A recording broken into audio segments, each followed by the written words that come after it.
Anticipating the vast expansion from absorbing a divine core, Yang Fan had already bought the necessary assets through his automated manager. However, the true financial engine of his entire divine kingdom remained the spirit vein star, generating massive baseline resources. While monkey wine and dragonfish were profitable, he had grown to care very little about those scattered streams of income. The real value of Penglai Island lay in its massive physical area, which significantly expanded the living space for his devoted followers. While Yang Fan dismissed such petty revenues, his intelligent creation Yang Da relentlessly invested and expanded the commercial ventures. Gazing at the architecture, Yang Fan sighed softly and wished there were no purchase restrictions on S-class buildings. If he could bypass those limits, he would instantly strip Spirit Peach Mountain and replace every inch with Earth Spirit Milk Source nests. The sheer benefits offered by those two resource tiers were simply not on the same level, making the comparison laughable. Realizing that rare S-class restrictions were entirely normal, he reminded himself to be content since his income already dwarfed ordinary gods. Yang Fan turned his attention outward and asked Yang Da how the blockade of the Void Spirit clan was proceeding. Yang Da replied that a massive army had fully blockaded the perimeter, leaving the trapped enemy like helpless lambs waiting for slaughter. Nodding calmly at the report, Yang Fan decided it was time to personally go and inspect this alien demigod. As his divine consciousness descended, hundreds of millions of human believers instantly dropped to their knees in a magnificent wave. Within the enemy realm, space twisted violently as a petite, slender figure with long, pointed ears and a tail rushed out in a panic. Instead of fighting, Ling Shuzi immediately threw herself into the void and begged for mercy with desperate speed. Yang Fan fell silent for a moment, genuinely speechless at this demigod who surrendered the absolute second they met. Reader, he had never seen a divine being with so little dignity, acting almost like a stray dog hoping for a bone.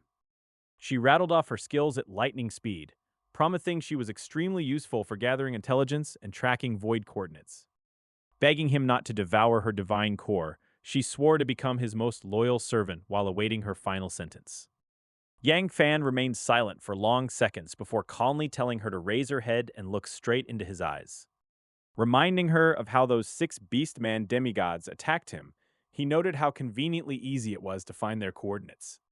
That observation struck her heart like a heavy hammer, draining all the color from her face as she realized she was caught. Sensing the game was up, Ling Shuzi dropped the act and admitted she deliberately concealed his strength to let those beasts die. She confessed with genuine hatred how those tyrants had exploited her realm, stripped her resources, and used her followers as cannon fodder. Having gambled and lost, she dropped all pretense of hiding, knowing full well that an exposed neck only awaits the blade. With the 6 monstrous beast demigods finally dead, Ling Yuzi felt an immense weight lift from her chest. Even if my devouring hand came for her core right now, she realized she would bear no resentment. I leaned in and told her that whatever sins she carried in her past didn't interest me in the slightest. My only question was whether she could actually deliver any real value to my empire. When I offered to bind her under a sacred divine covenant to help develop her struggling realm, she froze in pure disbelief. After all, the Void race were treated as mere slaves across these domains. A formal divine covenant was something she never dared to dream of, since it meant mutual rules and shared responsibilities. If her realm faced an attack, I would legally be bound to step in and defend it. The catch was that her divine kingdom had 0 production capacity and was so desperately poor, her followers starved daily. The most efficient move would have been enslaving her, but I chose a different path. Reader, she didn't hesitate for even a fraction of a second before dropping to her knees. She frantically pledged her entire allegiance and hailed me as her absolute master without a second thought. We immediately initiated the sacred ritual, and a flood of divine runes erupted across the void to forge the contract. The pale golden mark slammed straight into both our bodies, sealing our fates together. A brand new, permanent one-way passage ripped open straight into her divine kingdom the moment the pact locked in. If I ever felt like deploying a full army through it, the road was wide open. Ling Shuzi finally breathed a long, ragged sigh of relief, as if a mountain had been lifted from her shoulders. She straightened up immediately and began rattling off her pathetic domain statistics without missing a beat. She proudly reported a total population of 130 million souls, spread across 5.42 million square kilometers. But right after, She grew awfully quiet and started twiddling her thumbs. With her face burning red, she confessed that her divine kingdom had completely run out of food. She asked if I could spare even the most basic millet or wormwood, since her worshippers weren't picky eaters. I swept my gaze across her domain and found millions of ethereal believers huddled together like skin and bone skeletons. Many could barely stand upright, and their sunken eyes showed they were at death's door. The children looked so weak and malnourished that a gentle breeze could have knocked them flat on their backs. Those Beastman masters had squeezed this realm dry without leaving a single scrap behind. That wasn't just exploitation. That was working the horse to death while refusing to provide even a mouthful of hay. Reader, those beastmen didn't treat these poor souls like living beings at all. Deciding I couldn't watch them waste away any longer, I raised my hand and snapped my fingers sharply in the air. Space cracked wide open, and the floodgates of heaven let loose right above their heads. An absolute mountain of translucent white rice poured through the tier like a roaring flash flood. Piles of glowing spiritual fruits and bloody processed dragon beast meat crashed down right behind it. Trays of golden roasted meats and crystal clear spiritual cakes tumbled out in a dizzying, aromatic avalanche. The rich scent of gourmet food filled every corner of the dead realm in a single heartbeat. The moment that scent hit their nostrils, the entire population of starving worshippers went completely unhinged. Millions of red-eyed believers scrambled forward like starving ghosts clawing their way out of hell. People were shoving, kicking, and trampling each other into the dirt just to grab a single crumb of spiritual cake. Poor thin kids stood on the outside of the howling mob, crying their eyes out because they couldn't squeeze in. Ling Shuzi snapped out of her shock and roared out a freezing cold command packed with raw divine power. Deeply ingrained obedience locked every single worshipper dead in their tracks, trembling where they stood. She took a deep breath, composed herself, and proudly announced that this massive horde would sustain them for 5 whole months. Hearing that claim made my expression twist into something extremely complicated. 5 months? For 130 million people? That pile would barely cover 10 days under normal rations. It suddenly hit me that those beastmen weren't the only ruthless slave drivers around here. With a casual wave of his hand, Yang Fan cuts off Ling Shuzi right in the middle of her anxious sputtering. He casually announces that since she has pledged her allegiance, her people will never starve again. The sheer audacity of his casual promise leaves the poor demigod completely paralyzed in absolute shock. Ling Shuzi stares blankly at the staggering mountain of high-energy spiritual provisions that Yang Fan has just pulled out of thin air. She knows firsthand that these materials overflow with pure spiritual energy, far outclassing anything even she has ever tasted in her real life. Just moments prior, a desperate and daring scheme had flashed through her panicked mind to secretly sell these precious treasures outside. She had planned to swap them for cheap, ordinary coarse grains just to feed her starving populace and stretch her meager reserves. After all, she was absolutely terrified of the crushing weight of poverty. Yet here stands Yang Fan, casually telling her that her followers can gorge themselves on these priceless heavenly resources without a single care. Her entire worldview shatters into a million jagged pieces as she confronts the brutal disparity between demigods. 2 of them sitting in the exact same rank, yet the gulf between their capabilities is practically oceanic.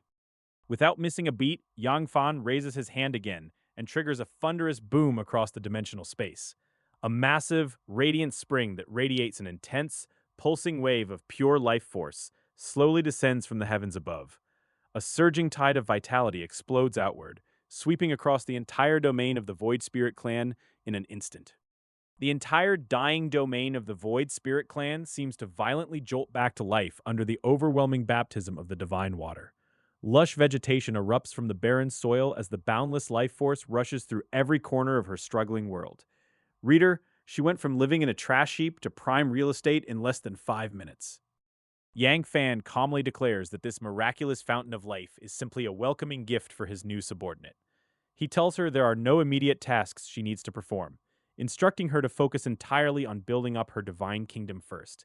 Naturally, he adds, there will come plenty of moments down the road where her unique skills will prove useful.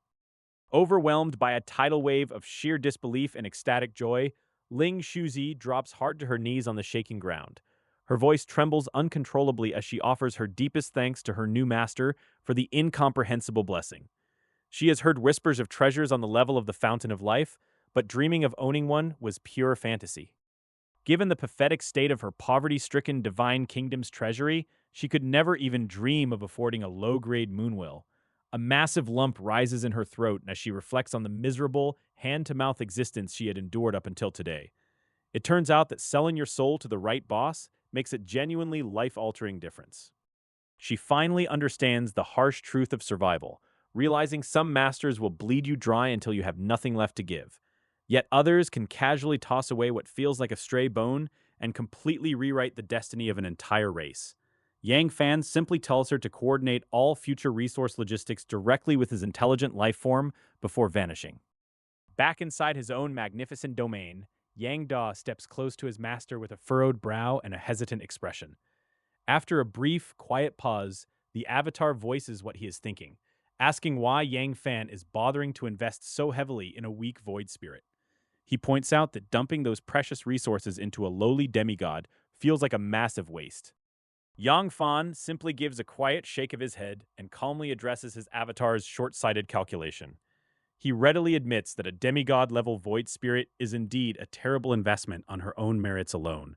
But then he drops the pivotal question. What happens the day that same insignificant demigod finally ascends to become a full-fledged god? Yangda's jaw slackens in sudden realization as he processes the profound ambition hidden behind his master's calm facade. He stammers out a question, asking if Yangfan truly intends to groom her all the way up to divine status. Yangfan confirms the plan without a hint of hesitation, pointing out the terrifying innate talents buried within the Void Spirit race. He explains that even an entry-level Void Spirit already possesses the terrifying natural ability to freely wander through spatial interlayers. Once they break through into the Qi refining realm, they can conceal themselves inside volatile spatial rifts for extended periods. Without specialized detection equipment, even Yang Fan himself would struggle to spot them hiding in plain sight. And if one of them manages to step past the threshold into the elusive core formation realm, the implications turn truly staggering. Yang Fan's eyes flicker with sharp calculation as he notes they could slip directly into enemy divine kingdoms without triggering defenses. Yang Da nods slowly in understanding, though he immediately points out the immense mountain of wealth required for such a project. Yang Fan waves off the financial concern with total indifference, pointing out that basic resources are the one thing he does not lack. If he can genuinely cultivate a true void spirit god down the line, that initial investment will look like absolute pocket change. But when Yang Da asks why he didn't just dump a mountain of resources on her immediately, Yang Fan offers a sharp lesson. The art of managing subordinates is never about showering them with endless gifts, but knowing the precise timing of when to reward them. If you hand someone everything on a silver platter too easily, they stop treasuring what they have and take it for granted. If he funded her entire kingdom today, she would just grow entitled instead of developing genuine loyalty. By tossing her a lifeline right at her most desperate hour, she will understand the true value of what she has received. What he demands is not a helpless giant baby whining for handouts, but a ruthless operative capable of winning kingdom wars. Every scrap of resource he provides must be actively earned through tangible value delivered on the battlefield.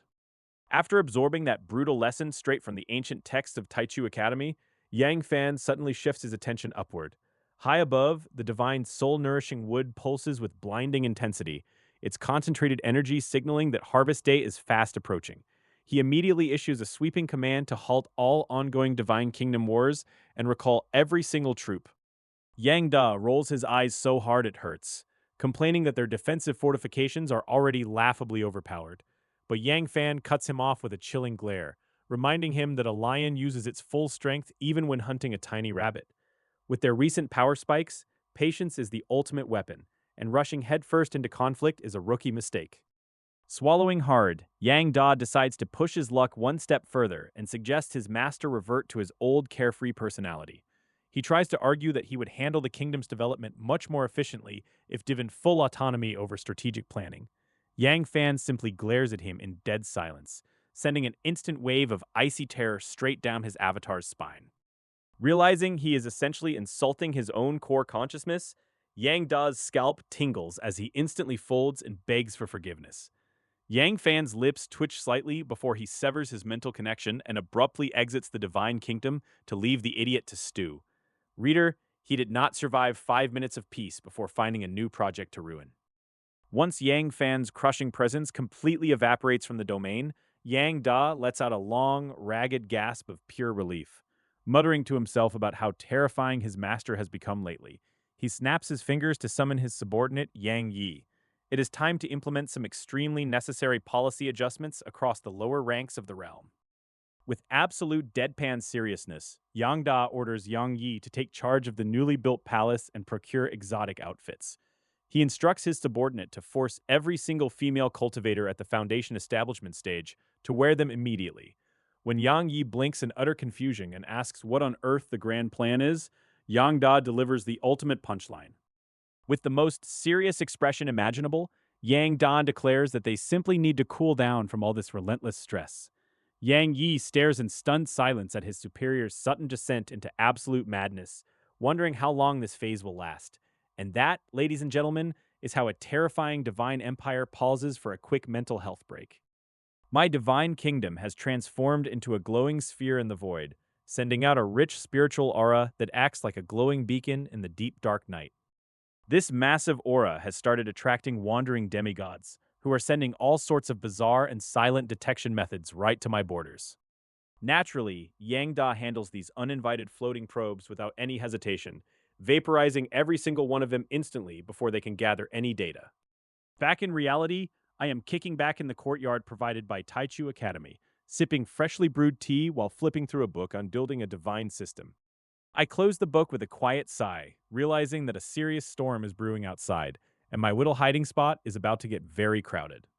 Goulet pauses mid-pour, looking up in confusion and asking what kind of storm could possibly be brewing for someone as powerful as me. I just smile and tell her not to worry about it, because these unexpected visitors are really nothing more than a bunch of annoying little flies. With only a few days left until the soul-nourishing wood matures, its aura has peaked, making me realize why nobody dares to cultivate this stuff on a large scale. The day before the wood fully matures, Yang Da's urgent call pulls my consciousness straight back into the heart of the divine realm. Yang Da informs me that all detection equipment loses contact the moment it crosses the border, meaning a massive enemy force is currently lurking outside. I let out a cold laugh, realizing these fools are kindly delivering my enemy's divine kingdom coordinates for free, so I do not have to buy them. I immediately order Ling Shuzi to send out her Qi-refining realm believers to scout the perimeter and count how many blind demigods are knocking on my door. Ling Zhuzi appears before me looking radiant and much recovered, confirming she has already dispatched 10 Qi-refining realm believers to investigate. Before she can finish her sentence, her entire body locks up in terror as she witnesses what her scouts are seeing through their shared vision. She stammers in absolute panic, gasping that there are already 20 hostile demigods stationed outside, with thousands of Foundation establishment stage followers. Human, orc, undead, and insectoid forces that usually butcher each other have formed a bizarre alliance, all eagerly waiting to pounce on my territory. She turns her trembling head back toward the center of the realm, finally sensing the suffocating density of the soul aura pouring from my trees. Her voice breaks as she asks how on earth I managed to plant so many soul-nourishing woods to attract this kind of catastrophic attention. I just flash her a calm, unbothered smile and casually tell her that I only planted about 5 trillion of them over 10,000 years. Reader, she freezes dead in her tracks, with her mind going utterly blank, because 5 trillion trees is basically lighting a massive lantern in the dark. Panicking for her own skin, she urgently suggests that we might want to share some of the wood with these scavengers, so we don't have to fight them all. As a terrified newcomer trying to survive, she really hates how fast I am walking into a war, but I simply tell her to just sit back and watch. Ling Shuzi still needs complete taming before she can truly be cultivated into a loyal asset. Yang Fan knows the recipe well. First, lavish her with endless spiritual food and dragon meat as a sweet treat. Then comes the heavy stick, forcing her to witness a brutal war firsthand to understand his unmatched power. Only by seeing his terrifying strengths with her own eyes will she learn who she truly follows. At that exact second, the entire divine kingdom begins shaking violently as every single soul-nourishing wood erupts. Their massive trunks shoot into the clouds, while their thick roots plunge deep into the earth like real dragons. Every single leaf shines with a faint golden glow, releasing an intensely terrifying aura of soul energy straight into the heavens. In an instant, the whole divine kingdom transforms into a blinding, burning sun of pure soul power. Yet Yang Fan ignores the mature, soul-nourishing woods entirely, slowly turning his gaze toward the outer perimeter. He murmurs softly to himself as he watches the horizon, knowing the uninvited guests have finally arrived. A large area of space suddenly tears wide open, spreading jagged spatial rifts out like a giant spiderweb. Countless followers of strange alien races immediately pour through the breaches into his domain. The undead charge out in the lead, featuring heavy undead knights wrapped in deathly auras riding fierce bone dragons. Piercing screams echo from the hordes of ghouls flying above, followed by an endless sea of white bones. On another front, a roaring orc army surges forward alongside giant beasts standing tens of meters tall that smash through the void. Behemoths, blood wolves, and the Golden Lion clan flood the land with a tidal wave of bloodthirsty aura. The most terrifying sight is the Zerg, whose dense swarms almost completely blot out the entire sky above. Dark masses of insects wriggle wildly while giant flying bugs emit sharp, scalp-tingling hisses. A heavily equipped human army clad in stern armor marches in tight battle formation alongside the alien hordes. Though coming from entirely different factions, every single intruder locks their eyes on the massive Great Wall ahead. The Zhenjie Zhuantian Great Wall stretches majestically across the heavens, its city-destroying cannons gleaming with chilling light. Dense auras of pure destruction spread outward from the muzzles, offering a suffocating oppression even before firing. 20 demigod phantoms slowly materialize in the void outside the perimeter, casting undisguised greed upon the soul-nourishing wood. A beastman demigod sneers aloud, impressed that the kingdom's master dared cultivate thousands of years-old trees. Another demigod shrouded in black mist speaks up calmly, claiming they only want to extort resources rather than fight to the death. He demands 1 million pieces of 10,000-year-old soul-nourishing wood in exchange for an immediate retreat. Reader, they are posturing hard, but a cold chill still runs down their spines as they eye those terrifying, city-destroying cannons. They know this divine kingdom is ridiculously powerful, so extortion is supposed to be the easy way out. Suddenly, a terrifying divine power descends as Yang Fan transforms into a gigantic figure standing tall between heaven and earth. He lowers his head with an icy expression, staring down at the 20 intruders with cold disdain. His gaze quickly locks onto the single human hiding among the 20 demigods, whose consciousness is deliberately blurred by a mysterious force. Yang Fan frowns in deep annoyance at the obvious attempt to hide his true identity. The blurry figure smiles with a heavily disguised, hoarse voice, apologizing because he wishes to avoid violating federal law. He explains that joining alien races to attack his own kind is trouble, so he is strictly here for a cash grab. Yang Fan offers a sharp, disdainful smile at the pathetic excuse and immediately accepts the terms. He coldly tells the traitor that the coordinates of his own divine kingdom will make a fine payment instead. The towering divine phantom in the void slowly dissipates as the war officially begins with ruthless finality. Countless city-destroying artillery pieces on the mysterious Heaven Great Wall synchronously shift their cold muzzles outward. All 20 demigods frown deeply at the sheer audacity of a single defender facing them all down so decisively. Dozens of massive advanced formations suddenly rise outside the divine kingdom, flashing with strange blood-red and starlight barriers. A blinding white light fires straight from the city walls, tearing space apart in a cataclysmic explosion. The advanced formations clash violently with the artillery fire, blocking the city-destroying blast, though shockwaves still obliterate minor troops. The invading alien armies barely advance before their front lines sink into a vast, disgusting quagmire of thousand-poison swamp. Low-level believers vanish into the acid, while the demigods curse Yang Fan for deploying such infuriating traps. An undead necromancer raises his staff, instantly encasing a multi-kilometer area of poisonous swamps in thick ice. The undead demigod bursts into arrogant laughter, boasting that his followers specialize in ice magic and demanding first pick of the buildings. The Zerg demigod scoffs at the ice, remarking that those swamps were useless anyway, and that his swarm would have flown across the ruined city already if he hadn't waited. The orc demigod immediately mocks him for simply being afraid his followers would take too many casualties. This group of 20 demigods exchanges banter as they advance, utterly relaxed despite treading through hostile territory. Deep inside his divine realm, Yang Fan frowns slightly as he observes them from afar, judging that the Thousand Poison Swamp is far too ordinary. Realizing the enemy is growing stronger and the current defenses can only play a limited role, Yang Fan turns to look at Yang Da. He asks if the invading force is large enough now to test the true extent of the Divine Kingdom's current defense system. Hearing the master's inquiry, Yang Da takes a sharp breath with excitement flashing in his eyes before shouting out his eager compliance. The very next second, the deafening roar of massive engines tears through the air as an enormous air force mobilizes. Countless F-3500 fighter jets launch simultaneously, their dark metallic hulls gleaming under the sun as psionic thrusters trail bright blue flames. They resemble a deadly flock of steel raptors slicing through the clouds, ready to tear any intruder apart. High above, the Eye of God slowly rotates while casting sweeping laser beams across every inch of the battlefield below. It instantly and accurately locks onto every single enemy position, leaving nowhere for the invading alien forces to hide.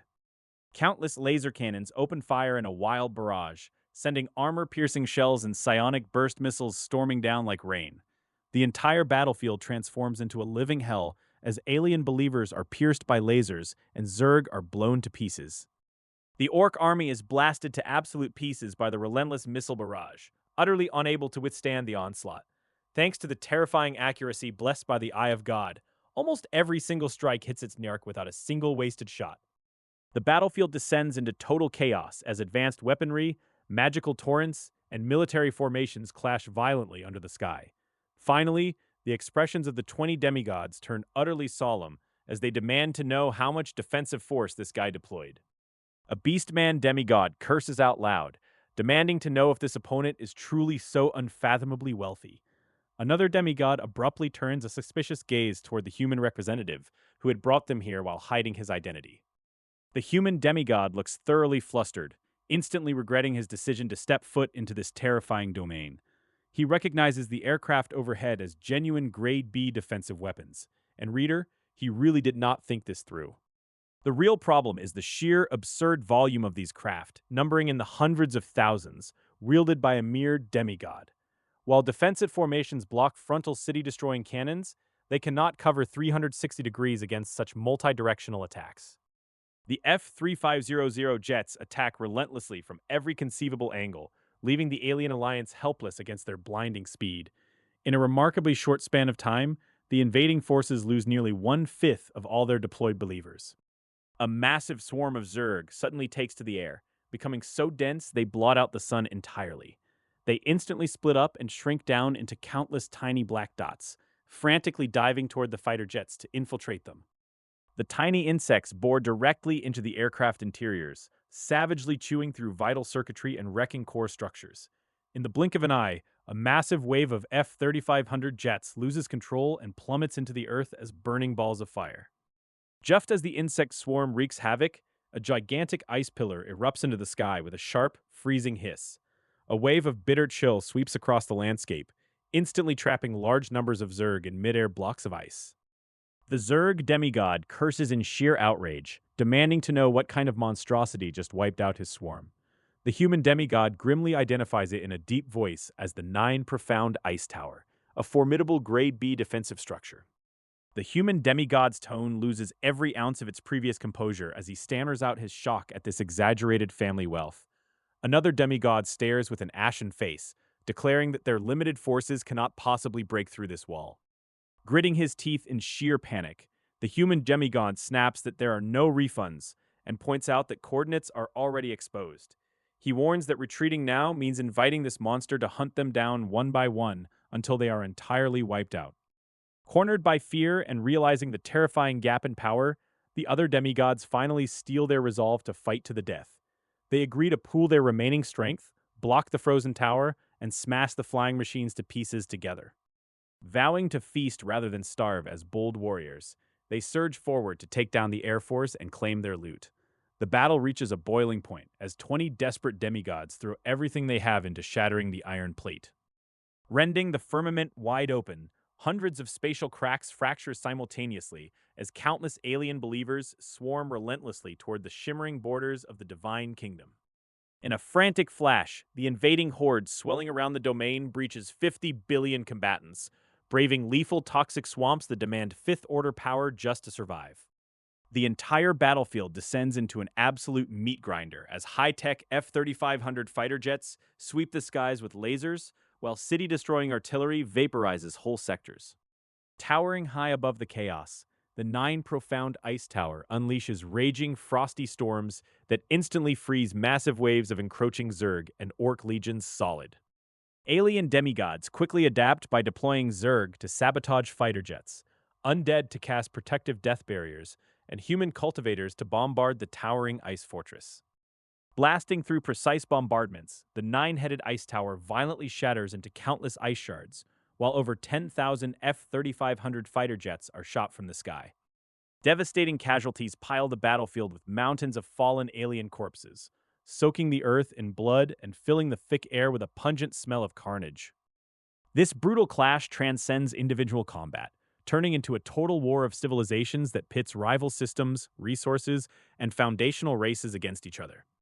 Ling Juzi stands beside Yang Fan completely dumbfounded and terrified, wondering just how many divine points her master poured into this insane defense system. Stepping onto the Zhenjie Xuantian Great Wall, an army of elves draws light-armored longbows, raining radiant green spiritual arrows down upon elite enemy cultivators. Panic strikes the alien demigods as adult elven retinues target their core Foundation Establishment realm believers, threatening to completely shatter their battle formations. Realizing they were deliberately lured in to expose coordinates and devour core assets, frantic demigods scream out warnings that they are being fished for money. Spurred by desperation, the alien allied forces surge to a staggering 7 or 800 billion troops, blotting out the sun and plunging the sky into heavy darkness. Watching the boundless sea of enemies choke the horizon, Ling Shuzi's voice trembles as she turns to her master and warns him that there are simply too many foes. Yang Fan calmly raises a hand to halt her panicked words, turning his head to catch the knowing, sinister grin spreading across the face of his subordinate Yang Da. Yang Da flashes a wicked grin and reports that the terrified invaders have committed their core combat forces, making it the perfect moment to close the trap. Seeing their thoughts completely aligned, Yang Fan wears a look of deep relief, knowing that fighting on their home turf will drastically slash their own war losses. Above the Zhenjie Xuantian Great Wall, a colossal steel warship resembling a floating continent slowly emerges, casting a suffocating, dead silence over the battlefield. For the first time, genuine terror grips the alien believers and demigods alike as they stare up at the unknown war machine, paralyzed by a crushing sense of doom. The undead demigods and human demigods stare in pale-faced horror, desperately questioning one another as they realize nobody has ever witnessed such a terrifying weapon. A beast-man demigod suddenly recognizes the frontline human warship and screams for everyone to run for their lives, realizing staying here means certain death.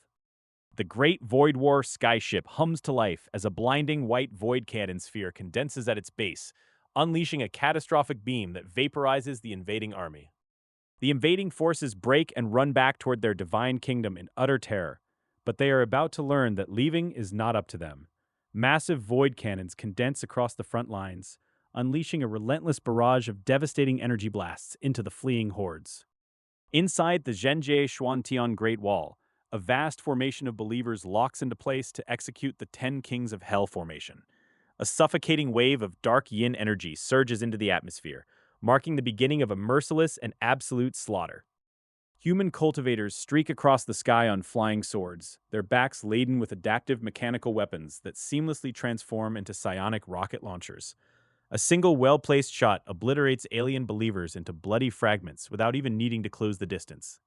Enhanced by the War God's Manual, these martial cultivators possess physical bodies that dwarf ordinary fighters in both raw power and resilience.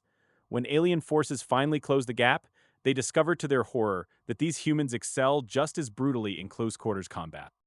The seemingly inconspicuous thousand poison swamps transform into inescapable death traps where large numbers of alien believers scream as they sink. Desperate chi refining and Foundation establishment experts even shove their own comrades into the mud just to buy themselves a few seconds of survival. Nearly 90% of the 100 billion fifth rank or higher believers sent by 20 demigods now lie dead inside the Divine Kingdom. The entire perimeter resembles a nightmarish hellscape where blood flows like rivers and mountains of varied alien carcasses choke the earth. Ling Xuzi stands completely dumbfounded amidst the carnage, her ancient worldview shattering as she stares at the sheer, terrifying scale of the devastation. She has served many masters in her long life, but she has never witnessed a demigod wield such apocalyptic and overwhelming might. Sensing the need to praise her employer, Ling Shuzi drops to her knees with a loud thud and launches into an aggressively sycophantic monologue. She loudly declares that any demigod opposing her master is mere chicken feed, praising his unmatched wisdom with zero shred of dignity. Yang Fan offers a dry, amused smile at her ridiculous display of flattery, before shifting his attention back to his senior mechanical commander. It turns out unconditional obedience comes with a great soundtrack, reader, even if the commentary is aggressively buttered up.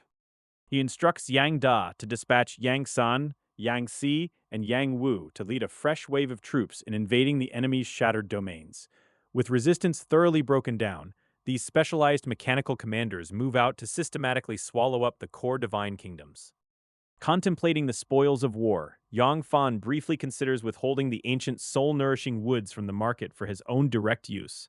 However, he quickly dismisses the idea because leaving a staggering 50 billion divine points sitting idle in the dirt is simply bad business. While fishing for enemy divine kingdoms yields insane profits, he knows that pushing your luck too far is how you hook a monster that drags you under. Before even considering total victory, he carefully weighs his potential defeats to ensure his empire's expansion remains entirely secure. Having weighed the risks, he orders the immediate sale of all mature, soul-nourishing wood and promptly purchases a massive new batch of seedlings. As his divine kingdom's borders stretch outward, an incredible 8 trillion soul-nourishing trees are planted across the newly conquered Earth. Every single F-3500 fighter jet and nine-headed ice tower lost during the brutal conflict is swiftly repurchased, restocked, and replaced with identical models.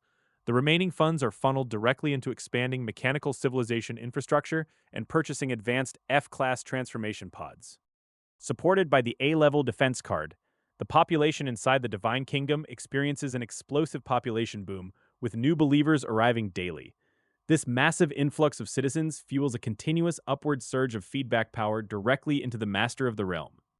Thanks to the widespread practice of martial arts propagated by the War God's Manual, his own physical body undergoes a terrifying daily transformation. His blood roars like a furnace, his bones harden into steel, and he stands looking like an absolute apex predator in human form. Over 10 days in the real world, the first batch of core divine kingdoms is successfully hauled back by his relentless automated forces. To accelerate the conquest even further, Yang Da purchases 5 additional high-level war-type intelligent life forms named Yang Liu through Yang Shi. Stepping into his divine realm, Yang Fan personally absorbs all 8 of the massive demigod core crystals brought back from the recent campaigns. Each core stands roughly half a person in height, holding the concentrated essence of an entire foreign domain waiting to be consumed. The absorption triggers a massive territorial leap, expanding his divine kingdom's footprint by nearly 20 million square kilometers in a single bound. With a staggering overall expansion of nearly 70%, the sheer scale of his divine domain reaches breathtaking new heights. These fallen demigods were hardly weaklings on paper, but their entire frontline command was wiped out in a single sweep by the Taishu War skyship.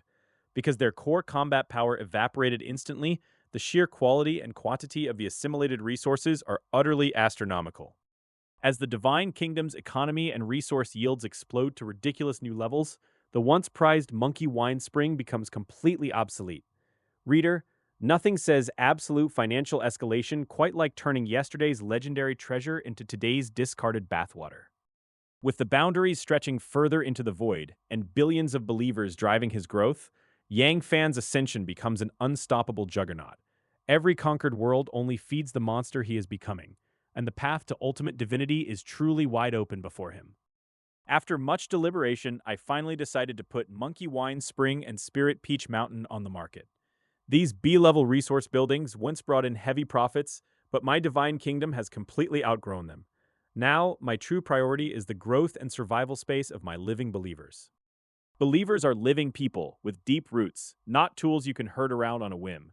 If I tried to force them into newly constructed technology cities overnight, they would naturally resist the displacement. Letting them migrate voluntarily as old districts grow crowded is the only sane approach. As for the Dragon Lake Water Mansion, I am keeping it running for now since my followers cannot breathe underwater. Even by today's extravagant standards, its hundredfold evolutionary boost pulls in nearly 800 million divine points every single month. The real secret allowing me to scrap resource buildings on such a massive scale is the discovery of the Spirit Vein star. With 21 of these external tower houses pumping in continuous resources, my surging expenses for mechanical hearts and legion expansion are entirely covered. Time flies, and within a single month, Yang Da successfully tracked down and brought back 10 core fragments of conquered divine kingdoms. Absorbing these vital pieces sent my territory expanding outward in another violent surge of spatial growth. The total area of my divine kingdom has officially reached 70 million square kilometers.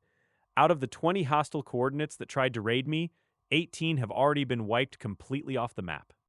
Far away from Primordial City lies a heavily guarded planet where the Rao family holds iron control over 90% of all industries and resources.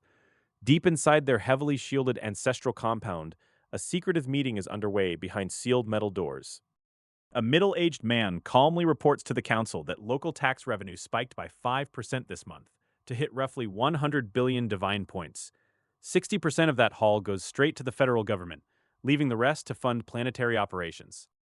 The Rao family elder coldly notes that tax rates on the lower-class divine beings are still far too low considering the protection they receive. He orders his actuaries to draw up new calculations to push the population's tax burden to absolute breaking point. A subordinate nervously speaks up to inform the patriarch that the greedy wolf mercenary group they secretly fund hit a massive snag. They targeted a human demigod for his assets, but got caught red-handed and triggered an immediate federal court investigation. When asked who is leading the federal inquiry, the subordinate admits it is the amorous young master belonging to the Gu family. The patriarch's furrowed brows instantly relax, dismissing the noble youth as someone easily handled behind closed doors. The old man coldly reasons that since the federal government takes such massive cuts of their extortion money, their family simply has to find extra ways to survive. He tells everyone to keep the criminal business running just as before. Suddenly, the heavy metal doors of the boardroom fly open with a deafening bang as a terrified messenger stumbles inside. He shrieks in blind panic that young master Rao Yu is dead, and his divine kingdom core has been seized alongside his final suicide note. The entire boardroom plunges into a stunned, horrified silence while the patriarch calmly takes the parchment into his hands. His facial expression never so much as twitches a single muscle as he reads through the dead scion's final words. Without showing an ounce of grief or hesitation, the old man declares that young Master Rao Yu no longer exists within the Rao family. He orders that his name never be spoken again, before tossing the suicide note straight into the flames. Back within my own divine kingdom, 2 freshly harvested cores float silently in the air after 2 whole months of brutal cleanup. 20 enemy invaders have finally been completely annihilated down to the last man. One of these captured cores belongs to that human demigod, standing as tall as a grown man and pulsing with terrifying divine origin. Its intrinsic aura completely eclipses even the monstrous Black Beetle clan demigod I dismantled earlier. Yang Da steps forward to remind me that this towering relic holds the accumulated essence of the human demigod's entire existence. I look at the pulsing crystal and mutter that it's a shame such strength walked right into my execution block. I waste no time absorbing the rich, concentrated nutrients trapped inside the 2 captured Divine Kingdom cores. The raw energy floods through my spiritual pathways, fueling the final stages of my kingdom's expansion. As the twin cores completely merge into the foundational fabric of my territory, my divine kingdom undergoes another massive physical explosion. 10 million square kilometers of fresh land rip into existence in a single breathtaking expansion. The total area of my divine kingdom has officially smashed past previous limits, bringing me terrifyingly close to my ultimate goal. With 70 million square kilometers under my absolute control, I am now just a mere 20 million square kilometers away from breaking through into true godhood. Let the rest of the universe keep plotting in their dark boardrooms, because my ascension is unstoppable. The harvest from fishing with the soul-nourishing wood was so massive that Yang Fan realized he might hit godhood in under 6 months. Such rapid progress stunned even him, but he quickly reined in his surging emotions to plan his next moves. His divine kingdom was already ballooning at a frantic pace, creating a golden age for his believers to grow and multiply. He decided against rushing to push his boundaries further or forcing a breakthrough to godhood just yet. Realizing that pushing too fast only invited sudden danger, he ordered Yang Da to halt all military expansion across the Divine Kingdom. From that moment on, every resource and effort must be funneled entirely into strengthening his believers. Yang Fan knew that once he finally stepped into godhood, his opponents would no longer be demigods, but terrifying first to third order gods. Staying put in the demigod stage offered the safest environment to forge an unbreakable foundation. According to the Primordial Academy's rules, the moment a student broke through to godhood meant instant graduation and deployment to the front lines. There, true gods fought a relentless war against alien deities, making this safe harbor invaluable. With his realm's internal matters settled, Yang Fan withdrew his consciousness back to reality in the quiet courtyard of his villa. Gule was sitting on the sofa swinging her legs, and she instantly leaped to her feet the second he opened his eyes. She pounced on him with breathless excitement, blurting out that her father had just reached out to them through the virtual world. Without a moment to lose, the two of them dove straight back into the digital realm. Arriving in the Gu family territory inside the virtual world, they found Gu Xuanting, accompanied by a dashing young man dressed in flowing white robes. Gu Le immediately rushed forward to throw a playful tantrum at her father. Gu Xuanting gave a helpless sigh at his daughter's childish antics, his eyes brimming with unmistakable paternal affection. He then turned his gaze to Yang Fan, his eyes flashing with sharp surprise at the sheer growth and strength. Gu Xuanting introduced the white-robed youth as Gu Xiaoqing, a senior who was 2 years ahead of Yang Fan at the academy. To everyone's shock, Gu Xiaoqing frantically waved his hands and bowed deeply, addressing Yang Fan as Lord Xiaojun. Gu Xuanting laughed off the sudden display of formality, reminding them that they were all family and needed no such airs. He then turned to Yang Fan with a mysterious grin, revealing he had a specific mission for the two of them. Outside the main hall, Gu Lei crossed her arms and fixed Gu Xiaoqing with a glaring, suspicious warning. She told him straight to his face not to corrupt her husband with any of his notorious habits. Gu Xiaoqing broke out in a cold sweat under her icy gaze, hurriedly promising to follow Brother Yang's lead without question. Reader, he looked less like a senior peer and more like a terrified lackey begging for his life. Back in reality, Yang Fan remained utterly baffled about what his father-in-law actually wanted him to accomplish. Gu Le patted his arm and told him not to worry, insisting it was definitely a good thing, even if her father kept it secret. When Yang Fan asked about Gu Xiaoqing's background, Gu Le's expression turned instantly anxious as she warned him not to pick up any bad habits. She casually dropped the bombshell that this smiling scoundrel had already racked up over 200 wives. Yang Fan's jaw hit the floor in sheer disbelief upon hearing that a guy only 2 years older than him had managed to marry 200 women. At that rate, he must have spent every waking second acting like an absolute stud pig. The next day, after briefing Tang Yue and Ye Wen, Yang Fan met up with Gu Xiaoqing and their entourage to board a Gu family spaceship. Gu Xiaoqing immediately eyed Yang Fan's two third-tier god bodyguards with undisguised envy and gave a quiet thumbs up. Gu Xiaoqing possessed an outgoing, tactful personality that made it impossible to hold any real grudge against him, despite his eccentric reputation. Once they settled into their seats, he finally revealed their destination across the cosmos. He announced that they were heading to Xiling Star, a world located 5 billion light-years away that would take 10 days of space jumps to reach. Yang Fan frowned at the vagueness of the mission, demanding to know what they were actually supposed to do there.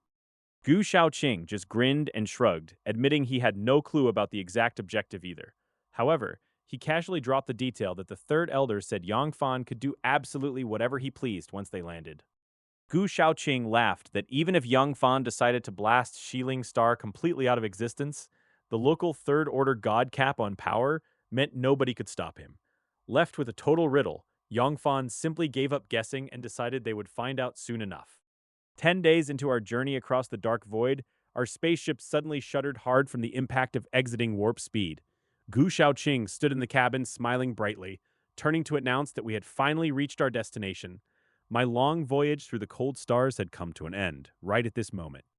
As the heavy metal hatch of the spaceship slowly cranked open, a blinding ray of pure sunlight pierced straight into the dark cabin. I stepped out onto the exterior platform, narrowing my eyes against the sudden glare.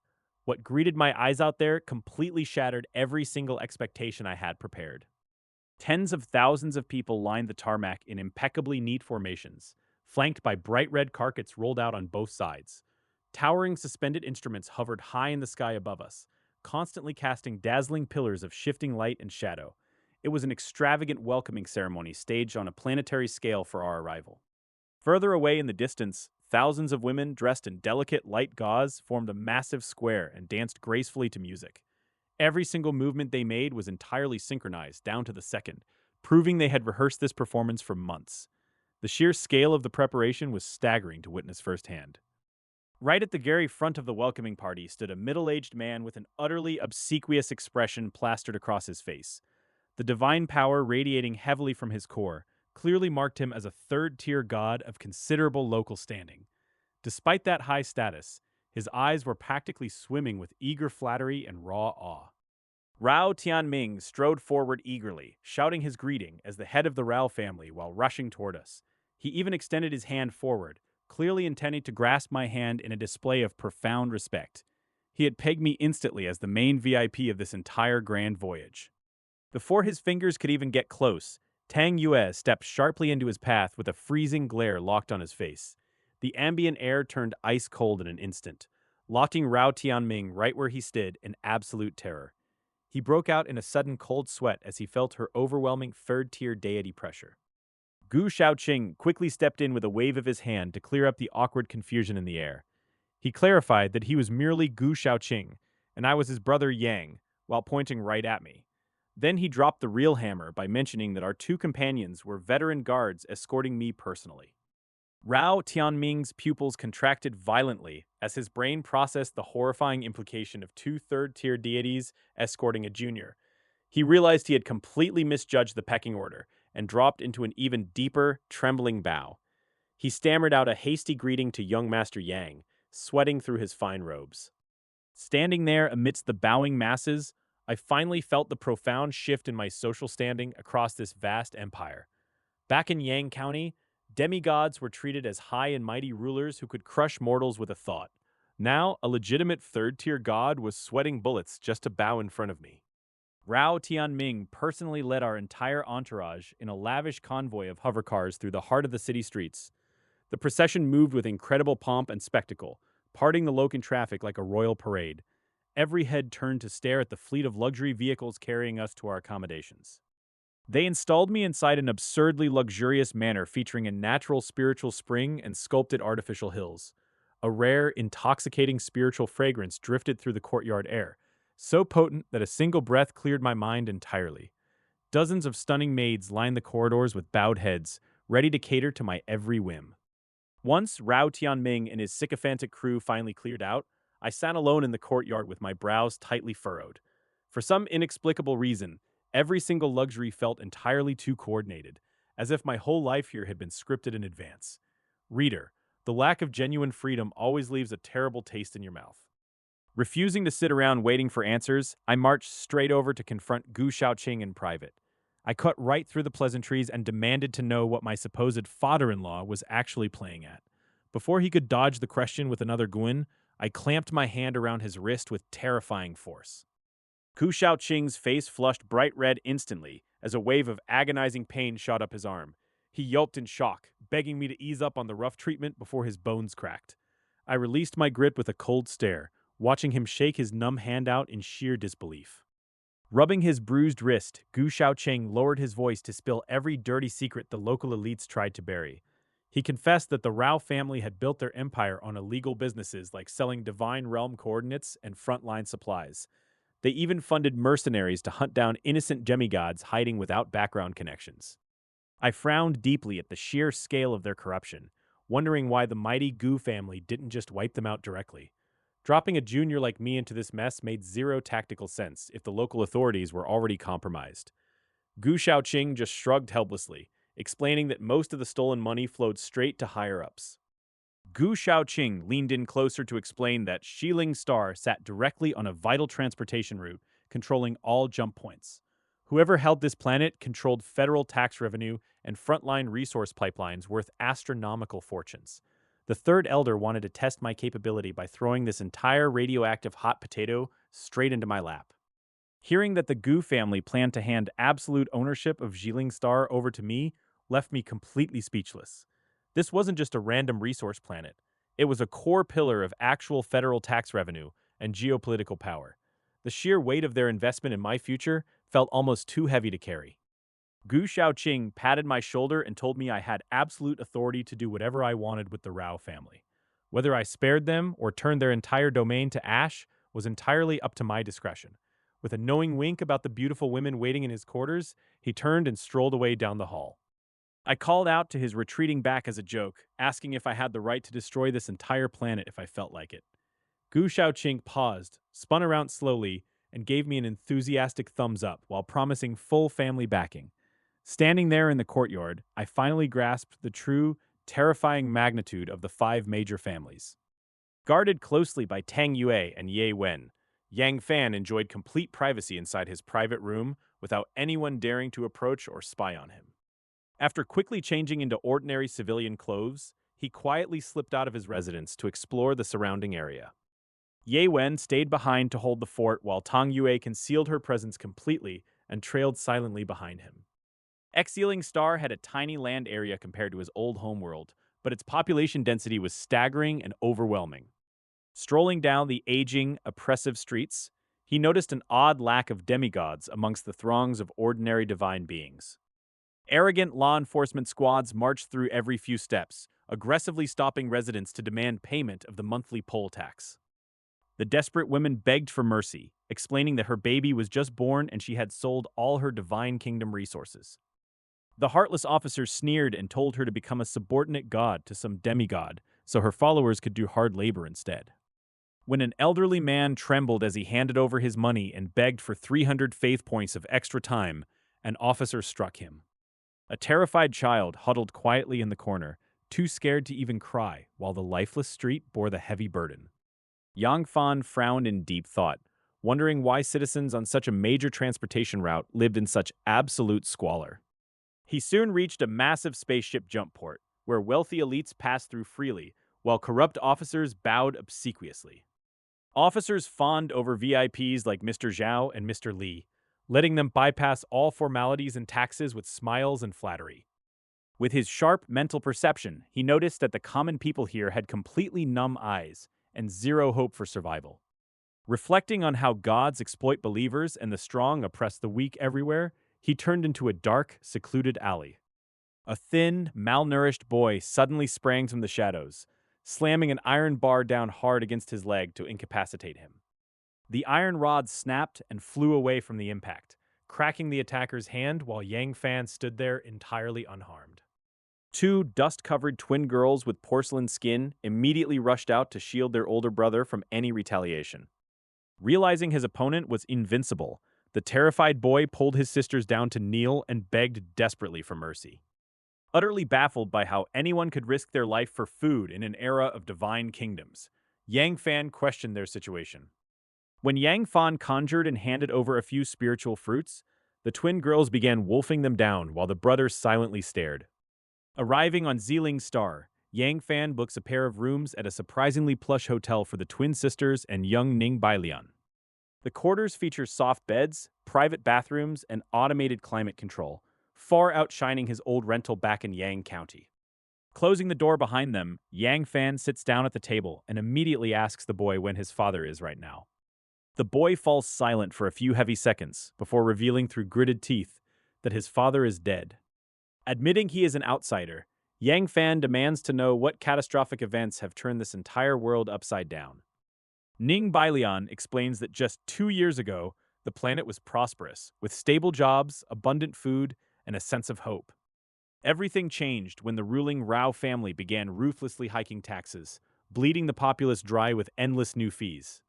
He lists off the absurd levies, from war taxes and poll taxes to housing, urban maintenance, and even a tax on breathing the air. Yang Fan's lips twitch in sheer disbelief, realizing that compared to this nightmare, Yang County was an absolute paradise. When asked if an ongoing war is to blame, the boy shakes his head and insists that the conflict is entirely a manufactured pretext.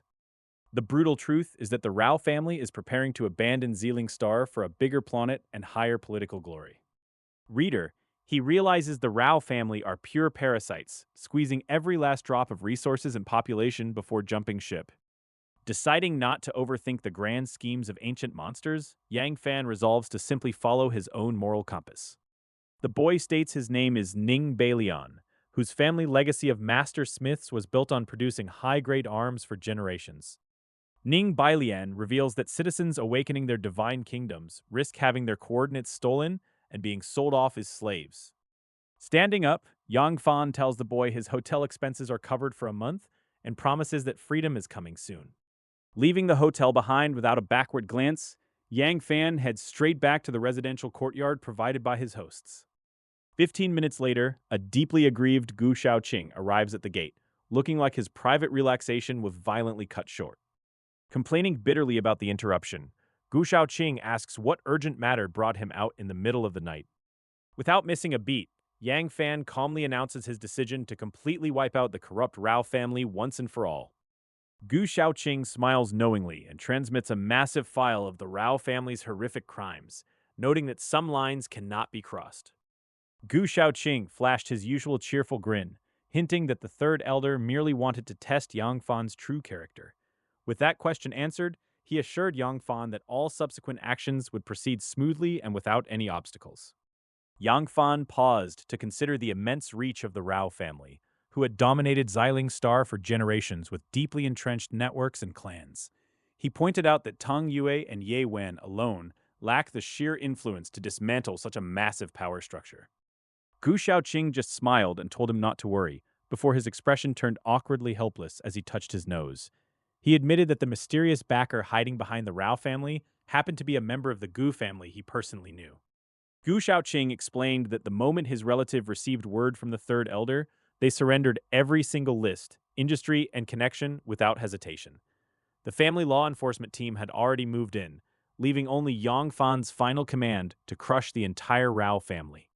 Yang Fan gave a firm nod and instructed him to issue the order, prompting Gu Shaoqing to tap his wristwatch with casual indifference. He transmitted the signal as casually as sending a routine daily text, completely unconcerned by the magnitude of what was coming. The very next second, a sudden wave of furious shouting erupted from the outside corridors as guards demanded to know who dared barge into Rao territory. They shrieked in absolute disbelief, dropping the Gu family's name like a desperate shield against the sudden raid. Inside the quiet room, Yang Fan sat completely still, while Gu Shaoqing calmly poured himself another cup of warm tea. Neither man bothered to stand up, treating the unfolding chaos outside as if it had nothing to do with them at all. The commotion outside quickly escalated into a violent storm of roars, frantic cries, and the sharp clash of weapons before plummeting into dead silence. In the span of just a few minutes, the entire Rao family compound was thoroughly and ruthlessly subdued. Rao Tianming's voice broke through the silence from outside the door, trembling with visible terror as he begged to know what his family had done wrong. Tang Yue instantly slid in front of Yang Fan like an unyielding human barrier the moment the sound registered. Gu Shaoqing invited the patriarch inside with absolute calm, and Yang Fan nodded slowly in agreement. Even Yang Fan felt a strange sense of surrealism, realizing a demigod was casually deciding the fate of a third-tier divine family using the Gu family's immense weight. The heavy door slowly swung open, and Rao Tianming immediately collapsed onto the stone floor, weeping and begging desperately for mercy. He had already called every ally and partner he possessed, only to discover every single door slammed shut by an overwhelming invisible force. The door pushed open once more as Ye Wen stepped inside, casually tossing several terrified figures onto the floor right next to the kneeling patriarch. Ye Wen offered a respectful bow, reporting that every single divine expert belonging to the Rao family had been successfully neutralized. Yang Fan calmly organized the evidence Gu Shaoqing had forwarded him into an electronic file and tossed it directly in front of Rao Tianming. He flatly demanded an explanation, leaving the patriarch with nowhere left to hide from the mountain of documented crimes. Staring at the dense wall of evidence, Rao Tianming broke out in a cold sweat with trembling lips, utterly unable to utter a single excuse. His terrified gaze kept darting toward Gu Shaoqing, hoping against hope for a shred of mercy. Gu Shaoqing let out a freezing laugh, noting that even Uncle Gu Ming had been utterly deceived by this wretched clan. He began rattling off numbers with terrifying casualness, sentencing hundreds to death and thousands to long prison terms, while collateral branches received lighter fates. A battered first-tier deity from the Rao family suddenly struggled up onto his feet, screaming in blazing resentment about who truly pocketed the dirty money. Before he could finish his desperate outburst, Patriarch Rao made his decisive move. Rao Tianming lashed out with a vicious right palm strike without a single word of warning, compressing terrifying divine power into a spatial tear. A blurry afterimage flashed across the room, and the rebellious elder's physical form instantly froze in place. The unfortunate elder's flesh, bones, and divine essence crumbled into nothingness, bit by bit, wiped away as if erased by an invisible giant hand. The entire room went deathly still, leaving Yang Fan's heart hammering against his ribs as the sheer terrifying gulf of a third-order god set in. Seeing their patriarch strike down his own man, the remaining Rao family elders slumped their heads in absolute defeat and fell silent. Rao Tianming rose slowly, bowing deeply to Yang Fan and declaring his readiness to act as a stepping stone to hand over Shiling's star. Yang Fan frowned in deep confusion, wondering what epiphany had just struck this desperate patriarch. Rao Tianming clasped his hands together in a mystic seal, causing a blinding white pillar of divine energy to violently erupt from his physical body. A terrifying divine phantom stretching thousands of feet high materialized instantly, smashing straight through the ceiling to tower between heaven and earth. Across the entire expanse of Xiling Star, countless startled inhabitants simultaneously raised their heads to witness the awe-inspiring spectacle. With the overwhelming power of a third-order deity, Rao Tianming broadcasts a loud proclamation across the vast expanses of Xiling Star for all living beings to hear. He openly exposes his own family's endless greed, extortion, oppression of the people, and severe restriction of personal freedoms for everyone to witness. Declaring those severe crimes completely unforgivable, he announces that the oppressive rulers have finally faced strict punishment from the authorities. Effective immediately, he announces that all immigration restrictions and communication blocks are fully lifted so every citizen can finally return home. After a brief pause, his tone shifts into something much heavier and more solemn, as a monumental announcement echoes across the churning clouds. He proclaims the majestic descent of young Lord Yang Fan upon Xiling Star to purge away the lingering darkness and set all things right once and for all. Tang Yue slowly steps forward to address the kneeling ruler, acknowledging his smart move in handing over the vital coordinates of his divine realm. Accepting his role as a discarded pawn, Rao Tianming asks for one final favor regarding his family's most promising young genius before he meets his end. Yang Fan rubs his temples in pure frustration, listening as the doomed family head begs him to take vengeance on the powerful murderer of his grandson Rao Yu. Rao Tianming hands over a storage device packed with all the intelligence files, asking Yang Fan to spare the innocent collateral descendants who know nothing. Yang Fan stands completely silent with the storage drive in his hand, offering no promises while processing the heavy weight of the dying man's last wish. Without waiting for an answer, Rao Tianming rises to his feet, turns to face Tang Yue, and calmly closes his eyes to accept his impending execution.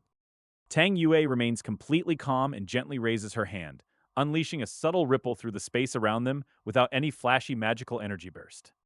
The space distorts briefly before Rao Tianming and all the surrounding Rao family deities freeze simultaneously, their physical forms instantly beginning to fade. Flesh, bone, and even their very existence are directly erased by a higher-level force, wiping them from reality in just a fraction of a second. Yang Fan stands speechless for a long time, finally grasping the terrifying and incomprehensible power wielded by his assigned protector.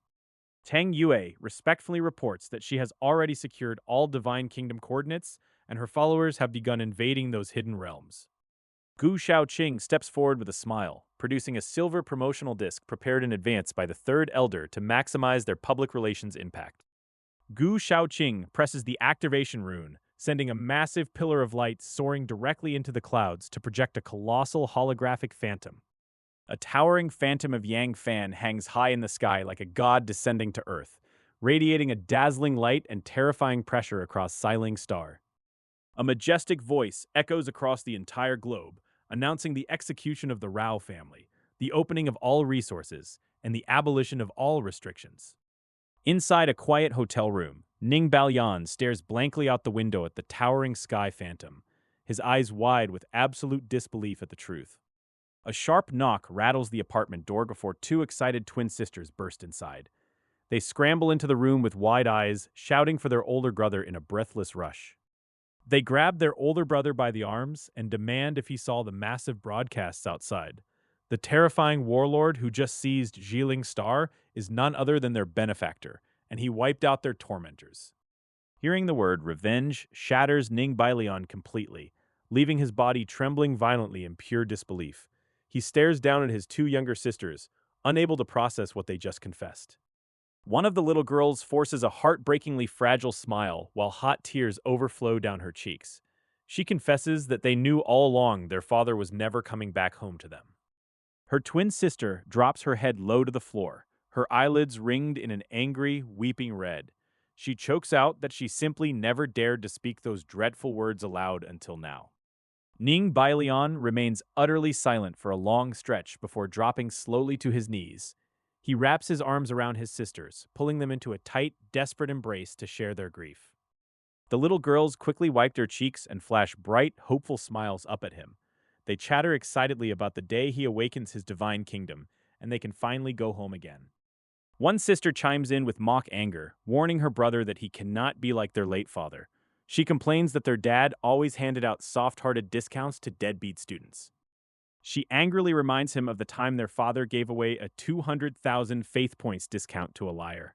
That single foolish act made their family meals miserably meager for an entire month. Listening to his little sisters chatter on at lightning speed finally breaks Ning Bailion's sorrow, and he laughs out loud. Reader, he probably needed that laugh more than anyone on the planet. He hugs the pair close to his chest and vows fiercely that he will give them a good life once more. Silently in his heart, he swears to repay Lord Yang Fan every single ounce of this grace. Out on another balcony, Yang Fan stares up at the sky while his lips twitch uncontrollably at the absurd propaganda videos playing overhead. Apparently, he has somehow been promoted all the way to absolute planetary ruler. Teng Yue kneels in crisp, formal respect, offering her congratulations on capturing a premier life-bearing planet. She vows to eradicate the Rao family's divine kingdoms entirely within a single month. Yang Fan nods slightly, though his mind remains an absolute mess of lingering questions. Ever since he left Primordial City, every single step of his journey has felt entirely preordained by unseen hands. Gu Shaoqing prompts him to log into the virtual realm and force the third elder to get some straight answers. Yang Fan waves his guards away, pulls on a virtual reality headset, and dives straight into the Gu family domain. Consciousness shifting to the virtual network, Yang Fan instantly spots Gu Xuanting waiting for him and bows low in greeting. The third elder welcomes him with a warm wave, inviting him to sit down and talk. Gu Xuanting leans forward and drops the staggering truth about Shiling Star's economic value. With 30 million square kilometers and 8 billion souls, its peak monthly tax revenue crossed 200 billion divine points. Half goes straight to the federal government, while the rest funds planetary upkeep and fills the owner's personal pockets. Yang Fan's heart pounds like a sledgehammer as the sheer scale of the wealth finally hits him. Gu Xuanting lays out 3 distinct career options prepared for him: entering politics, going into business, or joining the military. Shiling Star is simply the ultimate test paper to see which path suits him best. Yang Fan stands and bows low, struck by the crushing realization of what true generational backing actually means. While commoners struggle through sheer luck and sweat, giants pave the entire road ahead of time. Gu Xuanting asks him with a half-smile how he plans to deal with the defeated Rao family's mastermind, a cousin named Gu Ming. Yang Fan smiles wryly and murmurs that water that is too clear has no fish, earning a hearty laugh from the elder. My consciousness finally snaps back from the digital expanse, leaving me to think heavily into the plush leather of my chair. I let out a long, ragged breath, realizing my limbs feel entirely drained of energy. That conversation with Gu Xuanting was a psychological gauntlet. Every single sentence traded across that virtual table felt like a ruthless oral exam where a single wrong syllable could cost me everything. My mind is spinning from the sheer weight of authority that old monster projects effortlessly. A sharp rap echoes against the heavy wood just as I catch my breath, and I call out for them to enter. Gu Shaoqing shoves the door open, but the playful swagger that usually defines him is entirely gone, replaced by a nervous twitch. He hovers in the doorway for a second before blurting out a frantic question about how my private audience with the third elder went. I take my time looking him over, instantly reading the cold sweat beading on his forehead. There is no need to keep him sweating, so I tell him straight out that his cousin Gu Ming is going to survive this mess. You can practically hear the massive boulder drop off his chest as he deflates in sheer relief. Then, in a move that catches me entirely off guard, the arrogant noble straightens up and drops into a solemn, respectful fist and palm salute. He thanks me for stepping in and using my leverage to shield his uncle from the worst. Let us be clear, the offense Gu Ming committed was catastrophic, easily on par with what doomed Rao Tianming to his grim fate. If not for the heavy weight of his family name, he would already be a rotting corpse. Gu Shaoqing pounds a fist against his ribs and swears up and down that his massive network of underworld and elite contacts is at my beck and call. Reader, he was genuinely ready to fight a bear for me right then and there. I offer a mild, courteous smile and wave away the dramatics, telling him not to worry about it. I have zero interest in kicking a man while he is down or dragging innocent collateral damage into my orbit. This world is a meat grinder, and anyone pretending they can save everyone is either a liar or a corpse waiting to happen. I am no self-righteous crusader doling out universal fairness. Staying human is hard enough without playing hero. Sensing the awkward silence, Gu Shaoqing pivots smoothly and asks if I need a professional administrative team to run my newly acquired territory. He points out that clueless amateurs usually bleed money trying to govern a whole world. I decline his offer with a polite shake of the head, letting him know I already have the exact right person earmarked for that exact job. If my guy somehow drops the ball, I tell him I will come knocking on his door. Gu Shaoqing grins broadly, urges me to drop by Taichu City for a celebratory drink soon, and finally turns to leave. The heavy oak door clicks shut behind him, plunging my quarters back into a peaceful, heavy silence. I pull my communicator from my sleeve and fire off a priority message straight to Ma Yu without wasting a single second. Running an entire inhabited sphere is a specialized trade best left to the sharks who actually know how to count beans. The virtual nexus connects in a heartbeat, and Ma Yu materializes right in front of me looking like he was shot out of a cannon. He snaps to attention and barks out a crisp inquiry about what urgent crisis needs solving today. I skip the pleasantries and drop the bomb, telling him the Gu family just handed me a full life-bearing planet. I push the transfer files right into his interface and tell him he is taking over as the chief overseer starting right now. The virtual air goes dead silent. Ma Yu locks up like a statue, his jaw dropping so low it practically hits the floor as his brain tries to process those words. He stammers out a frantic question, demanding to know if I actually meant a real planet crawling with actual living souls. He looks like someone just told him he inherited the entire imperial treasury. I knit my brows and ask what his problem is, pointing out that his firm already trades across plenty of worlds. Why is a single dirt ball making him lose his entire composure? Ma Yu manages a bitter, strained laugh and tells me I have no clue how lottery winner lucky I just got. Those trading hubs we handle are mostly barren rock piles and dead mining outposts. He leans in close and spells it out. The real gold mine of a life-bearing world isn't the dirt or the trees. It is the breathing, tax-paying populace driving the local economy. A single inhabited sphere outvalues tens of thousands of dead rocks combined. I ordered Ma Yu to arrange spaceships for a thorough evacuation of my hometown people. Any members of the helpful Luo family in Yang County who wanted to leave would get full immigration support. Those who chose to stay behind would receive a generous batch of valuable resources instead. Early the next morning, Gu Shaoqing and I boarded a spaceship and departed Zealing Star for Taichu City. Zealing Star was left entirely under the control of intelligent life and administrative units, while Ma Yu prepared to take command. High above the stars, my consciousness dove into my divine kingdom to inspect the storage device Rao Tianming had handed over. Yang Da projected a massive light screen that revealed a brutal war of gods tearing believer settlements apart. Yang Da's glowing blue eyes scanned the memory device to extract its hidden combat logs and Divine Kingdom destruction records. The final playback frames displayed the exact identity of the demigod intruder who had wrecked Rao Yu's domain. I froze in absolute shock as I stared at the screen and recognized the human demigod responsible for the assault. It turned out this whole feud traced right back to the exact same enemy I had clashed with before in the Divine Realms. What are the odds of running into an adversary like that out of all the countless billions in the cosmos? I let out a sharp curse as I realized those bastards had deliberately targeted their vengeance against my allies. I immediately beamed a direct message down to Ma Yu on Shiling Star to tighten the net around our targets. Not a single direct descendant of the Rao family could be allowed to escape alive from this purge. 10 days later, our spaceship smoothly docked inside the sprawling harbor area of Primordial City once again.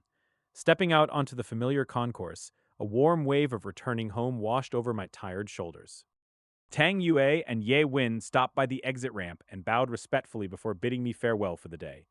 I gave them a brief nod as I stepped down onto the bustling landing docks of the great Academy City. Waiting by the dock was a slightly overweight middle-aged man wearing expensive clothes and an overwhelmingly eager smile. Gu Shaoqing immediately stepped forward and introduced the beaming stranger as his cousin Gu Ming. I offered a polite greeting to Uncle Gu Ming, knowing full well he was the real mastermind behind the Rao family. But since Shiling Star now belonged to me, maintaining a friendly front with the Gu family made total sense. Gu Ming frantically waved his hands and bowed low, insisting he was far too young to ever be addressed as my uncle. He begged me to just call him Xiao Gu or Xiao Ming, instead of standing on such high ceremony. Gu Shaoqing rolled his eyes and openly mocked his cousin for completely messing up the family generational rankings. That little comedic outburst instantly melted away any lingering tension hanging in the air between us. Gu Ming quickly produced a sparkling crystal card from his sleeve and handed it over with both hands as a tribute. He claimed it represented a share of the tribute income the Rao family had scraped together over the years. I raised an eyebrow and muttered that accepting such a massive bribe might be crossing a line. Gu Ming immediately urged me to take it, claiming it was just a small token of gratitude for saving his neck.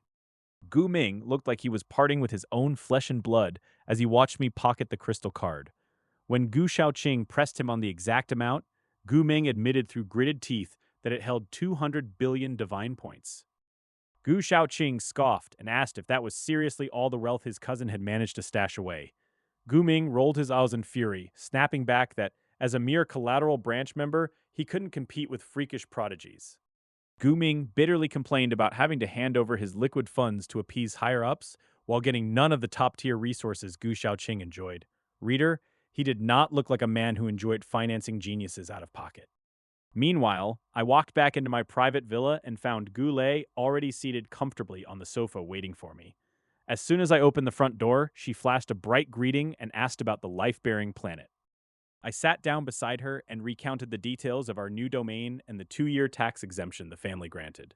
Gu Lei's eyes lit up with joy at the news of our expanding household assets and secure future. She flashed a playful smile and asked if our future children would eventually inherit Shiling Star as their personal domain. Without a second hesitation, I pulled her close into my arms and told her that everything I owned was hers. I looked deep into her eyes and whispered that I truly loved her, making her ears turn bright red with sudden shyness. She leaned tightly against my chest, whispering that she would always support me, with her father's backing no matter what. After a quiet moment holding Gula close, I realized that picking the right path in this brutal world matters far more than simple hard work. Let's be honest, having a wealthy gigolo partner who treats you like royalty is actually remarkably comfortable. Stepping away from reality, my consciousness instantly drops straight back into the infinite expanse of the divine realm. Pulling out the crystal card Gu Ming handed over earlier, a wave of divine sense reveals a staggering 20 billion divinity points. Nearly 3,000 years have flown by inside the divine kingdom, pushing my total population straight toward the 100 billion mark. The war god's record has completely rewritten our internal society, with the myriad martial court utterly dominating both the Immortal Alliance and mechanical civilization. Civilization has branched out wildly into specialized professions like spirit plant cultivators, array pattern architects, and ecological planners. With my divine kingdom closing in on 100 million square kilometers, a few more months of expansion will easily punch my ticket to true godhood. Before leaving the Primordial Academy behind, I need to squeeze every last drop of value out of its 3 primary resource zones. The Alien Divine Kingdom Zone holds incredible S-class buildings and immense wealth, but it's a brutal one-on-one death trap where human talents routinely perish.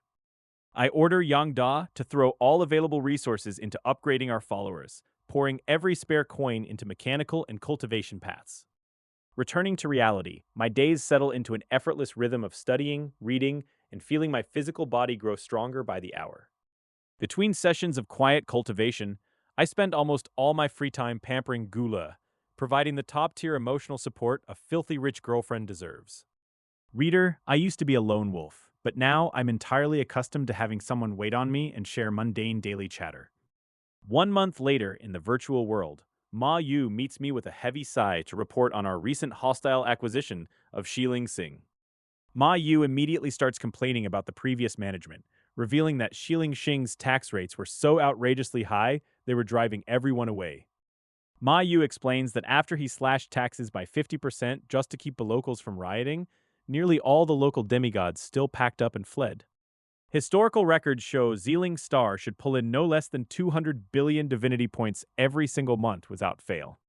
Instead of hitting those expected profits, Ma Yu admits we can't even scrape together a measly 100 billion points right now. That brilliant economic strategy left our brand new planetary acquisition bleeding cash before we even had a chance to enjoy the conquest.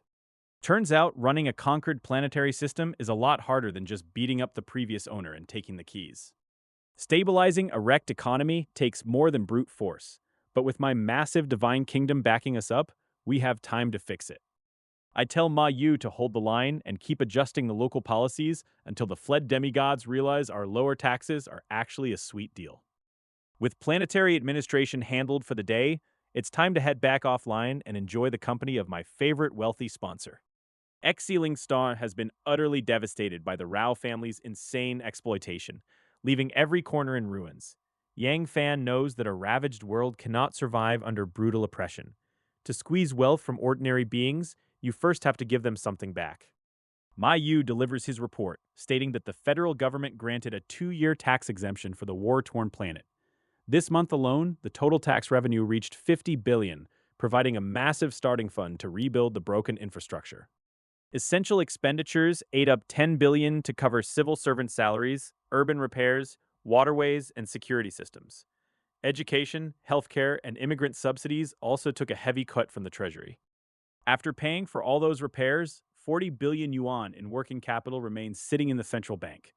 Yang Fan immediately orders 10 billion set aside as an emergency fund for any unexpected disasters. The remaining 30 billion yuan goes straight to the Divine Kingdom, prioritizing the restoration of Shiling Star's business environment. Ma Yu nods in agreement, completely on board with the massive economic revival plan. The headquarters of Elephant Barrow has officially relocated right here to the core sector. Ma Yu handed out juicy tax breaks and invited a bunch of his old business cronies to open new branches in the district. New immigration incentive policies have been blasted across the net to draw settlers back to the recovering world. Meanwhile, Ma Yu leaked the Rao family's crimes all over the surrounding star regions.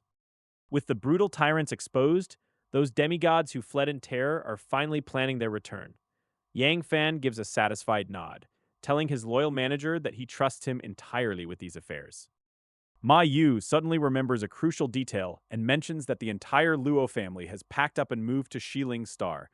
Yang Fan blinks in surprise at the sheer scale of the family's sudden migration. Exilling Star sits on a vital route connecting multiple sectors, making its long-term potential vastly superior to sleepy Yang County.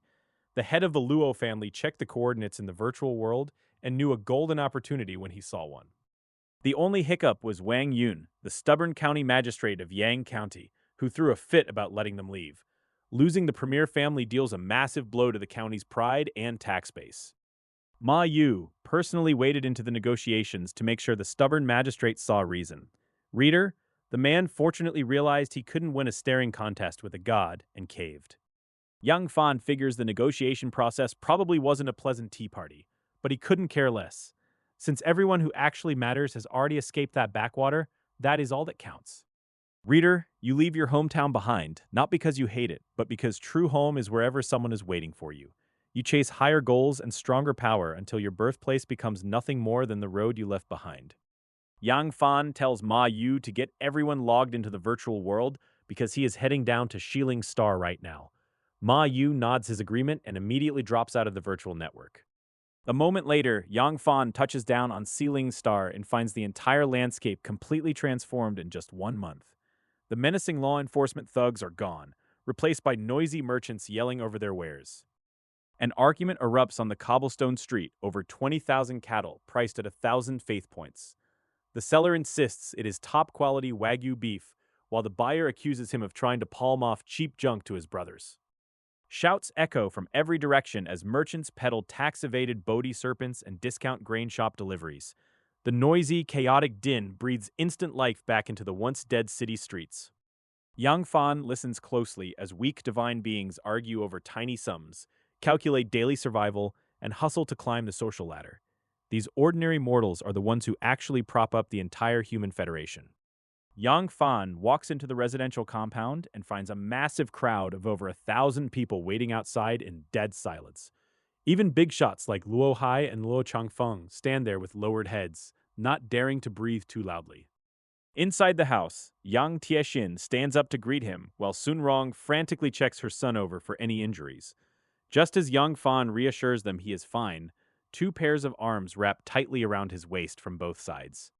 Upon hearing that Yang Fan had ascended to the master of the life planet, Zhang Peng and his father immediately pack their bags overnight to flee. Determined to latch onto this massive opportunity for life, Zhang Peng begged Yang Fan to let him crawl along behind and collect scraps. Disgusted by his son's utterly cheesy flattery, Zhang Wanshan harshly pinched Zhang Peng's waist fat to make him stop babbling. Watching the two lovable family members bicker right in front of him, Yang Fan finally broke down and laughed out loud at the spectacle. Zhang Peng perked right up and bragged that Senior Ma put him in charge of an entire administrative district commanding hundreds of thousands of beings. The blabbermouth almost let slip about collecting shady red envelopes before frantically clamping his hands over his mouth to silence himself. Understanding that human society everywhere operates on practical favors, Yang Fan chose to let his old friend's little perks slide without fuss. Outside the inner chambers, Luo Hai stood at the very front, flanked by all the senior deities of the Luo family, waiting to enter. Luo Hai delivered a formal bow and formally addressed Yang Fan as his master, completely stripping away any casual family pretenses. Stunned for a moment, Yang Fan quickly stepped forward to wave off the excessive formality from his wife's father. Luo Hai insisted that since the entire Luo family depended on Sealing Star for survival, its master was naturally the master of them all. Yang Fan firmly shook his head, promising that he would never forget how the Luo family had helped him climb up in the past. Hearing that his clan would become the #1 family on Sealing Star, Luo Hai vowed that the Luo family would live and die with the planet. With the Rao family's previous exodus leaving a massive power gap among mid-level forces, the Luo family's arrival was desperately needed. After settling every political detail and reassuring the elders, Yang Fan spent hours catching up with his parents in a quiet room. Just as he prepared to log out of the virtual world, two soft little hands firmly grabbed him from the left and right. Luo Ro and Luo Bing gently pulled him back, reminding him that he had neglected them for far too long lately. Stricken with sudden guilt for spending all his time elsewhere, Yang Fan coughed lightly and decided to cancel his departure. The next morning, Yang Fan opened his eyes in reality to the rich and inviting aroma of freshly prepared home cooking. Goulet stood by the table, tending breakfast, while her slightly protruding belly showed the clear signs of her ongoing pregnancy. Reader, he is currently applying every trick in the book to keep his partner happy, turning romance into a full-time professional sport. Over the span of another quiet month, the newly cultivated soul-nourishing wood within the divine realm finally reached the 10,000-year mark. When a couple of clueless demigods tried to raid the realm, Yang Da swiftly batted them down and added their divine cores to the pile. Each divine kingdom core was no bigger than a calf, so Yang Fan wasn't in a hurry to absorb it. He wondered why fewer demigods were targeting him lately while examining his loot. Yang Da calmly explained that the size of a master's divine kingdom is the most direct way to judge power. While the old size invited easy targets, the new expanse deterred most attackers. Even sensing the aura of the soul-nourishing wood, external explorers dared not make a move. His territory had grown large enough that outsiders instantly recognized a formidable opponent. Thinking of the future, Yang Fan's gaze grew serious as he planned his next steps. Once this harvest finished, he would suspend planting and head to the alien kingdom area. None of those alien demigods kept in captivity for countless years were simple characters. The fact that they survived proved their strength, and some had even buried human geniuses. Another month passed in the blink of an eye, and the strength of Yang Fan's divine kingdom surged. Yang Da brought news that alchemist followers had exceeded 200 million. The 10 spirit plant star resources awarded by the Gu family had been fully utilized. Each spirit plant star currently generated approximately 2 billion divine points per month. Profits from refining medicinal herbs on spirit plant star into pills were almost twice that of spirit vein star. The elixir industry had become one of the most important economic pillars. What others needed a century to accumulate, he managed to achieve in merely a year. With an extravagant supply of resources, his growth vastly surpassed ordinary geniuses. The doorbell rang, and Yang Fan opened it to find Tang Yue standing outside the door. Tang Yue reported that the divine kingdoms of several deities of the Rao family were breached. When Tang Yue offered to hand over the sordid resources, Yang Fan gently shook his head. He told him that since he conquered the divine kingdom, the resources naturally belonged to him. Tang Yue was visibly taken aback by the unexpected and generous gift. He bowed respectfully once again, thanking the young master for his immense generosity and magnanimity. Time passed once more, and a dozen days later, all the soul-nourishing wood in the divine kingdom matured completely. Yang Da completed the harvest immediately and put it up for sale. Final total profit reached 80 billion divinity coins, pushing his wealth to astronomical heights. Yang Fan immediately entered the divine kingdom to check its current information on the glowing status panel. The area of the divine kingdom officially stood at 80 million square kilometers. His massive believer count included 1.52 million Foundation Establishment Realm and 5.56 million Martial Master Realm followers. His production forces boasted 230 million alchemists and 7 million blacksmiths capable of mass-producing B-grade weapons. The Divine Kingdom's infrastructure featured 100 million moonwells, 100 million sun springs, and numerous Grade B towers. His assets included 21 spirit vein stars, 10 spirit plant stars, and 4.1 billion alien collectors. The monthly income of Yang Fan's Divine Kingdom reached an extremely exaggerated level across all sectors. 21 billion divine points came from the spirit vein star, and 20 billion came from the thriving elixir industry. In addition to assets like spirit stones and dragonfish bringing in 7 billion, the Gu family provided a fixed subsidy of 2 billion. Factor in the 30 to 40 billion in tax revenue from Zealing Star, and Yang Fan's total monthly income hit no less than 80 billion divinity points. As my followers grow stronger, the resources required to sustain them skyrocket into insane territory.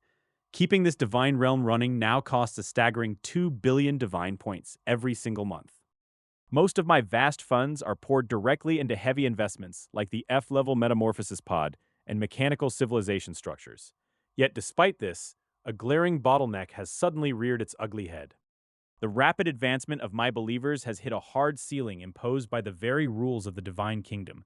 My cultivators want core formation, my martial artists want a martial king, and my machines want third-order intelligence. Because my followers rely on holistic evolution rather than isolated individual talent, their odds of smashing through these kingdom restrictions alone are practically zero. Even with my evolutionary talent working overtime, they are completely stuck. Realizing my demigod believers have reached their absolute limits, I decide it is finally time to push them toward true godhood. But before that major leap, I need to collect every single reward I am rightfully owed. My consciousness plunges straight into the virtual world, landing right in the heart of the sprawling primordial city. With a sharp mental command, I drag my awareness directly into the fierce primordial battlefield. A cold, intelligent voice rings out in the void, asking if I am ready to immediately connect my divine kingdom and manifest my believers. I give a calm nod of confirmation, and the instant connection to my divine realm snaps into place with a deafening roar that shakes the empty void. 10 million elite believers instantly descend upon the battlefield, featuring 3 million Foundation Establishment cultivators, 3 million second-level intelligent beings, and 4 million martial artists. Yang San, Yang Si, and Yang Wu immediately step up to coordinate and command this terrifying force after 100 years of joint training. Every single soldier is kitted out with cutting-edge intelligent weaponry.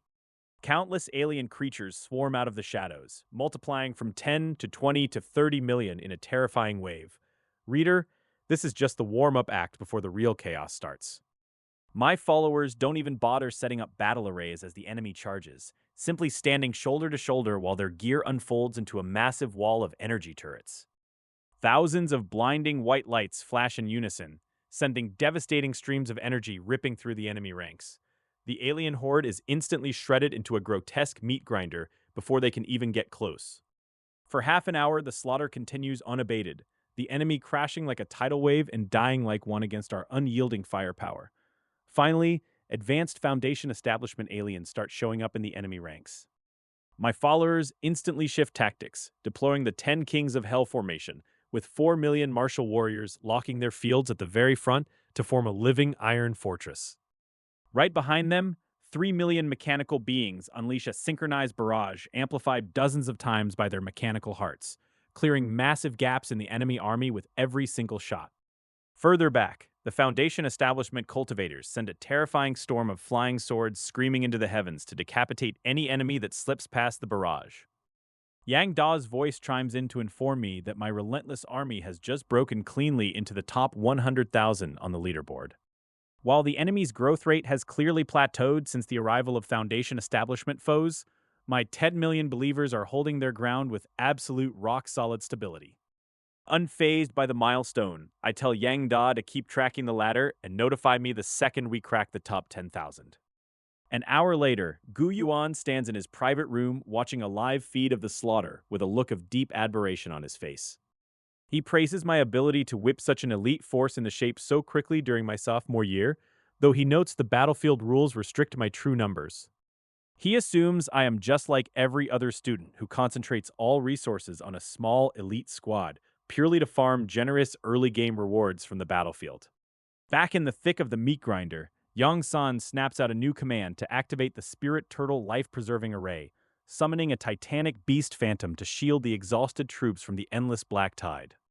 Hordes of hostile alien forces smash directly into our defensive barrier, hammering the shimmering green shield with brutal, relentless force. Our frontline warriors lock their heavy shields in place, while advanced combat machinery deploys along their armor plating. Thousands of heavy energy turrets rise from their shoulders and backs, locking onto the swarming mass beyond.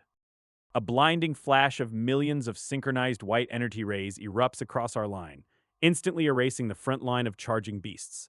Before the alien hordes can even close the distance, they are blasted into thick red clouds of vaporized blood mist. Our defensive formation holds absolute dominance as intelligent mechanical cores rapidly recalibrate heavy artillery for maximum carnage. Further back in our formation, Foundation establishment cultivators sit in deep meditation with millions of razor-sharp flying swords hovering above. Guided by pure divine sense, the endless blade array surges across the sky like a roaring river of steel. Every single salve from our heavy artillery and sword river carves massive empty zones through the terrifying enemy tide. Despite our devastating firepower, the sheer weight of numbers begins to test our limits as martial arts practitioners are thrown through the air. Foundation establishment cultivators burn through their spiritual reserves at an alarming rate, and casualties steadily mount across the line. Even with the rising blood toll, our unbreakable army formation refuses to yield a single inch of ground.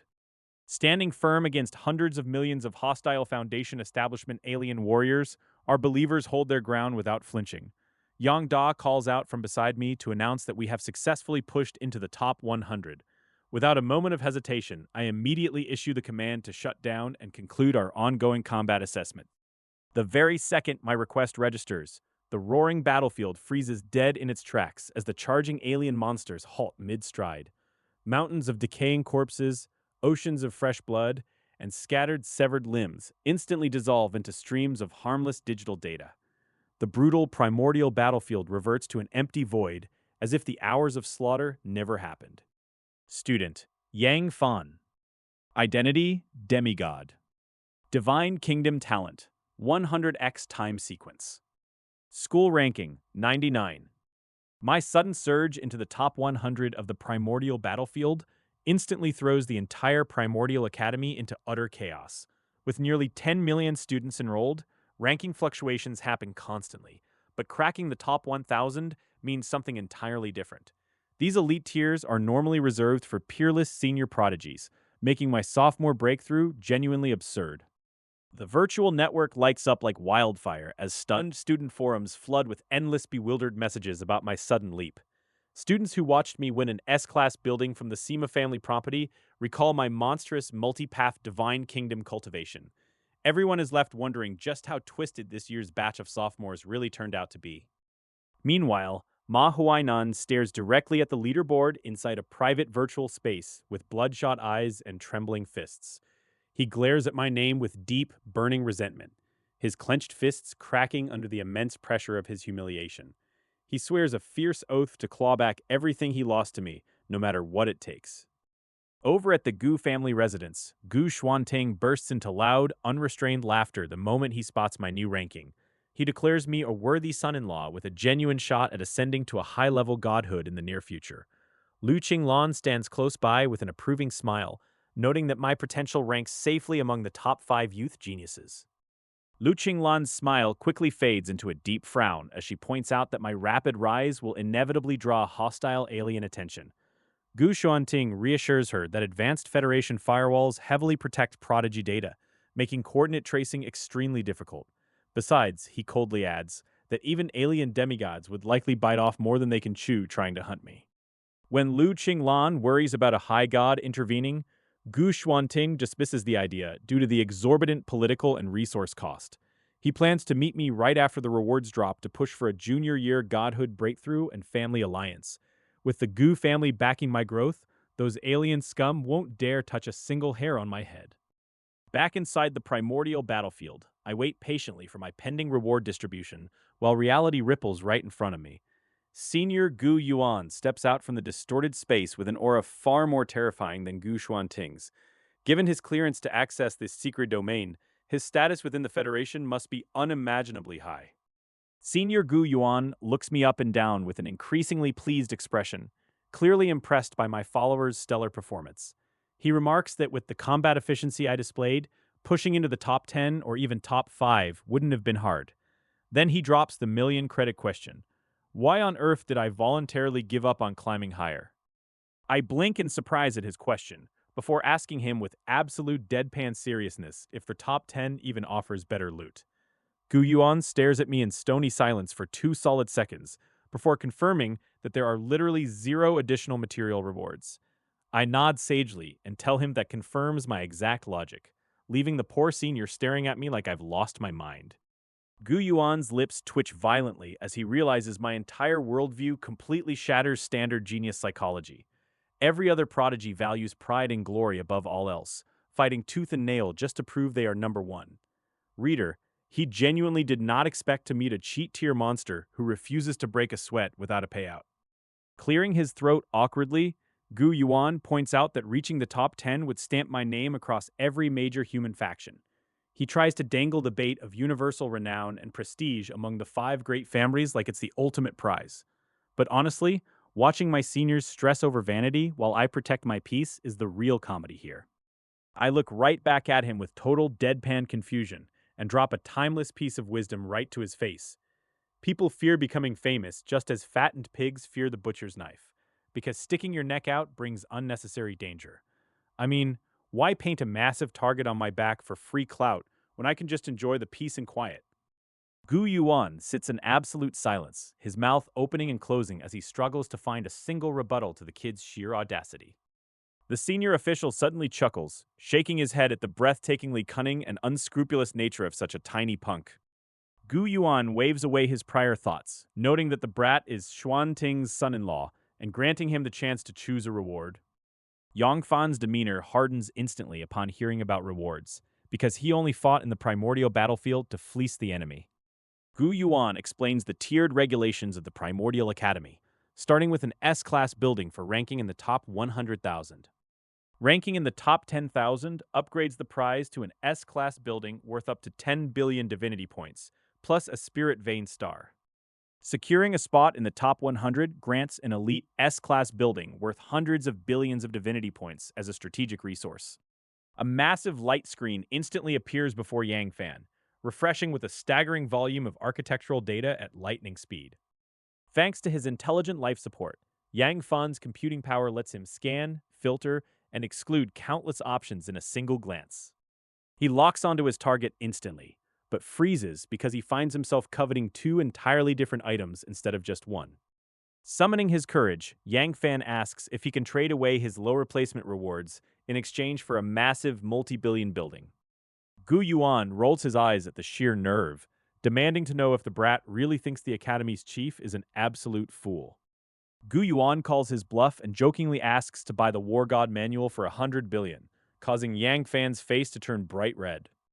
The kid was just testing the waters in case family ties gave him special treatment, but selling the War God illustrations is entirely off limits.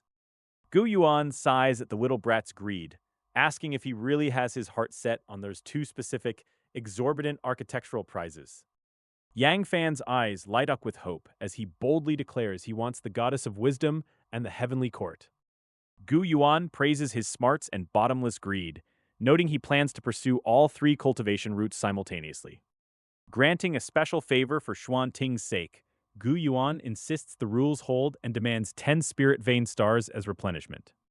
Without skipping a beat, Yang Fan agrees and immediately transmits the exact coordinates of 10 spirit vein stars to the elder.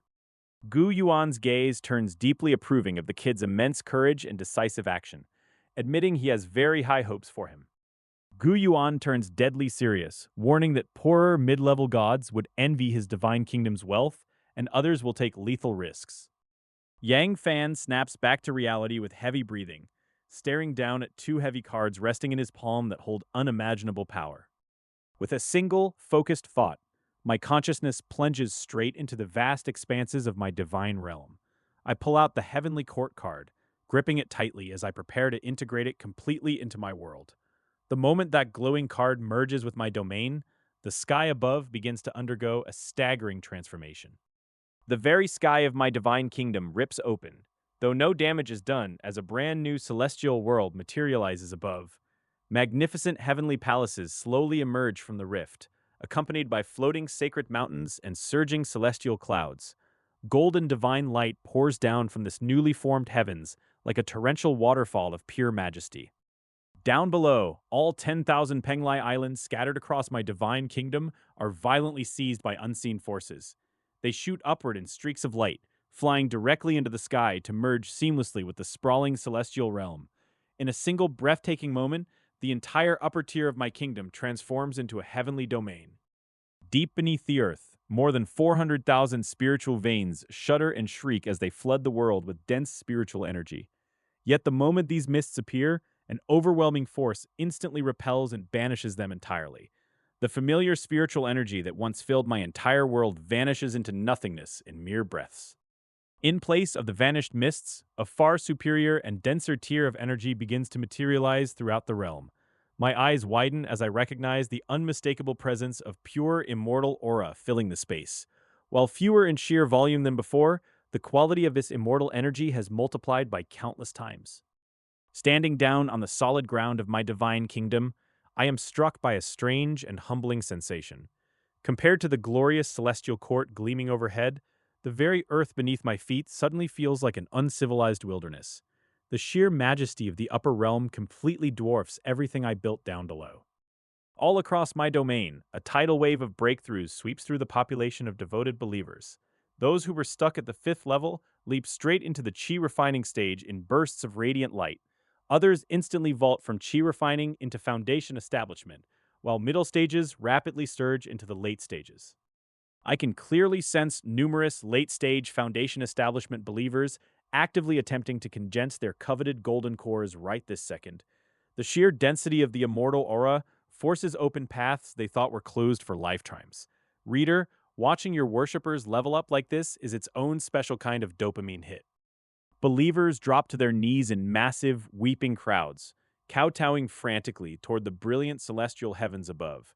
Their fervent chants echo across the land, praising my divine benevolence for granting them the true path to immortality. The sheer weight of their faith is so thick you could practically reach out and grab it. I stand somewhat dazed as I watch my entire cultivation civilization shatter its previous bottlenecks and undergo another radical transformation. Even now, I can vaguely sense that the heavenly court is nowhere near its absolute limit. If not for the hard physical size limitations of my own divine kingdom, it would still be expanding outward. I cast my gaze downward at the famous Penglai Islands that I once bought at such a staggering price. Supporting facilities like the Sun Core and the Cloud Steps Heavenly Road suddenly look completely out of place here. Suspended inside the grandeur of the Heavenly Court, those islands now resemble awkward patches on a royal robe. Compared to the true celestial realm surrounding them, the living environment on the old Penglai Islands is suddenly brutally harsh. Numerous cultivators voluntarily pack up their belongings, abandoning the islands to search for fresh cave dwellings within the Heavenly Court. It turns out even NPC believers have standards when an upgrade drops. This massive array is truly worthy of being the human race's most core strategic resource, even if it feels a bit much for my current stage. Without a moment of hesitation, I decide it is time to clear out these obsolete items and free up space.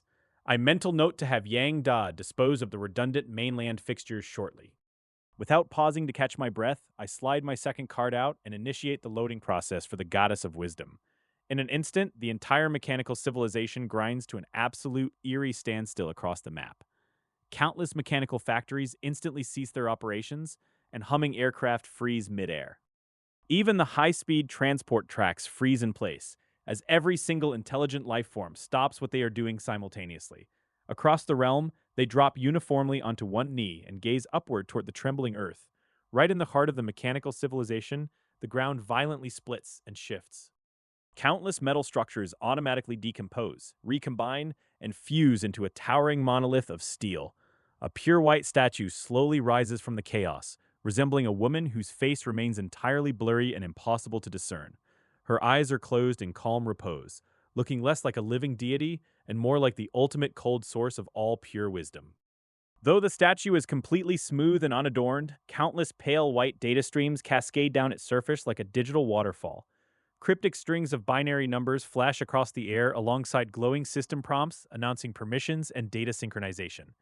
The entire entity radiates an overwhelming aura of sacredness and dangerous, deep unknown. A blinding wave of pale white light erupts from the statue, washing outward and instantly blanketing the entire mechanical civilization. At that exact moment, every single intelligent life form shudders as a profound, unprecedented connection forms between them. Massive vaults of data upload, share, and synchronize across the entire network in a single heartbeat. The previously scattered mechanical network unifies into a single, terrifyingly efficient hive mind, instantly sharing databases and computing power. Projects that once required a full century of research now involve the entire civilization working in simultaneous harmony. Factories optimize themselves autonomously, and production lines iterate at breakneck speeds. A massive backlog of incomprehensible technological information is automatically unlocked and analyzed by the hive mind. Even theoretical tech routes not yet invented are actively deduced and mapped out by the Goddess of Wisdom. Computing power skyrockets across the board, causing numerous second-class intelligent life forms to trigger sudden breakthroughs. Countless mechanical life forms speak aloud in unison, their identical voices sounding cold yet utterly devout as they praise my divine gifts. As the Goddess of Wisdom fully loads, a sudden, stunning wave of absolute clarity washes through my own mind. My mental strength surges, letting me process complex thoughts with terrifying speed while the world grows crystal clear. Yang Da materializes beside me with a face split by an ecstatic grin, offering his breathless congratulations for the massive upgrade. With two S-Class buildings like the Heavenly Court and the Goddess of Wisdom active, the growth speed of my believers is about to hit ludicrous speed. He points out that this mechanical goddess holds the core inheritance of a high-level god kingdom. Yang Da drops the kicker. As long as I gather enough resources after breaking through to actual godhood, my path is completely secure. Up to the rank of a 7th-order mechanical god, I will face virtually no obvious bottlenecks whatsoever. My breathing turns ragged as I realize the staggering value of the asset I just dropped into my realm. Yang Yi suddenly appears to announce that Gu Xuanting of the Gu family is inviting me into their territory within the virtual world. I nod in acknowledgement before turning straight back to Yang Da with a sharp look in my eyes. I order him to mobilize every available resource to max out believer combat power, because I am heading to the Primordial Academy's Alien God Kingdom arena very soon. Back in the real world, Yang Fan takes off his virtual reality helmet and finds himself back inside the opulent private estate belonging to the powerful Gu family. He immediately steps forward to bow respectfully to Gu Xuanting, addressing the senior patriarch as father with total deference and absolute politeness. Gu Xuanting looks back at the young prodigy with clear satisfaction in his eyes, openly praising how much his divine kingdom has expanded in such a short time. Yang Fan answers earnestly that he owes everything to the older man's guidance, admitting without shame that without Gu family money, he would have stayed stuck. Gu Xuanting cannot help but chuckle out loud at his brutal honesty, appreciating that the young man does not bother hiding behind a fake veil of false modesty. Standing up from his seat, Gu Xuanting gives the young man a friendly pat on the shoulder and gestures for him to sit down before turning serious. The older patriarch's expression hardens into a grave look as he reminds the young sophomore that ranking 99th on the primordial battlefield makes him a target. Yang Fan remembers Sima Bong's warning about alien gods breaking universal rules to assassinate human prodigies, and he frowns at the thought of facing a true god. Gu Xuanting quickly waves his hand to ease his worries, explaining that the price to shatter divine kingdom rules is far too high, even for hostile alien races. He points out that Yang Fan is at best in the top 5 of Primordial Academy, meaning he is not even a top 10 priority across the entire younger human generation. Hearing that high-level divine intervention is practically off the table, Yang Fan feels a massive wave of relief wash over him since demigods are no threat. Reader, do not relax just yet, because Gu Xuanting immediately turns even more serious and warns that alien demigods will hunt him down if his coordinates leak.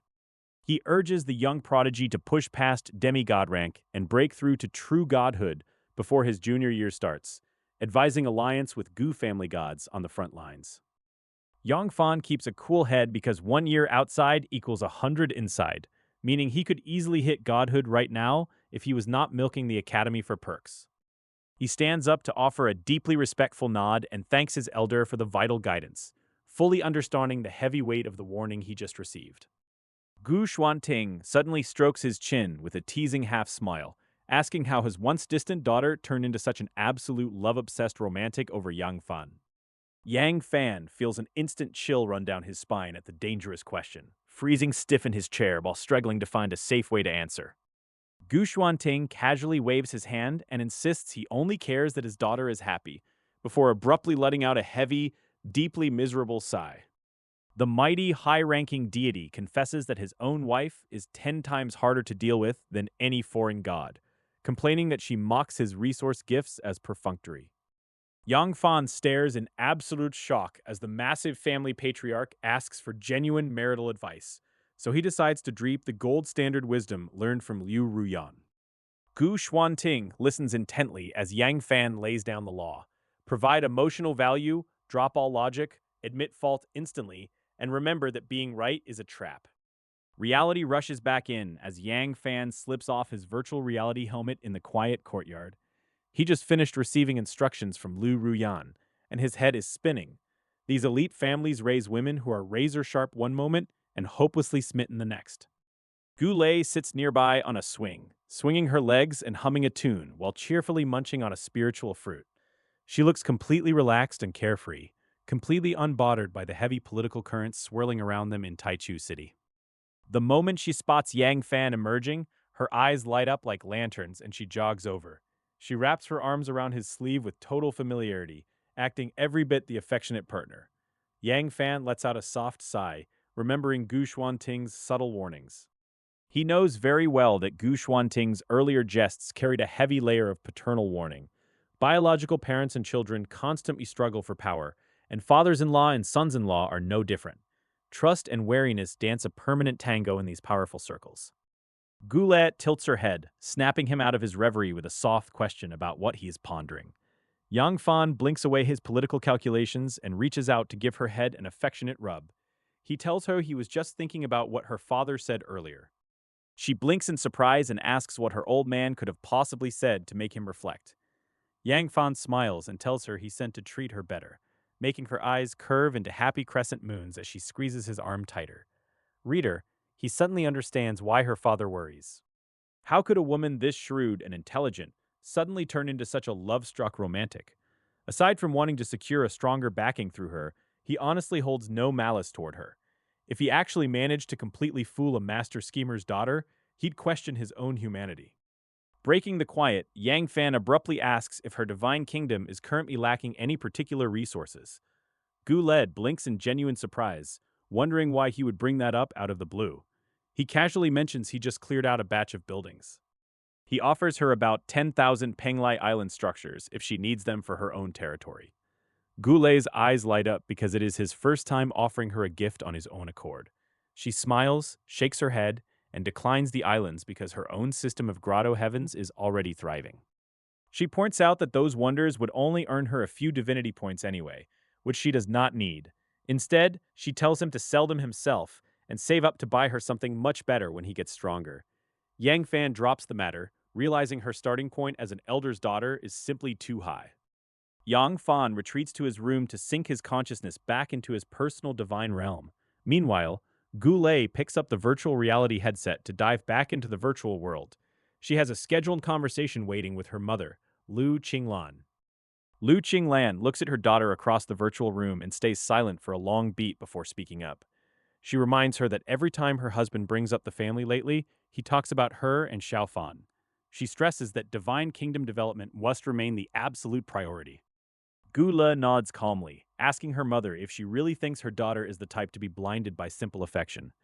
Lu Qinglan raises an eyebrow at that and asks what she has actually been up to lately. Gula leans back and bluntly states that he simply deserves her full attention. She wants the absolute best resources, the best companies, and naturally, the best marriage for herself. Initially, she admits she only partnered with him because his terrifying talent could share her father's burden. But she quickly realized she grossly underestimated his potential. She compares his startling growth rate to her own father's youth, proving a simple contract will never be enough to bind him. She declares she wants to be his true wife, sharing fortune and misfortune through life and death just like her parents.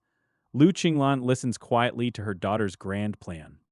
Gula notes that her husband rose from the bottom and remains far too tightly wrapped up in caution. He uses her for political backing, she admits with a wry laugh, though he holds no genuine malice.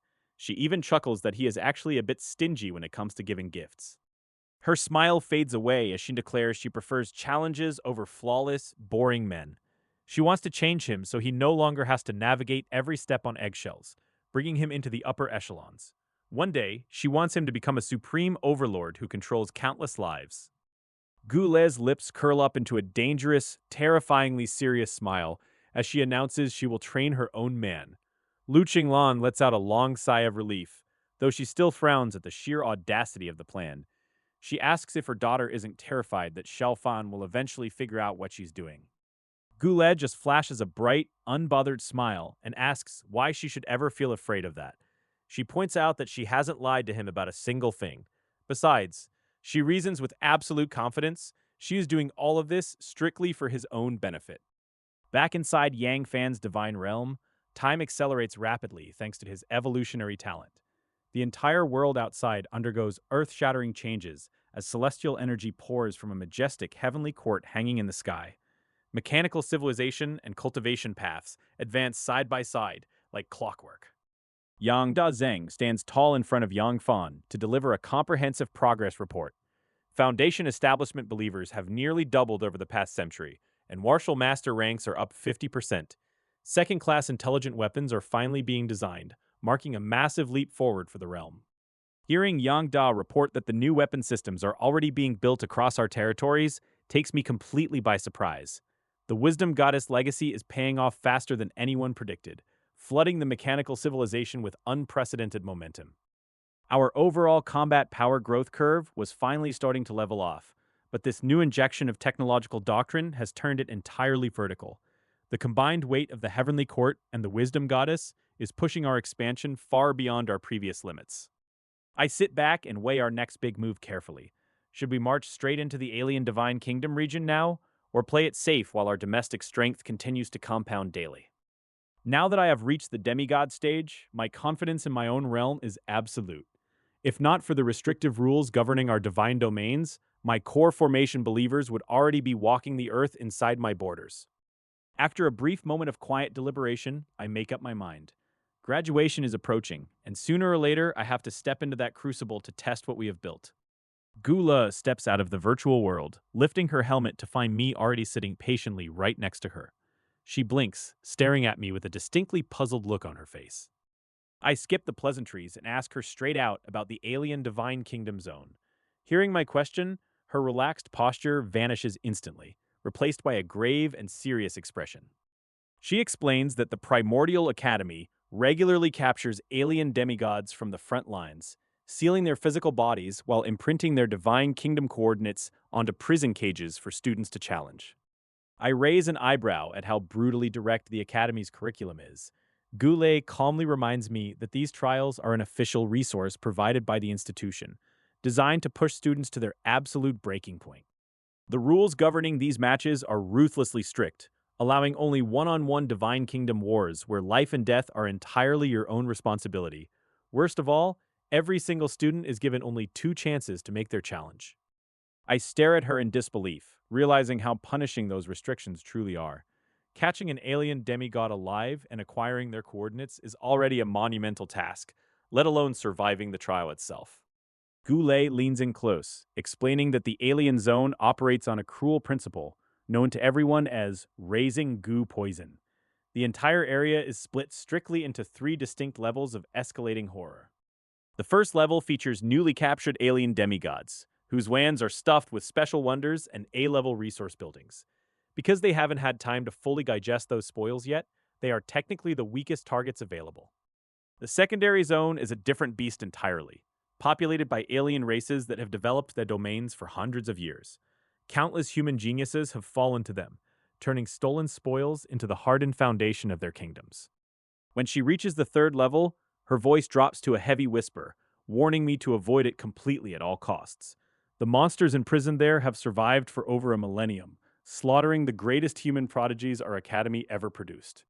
The air grows heavy as she looks me dead in the eye and tells me that not even my father can bail me out if I mess up here. These rules are forged jointly by the 5 major families and the Supreme Intelligence Systems, meaning there are 0 loopholes or backdoors. After a long moment of silence, I nod to let her know I understand the gravity of her words. Reader, I am not stupid enough to rush blindly into a meat grinder without checking the clearance first. Since we only get 2 shots at this, it makes 0 sense to waste them on weaklings when we can hunt the strong. Every single day, my divine kingdom undergoes earth-shattering changes, exploding with new life and rapidly evolving machinery. While my automated forces expand the borders, I spend every waking hour cramming heavy texts on divine kingdom warfare and civilization evolution. I also tap Goulet for insider knowledge on the bitter power struggles running rampant among the 5 major families. She breaks down how cooperation among the 5 great families masks a cutthroat competition for resources and influence. When the pie is only so big, human nature ensures that the struggle for a slice never stops. Then, right in the middle of my intense preparation, a message lights up my console from Sima Bang. He is inviting me to a small gathering at Yue Shang restaurant tonight, keeping our old circle from completely vanishing. Our old Qingshan District F4 squad has shrunk down to just the 2 of us now, that Wen Yushui and Ye Jianfeng have drifted off. Wen Yushui quietly left the group some time ago, proving we were never more than polite acquaintances. Of the original group, only Sima Bang remains, largely because his status as a scion of the 5 great families commands enough face for me to respond. I tap my screen to send a short reply confirming I will be there. I pushed open the door to the private room on the 3rd floor of Yue Shang Tower, stepping inside to find Sima Bong and Ye Jianfeng waiting for me. The moment I appeared, both of them stood up almost simultaneously, and Ye Jianfeng looked genuinely restrained. I greeted them with a smile, showing no trace of arrogance despite my massive shift in status and power. I've learned that holding on to decency is far more powerful than puffing your chest out, because respecting others is respecting yourself. Sima Bang beamed from ear to ear, practically dragging me over to take the main seat at the table. He told me that my spot in the top 100 of the primordial battlefield rankings had every family group in his clan in an uproar. Sima Bang told me between sips of wine that his father was still chewing out his third brother for giving me such a stingy investment amount. That sparked my curiosity, so I asked him who this third brother actually was. Sima Bang explained that his father had over 100 sons, and this third brother was more than 800 years older than him, and now a mid-level god. Most of their external investment decisions were run by him, and Sima Bang clearly feared him. While we were chatting, Ye Jianfeng suddenly brought up how he had kicked Wen Yushui out after a minor disagreement. He looked genuinely embarrassed as he cautiously watched my expression, waiting to see if I'd hold a grudge. I just smiled and didn't pay any attention to it, because petty conflicts and people getting off the bus early are completely insignificant to me now. Some folks walk with you for a stretch and then leave, and that's just how life goes. The mood shifted quickly when Sima Bang broke into a gossipy grin and dropped a hilarious piece of news. He told me that Ma Huainan had actually gone ahead and chosen a level 1 alien god kingdom area, and he was dying of laughter over it. Hearing that made me sit up and frown with genuine interest, because I remembered the bet we made when the 5 major families gathered. Ma Huainan possessed the monstrous SS-level martial god body talent, so why on earth would he pick the absolute weakest region? Sima Bang sneered and pointed out that it was what Ma Huainan deserved for trying to challenge me and losing the War Gods illustrated book. That core building of his divine kingdom was gone, leaving him desperate for resources to keep his realm afloat. Sima Bang looked at me with envy written all over his face as he explained the financial reality of the situation. His third brother had slashed Ma Huainan's funding, forcing him to hunt down high-value buildings and wonders held by alien demigods. I nodded slightly and asked why Ma Huainan didn't just head straight into a second-level region if his strength was so formidable. Sima Bang immediately shook his head and said the risk in those higher tiers was simply too catastrophic for a sophomore. Sima Bang explained that under normal circumstances, students were supposed to wait until their senior year before touching the second-tier zones. Those alien demigods had spent centuries developing their territories with academy buildings, and they were lethally strong. He lowered his voice, reminding me that plenty of students from the second-level areas had been completely swallowed up by alien races in the past. If your foundation isn't deep enough, touching those hardened alien demigods is practically a suicide mission. After we finished a satisfying meal, I left Yueshang Tower and headed back to my villa, leaving Sima Bang and Ye Jianfeng behind in the private room. Reader, they did not waste any time diving into an analysis of my personality. Ye Jianfeng took a sip of his wine and shook his head, sighing that my personality was remarkably good for someone of my status. He couldn't get over the fact that an unparalleled genius was still willing to sit down and chat easily with ordinary folks. Sima Bang just offered a quiet smile and didn't respond to Ye Jianfeng's naive praise. Wen Yushui had failed to see his own worth and got himself kicked out, but Ye Jianfeng wasn't really seeing the full picture either. Sima Bang knew perfectly well that throughout the entire dinner, the only person I was genuinely willing to talk to was him. Ye Jianfeng had an ordinary background and decent talent, but he simply didn't belong to the elite circle of the 5 major families. Sima Bang thought about how humans have 2 parallel eyes, and yet always look at others from warped angles. People find it remarkably easy to see right through everyone else, but seeing through themselves remains an impossible task. Back at the safety of my villa, my consciousness instantly plunged deep into the vast expanse of my divine realm. The moment my mind arrived, the entire landscape before me had undergone a staggering, total transformation. The heavenly court floated high in the clouds, where countless Foundation establishment cultivators streaked across the heavens on flying swords like shooting stars. Every old paradigm had been erased, replaced by a breathtaking landscape of suspended palaces and hanging lakes. A complete social and cultivation civilization had formed within this ethereal mist, complete with sects, families, alliances, and bustling chambers of commerce. Chi refining cultivators anchored the middle tiers, while fifth-tier patrols guarded the outer perimeter. Alchemists remained the absolute lifeblood of the realm, operating towering pagodas erected by Yang Da across every corner of the heavenly court. Elixirs poured out of these furnaces to maintain the smooth operation of the entire societal machine. Down on the ground, the myriad martial court belonging to the martial arts civilization had evolved into a miniature martial world. Martial masters ran packed academies, trading techniques and physical conditioning with fifth-tier beings in exchange for spirit stones. Mechanical civilization ran with stark, ruthless simplicity, devoid of messy factions or squabbling sects. Intelligent life forms ranging from first to fifth tier worked in relentless harmony, dedicating every cycle to upgrading their structures and optimizing efficiency. My gaze suddenly froze when I spotted Yang Da, the supreme leader of this cold, mechanical empire, acting less like a machine than anyone else. The rogue AI had used his absolute authority to construct an outrageously lavish jade palace adorned with precious gemstones. He had even abused his administrative privileges to round up female cultivators and martial artists for a massive beauty pageant inside his palace. I rubbed my forehead and let out a long sigh, wondering exactly who in the world he learned this from. Peering into my elf kingdom, I watched the massive, ancient elven tree thrive under the surging life force provided by the newly integrated Heavenly Court. The sprawling trade city at the very heart of my divine realm now spans over 100,000 square kilometers, flooding daily with rare ores and potent elixirs. With 7 million Foundation Establishment warriors, 9 million martial masters, and 4 million intelligent machines, my high-end combat power shattered 20 million. Staring at this thriving civilization, I realized it was finally time to spark a war, knowing comfort breeds weakness and true growth demands the crucible of battle. I softly called for Yang Da, who instantly shoved away a Foundation Establishment female cultivator, yanked up his pants, and teleported straight to my location. Yang Da dropped into a respectful bow, his eyes lighting up with wicked glee the moment I ordered him to notify all our forces to begin preparations for war.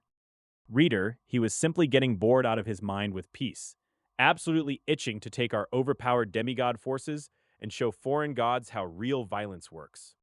Turning my attention outward, I asked about Ling Suzi, learning that our injected resources had restored his divine kingdom and pushed his chi-refining void spirits past 10,000.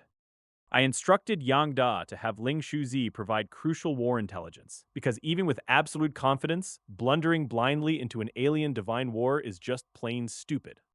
Leaving my residence alone without telling Gula, I slipped away quietly and headed straight for the restricted Alien God Kingdom district in Primordial City. Most students wait until their senior year or late junior year to touch this lethal gambling den, but waiting around for safety is for cowards who lack proper ambition. I had no patience to explain my timeline advantages to anyone, especially since 40 or 50 years of hidden Divine Kingdom development had already maxed out my isolated growth. The alien Divine Kingdom area was eerily quiet, yet the human demigods walking these wide streets radiated an oppressive pressure that clearly dwarfed ordinary fighters. The moment a passing senior caught sight of me, his identity key flashed a terrifying peerless prodigy warning, making him drop his head in sheer panic. He didn't even dare to look up at my face, knowing his low grade A or grade B standing meant nothing before a top-tier prodigy of my caliber. Reaching the true core of the district, I found rows of massive, sealed metal cabins, flashing with streams of high-tech data instead of traditional buildings. Students here relied heavily on their intelligent life forms to interface with the machinery, but my mechanical civilization background allowed me to process it raw. My mind absorbed the staggering data feed instantly, revealing a 60 million square kilometer divine realm belonging to a 242-year-old Blackbone clan demigod. The dossier listed 10 dead human demigods on the front lines, backed by a terrifying Tier A black-tide blunt pool and a bone-splitting altar. It also boasted a corroded steel mine, a war hatchery, a heavy-duty training ground, and 100 spiritual veins fueling its brutal war machine. The system risk assessment flashed a glaring high danger rating, confirming this opponent was an absolute meat grinder for unprepared invaders. Yet, I kept walking right past it without a second glance, because despite the impressive assets, there was not a single S-class building in the entire setup. Ordinary Tier A buildings couldn't tempt me anymore when I had the cash to buy them outright, and wasting a precious chance on junk would be a total rookie mistake. With only 2 entry chances on the line, I knew good steel belongs on the blade, and I would settle for nothing less than an S-class treasure to break our limits. Standing within the Primordial Academy, a sudden wave of realization washed over me. I finally grasped why the institution strictly limits students to only 2 challenge opportunities. If there were no limits, alien demigods in these border zones would be entirely wiped out for their massive resources. As a top Federation school, it truly protects its students. Stepping across into the second-level area, the ambient pressure immediately surged upward. Every human demigod passing by here radiated a heavy, suffocating aura of power. Just as I prepared to check the alien database, a flamboyant woman approached me. She introduced herself as Lu Wan from the Lu family, watching me with a hint of provocation. I offered a casual greeting and nothing more, wondering why she had sought me out here. In this alien zone, my identity stood out like a bright beacon to everyone. Lu Wan asked why a sophomore was wandering the alien kingdom zone so early. I replied dismissively that I was just looking around, eager to move on to my actual business. Not easily discouraged, she offered her guidance as a graduating senior familiar with the area. Realizing her help might save time, I reluctantly accepted her offer. Lu Wan pointed out a Crimson Scale Clan demigod boasting 3 S-class buildings, including the resource-rich Crimson Flame Vein Furnace.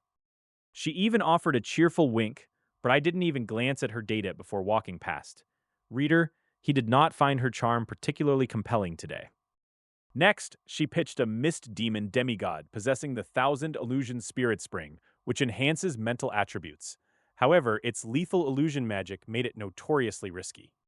She then showed me a rock demon demigod with the Earth Mother Mine and nearly 100,000 spiritual veins. Right after, she invited me to dinner at her family restaurant. I brushed off her dinner invitation with a vague remark about later, keeping my eyes firmly on the task ahead. With her guiding, our screening efficiency jumped. The alien demigods in these higher zones had survived for over 1,000 years through countless brutal wars. For my first Divine Kingdom war here, playing it safe was mandatory. Then, my feet stopped dead in their tracks as my pupils contracted sharply. There it was, displayed right before my eyes. It was the Temple of Myriad Paths of Evolution, a core building recommended by the Federation's highest intelligence. It was fully compatible with cultivation, martial arts, and machinery. This vital structure enhances comprehension, boosts cultivation efficiency, and increases career breakthrough probabilities. It was an absolute cornerstone for civilizational development. The target was a 600-year-old undead demigod, sitting in a 78 million square kilometer kingdom. It held 200,000 spiritual veins and 4 S-rank buildings. Its known achievements included brutally slaughtering 3 human prodigies, earning it an extremely high risk rating. Even my expression grew dead serious reading those stats. Lu Wan stared at the screen beside me and swallowed hard, her voice trembling slightly.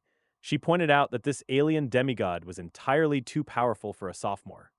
She argued that even upperclassmen rarely touched these terrifying Tier 3 entities, calling it a reckless move. The War of the Divine Kingdom wasn't a game where you just respawn. I thanked her briefly for the warning, but my mind was already made up. Looking right at the glowing panel, I told her he was the one. Without hesitation, I slammed my right hand directly onto the display screen. An intensely freezing aura surged up my arm, locking my divine realm into mortal combat. The hidden asterisk marks vanished from the interface, exposing exact spatial coordinates across the void. At that precise second, our protagonist feels the coordinates of his own divine kingdom laid bare. The moment he confirms his choice, the war officially begins without warning. Raising his head, he stares into a sleek, silver-white device humming in front of him. He knows an undead demigod is waiting on the other side of that metal wall, completely hidden from sight. Neither combatant can spot the other, yet the silent standoff has ended. Before a single strike lands from our side, massive spatial rifts rip open across the fields outside the Divine Kingdom. Countless skeleton soldiers, skeleton cavalry, and riders on bony beasts pour from the fractures. This blinding white tide stretches across the entire horizon with no end in sight. A staggering force of billions of undead vanguard pours through the dimensional tears to overwhelm the defenders. Because these rotting husks consume almost zero energy, their population swells to absurdly massive proportions. Even their initial vanguard alone numbers in the absolute billions. Defensive, city-destroying artillery pieces lock onto incoming targets inside the Sacred Realm and open fire. Terrifying beams of pure energy tear across the sky, slamming straight into the advancing horde. Thousands of undead vaporize instantly on impact, leaving behind not even a speck of dust. Bizarre sights emerge as half-shattered skeleton soldiers desperately drag their remaining bones forward across the scorched earth. Yet before they can advance far, they sink deep into the thousand-poison swamp and completely lose all mobility. Still, fresh hordes endlessly crawl from the rift. Yang Da stands firmly on high ground, looking out toward the distant spatial rift with a calm expression. He notes that these cheap skeleton soldiers cost the enemy nothing to throw away. No matter how many thousands of them turn to dust, the attacker feels zero pain. With a sudden shift in the air, Yang Yi materializes before his superior and awaits further instructions. Yang Da immediately commands him to take charge of allocating vital war supplies across the realm. Reader, the industrial engine of the Divine Kingdom is finally shifting into gear. Yang Yi is ordered to immediately raid the marketplace and buy up a massive quantity of holy water. One portion of this sacred liquid will be sprinkled outward to scour the kingdom of God. The rest heads straight to the mechanical civilization factories to coat upcoming weapons. Divine attributes will be fused directly into newly produced intelligent weapons as fast as humanly possible. The Immortal Alliance, Myriad Martial Court, Mechanical Civilization, and Elf Kingdom mobilize their forces simultaneously. Countless legions take to the skies, converging like four roaring torrents toward the Zhenjie Xuantian Great Wall.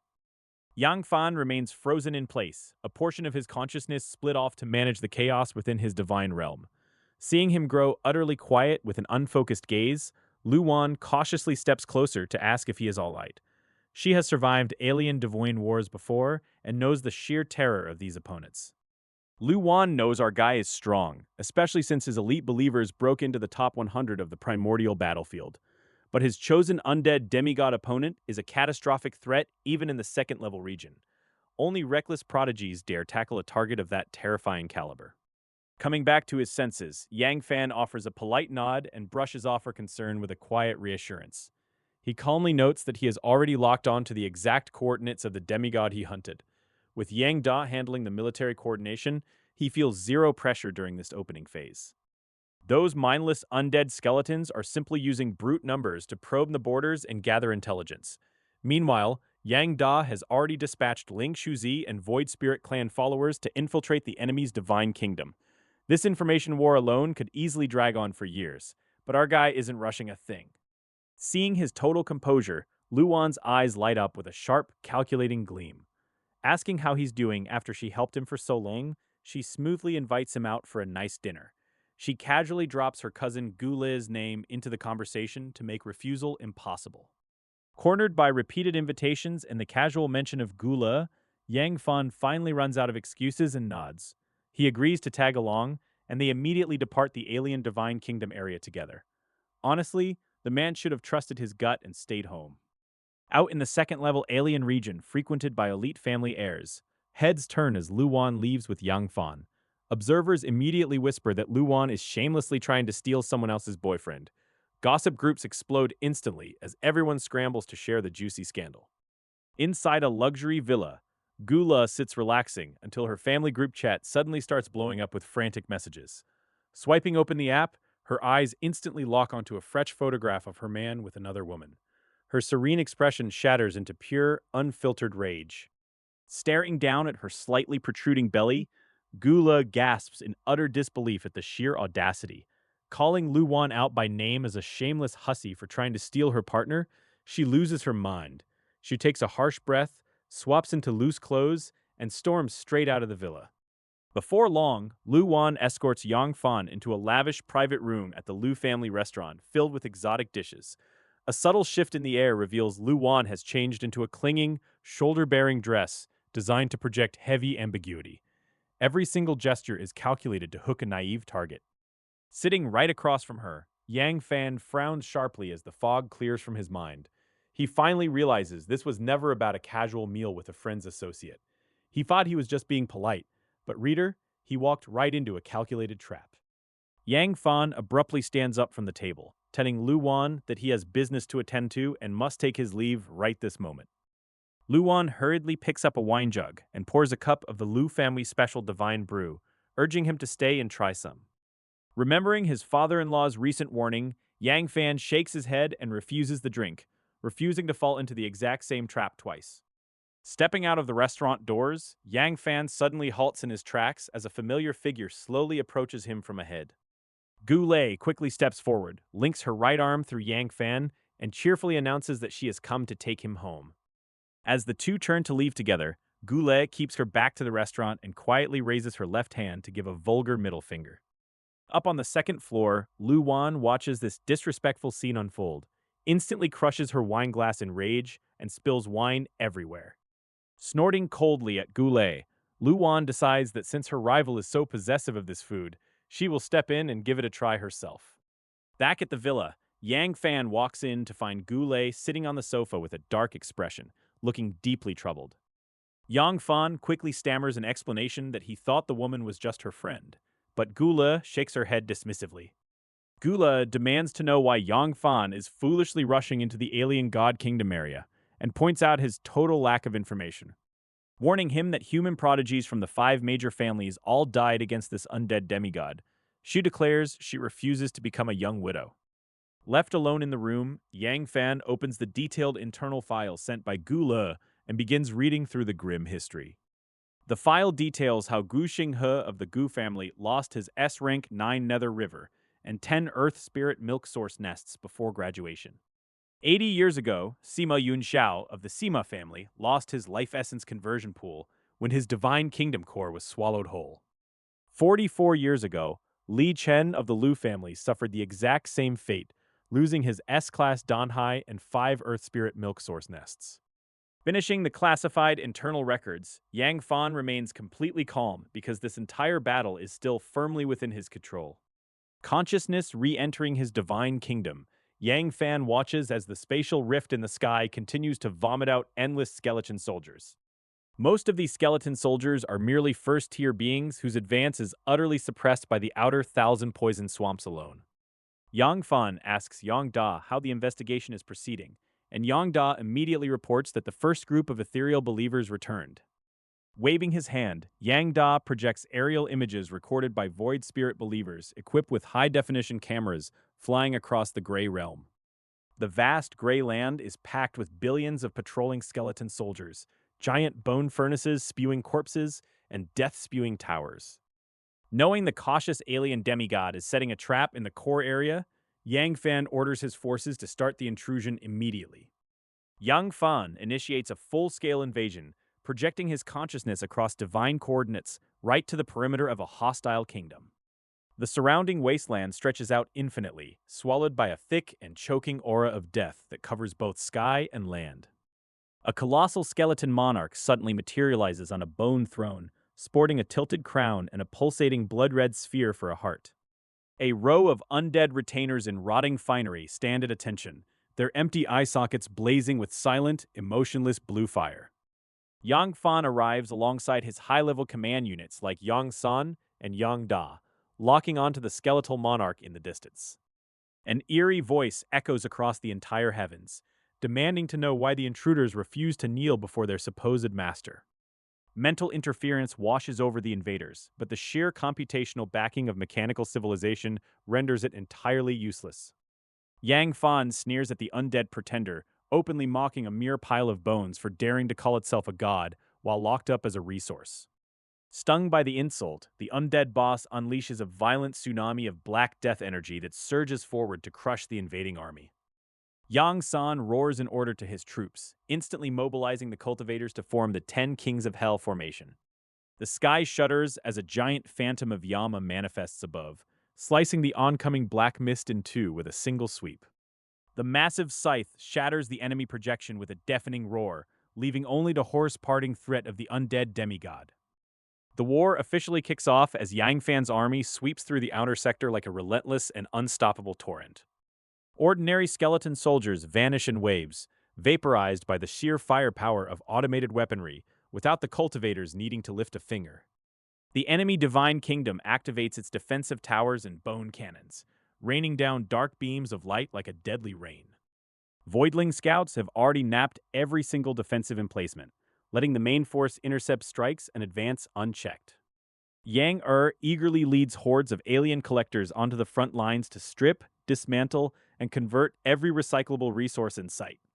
Since neither side has revealed their true cards yet, Yang Fan leaves day-to-day operations to his capable automated commanders. Over several years of marching, the troops have barely pushed through a quarter of this massive and terrifyingly vast undead demigod realm. Yang Da shuttles between divine realms, frantically allocating war supplies, purchasing holy water, and boosting production efficiency. Back at base, alchemists double their monthly pill production while weapon refiners work overtime to replace corroded B-grade gear. 7 advanced warfare minds direct the frontline operations in real time, expertly dodging dark traps and securing supply routes. Every facet of war is meticulously managed, balancing constant troop replenishment, defensive repairs, and specialized anti-undead tactics. Goulet drops by once again to check on the relentless war, lamenting that Academy rules prevent him from joining the slaughter. Yang Fan stands completely unfazed as his divine war rages on, totally confident because his forces have barely used a fraction of their true might. His massive Taishu war skyship sits parked in reserve, waiting for a command that hasn't even been needed yet. An undead demigod floods the horizon with endless skeleton soldiers, their relentless bone-grinding advance turning the entire battlefield into a nightmare. These mindless ghouls press forward without a scrap of fear, soaking up heavy fire and forcing his defensive lines to work overtime.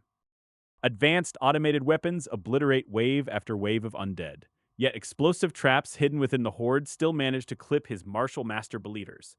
The steady stream of injuries takes a heavy toll on productivity, choking off the output of vital divine elixirs back home. Yang Fan frowns as he watches the enemy pull their skeleton-producing structures back into the heavily fortified core of their territory. He knows no rank 2 soldier can be pumped out for free without an energy source, but he decides to capture the buildings to find out. Back in the virtual world, Gu Lei drops by constantly to check on his well-being, while Gu Xuanting and Lu Qinglan make special trips to see him. Reader, he appreciates their heavy early investments and genuine concern, even if dodging their endless questions becomes a chore. Just when he thinks he can keep things quiet, he accidentally runs into Lu Wan and gets his picture snapped by a sharp-eyed gossip from the 5 major families. The news explodes across elite circles instantly, letting every elder know he is locked in a brutal divine war. Yang Fan rubs his temples in absolute annoyance, knowing the fallout from this accidental leak will bring endless trouble once the dust settles. He despises showing off because standing out draws vultures, preferring to keep his head down and let his actions speak.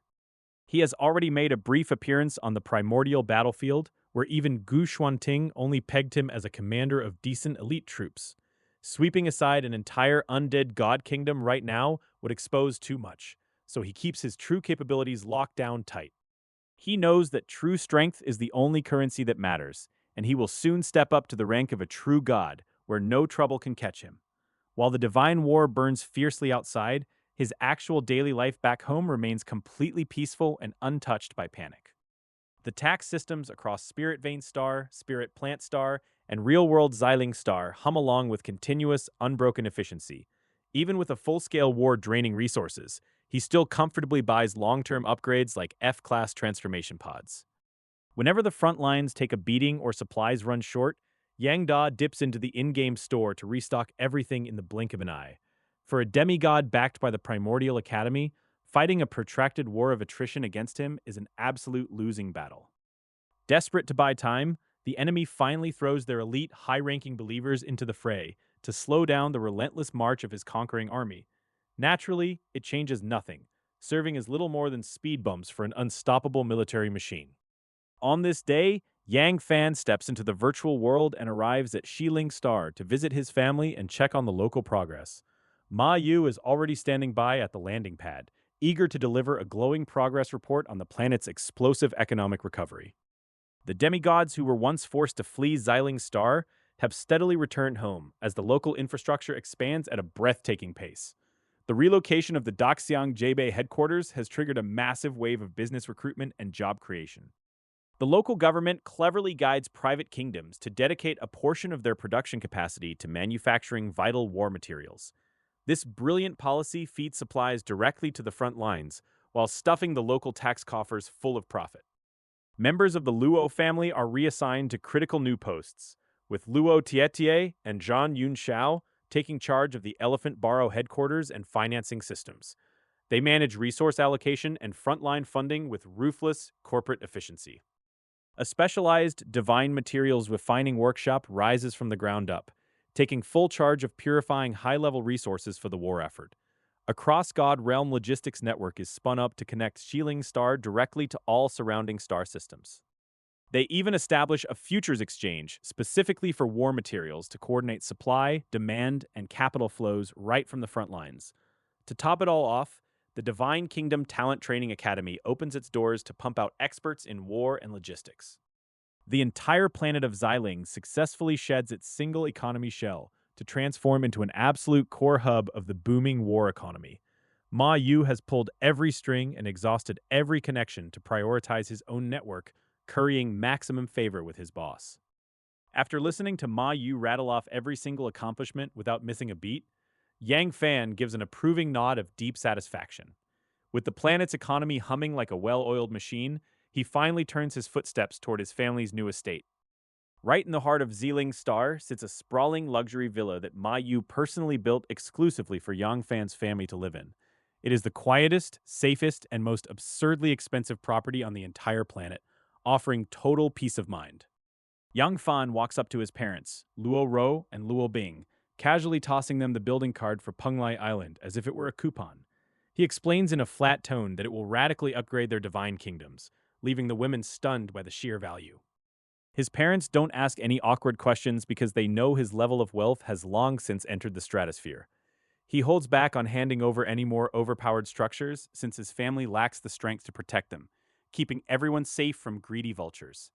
Stepping out of the virtual realm and wrapping up his daily studies, Yang Fan immediately reached out to Gule to set her mind at ease.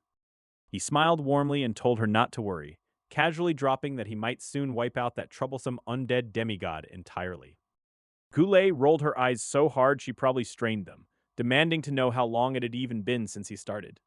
She reminded him that their target rose by crushing 3 human prodigies and held centuries of accumulated foundation in his kingdom. Yang Fan merely offered a gentle smile and kept his explanations to himself, knowing endless talking would only breed more anxiety.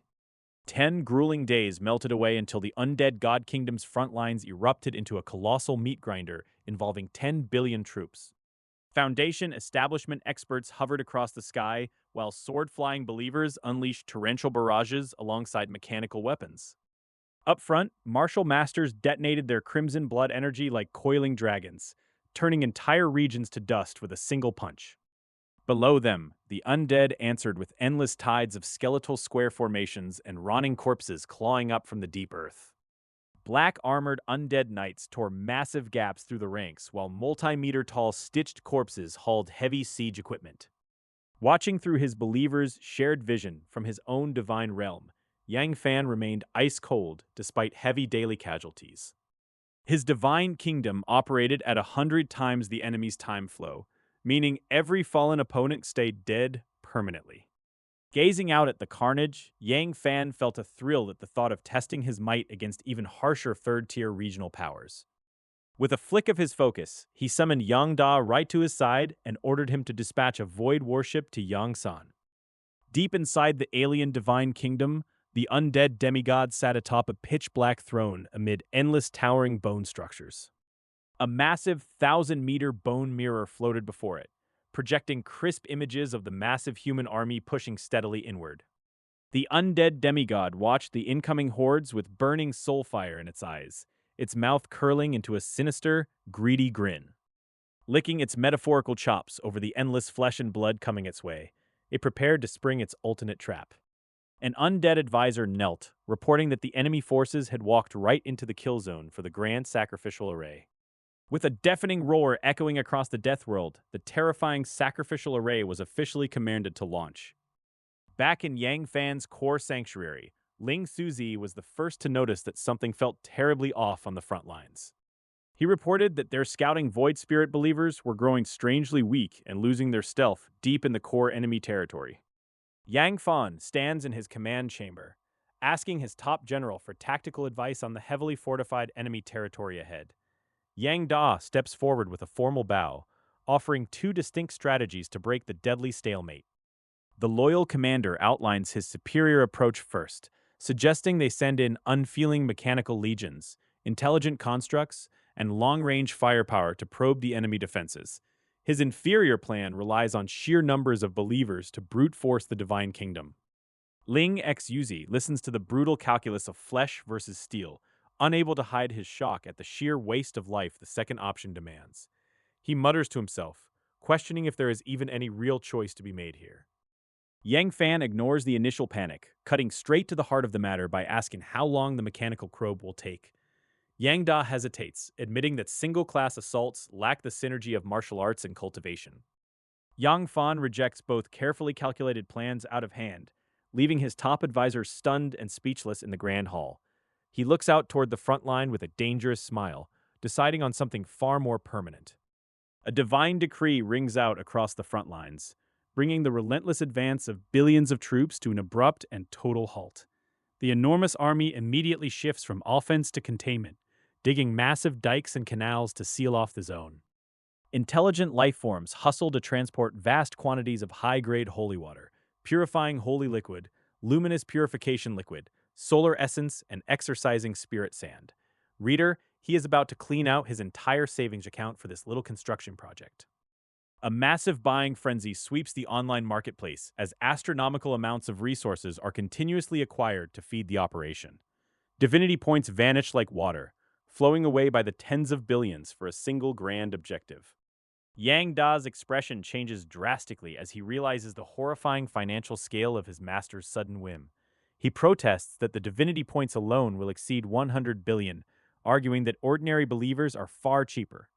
Yang Fan just smiles at the outburst, turning around to explain that a true god cares about the safety of his divine kingdom above all else. He notes that lost divinity points can always be farmed back in a month or two. He breaks down why the slower mechanical probe leaves him vulnerable to hiding enemies for millennia until graduation day forces his hand. Meanwhile, the brute force meat grinder risks leaving his kingdom crippled if a rival demigod launches a sudden raid.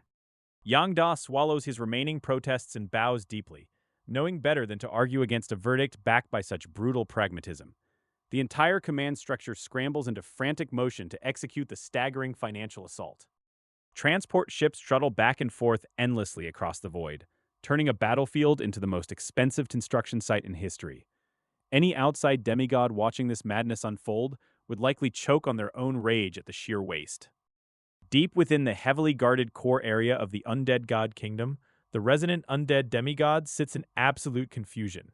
It stares out through mystical scrying mirrors, completely baffled as to why the human army suddenly stopped attacking. An undead advisor kneels and suggests the enemy might have learned crucial intelligence from the thousands of special creatures their tribe recently captured.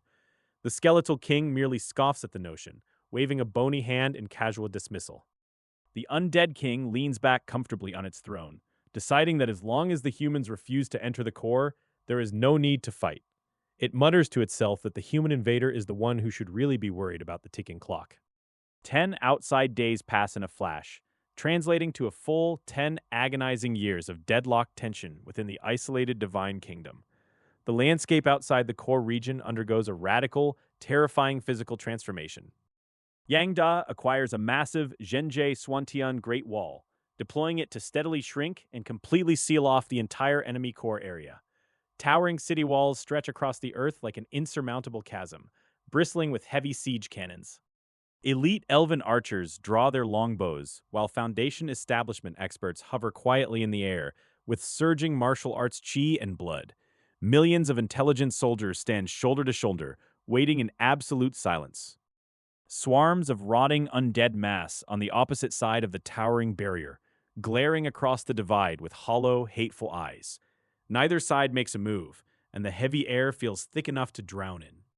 The undead demigod sits on its throne, growing increasingly irritable as it watches the bizarre blockade choke off its territory. It fails to comprehend why a human force of this caliber would erect such monstrous defensive structures right on its doorstep. An overwhelming sense of unease crawls into the undead king's soul, warning it that the enemy's silence is far more terrifying than a direct charge. It knows for a fact that an adversary of this caliber would never waste resources on meaningless theater. Before the undead king can puzzle it out any further, a panicked advisor bursts forward with wide, hollow eye sockets. The advisor points frantically out the window, stammering that countless terrifying machines have just arrived outside. The undead demigod scowls at his subordinates, flicking his wrist to redirect the giant bone mirror hanging in the air. That terrifying mirror instantly shifts, displaying the strange and frantic activity taking place right outside the dark barriers. A massive engineering fleet is tearing up the landscape outside the Zhenjie Shuantian Great Wall with brutal efficiency. Heavy excavators tear trenches while steamrollers crush the earth, and robot units swarm the scarred terrain. The undead demigod demands to know what kind of devastating attack power these metal contraptions possess. His aide stammers in total confusion, admitting they haven't figured out the machine's lethal purpose yet. Frustrated by the mystery, the undead demigod orders a full strike to crush whatever foolish scheme the enemy is planning. A staggering force of 100 million high-ranking undead surges forward like a black tide. The moment those undead soldiers step outside the core, The Zhenjie Xuantian Great Wall answers with absolute violence. Dozens of city-destroying cannons pivot and fire in unison, blasting the vanguard into nothingness. A blinding wave of thermal destruction sweeps across the battlefield, melting the charging undead into steaming dust. Reader, they did not survive long enough to figure out what hit them. Thousands of heavy engineering machines take collateral damage from the clash and get smashed to scrap metal. Yang Da watches the destruction unfold and grins, realizing those cheap units traded favorably against elite enemy troops. The aide respectfully warns his king that small raiding parties are completely useless against the enemy's entrenched positions. The undead demigod lets out a bitter snort and orders his forces to hunker down and mass-produce more skeleton soldiers. 20 full days pass quietly in the real world, while Yang Fan focuses entirely on the grand logistical operation. His consciousness slips into the divine realm just as the massive preparation phase reaches its climax. Yang Da bows deeply and reports that the giant frontline canal system has been fully excavated and the local geology reshaped. The entire core area of the enemy kingdom has now been successfully converted into a massive low-lying basin. Yang Fan checks the procurement ledgers to review the staggering inventory hauled in by his subordinates. 30 billion tons of high-grade holy water and billions more of purifying liquids are locked and loaded. The purchase list also includes 12 billion tons of light purification liquid, 50 million units of solar essence, and 2 billion tons of life-giving spring water. Every single drop is specially chosen for maximum potency against death aura. Altogether, this colossal cleansing operation burns through 36.2 billion divinity points in pure resource costs. Yang Fan gives a calm nod, telling his commander to unleash the torrent. Across the horizon, the great dams open their massive floodgates all at once in a deafening roar. Rivers of blinding holy water and purifying liquids surge forward into the artificial channels like a broken celestial dam. Torrential streams of sacred liquid roar through the newly dug canals, rushing straight toward the enemy's core domain. Purity-boosting exorcising spirit sand and melting yang crystals turn the raging floods into weapons of absolute eradication. The moment the holy river touches the blighted earth, vibrant green life erupts from the dead soil in a breathtaking display. Yang Da watches with grim satisfaction as the overwhelming death aura begins to dilute rapidly. Life force acts like concentrated acid on the undead soldiers guarding the perimeter, causing their bones to crack and shatter under the strain. The decay spreads instantly, leaving the frontline guards weak and desperate. Yang San watches the enemy panic from a safe distance, itching to charge forward and slaughter them all. He holds his ground only because he strictly remembers Yang Fan's prior commands not to overextend. Deep within the enemy's inner sanctum, the undead demigod stares into the bone mirror in utter disbelief. The enormous red sphere embedded in his chest pulses wildly, betraying his deep panic and outrage. His trembling aides scramble for excuses, insisting that high-grade holy water is ridiculously expensive for any faction to wield. One frantic staffer claims the human demigod is simply bluffing with an unsustainable display of wealth. Another advisor chimes in to argue that the enemy's resources can only flood a fraction of the core zone anyway. They unanimously urge their king to order an immediate retreat of 10,000 kilometers to cut their losses. The undead demigod grinds his teeth in silent rage, cursing the humans' staggering financial recklessness in funding such a massive purge. With no other choice left, he finally issues the bitter command to fall back. Staring into the glowing bone mirror, the undead demigod watches his dark realm bloom with unwanted life. He needs absolute lifelessness, not this intrusive greenery draining his domain dry. His advisors frantically urge him to pull back the lines before the ecological damage spreads further. Defeated by pure financial warfare, the monarch agrees to shorten his defense line. Consciousness locked inside his own divine realm, Yang Fan listens as Yang Da reports the enemy's cowardly retreat. He expected a desperate, bloody fight to the death, not this swift surrender. Yang Da laments that his master is literally burning hundreds of billions of divine points just to ruin scenery. In his view, those astronomical sums could easily purchase countless transformation pods instead. Yang Fan feels completely unbothered by the heavy spending, holding 2 towering void warships in reserve. If the enemy wants to cede territory, he is more than happy to keep dumping resources. With steady tax revenue pouring in from Xiling Star and backing from the Gu family, money is merely a tool. Within a few months, the undead will have no ground left to stand on. Snapping back to physical reality, Yang Fan finds Gu Le sitting right beside him with a worried expression. He pulls her straight into his arms, grinning broadly at his easy victory. Gu Le blinks in sheer disbelief when she hears that an undead demigod of 600 years is already crumbling. She struggles to understand how an ancient terror can be handled so casually. Deciding her skepticism needs a sharp correction, Yang Fan reaches out and mercilessly tickles her waist. Goulet immediately curls into a ball, bursting into helpless laughter and rapid surrender. Quickly waving the white flag, she gasps out that her husband is undoubtedly the best in the world. The room fills with a warm, relaxed atmosphere as he gently strokes her head in triumph. Back in the real world, 5 grueling years pass within the undead domain, as pressure builds relentlessly. An advisor steps forward, arguing that no human family heir could sustain such reckless spending. Convinced the humans' deep pockets must finally be running dry, the advisors recommend another massive retreat. The undead demigod reluctantly orders his forces to cede yet another 10,000 kilometers. Watching the enemy fall back once again through Yang San's eyes, Yang Fan wears a deeply satisfied smile. Everything is proceeding even more smoothly than his initial projections suggested. Yang Da steps forward to report that their total investment has now officially crossed 60 billion points. Their divine kingdom currently lacks the liquid cash to sustain this staggering rate of consumption. Yang Fan waves off the concern, deciding it is the perfect moment to pause and starve the enemy of hope. Fresh tax revenue from Xiling Star is arriving soon to fund the next wave of destruction. Reader, this alien AI clearly has zero appreciation for the sheer flex of marrying a filthy rich wife. Yang Da mutters under his breath that watching someone burn gold like firewood is maddening. Caught mid-complaint, Yang Da freezes in absolute terror as Yang Fan suddenly whips his head around. He scrambles to salvage his skin with a lightning-fast pivot into groveling praise. Sweating through his spiritual armor, Yang Da loudly declares that his master is infinitely wise and mighty. Inside his head, however, he is screaming in pure agony at this absurd crusade. Determined to survive his master's eccentric leadership, Yang Da resolves to study ancient human history. He seriously considers checking out some introductory textbooks on the art of being a minister. Let us not forget that Yang Fan recently sealed off his entertainment palace just for giving too much unsolicited advice. Being a genuinely loyal and talkative subject in this kingdom is painfully difficult. Days later, the alien frontline finally grinds to a halt as the undead forces catch their breath.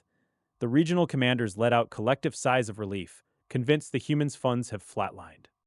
Convinced that no enemy would dare push deep into their trapped core formation, they settle in to wait. They curse the humans' inexplicable malice, completely unaware they are walking straight into a trap. Trapped by humans, this undead demigod had crammed up on their history and expected calculated cunning rather than outright lunacy. Reader, he did not think this through. It turns out human enemies can be shockingly unhinged when waging a war.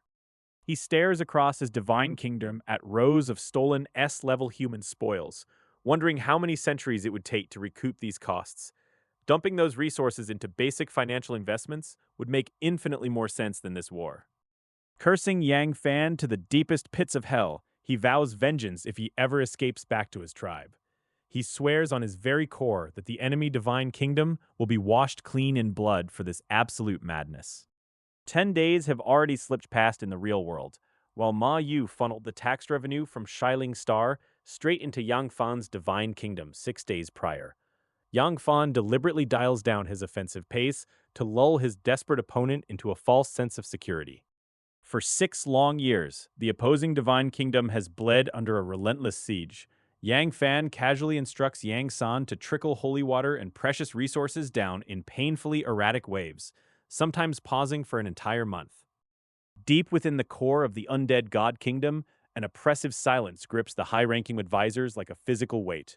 The undead demigod's voice cuts through the freezing air like a razor, demanding to know what strategy they should adopt now. One trembling advisor suggests that judging by the intermittent collapses of recent years, the human funds must be completely exhausted. He weakly recommends retreating another 10,000 kilometers, swearing that the enemy has surely reached their limit. The undead demigod stares him down in dead silence, his mind racing with infuriating questions about where this endless retreat leads. If they keep backing up 10,000 kilometers at a time, they might as well gift their entire divine kingdom away. His advisor insists there is no other choice because the surrounding life force is far too lethal for a direct head-on clash. Delaying the inevitable is apparently the master strategy here, though nobody else in the room dares echo it. Taking a slow breath, the undead demigod accepts the heavy bet and orders another 10,000 kilometers seeded.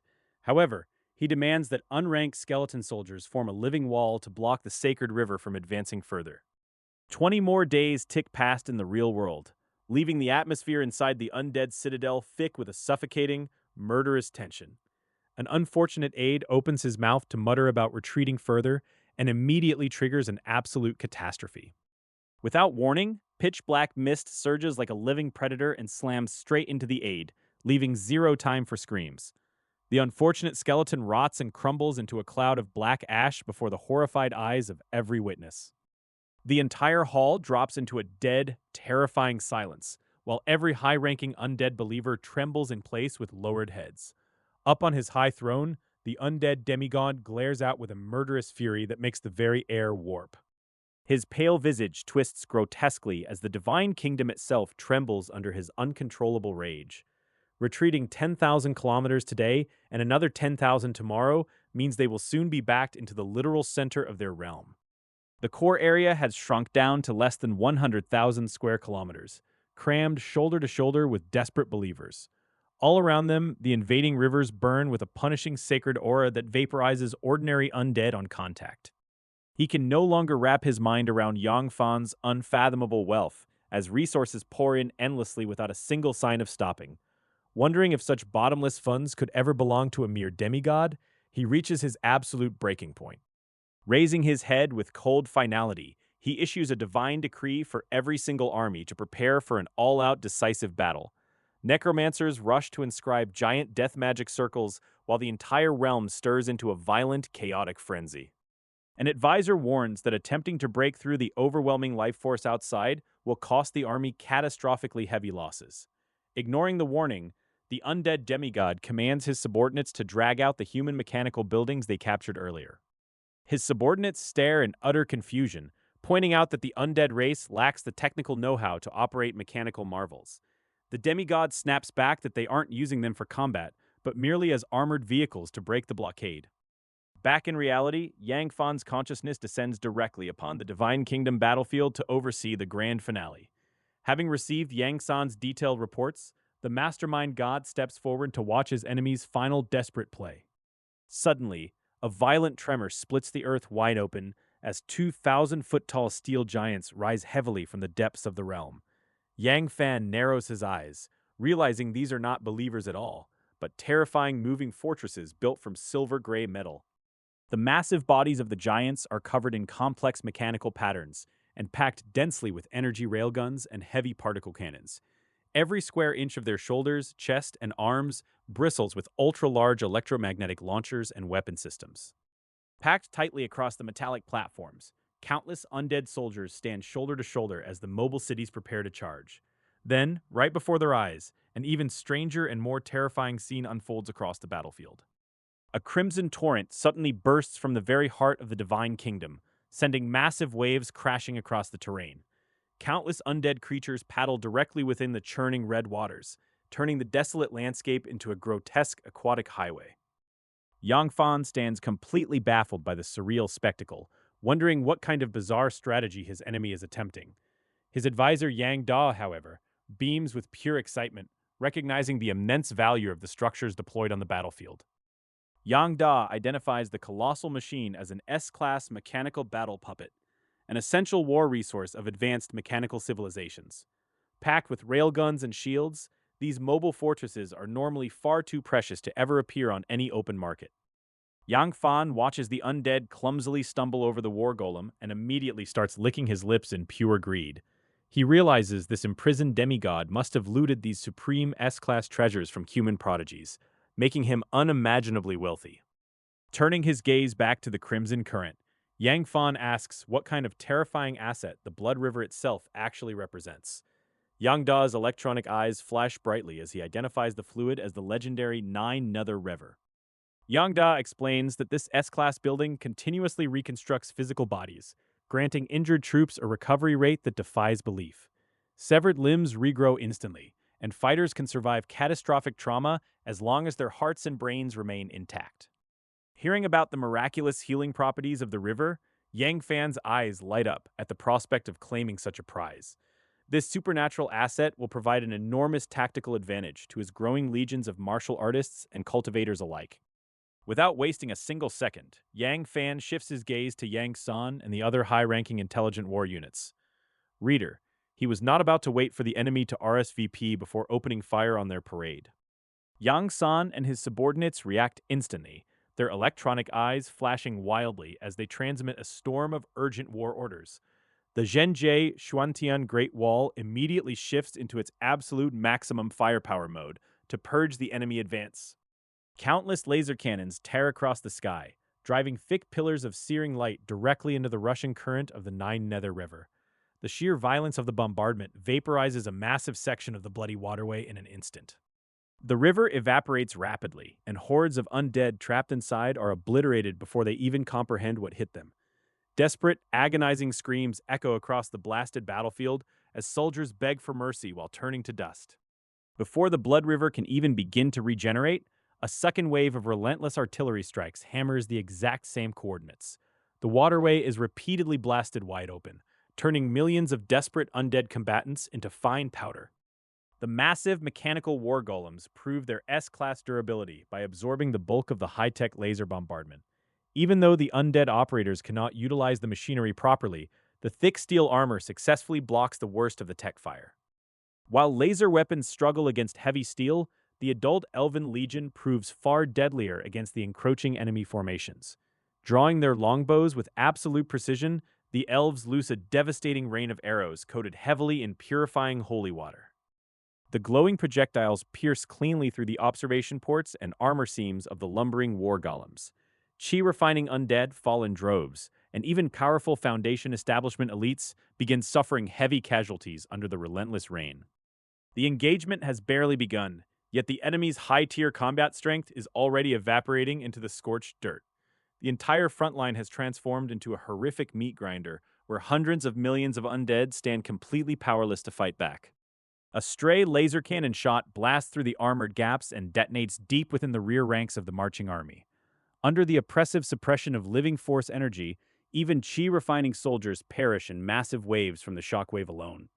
High above the carnage, the trapped undead demigod watches in silent agony as his devoted followers are wiped out by the thousands.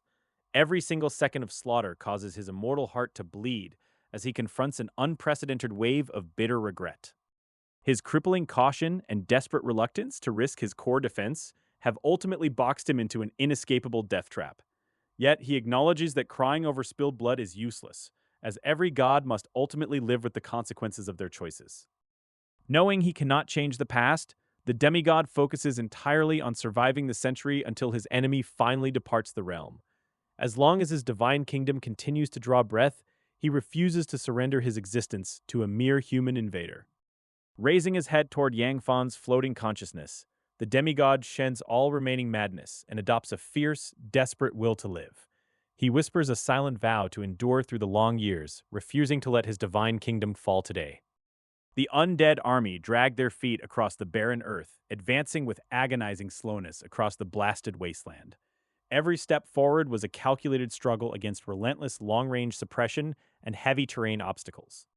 Mechanical war puppets served as towering meat shields for the rear legions, absorbing the brunt of incoming fire. Their heavy steel plating deflected 80 to 90% of the terrifying onslaught without cracking. Blinding laser cannons hammered the advancing columns continuously, yet they barely scorched the resilient metal carapaces. Those devastating blasts that could easily obliterate Foundation establishment mortals merely chipped the paint. Watching the incredible durability of the alien hardware, Yang Fan fell into deep thought regarding tactical values. He realized that true military might never lay in raw ratings alone, but in seamless system compatibility. Fortunately, the mindless undead lacked high-level intelligent commanders to unlock the full potential of those war machines.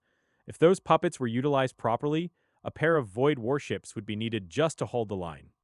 With the final stage of the campaign looming overhead, Yang Fan spent the bulk of his hours tucked inside his divine kingdom. After briefing Gula on current operations, he locked himself in his private quarters to oversee the front lines. Back in the mortal realm, only 5 days had slipped by, but 5 whole years rushed past within the accelerated divine kingdom. Despite half a decade of unyielding pressure, the stubborn undead army still had not crossed the distance. As the gap shrank to under 1,000 kilometers, the invaders suffered catastrophic losses under tighter bomb spreads. Elven bowmen picked off targets with soaring accuracy, while artillery fire tore through the enemy ranks. Refusing to be slaughtered passively, the undead legions finally unleashed a ferocious counteroffensive of high-tier spells. Rainstorms of fireballs, ice lances, and deadly death curses battered the human defensive line relentlessly. Amidst the deafening roar of war, Yang Da approached his master to pitch a high-stakes tactical gamble. He reported that their stealth infiltration units were now in the absolute prime position to strike. Yang Fan tilted his head slightly and demanded to know the exact success rate of this reckless maneuver. The subordinate bluntly admitted that the odds were impossible to calculate with any degree of certainty. The hidden utility tunnels inside the massive war puppets were dangerously narrow and vulnerable to enemy garrison forces. If the enemy noticed, a handful of elite guards could completely choke off the breakthrough route. If the enemy remained oblivious, however, those two colossal war machines could be hijacked before the main battle even began. Because only a few 100,000 elite troops were involved, the potential losses remained entirely acceptable. Hearing the daring proposal, Yang Fan offered a slow nod and gave his commander the green light to proceed. Yang Da immediately waved his hand, dispatching Yang San to pull back and finalize the assault alignment. Meanwhile, the main defensive lines kept up a blistering pace of combat supplies moving through space conduits. Mountains of cannonballs, glowing spirit stones, sharp arrows, and potent elixirs flowed to the walls without a break. The adult elves worked themselves to the bone, their palms blistered and torn from hauling heavy munitions all day. Squads of wounded workers cycled back into the Divine Kingdom to heal, while fresh replacements took their place.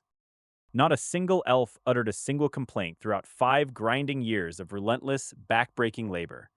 They knew this was a war for the survival of their own homes and cherished way of life. Because Yang Fan constantly terraformed the surrounding terrain, the land had long since turned toxic to the undead. Over 5 grueling years, the human faction had suffered virtually zero significant casualties. Conversely, the invading undead had already left tens of billions of shattered corpses strewn across the plains. Yet despite the apocalyptic body count, fresh waves of endless horrors kept clawing their way out from behind the puppets. Deep in a forgotten corner of the sprawling battlefield, 100,000 elite troops began shifting into position. They looked like a colony of insignificant ants amidst the titanic clash of gods. Yang Da issued a chilling order for a massive firepower-covering assault paired with heavy smokescreen deployment. He demanded that the entire target zone be choked out by thick artificial fog within the span of a single month. Workers hauled massive crates of high-grade smoke canisters up onto the fortress walls with frantic speed. Tens of thousands of heavy artillery tubes tilted upwards simultaneously, locking their elevation angles. A deafening roar shook the heavens as countless smoke grenades launched into the stratosphere in unison. The massive volley traced wide, fiery arcs across the atmosphere like a reverse meteor shower. Minute by minute, wave after wave of exploding canisters flooded the Central Valley with blinding white vapor. A misty barrier spanning thousands of miles slammed down to divide the two warring worlds completely. High above the front lines, an undead demigod stared at the sudden wall of fog with growing unease. His lead advisor stepped forward to warn him that the human faction was undoubtedly preparing a devastating surprise attack.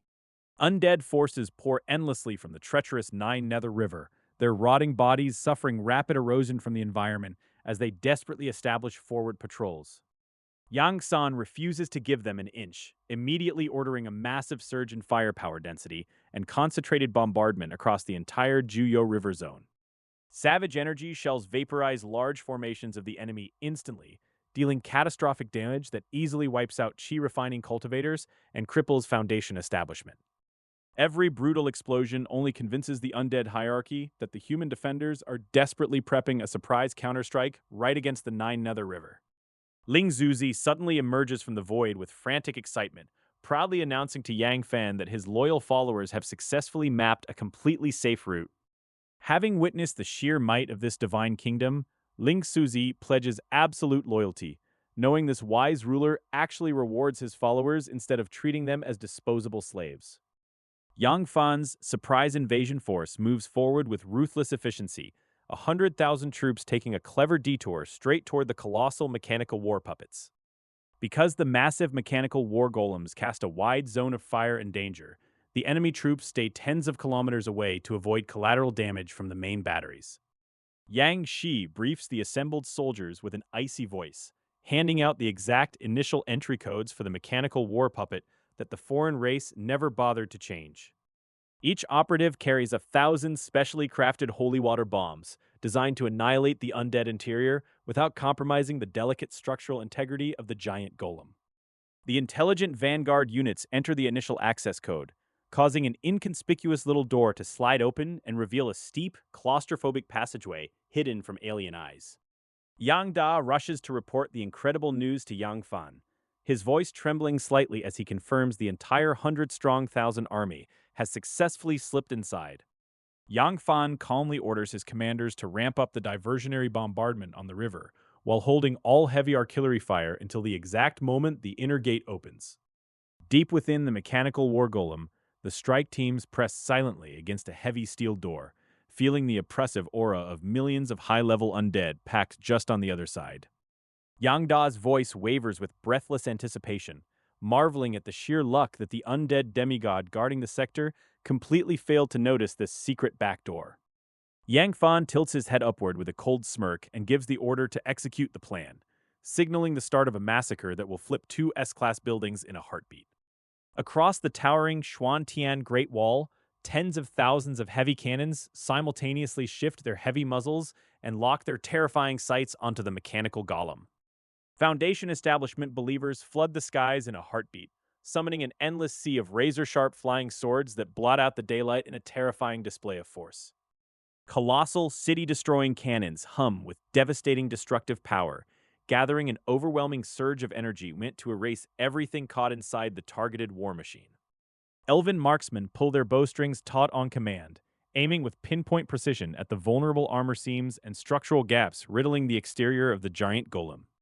The next instant unleashes pure hell as a synchronized deluge of artillery fire, falling sword rain, and sky-blackening arrows slam relentlessly into the mechanical war puppet.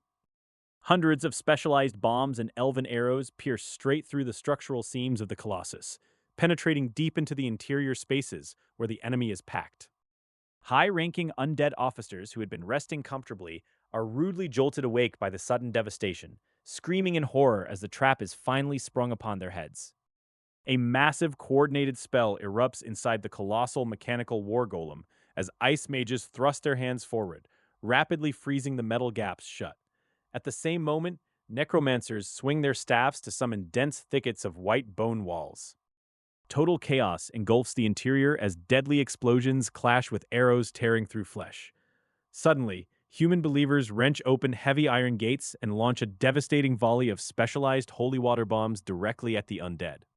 Hundreds of concentrated holy water bombs arc gracefully through the air, landing with pinpoint accuracy among the elite undead cultists. Stunned by the sudden ambush, the high-ranking officers stare in sheer disbelief as the devastating projectile barrage descends. Deep in the core area of the Divine Kingdom, the undead demigod leaps to his feet and screams in fury as black aura surges from his soles. The concentrated holy water bombs detonate simultaneously, pouring down a torrential rain of burning liquid upon his forces.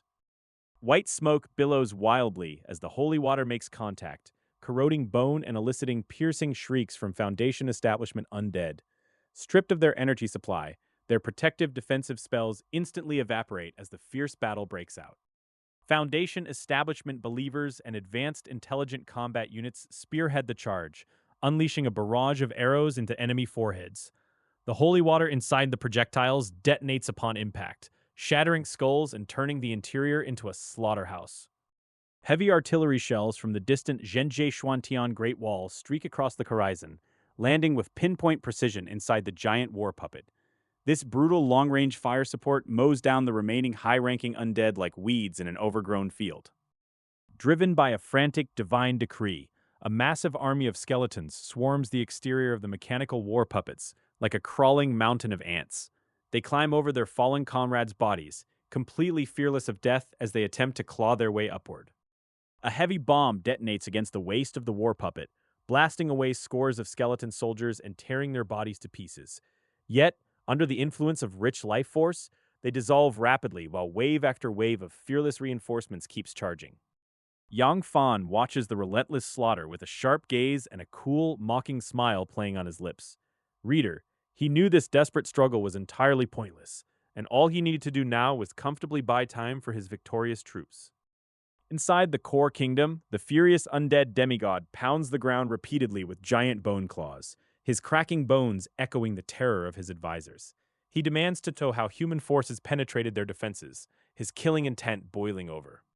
The enraged demigod brings his giant bone claw down instantly, crushing his trembling advisor into a fine pile of bone dust with brutal finality.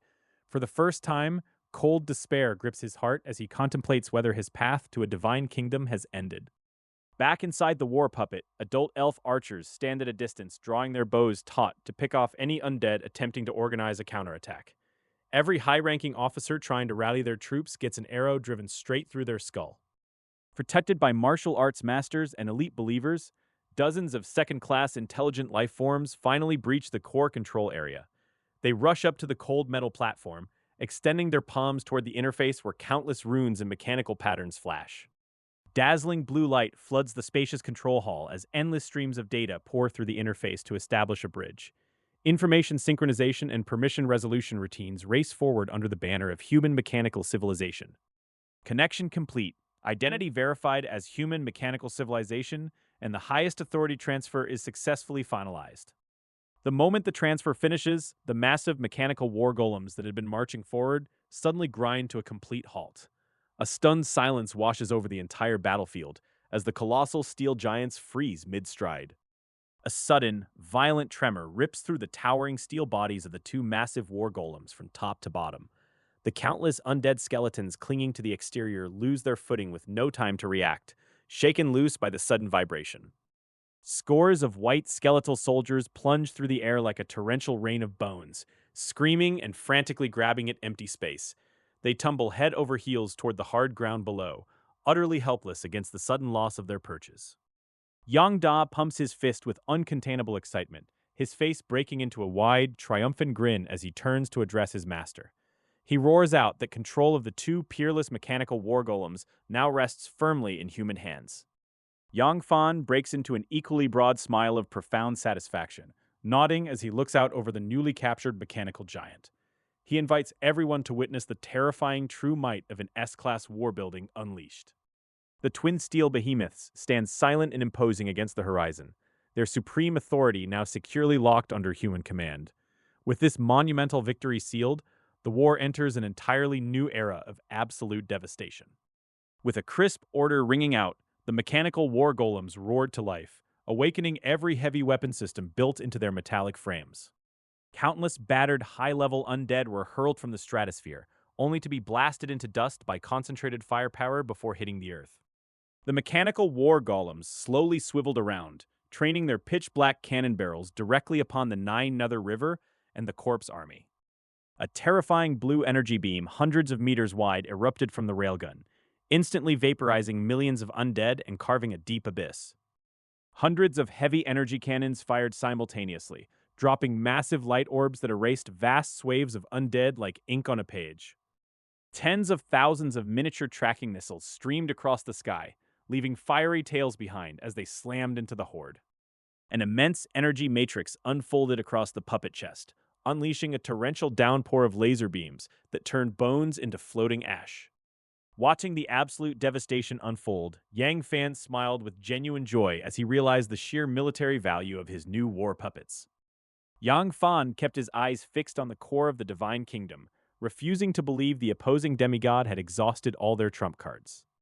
Yang Da eagerly asked if they should alter their combat strategy now that two extra S-class mechanical war golems had entered the fray. Yang Fan shook his head and insisted they stick to the original plan, refusing to rush ahead when caution kept victory completely secure. The undead advance collapsed into a desperate rout as heavy artillery fire tore apart their military formations and wiped out their defenses. Mountains of pale bones piled high across the ruined plains, completely diluting the vibrant life force lingering over the battlefield. Yang Fan remained totally unconcerned by the mounting debris, challenging his unseen enemy to reveal whatever hidden methods they still had. Deep in the core sanctum, the undead demigod sat at his absolute breaking point, battered by centuries of accumulated believer backlash.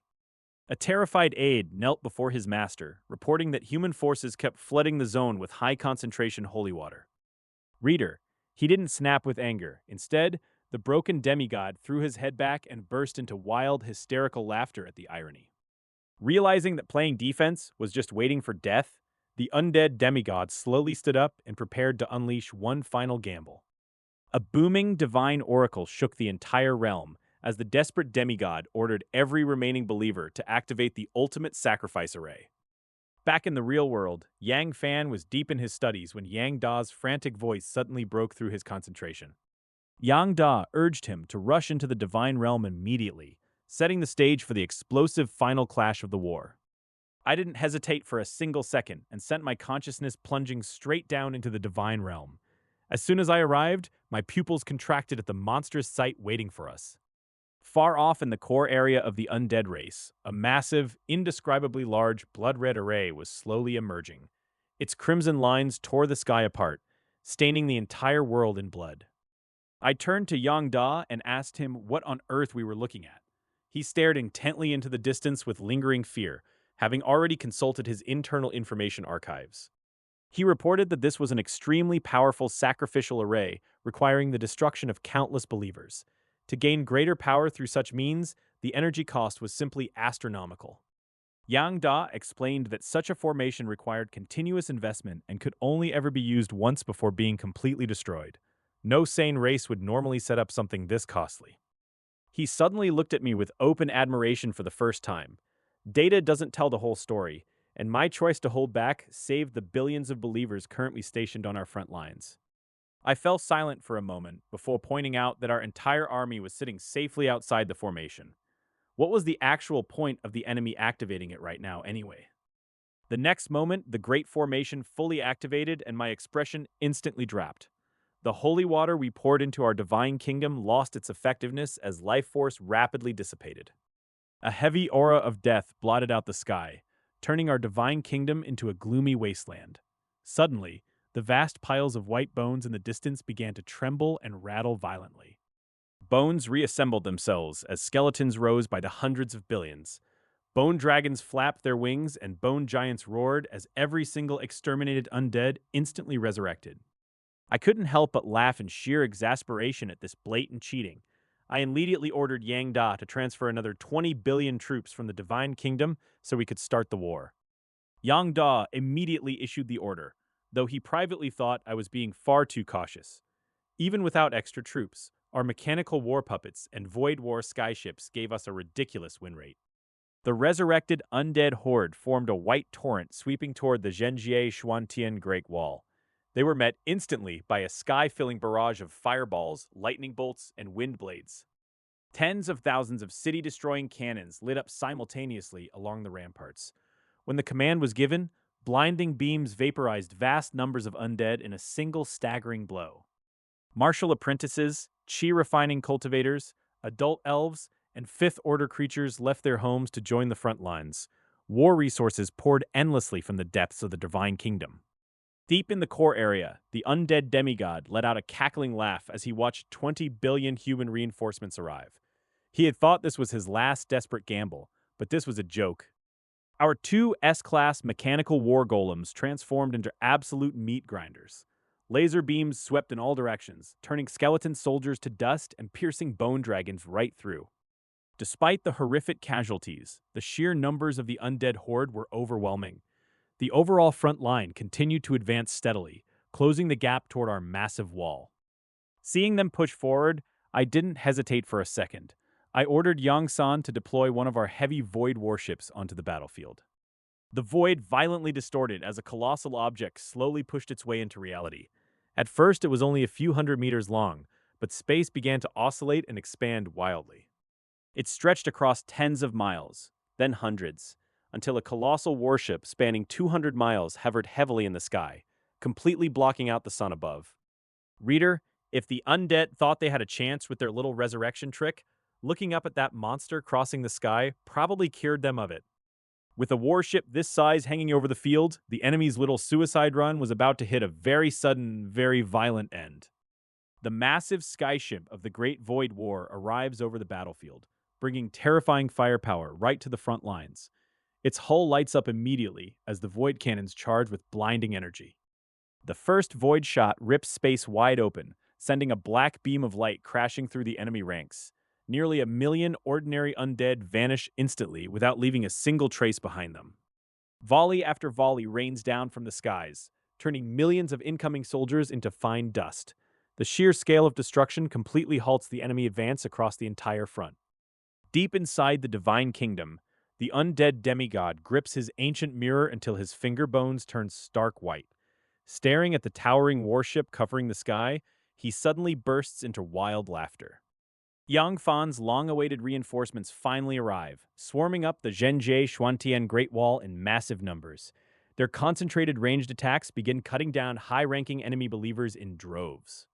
Yang San and other intelligent units diligently direct the war effort, while Yang Yi and Yang continuously allocate vital supplies. The elite martial arts forces rest safely in the rear, waiting for enemies to reach the walls. Amidst the frantic chaos of battle, Yang Fan sits comfortably on a Grand Master's chair placed dead center on the wall. He watches the near-crushing victory unfold while enjoying a leisurely drink. Ling Xuzi stands closely by his right side, his little face squished into an eager smile as he constantly pours wine. He flatters Yang Fan endlessly, praising his unmatched strategic genius and divine power. Yang Da stands to the left, his lips twitching involuntarily as he listens to the prophetic amounts of brown-nosing. Even he feels profound secondhand embarrassment watching the former enemy debase himself so thoroughly. Reader, he absolutely ate up every single word of that shameless flattery without a hint of shame.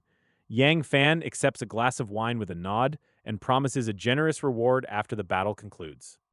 Yang Da watches in utter disbelief as his master rewards the bootlicker, wondering when this new hobby started. He silently ponders if favoring total sycophants over actual virtuous officials is a good leadership strategy. Without any warning, an eerie silence falls over the entire battlefield, as every single undead soldier stops dead. The marching hordes halt their advance simultaneously, staring blankly toward the center.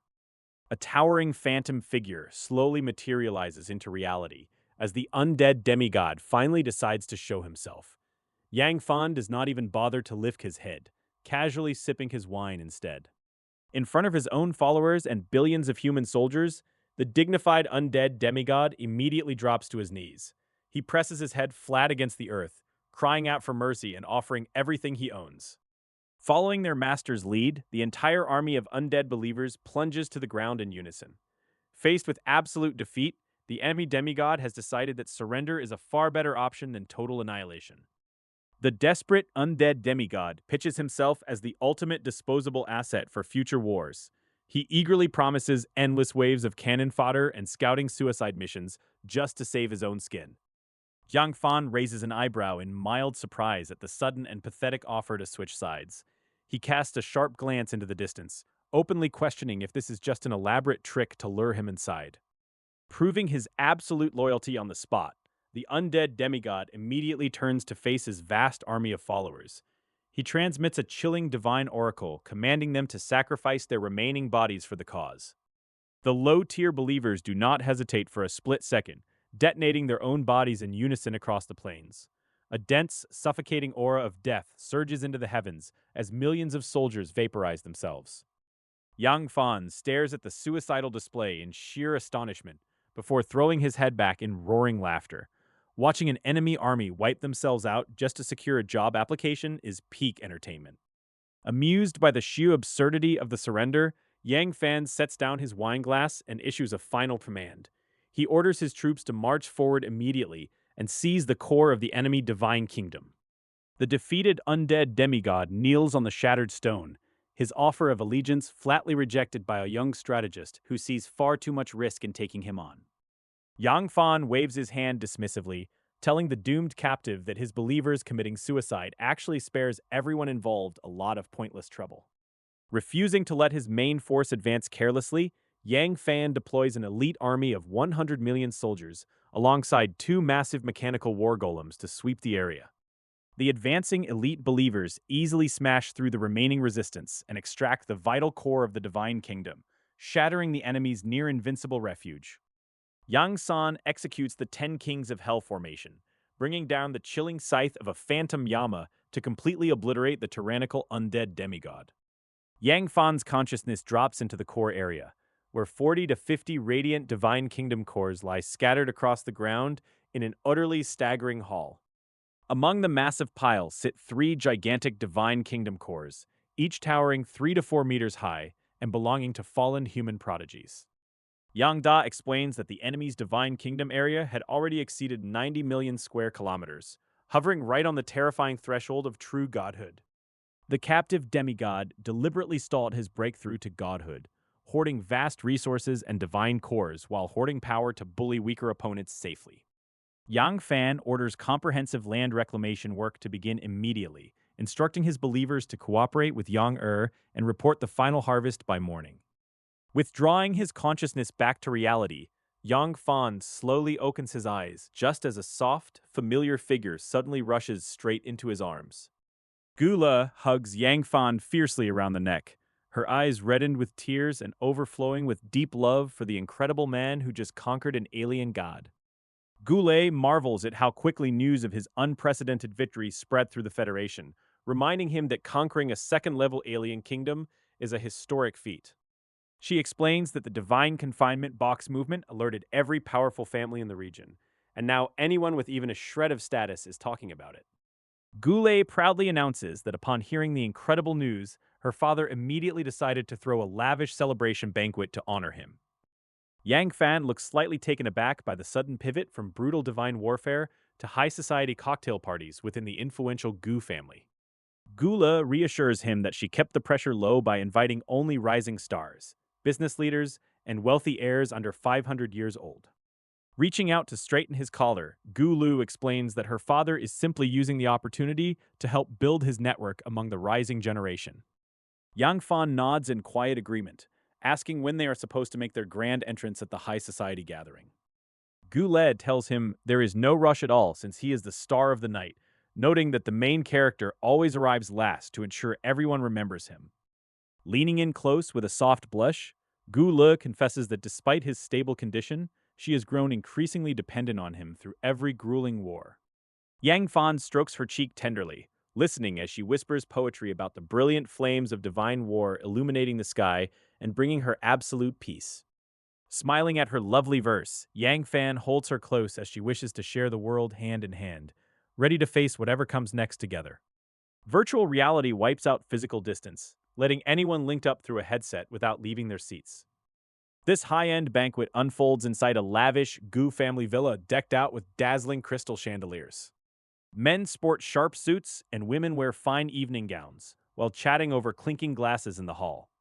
Power levels here range wildly, from basic divine beings all the way up to terrifying third-order god entities. Nobody acts arrogant or insecure here because just walking through these doors proves you belong in the room. Groups gather to trade gossip about clotting flowers and military maneuvers along the volatile Eastern Front. The man known as the War God swaps stories with a peer who narrowly survived an ambush by 5 alien gods.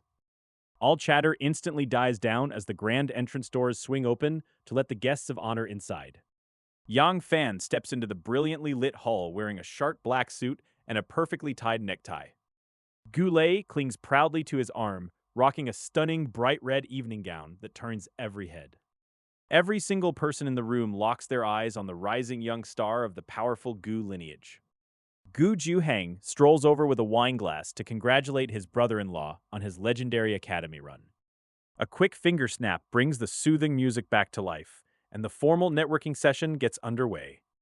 Gu Juheng points out Gu Tianyu, a powerhouse who controls 12 major companies spanning pharma and shipping. Next up is Li Ran from the Ninth Legion, a veteran human prodigy who has slain over 20 alien gods. Introductions roll on to cover interstellar shipping routes, Divine Kingdom incubation projects, and heirs. Yang Fan keeps his cool and plays the diplomat, returning every greeting with calm and polished restraint. Gu Tianyu pitches a business alliance, noting his habitable planet sits just light years from Xiling Star. Qin Shui jumps in to offer financing options for his rapidly expanding Divine Kingdom and resource needs. Everyone keeps things strictly professional because they know real friendships here are built on mutual value. Major decisions that will reshape entire inhabited star systems are casually settled over glasses of wine. Before the night ends, everyone swaps contact details to lock in future collaborations across the empire. Dining with over 20 heavyweights across diverse industries left me with a Fei Shun friend list packed with true elites. Any single one of these contacts wields enough power to steer countless destinies with a solitary sentence. I knew this elite gathering was another calculated investment from Gu Xuanting, dwarfing the tangible worth of any star. The safest, most lucrative enterprise in existence has always been exploiting raw information asymmetry. These titans, sitting at the very apex of their fields, hold opportunities in their casual remarks that ordinary people never see. A single casual post on social media from them can unlock doors that remain sealed for a lifetime. Stepping back into reality, I pulled Goulet into my arms and smiled as I told her to thank her father for me. She waved it off dismissively, insisting that it was nothing more than what the old man ought to do. I simply smiled in silence and tightened my embrace, letting the warmth in my arms soothe my long, tense mind. The grinding war against the undead demigods had finally ground to a halt, leaving me drowning in mental exhaustion. Even if my current strength means I could skip sleep for months without physical collapse, the psychological toll is real. I closed my eyes and let myself drift away into a long-awaited, deeply deserved slumber. The next morning found my consciousness drifting straight into the divine realm, where the undead kingdom remained a desolate wasteland. Relying solely on those foreign collectors would leave the land uncleared for at least several more years. Reader, I lacked the patience to wait years when I had 30 billion frontline troops temporarily sitting on their hands. Under Yang Da's strict direction, every single believer threw themselves into ruthless land reclamation. Some believers mined mineral veins, others hauled heavy debris, and the rest systematically tore down the enemy fortifications. In just the span of a single night in the real world, every single asset of the undead god kingdom was stripped bare. Inside the Grand Palace, only Yang Da and I stood waiting as the exhaustive statistics finally landed on our desks. Yang Da beamed with uncontainable excitement, practically vibrating as he stepped forward to deliver the final tally. When I told him to cut straight to the important things, his voice trembled slightly from the sheer magnitude of the discovery. He never imagined a single demigod could hoard such a terrifying mountain of wealth in his private domain. The reclamation yielded 30 S-class buildings and 500,000 A-class structures, with lower tiers still uncounted. Their total value was so astronomical that it completely defied standard calculation. The crown jewel of the Hall was the Eternal Corpse Mine, the core strategic building of the entire undead race. Yang Da confirmed its strategic value easily matched that of the Goddess of Wisdom herself. Right behind it came the Temple of Myriad Paths Evolution, the Pool of Life Essence Conversion, and the Core of Void Energy.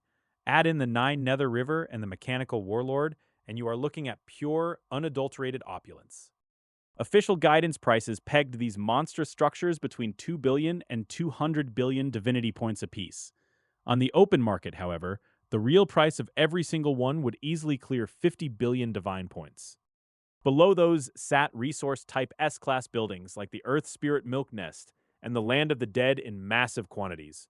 Finding unfamiliar S-class buildings that never appeared in public data proved that intelligence reports are deeply flawed. After all, within a secured divine kingdom, hiding a few secret structures is child's play if the core remains intact. Relying blindly on school textbooks or Gula's external intelligence leaves you walking straight into a deadly trap. If every war is fought trusting paper intelligence while enemies conceal game-changing trump cards, the consequences are fatal. Divine Kingdom warfare is never a clean paper contest, and a single overlooked detail spells total annihilation. Yang Da's face suddenly showed a hint of regret as he pointed out that many assets were useless to the enemy. For instance, 15 S-class Earth spiritual milk source nests sat completely unutilized alongside 200,000 spiritual veins. The undead demigod never even bothered to incorporate those massive life energy buildings into his own defensive network.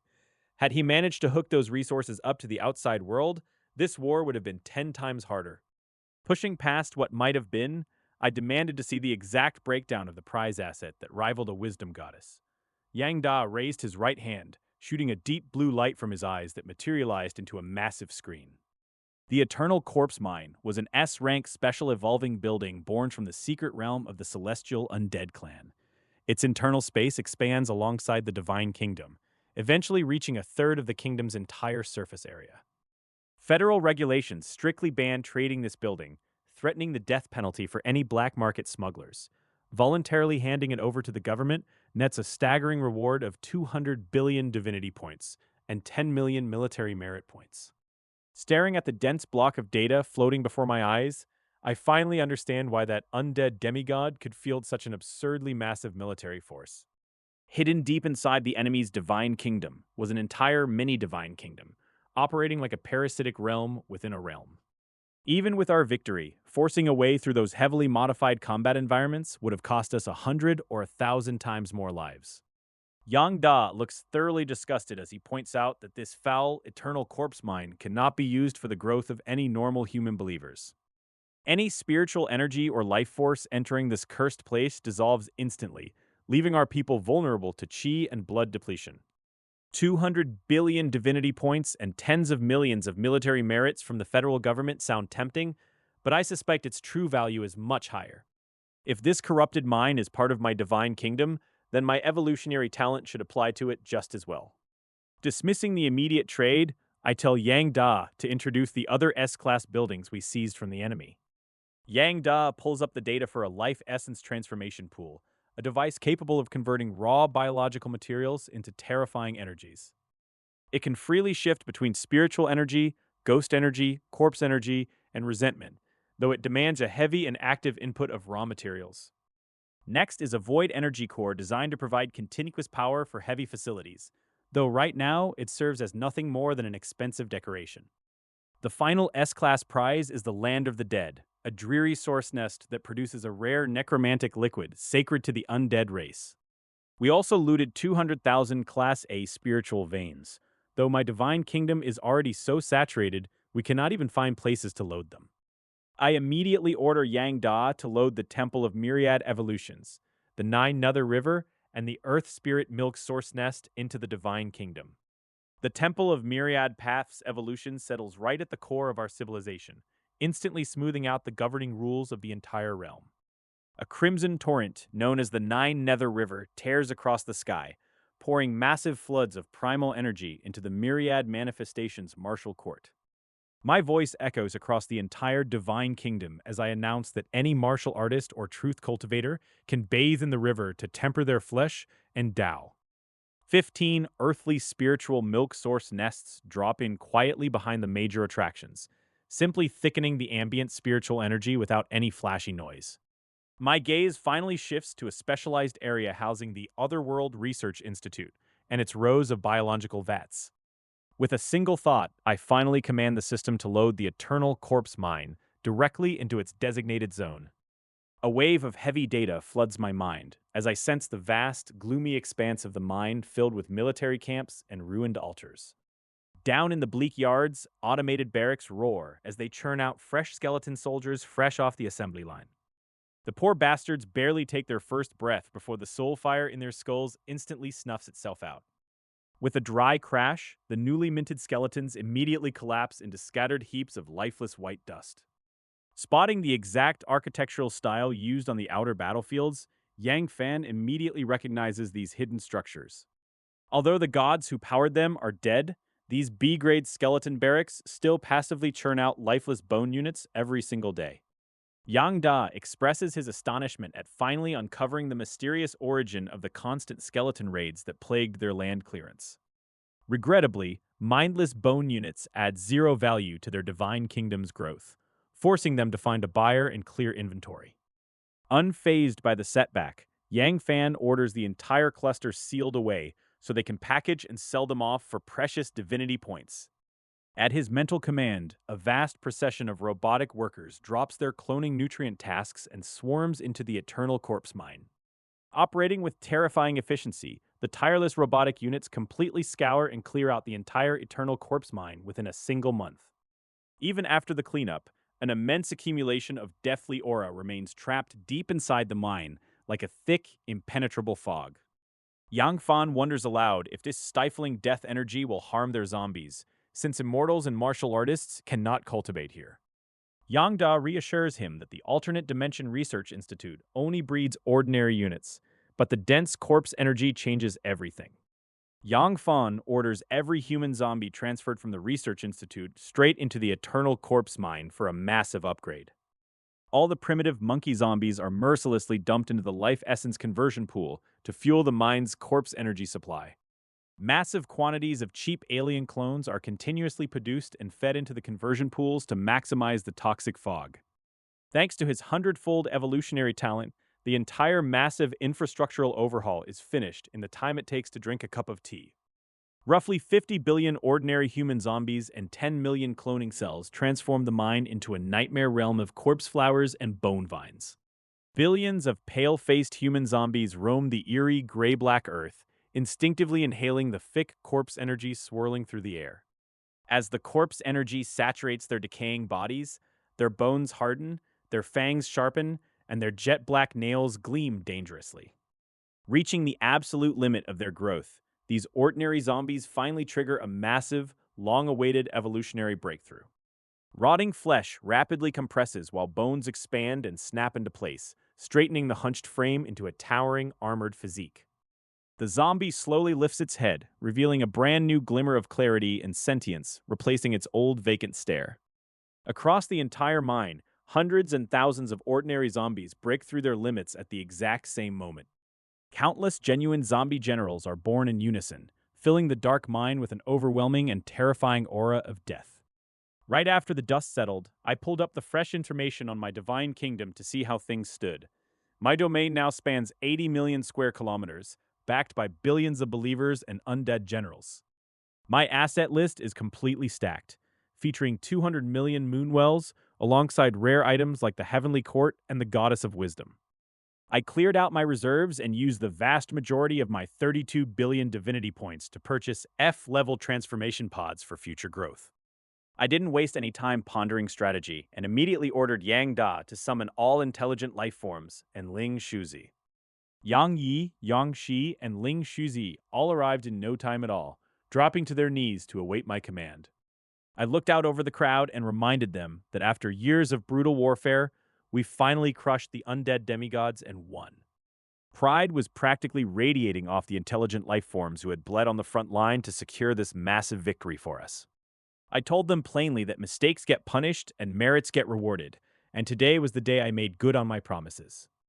Yang Yi stepped up first to receive 50 mechanical hearts for his stellar work in allocating resources and supporting our logistics.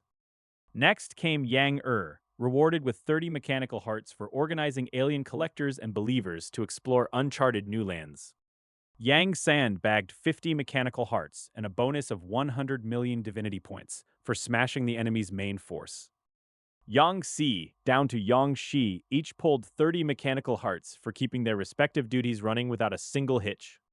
Then my gaze landed on Yang Da, and honestly, reader, I sat there blinking because I had no clue what to give the guy who practically owns the place. Before I could figure it out, Yang Shao cautiously raised his head and asked if he could finally get his palace back. The other commanders made the weirdest faces because they all knew exactly what that palace was for, testing my patience. I let out a heavy sigh, lifted his lockdown as a participation prize for his non-existent recent effort, and watched him instantly lose his mind. Turning away from that disaster, I pinned my gaze on Ling Shuzi and told him flatly that he deserved the biggest credit in this war. Ling Shuzi turned bright red and started wagging his tail so fast he nearly passed out right there on the floor. I waved my hand and sent 10 core fragments of conquered divine kingdoms straight into his arms as a reward for their insane intelligence work. He clutched those divine kingdom cores like they were made of spun glass, completely frozen in absolute disbelief. Under his old masters, he would have been lucky to get scraps of weed, so holding actual domain cores made him choke up with tears. I told him plainly that as long as his Void Spirit clan delivered value, I'd make sure they were treated right and properly nurtured. Handing over 10 ordinary Divine Kingdom cores sounds like small change to my current level of combat power, but to Ling Shuzi, it is an absolute miracle.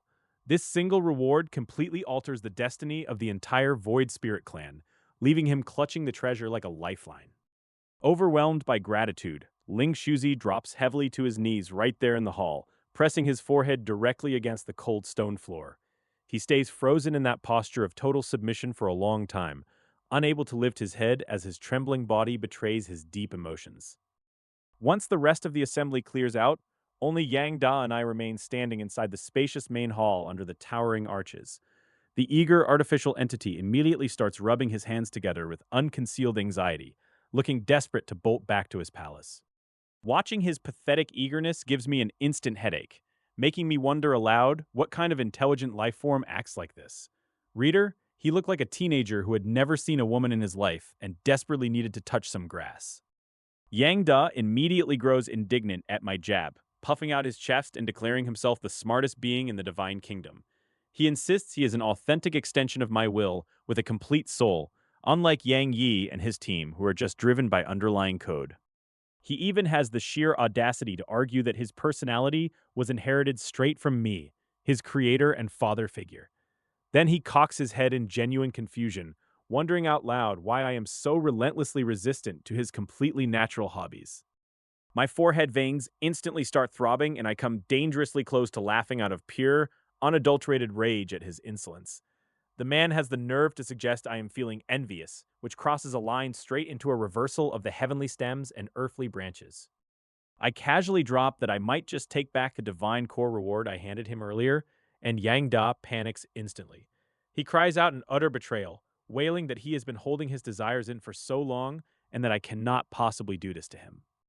He wears a face so full of grief and injustice, you would think he had survived a war crime just over a simple hobby. Seeing how absurdly dramatic he is being, I finally wave a tired hand and tell him I do not care what he does as long as it spares the kingdom's development. Shifting gears to serious business, I lay down the new strategic directives for the overall development of the Divine Kingdom. Yang Da's expression snaps instantly from mockery to strict professional focus as he prepares to receive my orders without any hesitation. First, I order that the production output coming out of Shenzhou and the tax revenue collected from Shiling Star must stop funding F-class transformation pods. Since I still have an impending Divine Kingdom war to fight, we need to hoard extra funds for unexpected emergencies. Yang Da diligently writes down every single instruction, confirming his complete understanding of the new fiscal priorities. With financial backing secured from the Gu family, we can afford to be deliberate and disciplined with our resource deployment. Second, I point out that our high-level zombie forces are still far too few in number to meet my long-term strategic demands. Aside from standard cloning nutrient tanks, we need to aggressively purchase alien corpses directly from the mall using our capital. I instruct him to trawl through human market resources to find pills, secret techniques, and special materials tailored for zombie paths. There are plenty of human divine kingdoms choosing the path of zombies or ghouls, and we need to plunder their knowledge base. The immediate goal is not just churning out ordinary zombie generals, but cultivating a terrifying zombie king comparable to the Foundation establishment realm. I tell him to throw money at the problem without calculating any input-output ratios, because financial backing is no longer an issue. After laying out every detail of the plan, my consciousness slowly pulls back from the divine realm and returns to reality. Goulet is sleeping soundly with her head resting comfortably on my arm as the morning light begins to creep into the room. I carefully slide my arm out from under her, pull the blanket up to keep her warm, and sit up cross-legged in meditation. My consciousness instantly plunges back down into the depths of the divine realm to check on the progress of the eternal corpse mine. 10 full days pass in the blink of an eye, and I can clearly sense the first zombie king successfully breaking through inside the kingdom. While the undead war has ended, the zombie system within the eternal corpse mine is finally beginning to digest its massive spoils. A hurried telepathic call pulls my focus straight to the center of the mine, where an astonishing sight unfolds before my eyes. Hundreds of billions of wandering zombies have gathered alien corpses to construct a massive white bone altar hundreds of meters tall. Dozens of towering zombie kings stand at the front of the altar, wrapped in thick curtains of death aura and intelligent thought. Behind them, millions of zombie generals form a disciplined black ocean, while billions of lesser zombies kneel in absolute submission. The lead zombie king drops heavily to its knees, raising its hoarse voice to plead for guidance from its creator. It cries out that they were harmed by treacherous officials and left as ghosts without direction, begging the gods to open their eyes and look upon their devout followers. Dozens of elite zombie kings drop to the cavern floor, triggering a massive chain reaction as millions of zombie generals hit their knees behind them. The thunderous echo of their unified pledge sweeps across the entire Eternal Corpse mine like a tidal wave. They bow their heads deeply in the dark murk, begging the divine being standing before them for guidance. Yang Fan stares down at the kneeling horde with a deep frown, completely baffled by this sudden display of submission from his undead army. He demands an immediate explanation from his subordinate standing nearby, wondering why his soldiers are suddenly acting like devout worshippers. Reader, he definitely did not program this part of the routine. Yang Da steps forward to brief his master, explaining that ordinary zombies begin regaining fragments of their past lives once they successfully break through to general rank. He points out that this includes their painful memories of being forced to work as simple lab robots in the Interdimensional Research Institute. Yang Fan listens in thoughtful silence as his tactical commander analyzes the psychological state of the troops. Yang Da reassures him that these confused, fearful believers simply need a divine decree to give them a fresh sense of purpose and belonging, which will naturally settle their growing unease. Without wasting a single second, Yang Fan orders his tactical commander to summon the architect behind this entire mess straight to the main hall. Yang Da immediately turns on his heel and strides away into the shadows, returning moments later with the trembling subordinate in tow. Yang San drops straight to his knees the second he enters the hall, fully aware that his secret operational shortcuts have blown up in his face. He stammers out a confession, admitting to his master that developing the zombie route without accounting for returning human memories was a massive oversight.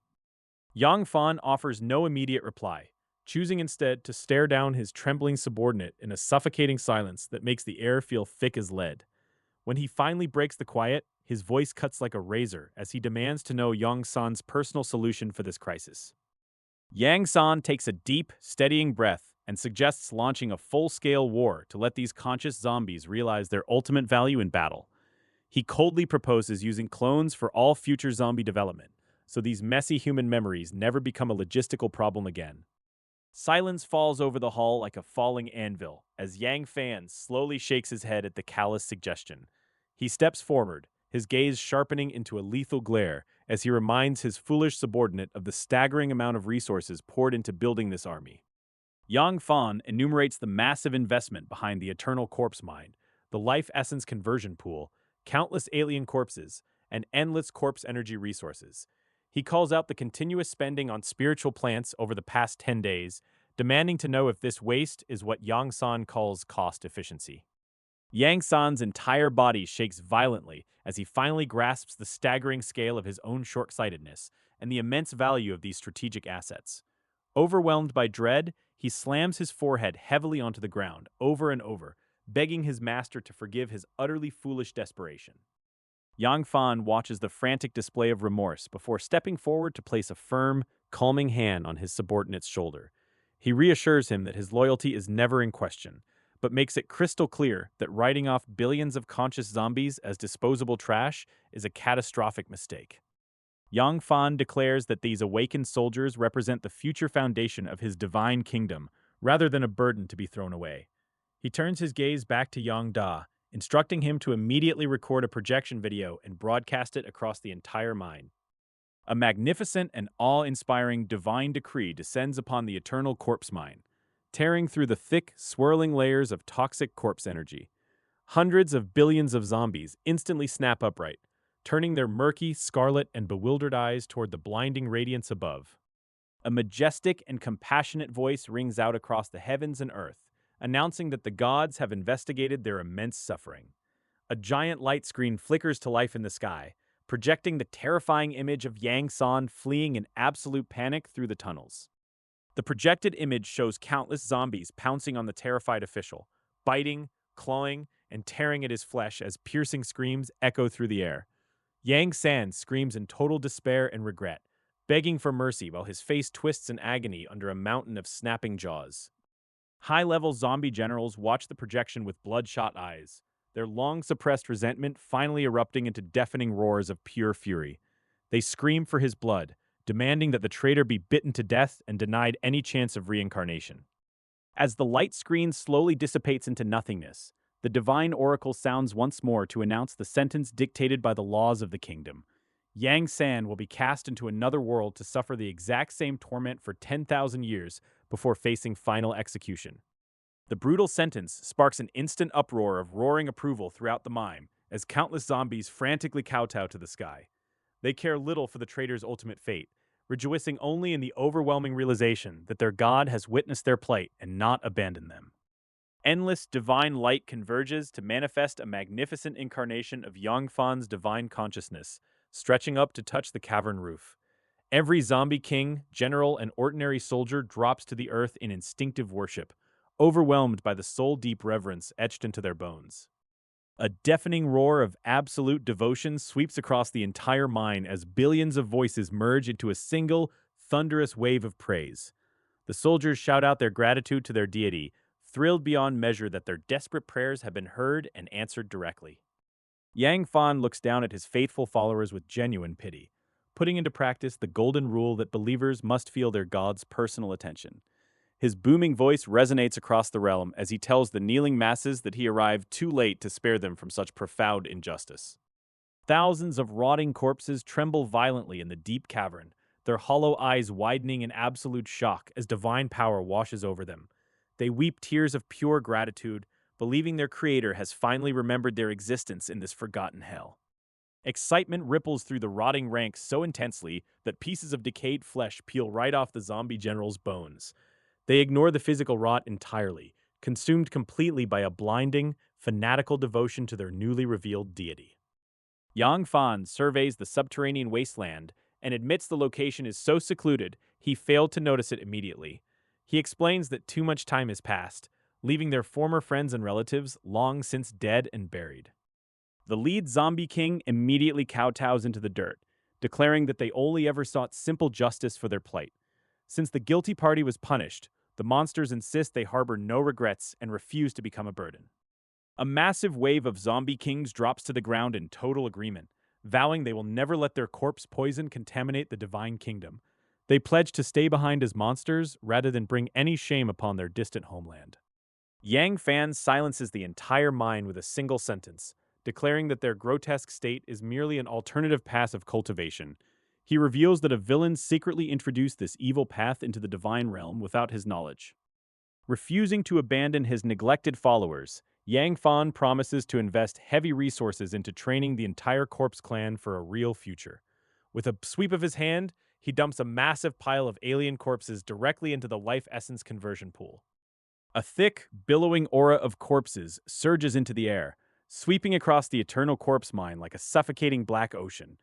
The concentration becomes so dense and tangible that every ordinary zombie in the vicinity begins frantically absorbing it.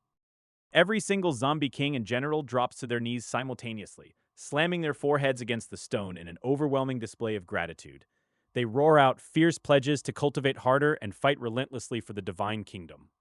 Stepping away from the chaotic underground carnival, Yang Fan returns to the quiet of his main hall, where Yang Da waits patiently. His loyal subordinate reports that the hidden villa is secured and Yang Sanzang is safely tucked deep underground. Yang Da confirms that all the zombie believers are contained safely within the eternal corpse mine, with zero risk of public exposure. Yang Fan nods in satisfaction, immediately ordering genetic extraction from outstanding believers to kick off a massive cloning run. Back down in the eternal corpse mine, high-level zombies tear ravenously into the freshly provided alien corpses in a roaring frenzy. The wild celebration shakes the cavern walls as the Corpse Clan revels in their unexpected windfall. Ordinary zombies remain completely oblivious to the grand politics, acting purely on instinct whenever fresh meat hits the cavern floor. Still, the newly awakened leaders are fully converted, convinced their deity is inherently good and just. Deep beneath the earth, in a specially designated sanctuary, a brilliant blue sky and lush trees frame an extremely luxurious villa. Yang San sits alone out in the courtyard, looking utterly forlorn as he contemplates his sudden and crushing loss of military power. Yang Da suddenly appears in the courtyard, accompanied by two exquisitely crafted cyborg women to keep the brooding warrior company. Yang San immediately rises to his feet, offering a respectful greeting to his visitor. Yang San offers a wry smile, admitting he has zero interest in romantic companionship or leisure when the battlefield is his true home. Expanding territory and conquering cities for his master are the only things that ever truly mattered to him. Yang Da smiles knowingly at the warrior's dedication and snaps his fingers, causing 200 crystal-clear mechanical hearts to materialize. Each glowing object pulses visibly with complex, rushing streams of raw data. Yang San freezes completely on the spot, his pupils contracting sharply as he stares at the incredible display floating in the air. He stammers out a confused question, wondering how this lines up with his official punishment. Yang Da chuckles heartily, explaining that his public demotion was merely a necessary fiction to give those believers a clean explanation. These hidden mechanical hearts represent an unofficial reward meant to bypass bureaucratic optics entirely. Realizing his master truly values his brutal methods, Yang San drops to one knee with profound reverence and fierce, unwavering devotion. He swears that his entire existence belongs to the divine kingdom and his master's grand vision. Yang Da stands in the digital expanse, nodding in grim satisfaction as he looks down at the kneeling subordinate before him, knowing exactly how to handle the mess. He points toward a cluster of 200 floating mechanical hearts, offering those powerful resources as the tools for his subordinate to rebuild strength and status. The kneeling commander jolts in absolute shock, his eyes lighting up with sudden hope as he realizes his past crimes are being completely forgiven and forgotten. Hearing that the Supreme Leader himself personally picked his new identity, the commander bows low in deep reverence, completely awed by the simple yet profound gesture. Yang Da's lips twitch violently at the excessive praise, though he is far too lazy to argue and simply waves a dismissive hand to wrap up the conversation. With a final instruction to load a new voice and appearance so his zombie followers do not recognize him, Yang Da's projection slowly fades away into nothingness. Left alone in the villa courtyard, the newly christened Yang Shiyi gazes at the floating mechanical hearts and clenches his fist with a blazing, renewed fighting spirit. Back in the real world, Yang Fan slowly opens his eyes to morning sunlight streaming through the window, while Goulet rests peacefully nestled in his arms. Noticing him wake up, Goulet asks softly about the morning events in the Divine Kingdom, before smiling happily as Yang Fan gently notes how much her belly has grown. That very afternoon, the doorbell rings, and Yang Fan is genuinely surprised to open the door and find Gu Tianyu, the powerful Gu family tycoon, standing outside. Gu Tianyu offers a gentle smile and a respectful bow, explaining that he rushed straight here from the Canghe starfield across multiple stargates just to see him. Gu Lei immediately stands up to greet the visitor as Uncle Qianyu when they enter the living room, maintaining a polite and composed demeanor throughout. After they brew spiritual tea and serve spiritual fruits in the reception room, Gu Lei quietly excuses herself and closes the door behind her to leave the men alone. Gu Tianyu sips his tea with a businessman's smile, dropping any pretense and getting straight to the point of his unannounced visit. Leaning in closer, Gu Tianyu mentions that he already knows about Yang Fan defeating the undead demigod from the Primordial Academy a few days prior. Cutting right to the chase, Gu Tianyu asks directly if Yang Fan has handed over the immensely valuable Eternal Corpse Mine yet. When Yang Fan answers that he has not yet surrendered the mine, a flash of pure joy lights up Gu Tianyu's face at the golden opportunity. Gu Tianyu immediately tables an astronomical offer of 1 trillion divinity points, plus the absolute ownership of a life-bearing planet near Ziling's star. Yang Fan feels his heart skip a beat at the staggering price, though he rightly questions how a mine primarily useful to dark-type creatures could command such a sum from humans. Gu Tianyu grins and candidly admits to running illicit smuggling channels where alien gods would trade most of their wealth for such an S-class building, proving this tycoon truly operates above the law. Gu Tianyu stays silent for a brief moment before letting out a helpless sigh of regret. He mutters that it is a genuine pity this deal could have been incredibly profitable. Yang Fan suddenly gets an idea, pulling out several building cards and sliding them across the table. He announces that while the Eternal Corpse Mine isn't for sale, these might interest Gu Tianyu. Gu Tianyu takes the card and his eyes immediately light up with sudden enthusiasm. He confirms he is definitely interested in these items for their strong market value. He notes that an S-grade void energy core has a massive market among the human race. Meanwhile, the Land of the Dead stands as a prime strategic asset for any undead skeleton battalions. With a genuinely warm smile plastered across his face, Gu Tianyu eagerly asks what price Brother Yang expects to sell them for. Reader, The man loves a good transaction. Yang Fan casually leans back on the sofa, keeping his expression completely calm. He tells Gu Tianyu to name his own price, since he knows nothing about black market channels. Gu Tianyu doesn't answer right away, choosing instead to tap the tabletop lightly in deep thought. The crisp sound echoes through the quiet room as he weighs his options carefully. After a long pause, Gu Tianyu finally stops moving as a look of fierce determination hits his eyes. He decides to let Yang Fan in on a very special underground channel. Yang Fan's eyes flicker slightly with curiosity as he asks, what kind of channel could possibly be worth mentioning? Gu Tianyu leans in and answers with two simple words, the dark web. Gu Tianyu explains that countless special entities conduct high-stakes transactions hidden away there. Items left unsold in the Federal Mall routinely sell there for several times market value. Gu Tianyu stands up, walks to his desk, and rapidly writes strange encrypted rule symbols on paper. These bizarre characters resemble neither normal words nor standard numbers. He slides the paper across the desk, declaring he wants no cut and treats this purely as making friends. He briskly announces 2 afternoon meetings and strides out of the villa entirely. Back in the living room, Gula pours another fresh pot of fragrant spiritual tea. She asks her husband if he is completely finished with his private conversation. Yang Fan nods, sits down beside her, and casually asks how much she actually knows about Gu Tianyu. Gula looks taken aback for a second before gathering her thoughts. Gula explains that while he isn't the strongest believer, he is a legendary figure at making money. By the time he was 100, he had already amassed wealth that made countless gods envious. Yang Fan asks if she has ever heard of the dark web, but she insists no such network exists under federal monitoring. Realizing the coordinates are priceless, Yang Fan immediately puts on his virtual helmet. Inside his divine realm, his avatar Yang Da immediately receives the special set of coordinate rules. Following orders, Yang Da uses the coordinates to carry Yang Fan's consciousness forward. An invisible hand gently grabs his consciousness, dragging him downward through layers of pitch-black data. They sink deep below the surface network, leaving all standard virtual universe rules behind. With a sudden flash of light, Yang Fan materializes inside a simple, barren wooden room. He walks slowly toward a massive floor-to-ceiling window and looks outside. His pupils contract violently at the unbelievable sight of countless identical rooms floating across an endless void. At the very center, an enormous data star made of glittering rules hums with ancient power. I tried to peer past the threshold of the neighboring chambers, but an unseen barrier completely fractured my sight. I could only make out hazy silhouettes behind the thick distortion, unable to see anything clearly.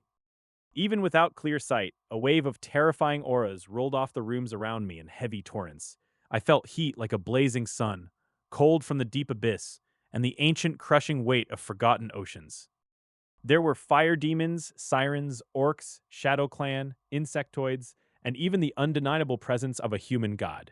These weren't minor echoes. Every single aura belonged to a genuine, terrifying entity of divine rank. A cold, synthetic voice suddenly echoed through the silent space without warning, declaring that a new member had been successfully detected. A massive candle of glowing light materialized in the center of the room. The platform rules laid everything out with brutal clarity. All goods sold through competitive auctions, every member given just one bid, and the highest offer taking total ownership of the item. Members could escrow items anytime for a 5% platform fee, but investigating identities or attacking the platform brought permanent bans. The synthetic voice delivered every clause and vanished instantly. Yang Da's optical sensors flashed wildly as cascading data streams poured through the depths of his digital pupils. After a long moment of processing, he let out a slow breath to report his findings. My companion told me the entire website functioned as the physical embodiment of an independent, intelligent life form. A program life running deep underlying code had somehow seized control of the network entirely. When I asked what that meant, Yang Da explained that while powerful races possess their own networks like the human virtual universe or the Zerg hive mind, this dark web connected every single race together. I drew a slow breath and decided not to dig any deeper into mysteries way above my pay grade right now. Knowing too much without the muscle to back it up is a great way to get yourself killed. Yang Da explained the transaction mechanics next, noting that centralized auctions occurred once a month. Sellers sealed buildings into cards, uploaded them through special channels, and let the highest bidder win. Once sales finished and fees were deducted, The divinity points transferred directly into the seller's Divine Kingdom account. But there was a harsh catch. The platform only accepted high-value goods starting at 1 billion divinity points.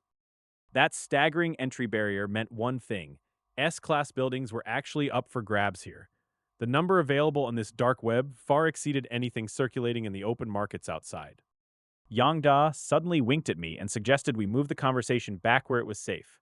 Reader, he was not about to chat about classified black market gods over an unencrypted public connection. We flashed out of the dark web instantly and reappeared inside the main hall of my own divine kingdom. As soon as our boots touched the floor, Yang Da insisted we secure the briefing. Yang Da spread his arms wide, projecting a massive light curtain right down the middle of the palace floor. Countless product listings immediately began scrolling past in a dizzying cascade of luxury assets. The panel displayed legendary assets like the Eternal Tree, the Pool of Myriad Realms, and the Starry Sea Mother Nest.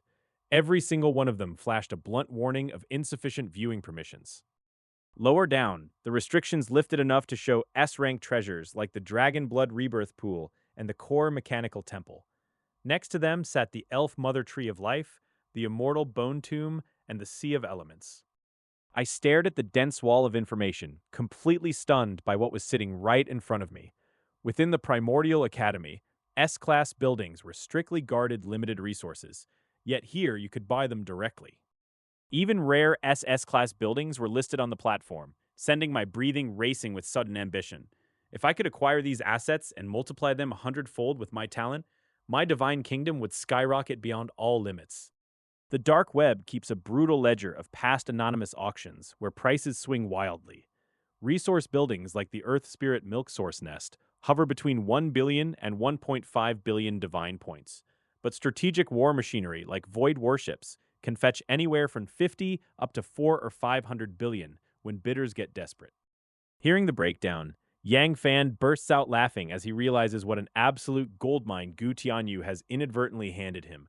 With access to the dark web, his S-class evolutionary talent and divinity points mean he can finally turn rare infrastructure into an infinite money printer. As long as the market has channels, he has no limits. Yang Da reports that members of this shadowy network span countless alien races, creating a transaction volume that dwarfs the Federal Mall. A unified auction drops every single month, clearing high-level architecture at terrifying speeds. Even Yang Da trembles slightly at the sheer scale of wealth flowing through their hands. An ordinary god with an Earth Spirit Milk Source Nest pulls in a measly 1 million divine points a month, but Yang Fan's 100-fold evolution turns that into 100 million.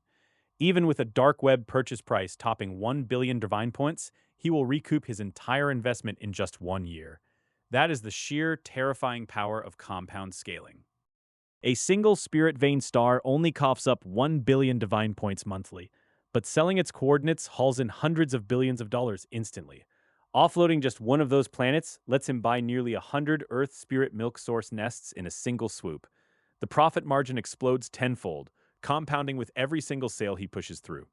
He can systematically sell off massive legacy assets like the Longzhe Water Mansion and Lingmai Star to clear space inside his divine realm.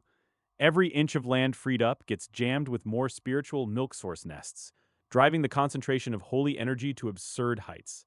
The resulting divine point income will trigger an explosive, unstoppable growth curve. Forget ordinary resource planets and scattered spirit veins, because a 100-fold evolution turns all of them into mere stepping stones. Believers stationed on distant resource stars can finally pack up and move back home to focus entirely on cultivating inside the divine realm. The internal output of his kingdom alone will easily sustain his entire civilization. Imagine a divine kingdom packed with hundreds, thousands, or even hundreds of thousands of spiritual milk nests humming in unison. Yang Fan's throat goes bone dry just thinking about pulling in more divine points than he could ever possibly spend. After taking a long, steadying breath, he violently slams the lid back down on his racing heartbeat. When Yang Fan demands to know if this month's dark web market is already live, Yang Da confirms it kicks off in 5 short days. He reports that 142 Earth Spirit Milk Source nests have already been reserved by eager buyers. Yang Fan frowns at the low count, because for a man of his appetite, there is simply no such thing as too many. Yang Da reassures him that this is actually an enormous number for a rare S-class building. noting historical peaks can hit over 1,000 seats at once. Since supplies are running below average this month, Yang Fan decides to pivot his strategy. He orders Yang Da to sell off the coordinates of two spirit vein stars through the Gu family to secure working capital. Yang Da pauses for a second before asking if they should dive into bidding on other powerful S-class structures currently listed on the dark web. There are plenty of other rare assets floating around that could instantly upgrade their Divine Kingdom's infrastructure. Reader, he is about to learn that our boy likes to build his foundations one unshakable brick at a time. Yang Fan shakes his head and tells him there is no need to rush into buying combat gear just yet. Sharpening your axe never delays the woodcutting, and an ancient dark web isn't going to vanish overnight. Their immediate priority is building an airtight, self-sustaining wealth machine before branching out into military toys. With a steady, reliable river of income guaranteed, snapping up battle-boosting upgrades for his believers will become child's play later on. Besides, he points out, his current safety net inside Primordial City is bulletproof, with the Gu family covering his back. Who in their right mind is going to dare make a move against him here? Even if a rogue demigod somehow managed to claw their way to his doorstep, they couldn't possibly crack the hardened core of his divine kingdom. His defenses are already leagues ahead of anything a normal sophomore should possess. Yang Da shivers as the sheer audacity of his master's long-term blueprint finally clicks into place. The entire master plan is getting a massive, aggressive overhaul right here and now. Originally, he intended to rush his breakthrough into the formal god realm as fast as humanly possible. But staring at the vast potential of the dark web, staying put in the demigod stage looks a whole lot more profitable. Why rush the ascension process when he's only a sophomore sitting on an infinite glitch of S-class architecture? Sticking around in the demigod bracket lets him maximize the absolute bottom-line foundation of his divine kingdom to insane levels. With his final instructions given, Yang Fan's consciousness slowly retracts from the inner depths of his realm. Using the high-level permissions granted directly by Yang Fan, Yang Da instantly bridges into the Gu family's resources star trading zone. He opens up encrypted communication channels and begins quietly pinging high-net-worth buyers across the network. The gears of a multi-billion-dollar corporate liquidation begin turning in total silence. A moment later, Yang Fan slips on his virtual reality helmet and plunges headfirst into the hyper-realistic data streams of the network. Light and shadow fracture across his vision in a blinding cascade of digital geometry. The physical world melts away as his consciousness slams into the vast virtual exchange. When his vision clears, a boundless, awe-inspiring trading floor unfurls in all its glory before his eyes. This marks the very first time he has stepped foot inside the Gu family's elite resource market under his own true name. As one of the 5 apex human clans, the Gu family commands resources that make ordinary empires look like dirt. The entire exchange floor is carved into countless specialized zones, catering to every imaginable asset class under the sun. Basic mainstays like spirit vein stars, spirit plant stars, and mineral vein stars form the bedrock of the market. Meanwhile, specialized beast stars and hidden secret realm stars churn with rare monsters and exotic crafting materials. Life stars capable of nurturing entire faith races scroll endlessly past in a blur of astronomical transaction values. Every single second, fortunes that could crush a small nation change hands in the blink of an eye. Yang Fan calmly extends a finger, taps a blinking transaction invitation, and steps straight into a private VIP reception room. Inside a sleek virtual chamber, a robed middle-aged man rises to his feet and greets me with an immaculate bow. Beside him, a glowing, intelligent life form hums quietly, holding the final documents we need. Business calls, and my presence is required to legally lock down a massive asset. I quickly scan through the transfer agreement floating before us, checking every clause. The transaction amount reads precisely 100 billion divine points, with not a single coin added or discounted. Resource star trading in the Divine Kingdom requires this legal binding. A standard spirit vein star is a heavy investment, spitting out spirit stone resources worth about 1 billion divinity points every single month. That totals 12 billion divine points a year, meaning buyers need 8 full years just to claw back their initial cost. With the signatures complete, the vendor's smile widens into genuine relief as he hands me a sleek business card. He deals exclusively in resource stars, eager to secure my future patronage. The funds have already been routed straight into my Divine Kingdom account. Returning to reality, the days settle back into a steady rhythm of cultivation and growth. Thanks to my hundredfold evolutionary talent, Countless believers keep breaking through their bottlenecks. A continuous stream of feedback energy flows directly into my body, strengthening me. I deliberately carve out 1 or 2 hours every single day to devour books on civilization history and empire management. Building a solid knowledge base from classic war cases keeps my mind sharp. Balance is everything when you are climbing to the top of the pantheon. When I want a break, I take Goulet for a stroll through the magnificent streets of Taichu City to watch the prosperity. Sometimes I slip back into the virtual world to visit Jilin Star and see my parents. Seeing their familiar smiles gives me a rare, grounding sense of ease. 5 days flash by in a heartbeat, and the dark web auction finally reaches its settlement day. At dawn, my consciousness materializes in the central hall of my divine kingdom, where Yang Da waits by the throne. He drops to one knee to deliver the final tally of our massive spending. Yang Da reports that he executed centralized bidding for the Earth Spirit milk source nests at 1.5 billion points each. We successfully snapped up 130 nests, draining 195 billion divine points from our reserves. He adds that the Void Energy Core from the dead demigod's kingdom fetched 80 billion divine points at auction. Meanwhile, the Land of the Dead and the Skeleton Camp were bundled together and sold off for 40 billion. Our net expenditure for this entire dark web spree hit 75 billion. That leaves us with a remaining liquid balance of 158 billion divine points in the kingdom's coffers. Reader, I am apparently allergic to having idle cash just sitting around doing nothing. We are plowing every last drop right back into the market.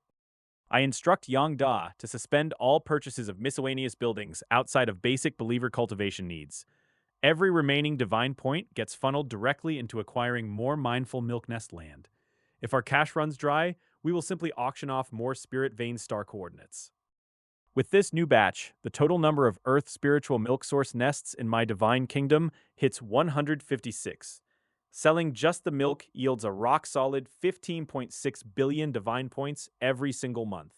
That dwarfs the output of any standard spirit vein star. History shows that wealthy deities occasionally dump thousands of these milk source nests onto the dark web when they need emergency liquidity. I need to keep my cash reserves locked and loaded for those exact moments. You cannot sleep on sudden market opportunities. The entire strategy is simple. Frantically expand our Divine Kingdom assets and abuse our SSS-level talent to multiply profits. Every earned coin gets reinvested into combat-grade S-class buildings and elite treasures like the War God's Manual. Funding is the ultimate bottleneck for any rising empire. Back in reality, my crushing victory over that undead demigod has made my name ring out across Primordial City. Within the influential Gov family, public opinion has shifted heavily in my favor. More and more relatives are starting to accept me as their future son-in-law. Gu Xuanting himself has grown to value me immensely, dragging me along to exclusive gatherings among the gods. He intentionally pulls me into the core circle of the Gu family, treating me like his personal heir. He wants me groomed and ready to take the reins. During one of our private talks, Gu Xuanting sternly urges me to buy a Divine Kingdom core and complete my ascension. He wants me to break through to true godhood as fast as humanly possible. That way, I can deploy to the front lines and anchor myself safely alongside the Gu family legions. I stand there nodding with absolute humility, playing the eager, teachable junior to perfection. Gu Xuanting has no idea I am already sitting on a horde of unabsorbed Divine Kingdom cores. I could make the jump to godhood right this very second if I wanted to. Breaking through to true godhood for someone with my foundation isn't some grueling trial of a lifetime. It is literally just a matter of a single passing thought whenever I decide to snap my fingers. But timing is everything in this game, and I'm in no rush to show all my cards. My kingdom grows stronger by the hour, humming with an efficiency that leaves traditional gods gasping for breath. Every asset is optimized, every believer is evolving, and my wealth keeps compounding exponentially. The foundation I am laying here is terrifyingly deep. With the dark web transaction successfully settled and my economic engine roaring louder than ever, the path ahead is wide open. Let the other pantheons hoard their scraps and fight over crumbs in the outer sectors. I am building an unstoppable machine, and the front lines are calling. Another month flies by in a blink, and the dark web auction sees a massive surge of over 600 Earth Spirit milk nests up for grabs right now. To secure enough funds, I liquidate every single remaining Spirit Vein Star I own, pulling in an extra 900 billion divine points. When the bidding finally closes, I successfully claim 523 nests, bringing my total empire holding to 679. My monthly passive income from this single resource now hits a staggering 67.9 billion divinity points without lifting a finger. Countless rivers of spiritual energy burst from the earth, getting vacuumed up by the floating heavenly court and rebroadcast as pure celestial mist. Reader, he did not think the dark web was this expensive, because my entire spirit vein fortune just got vaporized in a single shopping spree. I learned that standard resource buildings are just the bottom tier, while top-tier S-class properties routinely fetch over 5 or 10 trillion points. The gap between gods is frankly disgusting, since some demigods struggle to maintain a single life-bearing planet, while others toss trillions casually. Take Luo Hai of Yank County, a third-rank deity whose entire divine kingdom assets probably amount to a rounding error in my current pocket change. I used to think infinite wealth came from endless compound interest and reinvesting returns, but my time in Taichu City changed that completely.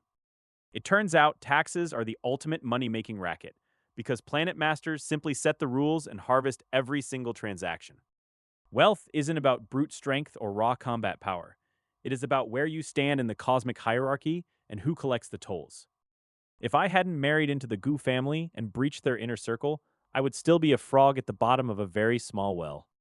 Resource stars, tax systems, and dark web alliances are things mortals cannot even dream of, but I am done just peeking through the door. Just as I am plotting my next grand move, a sudden, heavy fluctuation erupts from the deepest, oldest sanctuary of my divine realm. My consciousness instantly drops down into the divine realm, locking straight onto the giant ancient elven tree in the center of the forest. Even with my hundredfold evolution talent, this divine realm is still quite young, but all those milk nests have finally pushed things over the edge. With a low rumble that shakes the earth, the ancient tree begins to grow wildly, its branches shooting outward in every conceivable direction.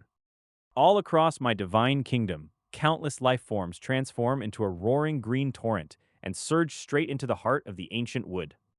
The canopy expands 10 miles, 100 miles, and then 1,000 miles in seconds, covering the entire sky above the elven territory. Countless adult elves fall flat on the ground in total devotion, sensing that the ultimate sacred object of their entire race is finally waking up. Ancient golden patterns of flowing life laws coat the bark, and the emerald leaves shift into a brilliant, glowing golden hue. The sacred tree of spirits is finally born, triggering a massive life-level leap that turns every single elven archer into a true elite warrior. Watching my elven warriors train fills me with deep satisfaction. Their bows and arrows are terrifying at a distance, making them nearly unbeatable against normal Foundation establishment foes. With the birth of the sacred tree of elves, the entire combat power of my divine kingdom has reached an entirely new level. Every single elven archer can strike with deadly precision. Yang Da suddenly reports that the Moonwell and the Sunspring have lost their original functions now that the ancient tree has evolved. I immediately order him to sell those Class C buildings. I tell Yang Da to notify the Elf Kingdom that these buildings are for sale. I also promise to buy more Fountains of Life for them if they perform well on the Divine Kingdom battlefields. Yang Da hesitates before dropping a heavy piece of news about our dark web acquisitions. Because we keep buying Earth spiritual milk nests at 1.5 billion divinity points, word has spread. More than 1,300 Earth Spirit milk nests flooded the dark web auction list this month alone. Our Divine Kingdom's current reserves simply cannot take them all in at that price. Yang Da sensibly suggests lowering our future offer down to 1.2 or 1.3 billion divine points. But reader, he deeply underestimated how much I enjoy hoarding assets. I refuse to change the price because my SSS-level talent means my time cost is only 1% of everyone else's. Buying them early lets the snowball grow much larger down the line. I withdraw my consciousness from the divine realm and start plotting new sources of funding, but I keep the financial gap completely to myself while heading out to breakfast. Goulet asks why I spent so much time inside the divine kingdom today. She complains that normal gods only check in once every few decades instead of acting like hyperactive kids. I just give her a casual smile and hide the truth about my 100 times time sequence. Even Goulet doesn't get to know that everything in my kingdom moves 100 times faster. I refuse to ask the Gu family for more help since they already handed over resource stars, monthly subsidies, and a life-bearing planet. I won't look like a bottomless pit of greed. As a universally acknowledged peerless genius of the human race, I know my status alone is a powerful form of wealth. Raising funds through borrowing is far easier than people think. After breakfast, I return to my room and strap on my virtual reality headset. My consciousness shoots straight into the virtual world to open my contact list. I scroll down to find a contact I added right after Gu Xuanting's exclusive banquet. Qin Shui controls over 50 listed companies spanning divine trade, finance, and interstellar logistics. Her core business is helping heavy hitters raise massive funds and handing out loans. While Ma Yu targets small fry with tiny loans, Qin Shui deals exclusively in hundreds of billions of points. I quickly edit a message asking if she has time to meet regarding a Divine Kingdom investment plan that requires some heavy financing. In less than 10 seconds, a reply pops up, featuring a set of virtual coordinates and a brief command to come right over. With a quick flash of light and shadow, my consciousness drops straight into a simple yet elegant private meeting room overlooking a bustling virtual city. Qin Shui stands up from the tea table and smiles faintly as she extends her hand to welcome me. She admits she didn't expect us to do business together so soon. I shake her hand politely and remind her that we aren't in Primordial City, so I don't deserve any formal young master titles. Qin Shui laughs at my modesty and tells me to drop the formal titles since she is only about 400 years older than me. She smiles and tells me to just call her sister. I readily accept Qin Shui's warm greeting and take a seat at her table. She personally pours me a cup of freshly brewed enlightenment tea made from mermaid tears. This rare brew uses millennium-old spiritual tea combined with a mermaid tear base, creating a soothing concoction served with natural elegance and calm poise. Qin Shui sips her drink and smiles, noting that my recent investment from the Gu family and my victory over an undead demigod should leave me flush with funds. I take my own sip of the enlightenment tea, feeling a refreshing rush hit my soul and sharpen my mind, before replying that a divine kingdom always needs more capital. Qin Shui asks how much money I plan to borrow this time, and her smile flickers into something sharper when I reply that I want as many funds as she has. A brief silence fills the room after my bold demand. Reader, she definitely did not expect a newly minted demigod to talk like a corporate raider. Qin Shui keeps her professional composure because top-tier lenders never pry into how clients spend their capital, caring only about repayment capability. She points out that my status as the third elder's son-in-law and a recognized Federation prodigy places me straight into their top-tier client category. Her company's intelligent life system completed a risk assessment granting me an unsecured credit limit of 10 trillion divine points right off the bat. 10 trillion divine points blows right past my initial expectations, but my immediate concern shifts straight to the cost of borrowing this mountain of wealth. I asked Qin Shui straight out about the interest rate, knowing that my recent acquisition of an Earth Spirit milk source nest cost a staggering 1.5 billion divinity points. Even with my hundredfold evolutionary talent, a single Earth Spirit milk source nest only generates 100 million divinity points a month, capping returns near 80%. Qin Shui sets her teacup down and explains that their default rate is near zero since her clients are powerful deities, making their interest rate an affordable 20%. Even I am taken aback because an annualized return of 20% is dirt cheap compared to the highway robbery charged by Ma Yu's Daxiang Jebei products. She adds that this is an unrestricted contract, akin to perpetual bonds, meaning as long as I pay the interest on time, I never have to repay the principal. Pay only the interest forever without touching the principal? Reader, at that point, they are basically handing out free money with extra steps. Qin Shui laughs and explains that powerful gods with fully optimized divine kingdoms never lack money-making projects and welcome stable, low-yield parking for excess capital. She points out that lending 10 trillion divinity points to an ordinary demigod would cause a paperwork nightmare of audits and debt collection, unlike dealing with me. Hearing all this, I finally realize her company is simply sitting on too much cash to burn, so I lean forward and ask if she can lend me even more. That single question shatters Qin Shui's composure for the first time, and the smile vanishes from her face as she asks if 10 trillion divine points is truly not enough. Recovering her poise, she tells me the company doesn't belong to her alone, and pushing past the intelligent life system's 10 trillion limit requires actual collateral. Yang Fan sits in the virtual lounge entirely unfazed by the tense atmosphere surrounding him. When Qin Shui asks what he intends to put up as security, he simply narrows his eyes and asks her to state the terms. Qin Shui taps her finger lightly in the air, summoning two floating virtual projections of the Eternal Corpse Mine and the War God's catalog. She explains that public intelligence reports show these are his absolute most valuable assets. Based on those exact assets, Qin Shui offers to raise his total borrowing limit to 30 trillion divine points. She watches his face like a hawk, expecting him to flinch at the sheer scale of the debt. Yang Fan accepts the massive loan offer without a single second of hesitation or doubt. That decisive response catches Qin Shui completely off guard, since she never expected him to jump at it so fast. Without wasting any breath, Qin Shui snaps her fingers and causes three official contracts to materialize on the table. She assures him that federal AI systems have fully certified every single clause written inside them. Yang Fan picks up the contract and begins speed reading through the complex legal terms with terrifying mental processing power. Thanks to his mechanical cultivation, his brain works just as fast as any artificial intelligence. Finding no hidden traps or bad clauses, Yang Fan signs his name immediately and watches the contract dissolve into a wisp of light. That final stroke means the massive loan agreement is now legally binding. Qin Shui's smile widens into a deep, pleased grin as she congratulates him on a successful partnership. Reader, she probably thinks she just hooked a very profitable fish. She casually mentions that 30 trillion divine points have already been transferred directly into his Divine Kingdom account. Then she offers a warm, helpful warning about the sheer logistical nightmare of holding that much cash. Qin Shui reminds him that low-level divine kingdoms cannot even physically store that many A-level resource buildings safely. She pitches her company's fund custody and intermediary services, offering him a sweet discount on handling fees. Yang Fan thanks her politely for the practical advice and says he will reach out if he ever needs an escrow service.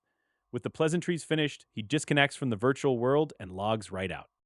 Yang Fan's consciousness instantly snaps back to his physical body deep inside his own divine kingdom. He wastes zero time before diving straight into his personal account menu to check his new balance. Even though he knew it was coming, his gaze still flickers slightly at the sheer absurdity of the total. 30 trillion divine points are sitting right there in his account, quiet and heavy. Yang Da stares at the account balance, his voice visibly shaking from pure disbelief at the amount of cash his master just secured. Clearly, the poor guy never imagined anyone could borrow this much wealth in one lifetime. Yang Fan just smiles at his assistant's shock, casually noting that 20% annual interest is totally manageable. As long as his evolutionary talent keeps rolling, the returns will easily crush the cost of the loan. Without skipping a beat, Yang Fan orders Yang Da to scour the dark web for every single S-level resource building available. He wants to know what else can supercharge his Divine Kingdom's rapid development right now. Yang Da immediately dives into the encrypted dark web databases and compiles a massive report in just a few breaths. He reports that besides the Earth Spirit milk source nest, the absolute best investment is the Enlightenment Ancient Tree. The Enlightenment Ancient Tree can steadily produce precious Enlightenment tea for its owner over thousands of years, but Yang Da points out a massive catch regarding its bloated market price. The dark web scalpers charge a brutal premium, meaning an Enlightenment tree only yields about 80 million divine points every 3,000 years. Even factoring in his hundredfold talent, the annualized return would barely hit 64%. Yang Fan frowns when he hears how few S-level resource buildings actually fit his strict developmental needs.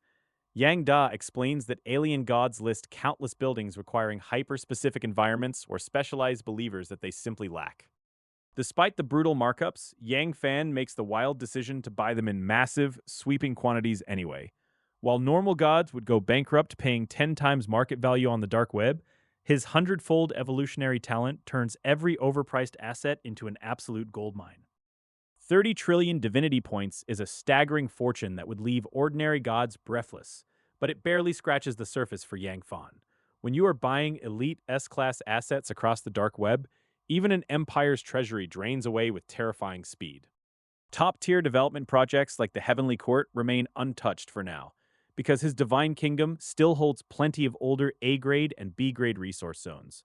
Clearing out those underperforming spaces comes first, turning every square inch into a high-yield engine before expanding further.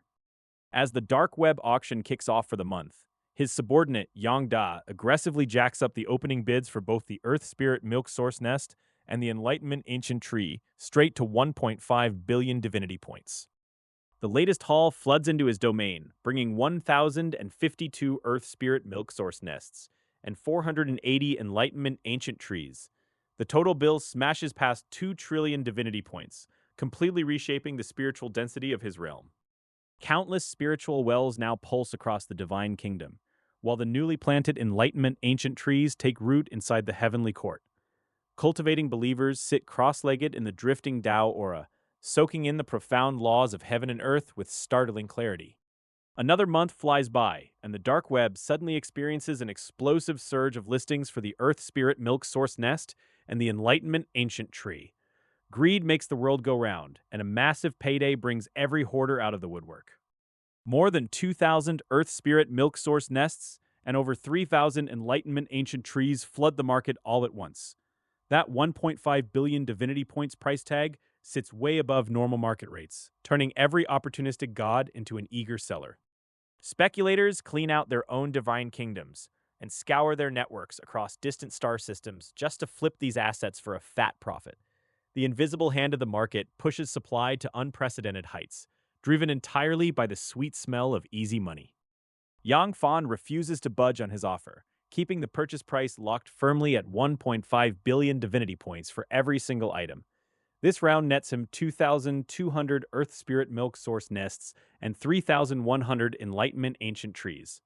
His total spending crashes through the 8 trillion divinity points mark, completely oblivious to the seismic waves he is sending through the entire underworld economy. One buyer is single-handedly rewriting the supply chains of an entire cosmic black market. Far away, in a different star region, corporate titan Gu Tianyu sits behind a massive desk on the top floor, quietly reviewing corporate documents under the cold starlight.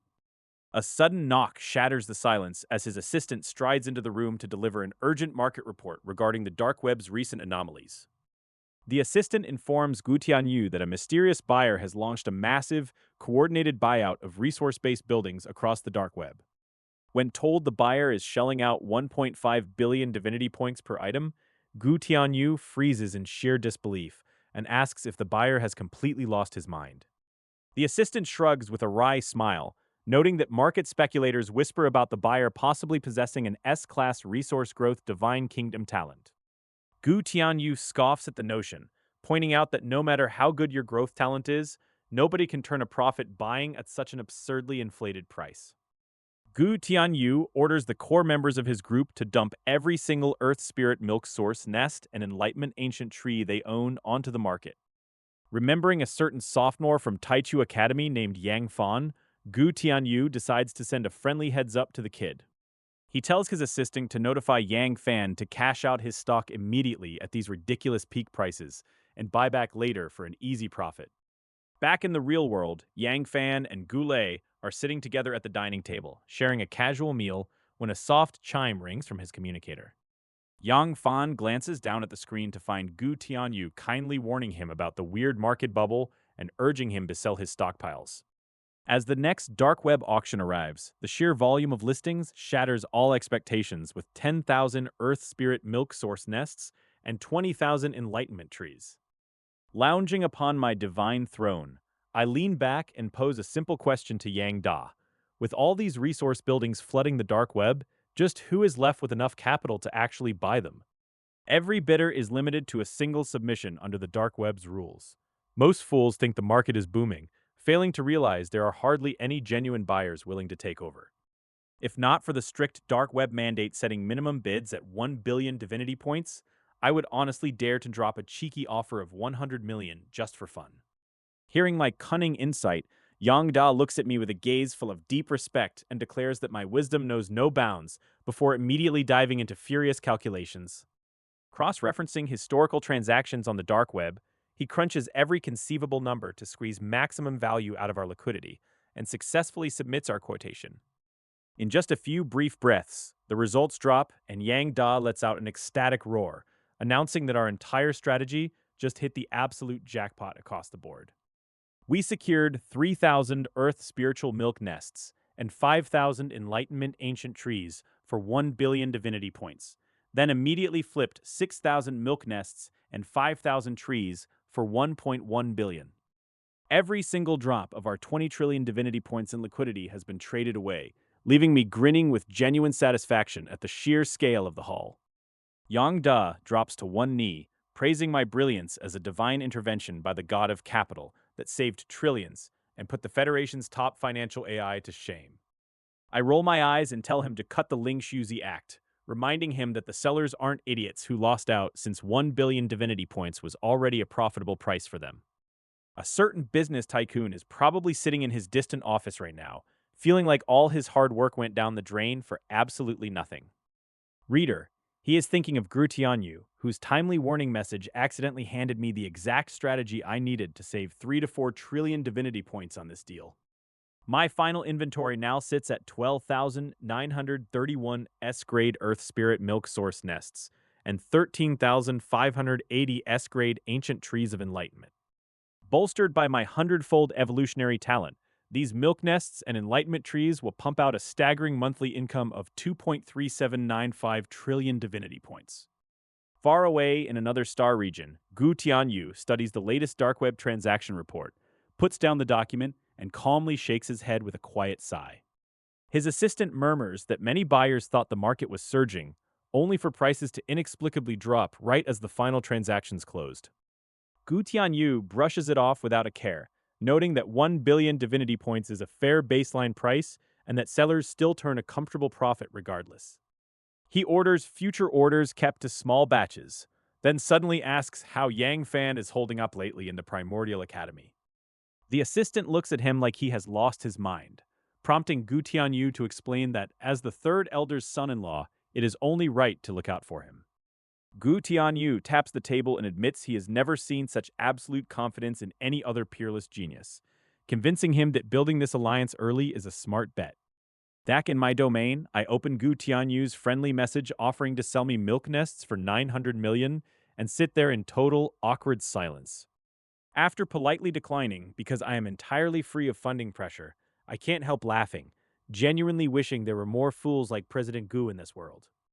Life returned to a peaceful rhythm after the chaos settled, allowing me to spend my days surrounded by family and Gula instead of making public appearances. While I largely stepped away from the spotlight, the dark web auctions continued running like clockwork every single month to expand my growing financial empire. My asset size snowballed through relentless compound interest, hauling in over 1,500 spiritual milk source nests and 23 ancient trees this month. The acquisitions didn't stop there, as subsequent reports poured in showing hundreds more spiritual milk source nests and over 100 ancient enlightenment trees. Inside my growing divine kingdom, 3,000 eternal years passed for every single month in the real world, turning generations over continuously. The eternal corpse mine underwent the most radical transformation over tens of thousands of years, evolving into a true, blotted-out kingdom of the dead. Cloning facilities endlessly churned out new human followers, who were dropped straight into the mines, feeding the ever-expanding population of the dead. Unlike the ordinary zombies tearing each other apart in brutal fights, intelligent zombie kings and generals avoided internal strife and hoarded their strength. Reviewing the kingdom's demographics revealed staggering numbers, boasting billions of low-level believers and tens of millions of elite zombie commanders. Realizing these deathless zombies had become the most powerful force in my divine realm, I decided it was time to equip them with a proper cultivation path. I opened the online store and purchased several suitable techniques, including the Yin Sha corpse refining technique, spending my abundant faith points instantly. I dropped a newly bought cultivation transmission tower right into the heart of the corpse mines, watching it erupt from the earth in a storm of dark light. My voice resonated across the entire realm, acknowledging their tireless guarding of the mines and presenting them with the hard-won inheritance of the corpse path. Countless zombies dropped to the ground in frantic prostration, roaring their eternal loyalty and shouting prayers for the divine kingdom to outlast time itself. With the zombie kingdom sorted, I vanished from the scene and materialized deep underground inside a quiet villa maintained by automated androids. My gaze fell upon Yang Shiyi, an intelligent android whose appearance had completely transformed into that of a refined young scholar in pristine white robes. I snapped my fingers and transmitted a sea-level formation inheritance straight into his mind, tasking him with a monumental duty for the upcoming wars. Yang Shiyi's eyes lit up with fierce enthusiasm after spending tens of thousands of years underground without a direct military command to execute. I smiled at his eager reaction, noting that his lack of human emotion meant he viewed zombie kings and Foundation establishment cultivators with identical logic. To him, every single entity in the Divine Kingdom was simply a tool under my command, to be trained and deployed based purely on raw value and strength. Racial prejudice had no place in an intelligent life form's logic modules, leaving only cold efficiency as the guiding principle for our rising empire. With the zombie hordes now mastering their new battle formation under expert guidance, my Divine Kingdom took another massive stride toward absolute dominance. Reader, you have to hand it to me. Turning mindless, rotting corpses into an elite supernatural army is just good resource management. Moments after Yang Fan leaves the Divine Realm, Yang Shiyi materializes in the sky above the gloomy expanse of the Eternal Corpse Mine. Deep within the ravines, mountains of undead corpses stir as countless ancient zombie kings simultaneously snap open their glowing eyes. A suffocating pressure blankets the air as these terrifying entities recognize the hated aura of an intelligent life form above them. Centuries of bottled-up rage burst forth as the zombie kings roar in unison, demanding that the intruder get out of their domain. Unfazed by the hostile stares, Yang Shiyi unleashes a terrifying wave of divine pressure that instantly silences the entire mine.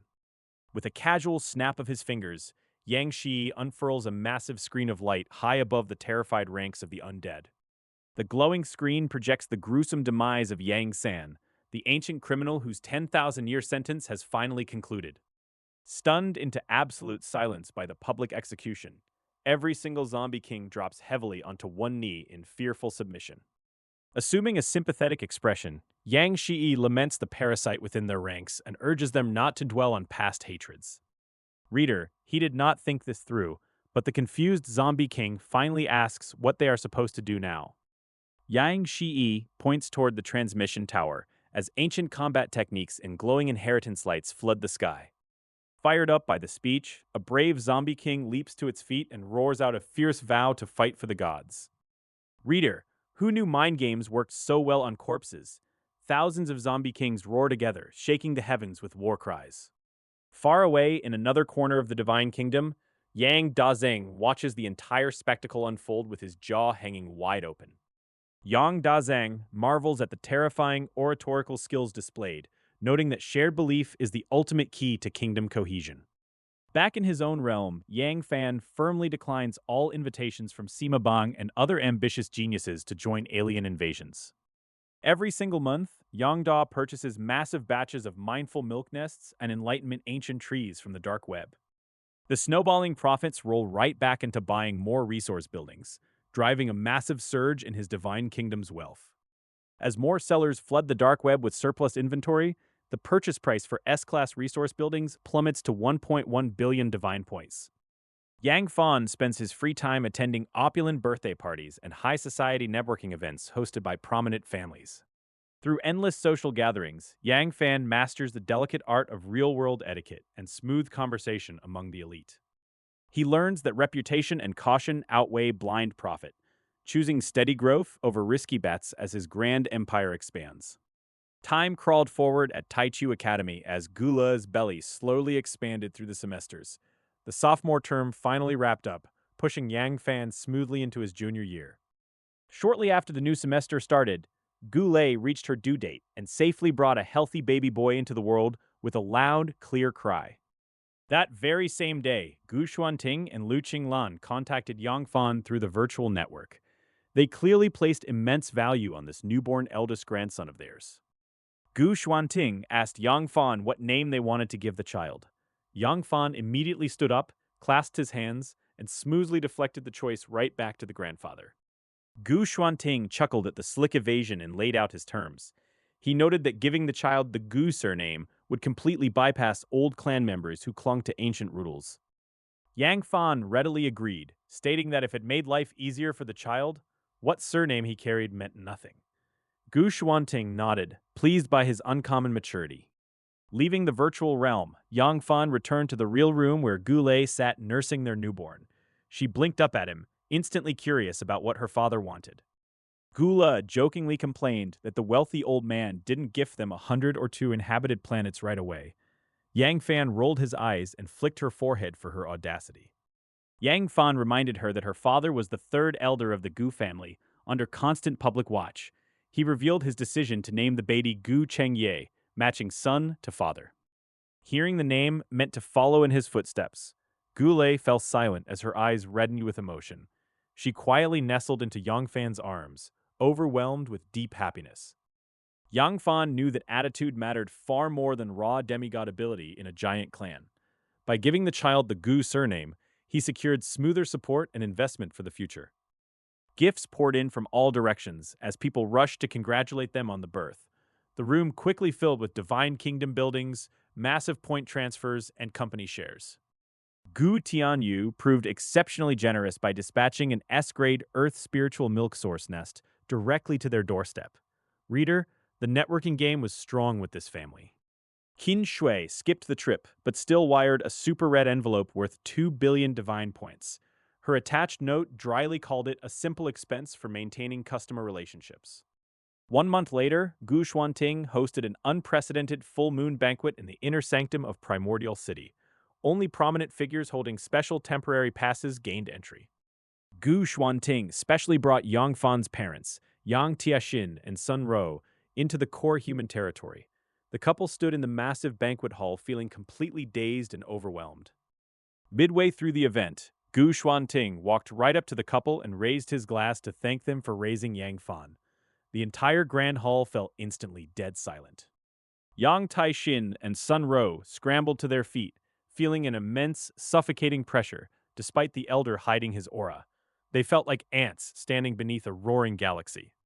The massive celebration dragged on for hours, while Yang Fan kept up a flawless, polite smile for every guest. Everyone he met carried an aura far eclipsing Ma Yu's level. Once the roaring banquet finally ended, Yang Tiaxin and Sun Ro sought out their son for a private chat. They expressed immense relief seeing the staggering heights he had climbed. Sun Rao reminded him not to neglect his other child, Cheng Rao, warning him against playing favorites just because of his new heir. Yang Fan nodded solemnly and promised to remember. Having settled their worries and imparted their final piece of parental advice, the two elders bade their son farewell. They stepped back through the portal to return to their quiet, real world. Watching my parents step away from the threshold, my awareness slips backward and plunges instantly down into the depths of my personal divine realm. My mind immediately grasps the current ledger of my divine kingdom, confirming a sprawling land area of 80 million square kilometers. My believer count has exploded to include billions across the Chi refining realm and martial apprentice realm, alongside millions of elite foundation establishment cultivators. My realm boasts billions of skilled alchemists, blacksmiths, talisman masters, and array masters hard at work producing endless treasures. My S-class resource structures now number over 100,000, featuring 9,900,000 fountains of life and tens of thousands of enlightenment ancient trees. With the blessing of my hundredfold evolutionary talent, the monthly income from my Earth Spirit milk source nests and enlightenment ancient trees exceeds 10 trillion divinity points. The entire atmosphere of my divine kingdom has transformed completely, drenched in a rich celestial energy that is almost tangible to the touch. Believers born into my realm now possess physical constitutions far exceeding ordinary mortals, reaching at least a fifth-order life level upon adulthood. That staggering innate strength makes my 30 million stored F-class transformation pods completely obsolete, since nobody needs them to grow anymore. Realizing I wasted a fortune buying those useless pods, I dragged Yang Da over for a 3-hour ideological education session on financial responsibility. Yang Da expressed his deep grievance about the scolding, but reader, he prudently chose to keep his mouth shut and accepted a 1,000-year palace confinement. Ever since the dark web opened up, mass-produced metamorphosis pods from mechanical god kingdoms lost all strategic significance in my eyes. The kingdom itself operates as a super transformation pod, fueled by my immense reserve of S-class resource buildings. Instead of selling off the 30 million F-class transformation pods, I split them into 4 batches and gifted them to my parents and Luo Ro and Luo Bing. Yang Da suddenly appears before my throne, reporting that the quotation forms for dark web transactions have not yet been filled out this month. I nod slowly and instruct him to select a suitable S-class war-type building tailored to my current military expansion plans.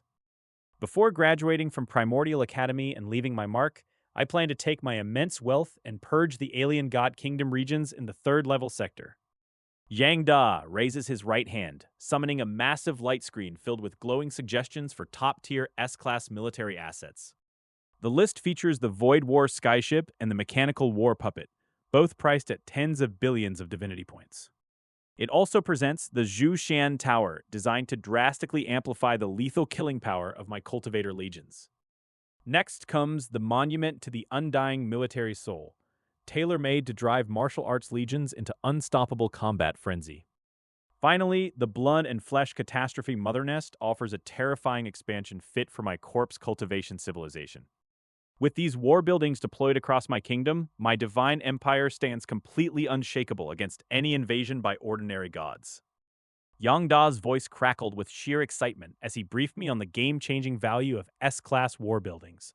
He reminded me how a single mechanical battle golem could easily slaughter a core formation cultivator. When you possess enough divinity points, you can endlessly churn out terrifying armies. With a casual flick of my attention, I dove straight into the dark web mall to inspect the specs on these heavy-duty war assets. After skimming the catalog, a grin of deep satisfaction spread across my face. I decided to bid a heavy premium for any war structures we could snag. I told Yang Da to funnel our remaining funds entirely into resource-based buildings for the realm. I gave him 3 more months to get everything locked down before I made my final move. 3 months from now, I am stepping into the alien god realm for my demigod grand finale. Since I only just entered my junior year, I saw zero reason to rush my ascension into true godhood. Even top prodigies like Sima Tianxi waited until their junior spring semester to make that leap. Breaking through too early just paints a massive target on your back for rivals. Besides, I still had to settle accounts with Qin Shui during our 4th-month showdown. That match would officially close the curtain on my demigod career, freeing up my finances once and for all. Yang Da bowed low, acknowledging my orders without a single word of hesitation. For a long stretch after that, my life dropped back into a remarkably peaceful routine. Between my regular classes, I spent my downtime hanging out with Gu Lu and little Gu Chengye. I only popped into the Divine Kingdom whenever a dark web auction kicked off. Sadly, high-grade S-class war buildings were absurdly rare, and finding ones that fit our specific Divine Kingdom system was harder still. Only a dozen or so would pop up during any given auction block. Reader, I practically threw money at them just to secure the win. To guarantee our bids went through smoothly, I slapped a 20% premium on top of every single asking price. Meanwhile, every last coin of leftover cash was poured straight into the earthly spiritual milk source nest and the enlightenment ancient tree. Time slipped away quietly until the start of the 3rd month rolled around under bright, warm courtyard skies. Little Gu Chengye was riding high on my shoulders, his tiny hands gripping my hair as he squealed in absolute delight. He kept yelling, "Drive," while I jogged in circles. I made sure to shake my head every now and then, just to keep the kid howling with laughter. Goulet watched our little backyard rodeo from her rattan chair with a smile that never left her face. A gentle spring breeze swept across the lawn, making the whole scene feel impossibly peaceful. Then my smile instantly froze solid, and I stopped dead in my tracks, right in the middle of the yard.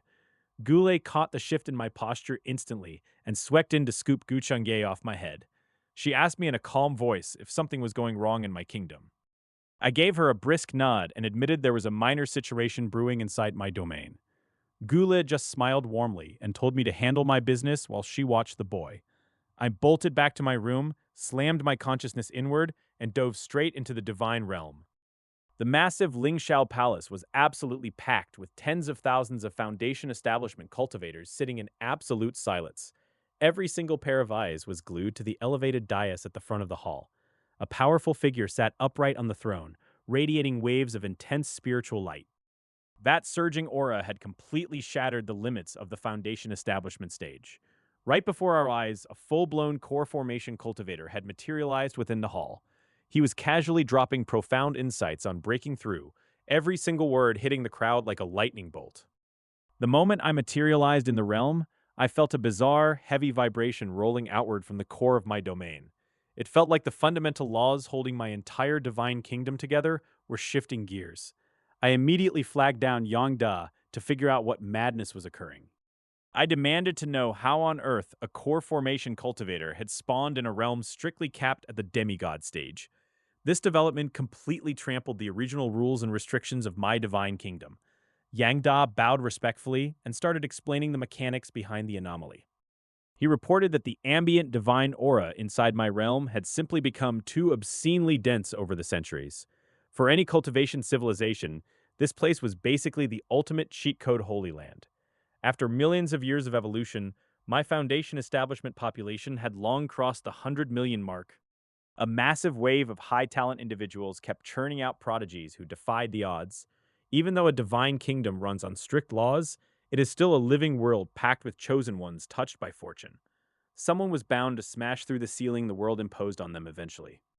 When I asked if this meant my whole realm was about to undergo a massive qualitative upgrade and start spitting out core formation troops by the thousands, Yang Da shook his head.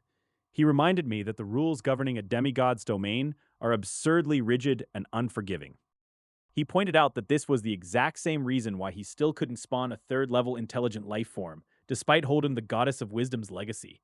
Rules are laws, and even an sss-level evolutionary talent can't just casually punch holes through them whenever they feel like it. When Yang Da called it an unexpected bonus, I realized it wasn't a mass production line of high-tier units.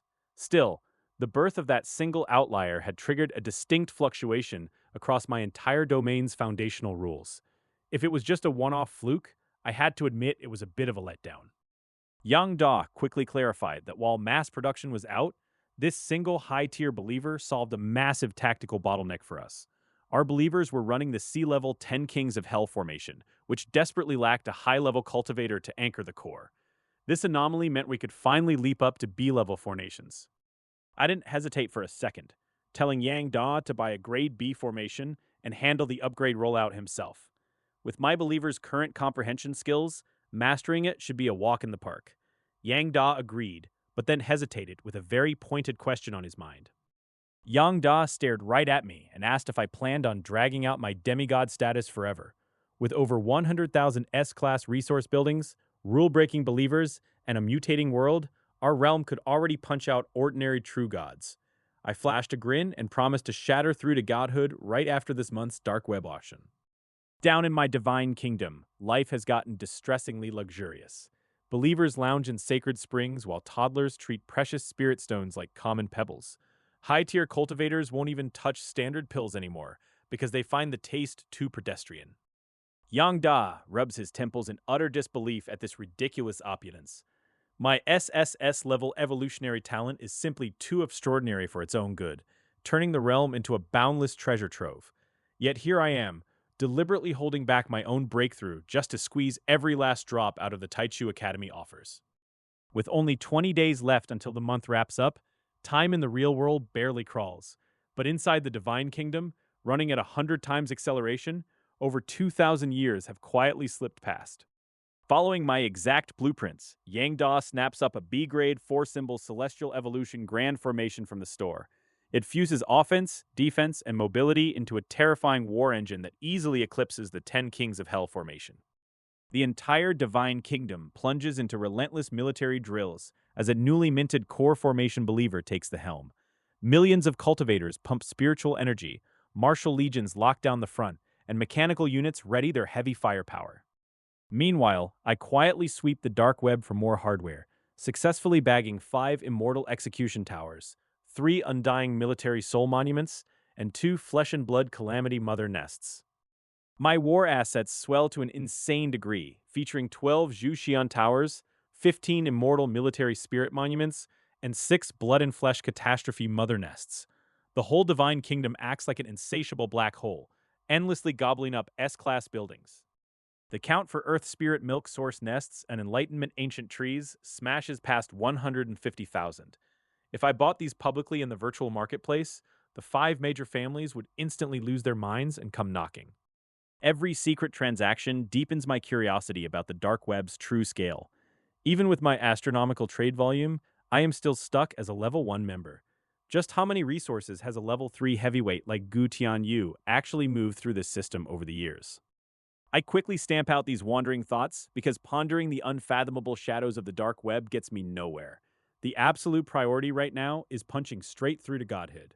As long as my personal strength reaches the peak, no problem remains a problem. Leaving my residence behind, I skipped telling Goulet and head straight to the alien god kingdom area alone. Junior students scrambling for coordinates spot me and immediately bow, shouting respectful greetings that I acknowledge with a casual nod. I breeze past the second level area, glancing briefly at the empty pit where the undead demigod used to be sealed. According to Luwan's initial directions, the real meat of the Academy's testing grounds lies just a bit further ahead. The moment I cross an invisible spatial barrier, the air distorts sharply around me. A cold, synthetic voice chimes in to verify my credentials as a third-year, unparalleled prodigy with full clearance for the third-tier zone. My vision blurs and snaps back to reality inside a tiny holding room, barely 100 square meters across. Compared to the sprawling vastness of the lower zones, this place feels suffocatingly cramped. The most striking sights are the 20 heavy silver ceiling devices lining the perimeter like ticking time bombs. Reader, these cages are definitely not holding friendly neighborhood pets. A familiar figure sitting quietly in the shadows slowly raises his head to offer a warm smile. It is Han Jue, a standout elite from the prestigious Han family of the five major houses. I offer a polite bow to my senior, admitting I honestly didn't expect to run into him in a place like this. Han Jue only offers a wry, self-deprecating smile about the harsh realities of being an upperclassman. Han Jue sighs that senior rank leaves him no choice but to throw his hat into the ring. But staring at these cages right before the plunge has clearly made him second-guess his life choices. Ignoring the chatter, I walk straight up to the closest ceiling unit to inspect the prisoner locked inside. A sparse, bare-bones identification label flickers across the metal surface. The label reads simply as the Star-Eating Demon Clan, leaving out every single detail about their combat style or abilities. Talk about a lack of customer service. I frown at the utter lack of useful data compared to the detailed breakdowns we got on that undead demigod in the lower zones. Han Jue walks over to spare me the guesswork. Han Jue warns me that any alien demigod locked away here has survived for at least 2,000 years, with some ancient monstrosities dragging out 5 or 6 millennia of brutal existence. Countless ordinary talents, human prodigies, and even peerless geniuses have stained these floors with their blood, prompting the Academy to scrap the intel sheets altogether. He urges me to head home and pull intelligence dossiers from the five families first if I want to survive the onslaught. I offer my polite gratitude to the guide before choosing to linger in this forbidden hall a while longer. Other students would have fled this dangerous place immediately, but I had unfinished business to settle. My gaze sweeps past the cages holding the gold-eating insect clan, the Crimson Moon Wolf clan, and the Netherworld Ghost clan. Each name represents an ancient terror that could easily crush an ordinary army. Finally, my eyes lock onto a heavy containment unit holding the formidable King Kong monkey. Even among the endless hordes of alien demon races, this species stands at the absolute pinnacle of raw power. Federal archives confirm that these monsters are born with divine strength and skins as hard as divine weapons. Their explosive physical power leaves every peer in the dust, matching peak human talents. I remembered my past victory over an undead demigod, realizing that plundering specialized alien civilizations yields the ultimate rewards. Robbing a foe of their unique infrastructure is far more lucrative than mere points. Enemy strength meant nothing to me anymore, since I routinely hunted ordinary gods without flinching. Why should I lose sleep over a locked-up demigod who lost his freedom ages ago? Without the slightest hesitation, I slammed my palm directly against the glowing surface of the cage. Reader, he did not believe in half measures. Student Yang Fan's target is the alien demigod, King Kong Monkey. The opponent's lifespan, 3,600 years. The overall combat strength of this alien believer far surpasses that of human beings of the same level. Please confirm again whether you wish to take on the challenge. Special warning: once the challenge is confirmed, if you cannot win, you must persevere until you graduate from your senior year, and no external support is allowed during this period. Confirm? Confirmed, I replied with absolute calm, setting the wheels of a brutal war in motion. There was no backing down now. Invisible coordinates locked onto my divine realm, establishing an immediate bridge between our two worlds. Unlike my past battles, this ancient beast sat quietly, waiting for my opening move. Meanwhile, Han Jue stared at me as if I had completely lost my mind, his voice shaking in sheer disbelief. He had spent years consulting family networks just to find a safe target, while I picked a monster on day one. Ignoring his terrified gaze, I turned my back and walked away without wasting another breath on small talk. With over 100,000 S-class resource buildings backing me, normal tiers simply didn't register. Instant notification crystals flared across the Primordial Academy and the five major families simultaneously. Challenging one of the 20 caged demigods always sent shockwaves through the entire upper elite. Back in the villa courtyard, Gu Le nearly dropped baby Gu Chengye when the challenge alert popped up on her screen. The poor little guy wailed in confusion while his mother stared at the screen with sheer dread. "You are trying to make us orphans and widows before graduation," she demanded with red-rimmed eyes. She lectured me on how ancient and terrifying those level 3 monsters truly were after centuries of slaughter. I simply smiled, told her I was already stable enough, and walked inside to let her fume in peace. Honestly, some people just worry too much. Inside the Divine Kingdom, war mobilization hits maximum gear as millions of elite martial warriors and iron mechs flood the front line. Stacks of spiritual energy cultivators and green ocean elven bowmen fill the ranks, creating an unstoppable vanguard of over 100 million troops. Yang Fan orders the entire vanguard straight into the enemy divine realm, while telling Yang Da to send alien collectors behind them. Yang Da blinks in utter bewilderment at his master's sudden aggressive push for land reclamation and direct conquest. With the spatial rift torn wide open, the massive invasion force pours into the Vajra King Monkey Demigod's domain. A boundless ocean of ancient trees and thick foliage greets them, hiding a world where nature completely rules the landscape. At the absolute center of the realm stands an impossibly massive ancient tree whose colossal trunk stretches as far as the eye can see. Its sprawling branches form a canopy that blankets the entire world, making monkey believers crawling on it look like tiny ants. Reader, the man instantly starts plotting how to steal this massive botanical masterpiece and haul it back to his own realm. If he relocates that giant tree to his divine kingdom, the sheer value will be completely off the charts. The surrounding forest suddenly erupts in motion as an army of giant demon monkeys charges toward the invasion point.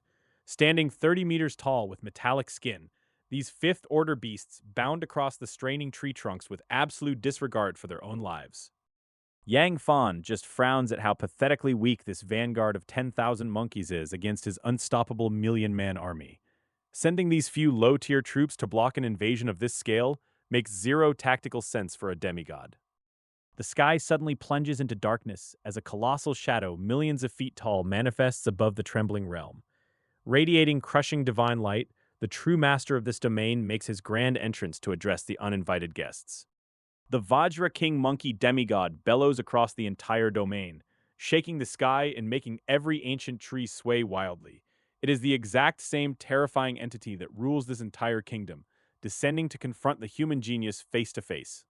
Yang Fan drops his consciousness right into the enemy territory and promptly summons a towering, illusory phantom. Instead of attacking, the phantom flashes a blindingly bright, cheerful smile that completely defies the tension of war. The giant monkey avatar scratches its head in utter confusion, clearly having lived in isolation for far too long. Struggling with rusty speech, the beast tries to translate its thoughts into human language while looking remarkably awkward. The monkey introduces himself as Qi Tian and solemnly thrusts out a giant right hand in a clumsy imitation of human etiquette. He looks genuinely pleased to meet the man invading his home, because politeness apparently costs nothing. Yang Fan just stands there in absolute shock as the enemy commander tries to shake hands during a hostile invasion. That is definitely not how standard demigod turf wars are supposed to start, and our boy is completely thrown off. Qi Tian coughs awkwardly, pulls his giant hand back, and suddenly switches to a dead serious negotiating tone. He didn't invite an invasion force to fight to the death. He brought them here because he desperately wants to talk business. Qi Tian points out how young Yang Fan is, and assumes anyone with such powerful followers must hold massive clout in human society. He immediately pitches a shady deal, asking the human genius to pull some strings and get him released from captivity. Qi Tian snaps his fingers and has a subordinate drag out a strange device to show off his bargaining chips. He promises to hand over his entire life savings if Yang Fan can somehow convince the human higher-ups to let him walk free. A massive light screen flickers to life in the sky, displaying a staggering mountain of over 1 million Class A buildings. War-themed structures, resource complexes, and support facilities fill the projection in jaw-dropping quantities. The holographic display pans across menacing void warships, heavy mechanical puppets, and several high-tier S-class buildings. Even through a projection, those structures leak enough raw, terrifying energy to make any commander's heart skip a beat.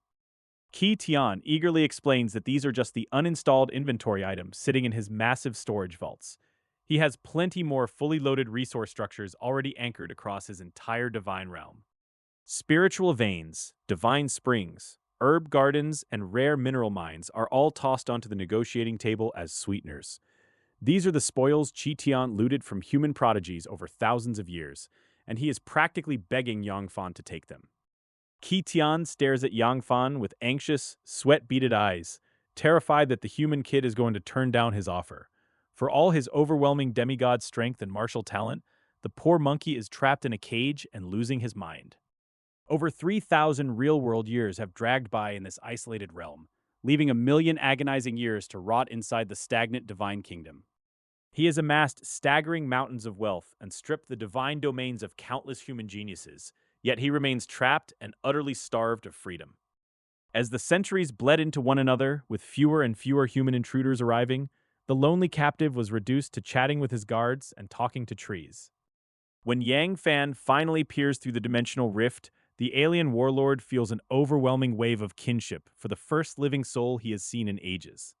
Sensing a rare lifeline, the captive instantly offers up all his accumulated divine resources, war buildings, and S-class treasures just to taste freedom. One look at the dense, immortal energy and sky-darkening resource structures inside Yang Fan's domain completely shattered the alien's ancient worldview. 3 millennia behind bars taught him a brutal lesson that divine resources and racial pride mean nothing when you are locked in a cage. Yang Fan looks at the manic excitement of the trapped warlord and calmly shakes his head, pointing out a rather glaring flaw in the proposed bargain. When Yang Fan politely points out that every single treasure being offered already belongs to him, the warlord's triumphant smile instantly freezes on his face. With a sharp glare, Yang Fan dismisses the laughable negotiation entirely and orders his massive human legion to raise their weapons in unison. Scowling at the sudden hostility, the ancient warlord reminds his opponent of the vast gulf of 3,000 years of cultivation separating their ages. When the alien scoffs that humans don't even live to be 100, Yang Fan cheerfully corrects him with a casual mention of his actual age. Reader, he did not expect a 21-year-old punk to stand there and casually challenge his supremacy after 3 millennia of waiting. After a shaky breath to steady his frayed nerves, the warlord issues a harsh warning against courting certain death if the youth refuses his terms. Yang Fan brushes off the hollow threats without a second thought, immediately launching hundreds of millions of vanguard troops into a total assault. Dozens of howling psionic shells arc across the sky and instantly blast over 10,000 demon monkeys into thick red clouds of bloody mist. Furious at the sudden onslaught, the warlord vanishes in a flash of light to take up position inside his divine kingdom's heavily guarded core. Back in his own realm, Yang Fan orders every newly acquired war building deployed immediately to ensure a thoroughly crushing defeat. Deep within the Eternal Corpse Mine, terrifying flesh and blood cataclysmic mother nests crack open to release legions of ravenous zombie kings. Yang Shi surveys the assembled undead host and assigns them their core mission to spread the virus and systematically weaken the enemy forces. Stepping out of his chambers with zero stress on his mind, Yang Fan is immediately ambushed by an anxiously pacing Goulet demanding to know about dinner. While his friend frets over the terrifying alien Forbidden Zone, Yang Fan casually pinches a chubby cheek and assures him the whole war will be wrapped up soon. Goulet frantically urges her husband to hurry up and march straight to her father's estate without a moment of delay. She's practically shoving him out the door to go shake down her poor old man for more resources. Yang Fan just laughs off his wife's relentless schemes, knowing she's just gone to extort her father on his behalf again. Unable to refuse her nagging, he puts on his virtual reality helmet and plunges straight into the Gu family's territory.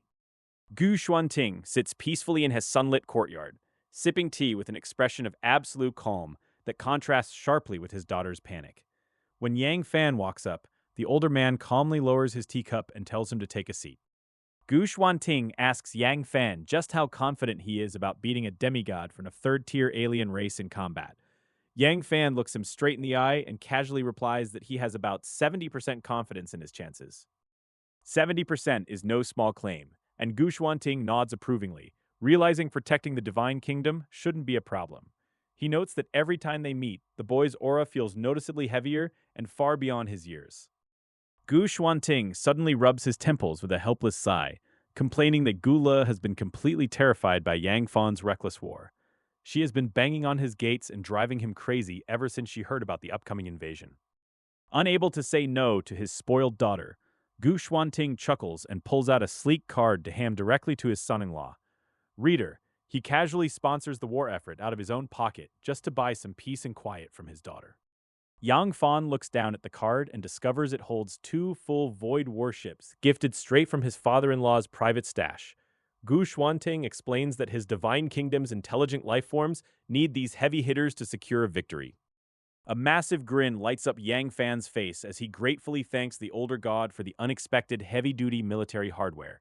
He bows respectfully, takes his leave, and logs straight out of the virtual world with his newly acquired fleet secured. Gu Xuanting watches the empty seat where the boy just sat, a sudden wave of doubt creeping into his mind. He wonders why Yang Fan didn't even look excited about getting two void warships, acting like it was pocket change. Night falls, and Yang Fan dives back into his Divine Kingdom as his massive invasion force swells past 20 billion troops. Over in the core area of the Vajra King Monkey God Kingdom, Chi Tian stares at the frontline reports with a face as pale as a ghost. His initial composure completely shatters as he stammers in absolute disbelief at the sheer scale of the invading army. Qi Tian refuses to believe that a 21-year-old demigod could possess a foundation this terrifying and overwhelming. He convinced himself that Yang Fan must be an ancient human monster who lived for thousands of years in heavy disguise. Panicking, Qi Tian instantly broadcasts a desperate divine decree across his entire kingdom, declaring total war against the human invader. He orders every single adult member of his tribe to drop their work, abandon production, and rush to the front lines immediately. The Divine Oracle throws the Monkey Kingdom into total chaos as millions of beasts swarm frantically toward the outer perimeter. Qi Tian suddenly feels a crushing wave of regret for letting his guard down over hundreds of thousands of years of absolute peace. In just 6 months, Yang Fan's army has carved through a quarter of the Divine Kingdom's territory practically unopposed. Now, the two massive armies finally collide in a dense forest as giant Vajra King monkeys drop out of the canopy. A heavy, psionic shell slams directly into a chi refining stage monkey, detonating in a blinding flash of fire and smoke. When the smoke clears, the beast only has a charred chest and keeps charging, shocking even Yang Fan's frontline forces with its absurd durability. The monkey demons use the ancient trees as natural shelters, leaping through the canopy to dodge long-range bombardment completely. Their guerrilla tactics slow the human advance to a crawl as the martial arts and spellcasting believers struggle to lock onto targets. Luckily, the elven army steps up right away, perfectly at home in this dense forest environment and moving like phantoms. Elven arrows hiss through the air with deadly precision, instantly piercing the skulls of enemy monkeys foolish enough to poke their heads out. Corpses crash down through the branches in pools of blood as the elven hunters systematically pick off the monkey horde. Qi Tian desperately throws his elite shock troops into the fray to attempt a decapitation strike against the invaders, but a wall of martial arts legions intercepts them instantly, locking down the front lines so tight they cannot advance a single inch. With the elven sharpshooters clearing the canopy and the martial vanguard holding the line, the human army resumes its unstoppable march. My army pushes forward steadily across the battlefield, suffering almost zero casualties while enemy monkey demon corpses pile up high in the dense forest canopy. Right behind the advancing troops, Yang leads a squad of alien collectors who swiftly pack up every single fallen demon monkey like a rehearsed assembly line. Deep inside the Divine Kingdom, a Foundation establishment King Kong monkey kneels in absolute panic before his master, begging for answers against this relentless enemy. Qi Tian looks out over the war zone and orders his remaining forces to immediately fall back into the ancient thorn jungle he planted millions of years ago. Meanwhile, on the other side of the realm, 6 massive flesh-and-blood cataclysm nests crawl forward like living mountains, oozing a revolting and putrid stench. Zombie kings burst forth from these mother nests to ambush stray King Kong monkeys, biting and tearing chunks of flesh before letting them escape back into the wild. Yang Shiyi stands atop a cathedral of gore, a slow smile spreading across his face as he watches the bloodied monkeys scatter deeper into the divine territory.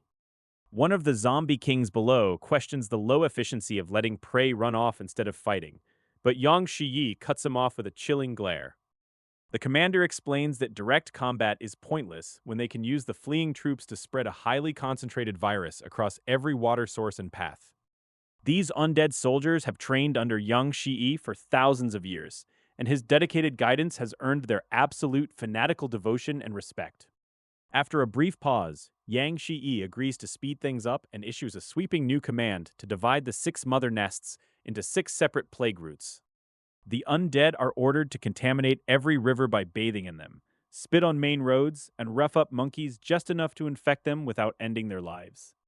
Like 6 crawling pestilences, the monstrous flesh nests disperse in all directions to blanket the entire enemy domain in a ticking biological time bomb.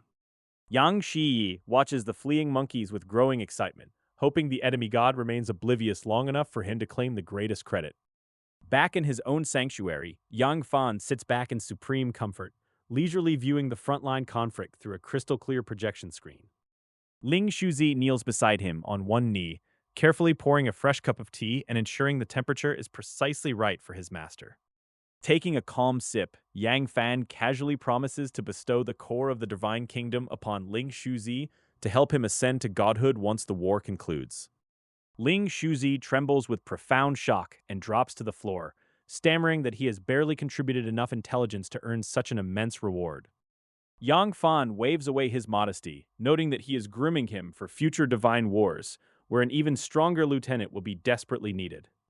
Overwhelmed by emotion with his tail twitching, Ling Shuzi swears he will gladly lay down his life to serve his master's grand ambitions. Out on the front lines, a Void Scout kneels to report a hazardous zone ahead filled with aggressive, flesh-rotting thorns that melt anyone who touches them. Yang Si snaps his fingers to launch a swarm of probe drones, quickly gathering complete data on the defensive plant life blocking their advance.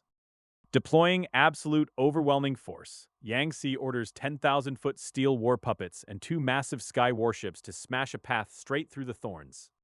10 heavy mechanical war puppets take the lead, stepping forward as their colossal steel bodies instantly deform and close their armor plates. They transform into giant steel spheres hundreds of feet wide, crushing straight into the thorny jungle and flattening every single poisonous vine.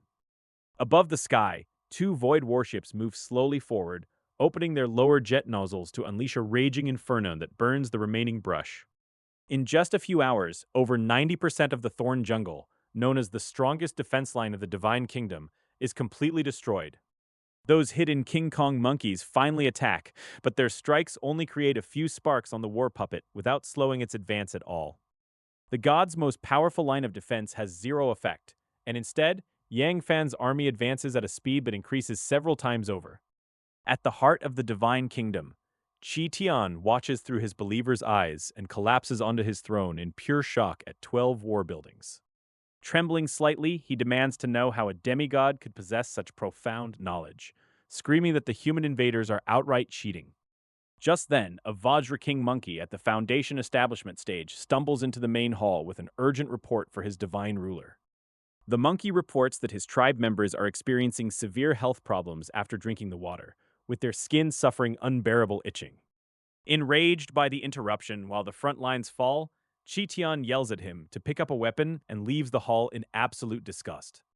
However, the next moment, Qi Tian freezes, suddenly realizing that a Foundation establishment expert should never develop such symptoms for no reason. His divine sense covers the entire Divine Kingdom, and in a moment his face turns completely pale as he spots large amounts of rotting flesh. Colossal flesh and blood calamity nests advance at the domain's edge, while scattered zombie kings throw rotting meat and blood into every river. Trembling with rage, Qi Tian screams that the human demigod is utterly shameless for releasing a zombie virus and ignoring all warrior dignity. He stumbles back and collapses in despair upon realizing nearly 30% of his believers are infected, including top-tier stage experts. With no antidote available on the market, a ruthless glint flashes in his eyes as he decides to squeeze every last drop of value from them. A mighty divine decree spreads across the kingdom, forbidding anyone from drinking river water and ordering all infected believers to the front. Hundreds of millions of demon monkeys form a massive black torrent, rushing head-on to clash with Yang Fan's relentless advancing forces. The monkey army's formation shatters instantly under the terrifying energy pressure of the skyships and the rampaging mechanical war golems. Infected monkeys grow sluggish and irritable, turning on their own kind in a bloody frenzy that completely destroys their defensive lines. Marshal Yang Si orders all weapons of war to sweep the area indiscriminately, treating the out-of-control infected monkeys as priority targets. As giant ancient vines try to drag down a void warship, Yang Fan smiles with keen interest and plans to buy S-class defenses at auction. As infected king macaques fall one by one, our advance pushes deeper into the enemy domain. Resistance hardens significantly the closer we get to the absolute heart of the Divine Kingdom. Towering Vajra King monkeys at the Foundation establishment stage flood the front lines now. Their bone structure is forged like iron, possessing raw strength capable of tearing mountains apart. Ordinary spells barely scratch their hides, leaving only formation firepower and elven ranged volleys to deal true fatal damage. Physical combat prowess like this is genuinely terrifying to witness. Yang Fan observes the bloody chaos quietly, a flash of envy crossing his gaze at their monstrous traits. Only elite anomalies like Ma Huainan could match this raw physical supremacy head-on. He calmly notes that fighting these alien demigods with pure believer infantry would spell defeat even for him. This total crushing victory isn't tactical genius, reader. It is sheer, unapologetic wallet slapping. Comparing the enemy to an agrarian society facing a Gatling gun, Yang Fan orders Yang Da to ramp up combat authority. He wants this Divine Kingdom war brought to an immediate and brutal end. Over at the front lines, Yang Si scans the endless sea of Vajra King monkeys with chilling intent. He immediately authorizes the deployment of 10 mechanical battle puppets and 5 void warships. Second-class intelligent life forms take full control of these war machines to unleash maximum devastation. 12 immortal execution towers activate alongside them, fueled by millions of elite cultivators. Spirit stones are burned without counting the cost, to completely obliterate the enemy vital forces. The human cultivators roar with pent-up fury, transforming past frustration into frenzied killing intent. 15 monuments of indestructible military spirit slam into the earth at the core of the line. Their abyssal black stone radiates a soaring fighting spirit designed to amplify every martial artist present. 10 mechanical war golems drop from the sky like beasts, instantly tearing through tough vines and defensive barriers. Nothing the monkeys try can halt their unstoppable mechanical momentum for even a second. 5 void warships unleash indiscriminate void bombardment across the entire horizon. Brilliant energy cannons pierce the earth, vaporizing countless enemy combatants into fine dust instantly. Immortal execution towers rain down miniature void artillery in the form of fire, thunder, and ice. Each synchronized strike wipes out tens of thousands of enemy beasts along with the ground beneath them. Bathed in the power of the military spirit, martial believers undergo a violent physical transformation. Their muscles bulge like mountain ridges, and their surging blood roars like a torrent. Their combat power multiplies dozens of times over, letting them outmuscle the mighty Vajra King monkeys directly. With a unified roar, the human army surges forward to execute a total battlefield sweep. With high-tier war buildings flooding the field, this is no longer a war, but a merciless purge. The monkey defensive lines collapse instantly under the overwhelming tide of firepower and magic. Panic turns into a frantic rout as surviving monkeys bolt in every possible direction. Void artillery turns fleeing squads into minced meat, piling corpses high across the ruined divine realm. Desperate screams echo across the wasteland, begging for salvation from an unyielding massacre. Every cry of terror is swiftly swallowed up by the next deafening round of bombardment. Deep in the core of the Divine Kingdom, Chu Tian watches his frontline vanish through believer links. His worldview shatters completely as terror grips his chest for the very first time. Staggering backward in cold sweat, he gasps that even his clan's divine elders lack this kind of power. Reader, he simply cannot comprehend how someone at the demigod rank possesses such absurd firepower. Hundreds of billions of believers perish as the entire clan collapses in mere months of warfare. Alien collectors quickly pack up the fresh corpses to ship them into the realm's internal conversion pools. Meanwhile, Yang Shiyi leads 6 flesh and blood catastrophe mother nests toward the core zone. He offers a wry smile upon reading the battle report, realizing the war is ending too fast. His painstakingly trained Zombie armies didn't even get a chance to deploy their viral plague. Ordering his squads forward to grab some scraps, he heads out to ensure they earn a share of the remaining credit. Roaming the contaminated perimeters for ages, these poison-spewing zombie armies have finally broken onto the true main battlefield to unleash their pent-up fury. Stinking of rot and malice, they surge forward to corrupt every inch of the enemy's sacred domain. The once prosperous Monkey King kingdom is now an absolute wasteland, stripped of all defensive strength. With its adult warriors slaughtered on the front lines and frail children conscripted to fight, fewer than 100 million survivors remain. High above the shattered heavens of the Divine Kingdom, Qi Tian's colossal phantom slowly coalesces into a tragic figure. His once radiant golden fur has turned stark white, aging him thousands of years from the agonizing backlash of his falling realm. As the dying god rasps out a defeated plea for a final audience, the space twists open to admit an uninvited visitor. Yang Fan steps straight through the dimensional passage and hangs calmly in the sky above the core of the Divine Kingdom. Qi Tian gazes up at the newcomer, his expression twisting into a complex knot of fury and doubt as he demands to know his identity. Hearing that this calm invader is merely a third-year student shatters the divine being's remaining composure.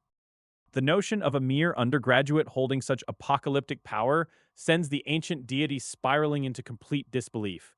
Reader, he simply refused to accept that a schoolboy could dismantle his entire civilization. Brushing aside the defeated god's existential crisis, Yang Fan coldly redirects his gaze toward the surviving Vandra King monkeys cowering below. He calmly asks the ruined ruler if he wants to throw his troops into one final hopeless clash. Qi Tian lets out a hollow, self-deprecating chuckle and shakes his head at the sheer absurdity of proposing another match. He knows all too well that any single one of those terrifying S-class war buildings would turn his ragged survivors to dust. Refusing to bully the dying god with overwhelming hardware, Yang Fan promises to hold back all his S-class structures and fight using only formations. He wants to test whether a B-level formation can bridge the massive gap against a stronger opponent. After a long, heavy silence, Qi Tian drops his hostile posture and waves his hand with a strange, relaxed nonchalance. Instead of arguing tactics, he makes a shockingly mundane request to taste the luxuries of the outside world one last time. Instructing his subordinate to handle the purchase, Yang Fan summons a magnificent floating banquet out of thin air right above the battlefield. A long jade table instantly groans under the weight of high-grade spirit peaches and potent monkey wine. Throwing all divine dignity to the wind, Qi Tian starts stuffing his face with immortal peaches and chugging fiery spirit wine. With every heavy gulp of the fragrant brew, a long-lost, tipsy warmth washes away the cold terror of his impending death. Down on the scorched earth, Yang Da precisely calibrates the combat parameters to match the enemy forces evenly line for line. The stage is set for a brutal, controlled demonstration of tactical supremacy. The 4 symbols celestial evolution array slowly deploys, painting the firmament with dazzling runes and towering projections of azure dragons, white tigers, red birds, and black tortoises. Qi Tian leans back in his floating chair, casually tossing back another cup of wine while watching the B-level formation deploy with utter apathy. At this point, the sheer destruction of his world has numbed him to any further shocks. The moment the Vajra King monkeys charge into the array, the 4 symbols slaughter them with terrifying, synchronized efficiency. Blood sprays across the dirt and severed limbs fly as the formation operates like a merciless execution engine. The battlefield transforms into a one-sided slaughterhouse in mere minutes, leaving piles of steaming corpses heaped across the pulverized earth. Resistance is utterly crushed as the unified formation grinds through the enemy ranks without a single flaw. High above the carnage, Qi Tian's divine avatar grows increasingly translucent as every last one of his believers perishes on the plains below. The systematic destruction of his kingdom strips away his final anchors to this world. Surveying the tidy devastation below, Yang Fan delivers a brutally honest verdict on the performance of his tactical array. He admits that while a B-level formation is orderly and powerful with enough troops, it still completely lacks the oppressive punch of his S-class toys. Beside him, Qi Tian finishes off the very last drop of spiritual wine and lets out a long, deeply contented sigh of relief. This impromptu feast has granted him a belated peace he hasn't felt in thousands of years of dark imprisonment. Looking across the floating table with genuine warmth, the doomed monarch offers a soft, surprising farewell to his conqueror. He acknowledges the simple kindness of a shared meal right before the end. With his final breath, Qi Tian looks straight at Yang Fan and calls him a truly good person before his entire consciousness evaporates into nothingness. I could feel the final believer in that pathetic divine realm drawing their very last breath, marking the total collapse of a shattered divinity and a fading consciousness. Yang Fan casually swirled a cup of aged monkey wine in his hand, keeping his tone entirely even as he looked across at the dying entity before him. He told the broken deity that he simply found him somewhat interesting, especially since his very first pot of gold came from a monkey demigod. Qi Tian paused for a brief moment before letting out a soft chuckle, thanking the twisted cause and effect that allowed him to taste such a drink at the end. He slowly rose to his feet, completely free of fear, feeling only the sweet relief of an ancient suppression finally coming to an end after millennia. Recalling his wild youth, he spoke of crossing the golden sea and shattering star tides, laughing as he challenged the very heavens above. He recited his final thoughts on a thousand-year prison, grinding away his bones before his figure completely blurred and drifted away like dust in the wind. Yang Fan casually finished the remaining wine in his cup, noting dryly that anyone who knew his divine kingdom's coordinates simply had to die. He transformed into a towering divine phantom in an instant, commanding the immediate reverence of countless worshippers who dropped to their knees below. With a single sweep of his hand, he scooped up a 10-meter-tall divine kingdom core before stepping through a spatial passage back to his own realm.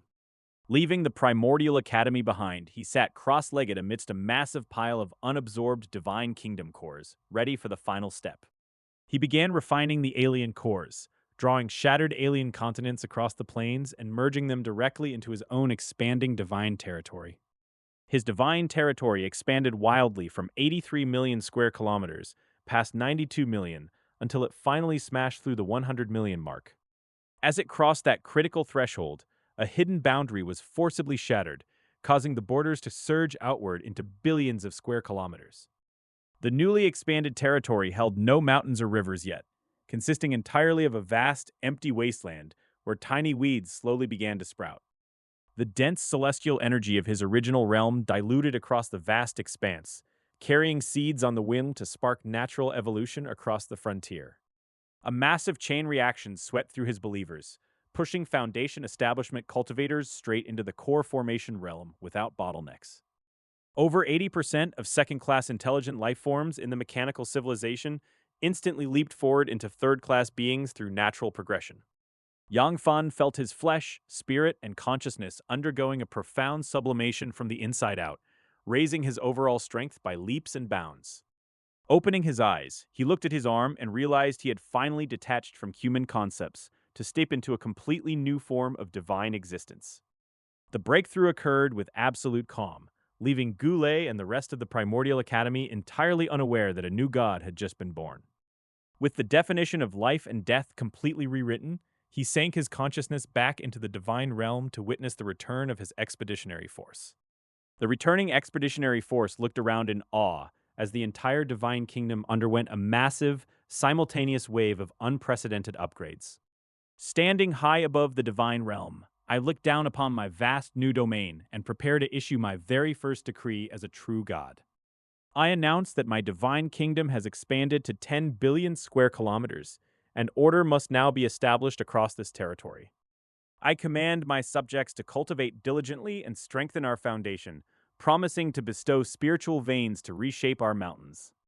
The moment my voice fades, heaven and earth resonate, and every single believer drops to their knees in a wave of instinctive awe. A deafening roar echoes across the billions of square kilometers as my followers scream out that they are ready to die for my kingdom.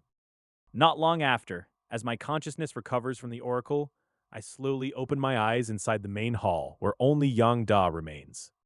Yang Da congratulates me with boundless enthusiasm before suddenly remembering something crucial and blurting out a frantic question. I nod slightly and confirm that I never absorbed the King Kong monkey in the core of the undead clan's divine kingdom. Yang Da's eyes light up immediately as he urges me to absorb them right now to potentially steal their unique divine kingdom talents. I pause for a moment, blinking in confusion, until Yang Da stops dead in his tracks and realizes I haven't checked my status yet. God Lord, Yang Fan. The area of the Divine Kingdom is 10 billion square kilometers. Talent, sss-level talent evolution. First divine authority is time evolution at 100 times, and second divine authority is origin evolution. F-level resource talent accelerates the growth of all resources within the divine realm by 10%. As Yang Da predicted, my talent has upgraded, and I instantly grasped the true, terrifying meaning of origin evolution. It is not merely evolution, but a higher level of plunder that absorbs other divine kingdoms and turns their unique talents into my own. Reader, I did not think this would be possible, but this power has absolutely no limits and changes the entire game forever. With a casual wave of my hand, I summon the two enormous cores of the divine kingdoms left behind by the undead demigod and Chi-Tian. With a single thought, I command the two cores to dissolve, eager to test out the limits of my new primordial evolution ability. The remaining alien god kingdoms collapse completely, and a tiny portion of their area merges into the outer perimeter of my divine realm. My divine kingdom increases by less than 100,000 square kilometers, proving just how massive my territory has already become. Rank B talent. Vajra body. Rank B talent, reproduction. Yang Da immediately steps forward to congratulate me on gaining these two B-grade talents that boost martial combat and breeding. Frowning at the unexpected outcome, I ask Yang Da why elite enemies like Chi-Tian only yielded mere B-level talents. Standing in his divine realm, Yang Da explains to his master that evolving acquired origins causes a heavy loss of power. Transferring traits across completely different races incurs an even steeper penalty during the evolutionary conversion process. The undead demigod possessed a proliferation trait that mass-produced units by mindlessly consuming death resources. Human believers require biological mating and reproduction, meaning that exact undead trait could not be applied directly. The evolutionary mechanism automatically adjusted the effect to fit human civilization, demanding vast primordial power. That massive energy expenditure ultimately produced a downgraded B-level reproduction trait for his divine kingdom. Yang Fan felt quite satisfied with the outcome, knowing such a high-tier asset would make any genius fight tooth and nail. He understood human greed is an endless trap, where achieving one rank immediately makes you crave the next level up. Yang Da suggested absorbing human divine cores instead, noting those alien traits always suffer heavy translation penalties. Yang Fan's gaze instantly turned razor sharp, freezing the atmosphere as his creation dropped to his knees in terror. Reader, he is playing 4D chess with his own lackey while pretending to be a high-ranking pillar of the human race. He lectured Yang Da on federal optics and political unity, proving that even in your own mind, you gotta spin the narrative. Yang Da could only stand there, utterly bewildered after being reprimanded for suggesting a completely logical war crime. Consciousness returning to reality, Yang Fan pushed open his chamber door to find someone waiting anxiously outside. Gula had been pacing outside for a long time, her pretty face still pale and reeling from the utterly impossible news. Gula's voice trembled as she gasped out that the Tier 3 alien demigod had somehow fallen in less than a month. She suddenly froze mid-sentence, hit by an immense life-level oppression that she had only ever felt from ancient supreme beings. Confirming her wildest suspicion, Yang Fan smiled and ruffled her hair while announcing he had officially broken through to godhood. Gule handed over a virtual reality headset sent by her father, still unable to comprehend that her husband just graduated early. Stepping into the virtual Gu family compound, Yang Fan found the third elder waiting to confirm his monstrous breakthrough. Dropping into a deep bow, I credited all my success to my father's steady guidance. Gu Xuanting just flicked his hand dismissively, clearly having none of my polite flattery. My father's expression curdled into absolute seriousness as he brought up federal law. He noted that every single college graduate must serve 10 grueling years on the front lines. Without missing a beat, Gu Xuanting slid a completely black token straight into my palm. It was the official identification of the 9th Army Corps stationed right at the front line. I couldn't help a flicker of surprise upon hearing the name of my new commander. I was assigned directly to that brat Jiu Heng, whom I had to call cousin back home. Gu Xuanting assured me he had already mapped out the entire decade for my safety.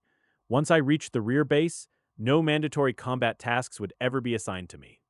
He promised my physical body would remain entirely safe unless an all-out war between divine kingdoms erupted. As for racking up military merits, cousin Juheng would handle everything. Lowering his voice, he hammered home the core objective of my upcoming deployment. My priority was never about cutting down enemies, but purely about accumulating sheer prestige. Hearing that made me blink hard, and I openly questioned the wisdom of a decade of gilded training. Honestly, 10 whole years of playing political soldier felt like a massive stretch.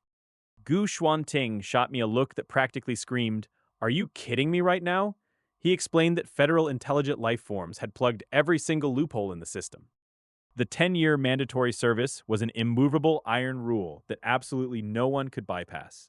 Right now, fresh off my godhood breakthrough, building inner strength trumped dying in alien wars.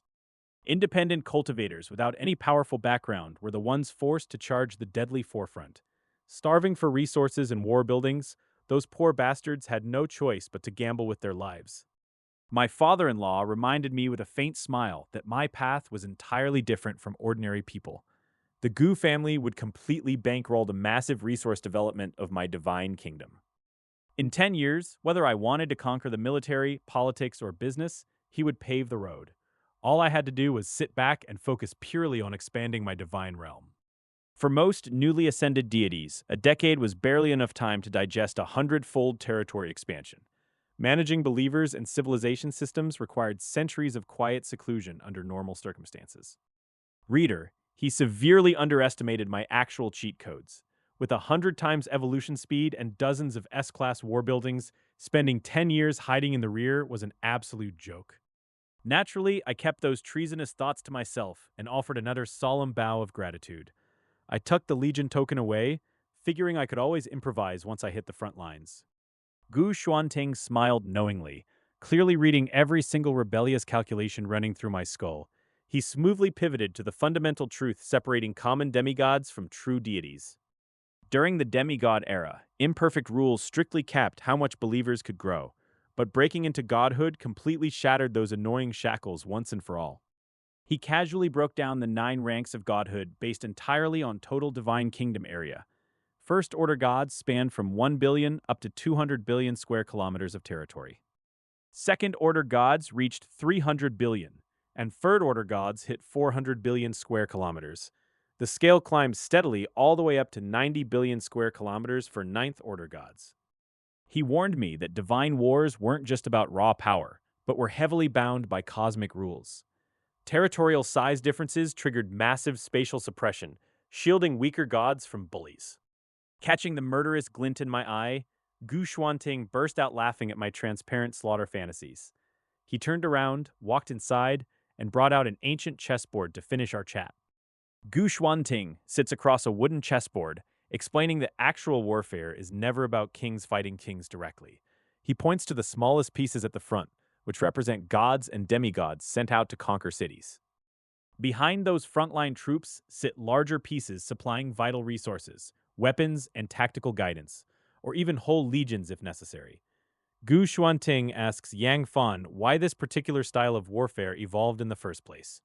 When Yang Fan shakes his head, Gu Xuanting reveals that a direct clash between divine kingdoms carries costs too high to bear.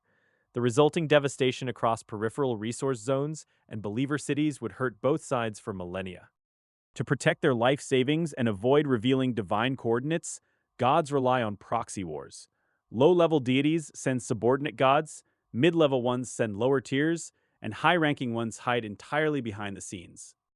Yang Fan narrows his eyes as he realizes the bitter truth that demigods and ordinary gods suffer almost all the casualties. Gu Xuanting nods in approval, picking up the largest piece and placing it securely at the back. Gu Xuanting notes that big fish eat small fish, while mid-level gods rarely perish outside of total racial wars. Having lived for several epochs, he has never once heard of a high-ranking deity getting their divine core stolen.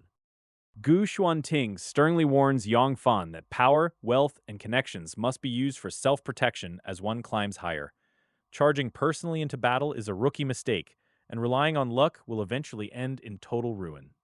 The Federation tells ordinary beings that wars against other races are fought for survival and civilization. But beneath all those grand speeches, Gu Xuanting insists that every single war boils down to a single word: profit. Resources, growth opportunities, and the future of a race all drive these conflicts from the shadows. Yangfan bows respectfully, telling his mentor that he finally understands the true nature of these endless campaigns. Gu Xuanting smiles in satisfaction, genuinely worried that early fame might breed dangerous arrogance in the young genius. After all, the greatest enemy of any unparalleled talent is rarely an alien race, but their own ego. Gu Xuanting clarifies that sending Yang Fran to the front lines isn't meant to hold him back from fighting. Instead, he demands that Yang Fan wage a 100% proxy war without ever exposing his actual physical body. Yang Fan frowns, wondering why keeping his body out of danger matters so much when his consciousness is eternal. Gu Xuanting asks him bluntly if he thinks he can contact the outside world after losing his physical vessel. Yang Fan pauses, realizing that virtual reality headsets and wrist communicators vanish alongside the physical body. Trapped entirely within the kingdom of God, a god loses all ability to communicate with the outside reality. Gu Xuanting explains that divine coordinates are a god's most closely guarded secret, hidden even from family. When a body dies, the rules of the kingdom yank the consciousness back, giving enemies an instant lock on those coordinates. Gu Xuanting reminds Yang Fan that he belongs to the powerful Gu family and carries high protection. If things go south, he can simply abandon his divine power and let the family step in to bail him out. The Gu family maintains a massive force of divine guards, bound by the highest level death contracts of absolute secrecy. Even if Gu Xuanting himself perishes, those guards will never leak a single secret of the family. Gu Xuanting explains that they can sacrifice expendable demigods while using enemy territory as a springboard for invasion. This calculated ruthlessness remains the safest possible method to wage war across the divine realms.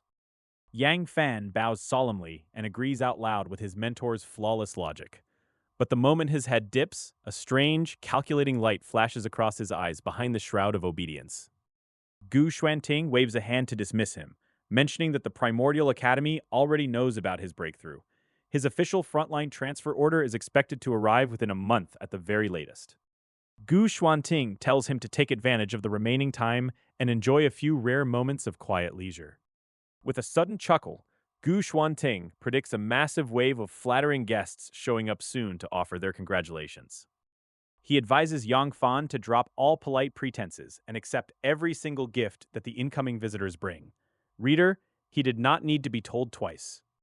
I parted ways with my father in the virtual realm and let my consciousness snap back to reality. The room was shrouded in heavy silence while Gula kept watch by the side of the bed. She cradled our sleeping son Gu Chengye in her arms as he dozed off with a tiny streak of drool. Gu Lei leaned closer the instant she noticed me wake up from my trance. As the eldest daughter of the Gu family, she knew the brutal laws of the Federation all too well. Every newly offended deity is legally bound to serve 10 brutal years on the front lines. I reached out to gently stroke her hair and told her not to worry about a thing. My father had already made all the necessary arrangements behind the scenes. Once we reach the front lines, I will be stationed directly under my cousin Gu Jiuheng. Hearing that name brought a visible wave of relief washing over Gu Lei's face. Following grandfather Gu Xuanting's deployment meant this dangerous decade would just be a formality to pad my resume. With the risks effectively neutralized, she let the heavy worry melt away.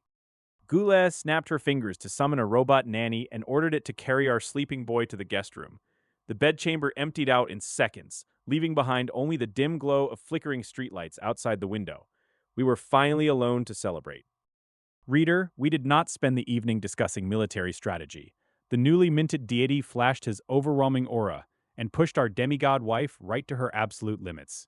She begged for mercy the moment the word husband left my lips. Gula eventually drifted off into a deep, exhausted sleep with steady, even breathing.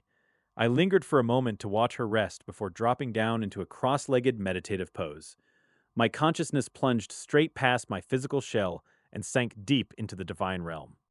Inside the divine realm, the landscape had undergone a staggering, unrecognizable transformation in record time. Thanks to the internet channels of the Gu family, I no longer had to scavenge for resources through Taichu City stores. Yang Da coordinated the direct delivery of family assets straight into my world. A massive network of spiritual veins had been rapidly deployed across every corner of the divine kingdom. The total count had officially hit 40 million active veins, churning out a staggering 400 billion divine points every single month. My consciousness materialized instantly on the throne at the center of the Grand Hall. Yang Da, Yang Yi, and Ling Shuzi dropped to their knees in unison the second I arrived. They bowed their heads without a single second of hesitation and chanted their greetings. I raised a hand and demanded to hear the results of our latest war. Yang Da stepped forward immediately to deliver the full inventory report from the vanquished King Kong Monkey God Kingdom. The harvest was nothing short of obscene. The spoils included 0 SS-class war buildings, but stocked 5 void warships and 5 mechanical war puppets. There were also 55 Earth Spirit milk source nests sitting in the inventory. We hit the absolute jackpot. Yang Da noted that 2 S-class buildings, the Void Refining Tower and the Beast Soul Evolution Furnace, did not fit human cultivation systems. Since they were useless to us, they were immediately marked for sale on the dark web. Yang Yi stepped up next to report another 1 million Class A spiritual veins and millions of miscellaneous structures. The items adapted to our divine kingdom were installed on the spot. Everything else was neatly packaged and thrown into the market for cash. I listened quietly while absorbing the sheer scale of our earnings from a third region demigod kingdom. Most of these fortunes likely belonged to fallen human geniuses who bit off more than they could chew. Now, through the cruel math of war, it all belonged to me. A dark thought crossed my mind as I recalled my grandfather's warning about the food chain of the gods. Big fish eat little fish, and little fish eat shrimp. If I ever slack off and lose my edge, my own empire will become someone else's wedding dress. Yang Da broke my train of thought by shouting that the absolute crown jewel of the war spoils had finally been logged. He raised his hand to project a massive light screen right down the middle of the hall. It displayed an S-class life system building valued at 100 billion divinity points. The World Tree was a unique life phenomenon evolved straight from the celestial realm. It contained the complete laws of heaven and earth while autonomously absorbing ambient energy to grow. Its strategic value to a divine kingdom was simply immeasurable. The first effect was life nourishment, which supercharged the divine realm environment and cranked up spiritual energy activity. It also gave a brutal speed boost to the cultivation rates of all wood attribute followers. It turned the whole realm into a permanent accelerator. The second effect was Thousand Vines protection, allowing the tree to spawn massive swarms of autonomous war vines. These roots can attack, entangle, and bind enemy units with terrifying battlefield utility. They were the exact vines that slowed down those mechanical war puppets. The third effect was the life domain, granting insane regenerative powers to all allied units within its radius. Injuries healed at breakneck speeds, while followers enjoyed a permanent vitality buff. Walking under its branches meant it was practically impossible to stay dead. The fourth effect was natural creation, which supercharged the efficiency of spawning new life forms within its domain. Offense, defense, recovery, and development were all rolled into a single, terrifying package. It was an all-in-one Divine Kingdom cheat code. Looking at the breakdown of the World Tree, I finally understood the terrifying power behind those endless vines. It was another legendary treasure right on par with the Eternal Corpse Mine. I couldn't help letting out a low whistle at our insane luck. Scouring the dark web, I can finally buy ordinary S-class buildings like the Mindful Milk Nest whenever my divinity points balance allows for it. Core structures like the War God's Record and the Heavenly Court remain exceptionally rare sites, completely changing the trajectory of a divine civilization. After reviewing years of transaction records on the dark web, Yang Da suddenly interrupts me to report that the newly acquired World Tree needs confirmation. Yang Da unfolds the Divine Kingdom map, explaining that the World Tree has 2 potential loading locations depending on our strategic needs. Placing it in the Heavenly Court would sustainably nourish the entire cultivation system through its rich life laws and accelerate wood-type spirit roots. The second option is the Elf Kingdom, where the World Tree shares extreme compatibility with the native elven race and their sacred tree. Since the elves are a subordinate force, Yang Da admits he dared not make such a large-scale decision on his own without my direct command. I decide to settle the World Tree in the Elven Kingdom because it suits their race better, while serving as a sturdy S-class defensive building. The Heavenly Court is too close to the core of the Divine Kingdom, making its placement there a waste of a vital defensive asset. Yang Da bows slightly and obeys my command, securing the central area of our divine realm, while simultaneously boosting elven civilization. I authorize Yongda to purchase large quantities of Fountain of Life through Gujia's channels as a direct reward for their Divine Kingdom war. Having witnessed their performance firsthand, I know the Elf Kingdom never disappoints in war coordination, support, or direct combat. I order the continuous acquisition of the Sacred Tree of Spirits through various channels to speed up Elven warrior production as our territory grows. As our divine kingdom expands to tens of billions of square kilometers, China desperately needs explosive population growth to fill this vast territory. Elves are gentle by nature and will never disobey divine decrees, making them a stable and efficient clan civilization worth investing in. Reader, I am not stupid enough to let any subordinate race expand indefinitely or threaten the core power structure of my divine kingdom. Unlike regular followers, true believers are bound by divine rules to be utterly loyal from the depths of their souls without question. To the gods, believers are merely the foundation of the divine kingdom and precious treasures whose growth must be continuously managed. Turning my gaze to Ling Suzi, I wave my hand and cause more than a dozen divine kingdom cores to emerge in the void before him. Ling Shuzi stands stunned with a bobbing throat before dropping to his knees, thanking me with fanatical devotion for a kindness like a second heaven. Since followers cannot directly attack demigods under divine rules, I arrange for an army of cheap robot warriors to fight under his command. This is no longer a traditional war of the gods, but an utterly unfair proxy war orchestrated entirely through my overwhelming resources. Surveying the assembled throngs of mechanical lifeforms in his grand hall, the young ruler prepares to hand out well-earned compensation for their recent battlefield triumph. For their stellar performance in combat, Yang Yi and his mechanical kin each receive 50 mechanical hearts as a direct bounty from their master. After offering their unison thanks, the mechanical servants slowly retreat into the shadows and leave the main hall to return to absolute silence. Stepping out from the ranks, Yang Da reports that the World Tree has been prepped and is ready to be loaded directly into its new domain. Above the Elf Kingdom, a gaping spatial rift tears open in the sky as an immense arbor wrapped in ancient aura begins its slow descent. The moment it emerges, every elven warrior is struck by a strange resonance that shakes their very bloodline and forces them instantly to their knees in awe. Smashing into the ground with a thunderous roar, the World Tree buries its massive root system deep into the subterranean strata of the Divine Realm. It immediately grows with reckless abandon, thrusting its massive branches upward until its soaring canopy blots out the sky and rivals the heavenly court. A tangible wave of pure life force washes over the desolate land, instantly revitalizing depleted soil and sparking a wild carpet of grass and vines. Descending in a burst of divine sense, Yang Fan broadcasts an oracle across the entire Elven Kingdom to formalize their integration and reward their service. Overwhelmed by the grace bestowed upon them, the surging masses of elves prostrate themselves and roar their undying loyalty to the Divine Kingdom. Pulling his consciousness back into the main hall, Yang Fan turns his attention to a dozen floating crystalline cores harvested from fallen demigods. One by one, these leftover cores from the Primordial Academy are absorbed into his divine realm, though their low level barely stirs a ripple in his vast territory.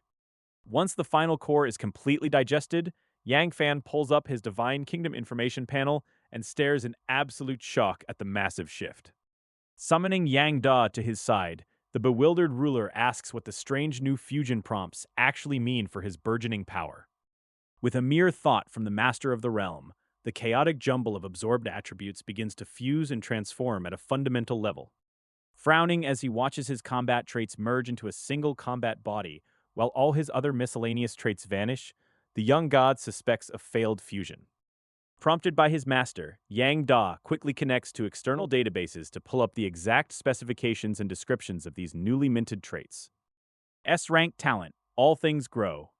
The output speed of all resources in the Divine Realm increases by 1,000%.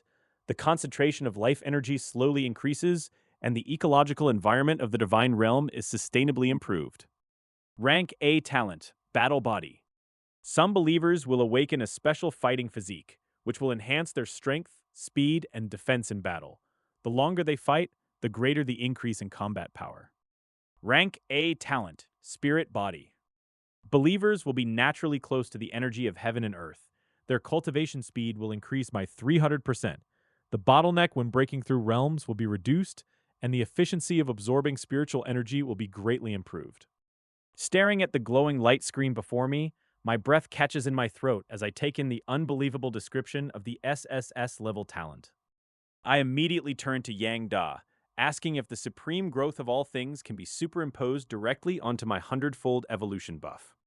Yang Da places his fingers against his temples to make remote connections with other intelligent life forms, returning moments later with ecstatic news. He reveals that after ordering Yang Yi to monitor a spiritual vein's resource output, the efficiency per unit time has increased tenfold.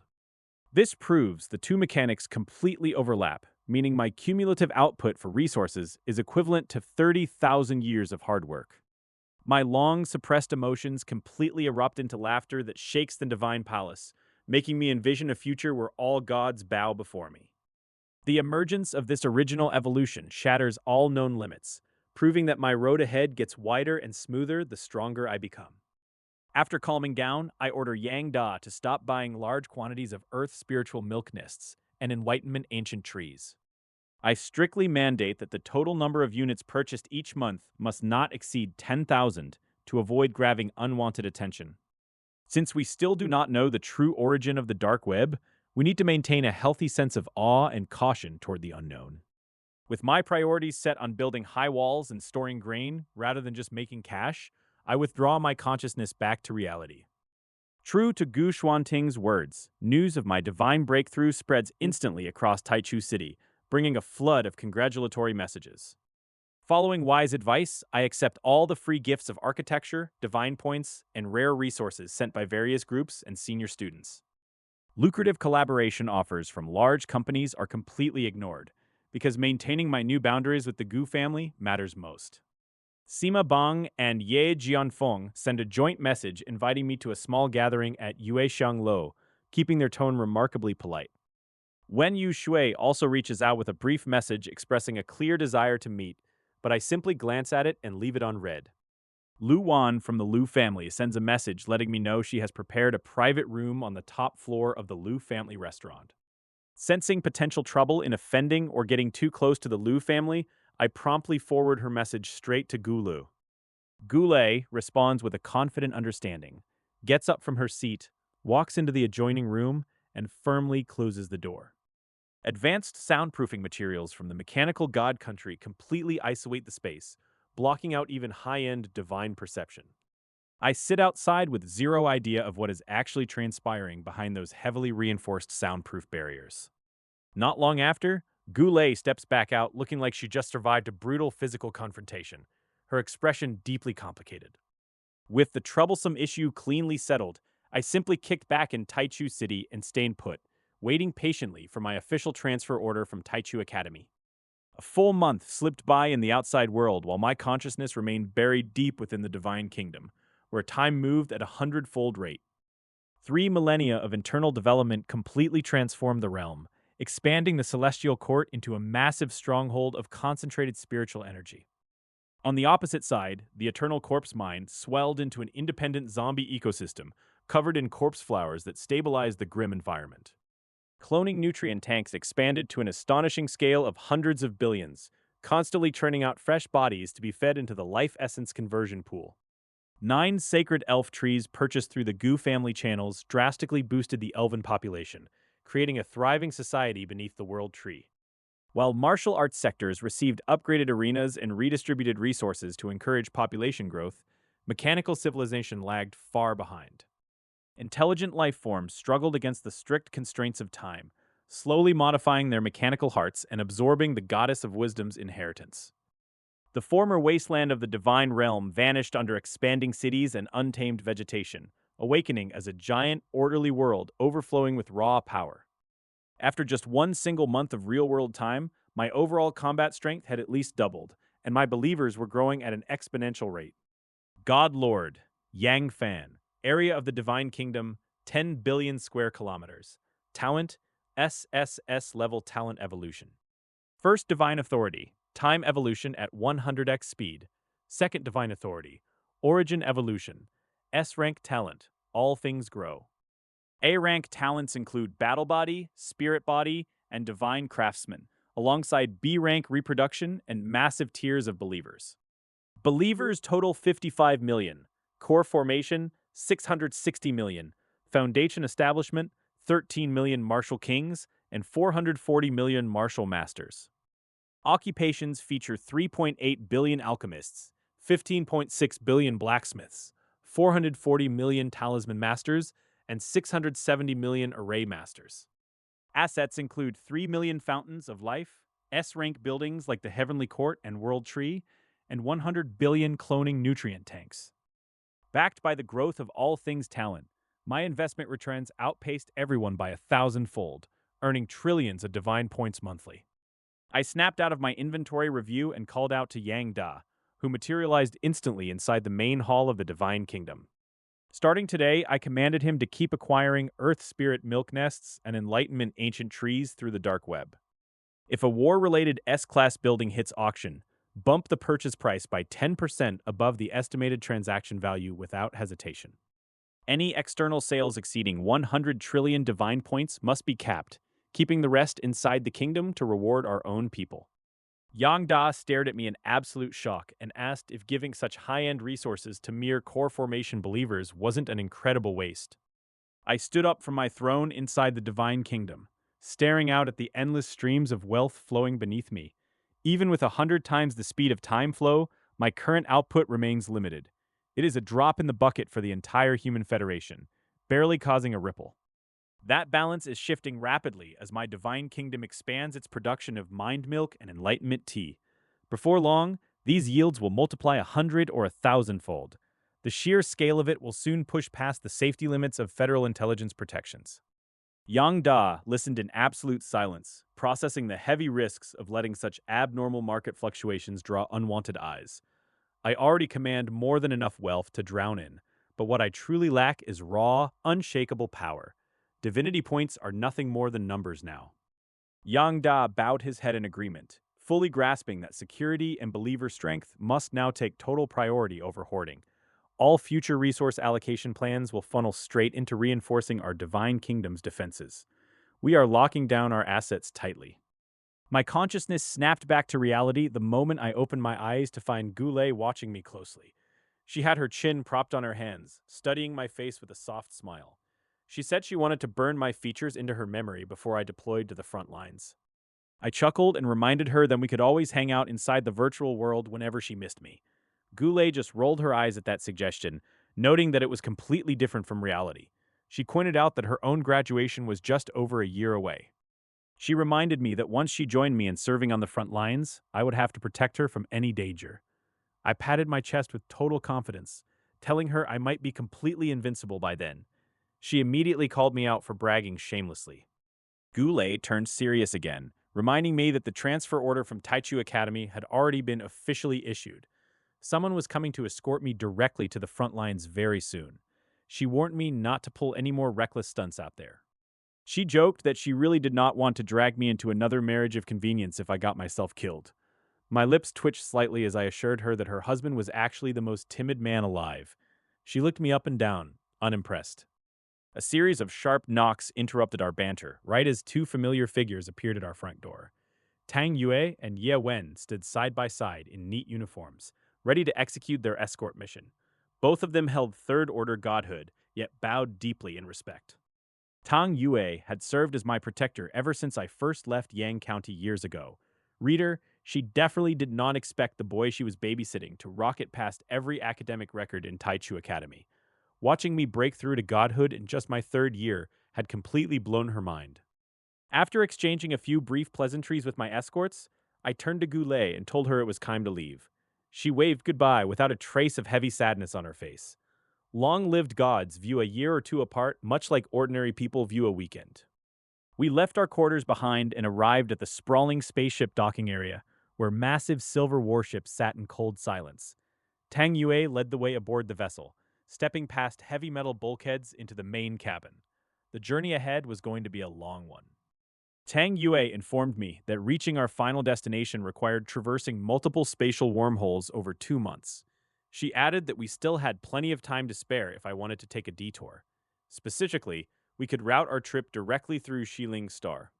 Federal law strictly barred me from leaving the frontline sector once my 10-year mandatory service officially began. If I passed up this chance, I wouldn't see my real-world family for a very long time. I gave the order to adjust our course. Before leaving, I had already instructed Ma Yu to pump every single cent of tax revenue straight back into Zealing Star's local development. I wanted nothing sent up to me anymore, leaving the planet to rebuild its foundation. Naturally, I was curious to see if it worked. The massive starship's engines roared to life, hurling us into the vast and empty starry sky. Traveling from Primordial Academy to Xiling Star would take roughly 1 full month of steady warp transit. My status had shifted dramatically during that time. Having officially broken through to the level of a god, my relationship with Tang Yue and Ye Wen had completely shifted. They no longer treated me like a student under their protection, but as an absolute equal. Our conversations quickly turned toward high-level matters. We spent hours discussing private deity-to-deity transactions, the brutal unspoken rules of the front lines, and divine kingdom investments. They broke down the intricate financial strategies that massive real-world corporations use to bleed smaller domains dry. I soaked it all in. Even though my current status towered far above theirs, I maintained a calm and respectful demeanor without a hint of arrogance. Tang Yue and Ye Wen were more than happy to pass down decades of hard-earned wisdom from their long lives. Their guidance widened my horizons immensely. Both of my escorts had spent tens of thousands of years surviving the brutal crucible of Primordial City. Their frontline experience gave them a depth of knowledge that ordinary rogue deities could never hope to touch. As the ship pressed onward, our destination drew ever closer. After a series of wormhole jumps, my spaceship finally broke through the void and arrived right above Xiling Star, where a massive reception awaited my return. Because Ma Yu sent out word in advance, virtually every top official and deity on Xiling Star had gathered outside the main hall to wait in absolute silence. With a deep, resonant rumble, the heavy spaceship hatch slowly descended, and I stepped out onto the ramp alongside Tang Yue and Ye Wen. The moment I appeared, the entire plaza went dead silent as countless divine thoughts swept across my body, probing my actual strength. A collective intake of breath echoed as everyone realized I had broken through to the divine realm, leaving them questioning their own senses. The Luo family gods were even more shaken, knowing how fast I had climbed since Yang County, yet they dared not even lift their heads to look at me. Ma Yu stepped forward abruptly and shouted for quiet, his Fifth Order god aura snapping the noisy plaza back into absolute stillness. He walked right up to me, quickly dropping any formal pretense to address me as master, proving that ambition beats pride every single time. I shook my head at the fuss and told him to lead the way straight to the villa first, since I was heading out to the front lines tomorrow. From beginning to end, not a single person dared to look me in the eye, because status and power in this brutal world dictate every single rule. Stepping into the villa hall, I heard a childish sound and spotted my little son, Yang Cheng-ro, wobbling near the sofa with his robot nannies. My wives, Luo Ro and Luo Bing, rushed over almost simultaneously, hugging my arms from both sides and asking how I managed to make it back. Luo Bing had changed completely since her icy days in Yang County, now studying at Tianshui University, where my name gave her a peerless starting point. I patted their heads, knelt down to scoop up little Yang Cheng-ro, and watched as the boy stared at me with huge, confused, frightened eyes. Luo Ro urged him to say daddy, but the little guy could only let out a muffled baby sound that cracked everyone up. Sun Rong then poked her head out of the kitchen, complaining that Ma Yu sent over top-grade dragon meat that refused to soften no matter how she boiled it. Luo Ro hurried in to explain that high-end ingredients needed special Divine Kingdom storage facilities to break down their stubborn fibers. Yang Tiexin's face darkened nearby, remembering how he had been dragged in all morning just to chew on tough dragon meat that left his teeth aching. With the family gathered around a massive table, I finally got to relax and casually mention my upcoming military deployment to the front lines. The moment I dropped the word frontline, my parents and wives instantly wore expressions of deep worry, because danger comes with the territory. I smiled and brushed off their fears, explaining that my new god strength and the Gu family's backing meant this trip was purely for safe experience. Hearing the magical words that the Ga family stood behind him, everyone finally let out a massive sigh of relief. Mentioning one of the 5 great families of the Human Federation immediately melted away any lingering tension. Neither Luo Ro nor Luo Bing showed the slightest bit of dissatisfaction upon hearing that name. They were smart enough to know Yang Fan's towering success relied heavily on the Gu family's support. Both of their divine kingdoms had developed to the peak of divine beings, pushing them right to the edge of demigod status. They even dreamed of eventually reaching the true level of a god someday. Years of growth gave them horizons far broader than their old days back in Yang County. Because of this, they never once considered lowering themselves to play petty games of vying for favor in the harem. Luo Ro never made any demanding requests using Yang Chengrou's name over all these years. She firmly believed that whatever Yang Fan was willing to give was what she and her son genuinely deserved. Begging for scraps would only serve to wear down the fragile relationship they had built together. Compared to the proud daughters of the Gu family, their own social status was ultimately far inferior. They could easily understand why Yang Fan spent the majority of his time keeping company with Gu Le. Taking care of his prominent family connections was the only way for him to truly go further. If they were swapped into Yang Fan's position, they would have undoubtedly made the exact same choice. After all, this harsh world has never been entirely run by the simple rules of pure love. If you want to truly love someone else, you have to learn how to love yourself first. Only when you are doing well on your own do you earn the right to take care of the people around you. Having deep feelings and fierce loyalty between them was already quite enough for now. As Yang Fan grew stronger and expanded his massive business empire, those who stayed by his side would get rewarded. That evening, Sun Rong took the initiative to carry Yang Chengro into the next room to take care of her. That left Yang Fan and the two women to return to their bedroom for the night. Their divine bodies possessed boundless power, turning the spring night into an experience of intense pleasure. Deep affection manifested in 1,000 ways until dawn finally broke and the moon set. The next morning, Yang Fan slowly opened his eyes while feeling completely refreshed all over. Of course, for a powerful god like him, this amount of physical consumption was basically nothing. Luo Ro and the other woman were fast asleep, curled up tightly in their blankets like little birds. Yang Fan wore a gentle smile on his face, having no intention whatsoever of waking them up. He had already quietly said his goodbyes to them the night before. Sometimes, leaving someone to sleep in peace is simply another form of kindness. After gently closing the door behind him, Yang Fan walked right out into the front of the villa. Ma Yu was already standing there quietly, waiting to brief his superior on the latest updates. Upon seeing Yang Fan appear, Ma Yu immediately bowed respectfully and addressed him as master. Yang Fan waved his hand dismissively and told him to just go back to calling him boss. Ma Yu was a fifth-order god and ran all affairs on Ziling Star as Yang Fan's top assistant.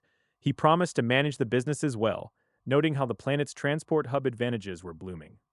Yang Fan simply smiled and told him to handle those matters however he saw fit.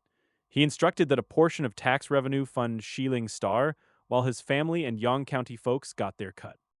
Ma Yu stood completely stunned, clearly not expecting Yang Fan to delegate such massive authority. Reader, he realized his boss's daily divine point income made planet taxes look like loose change. Ma Yu swore a solemn oath to personally audit every single account without misusing a single penny. Yang Fan brushed it off, eager to leave for the front lines to hunt down delicious divine kingdoms. Yang Fan boards a colossal spaceship, leaving Shiling Star behind as the roaring engines propel him directly toward the brutal human front lines. The long journey across the void takes a full month, a mere blink of an eye for divine beings whose lifespans stretch on into eternity. While only 2 months pass in the outside universe, a staggering 6,000 years roll by inside the expanding borders of Yang Fan's divine kingdom. More than half of the newly conquered barren territory is fully utilized, bursting with prosperous technological cities and spreading populations. Yang Da strictly controls resource sales, keeping monthly Earth Spirit Milk and Enlightenment Tea sales capped at 1 trillion divinity points. With monthly expenditures sitting at a manageable 2 to 3 trillion divine points, the kingdom's cash balance balloons to a staggering 240 trillion. Numerous A-grade spiritual veins saturate the realm, providing an unlimited supply of spirit stones for all believers in the cultivation system. Precious Earth Spirit Milk is generously distributed as rewards to outstanding believers, accelerating cultivation speeds to an exaggerated degree.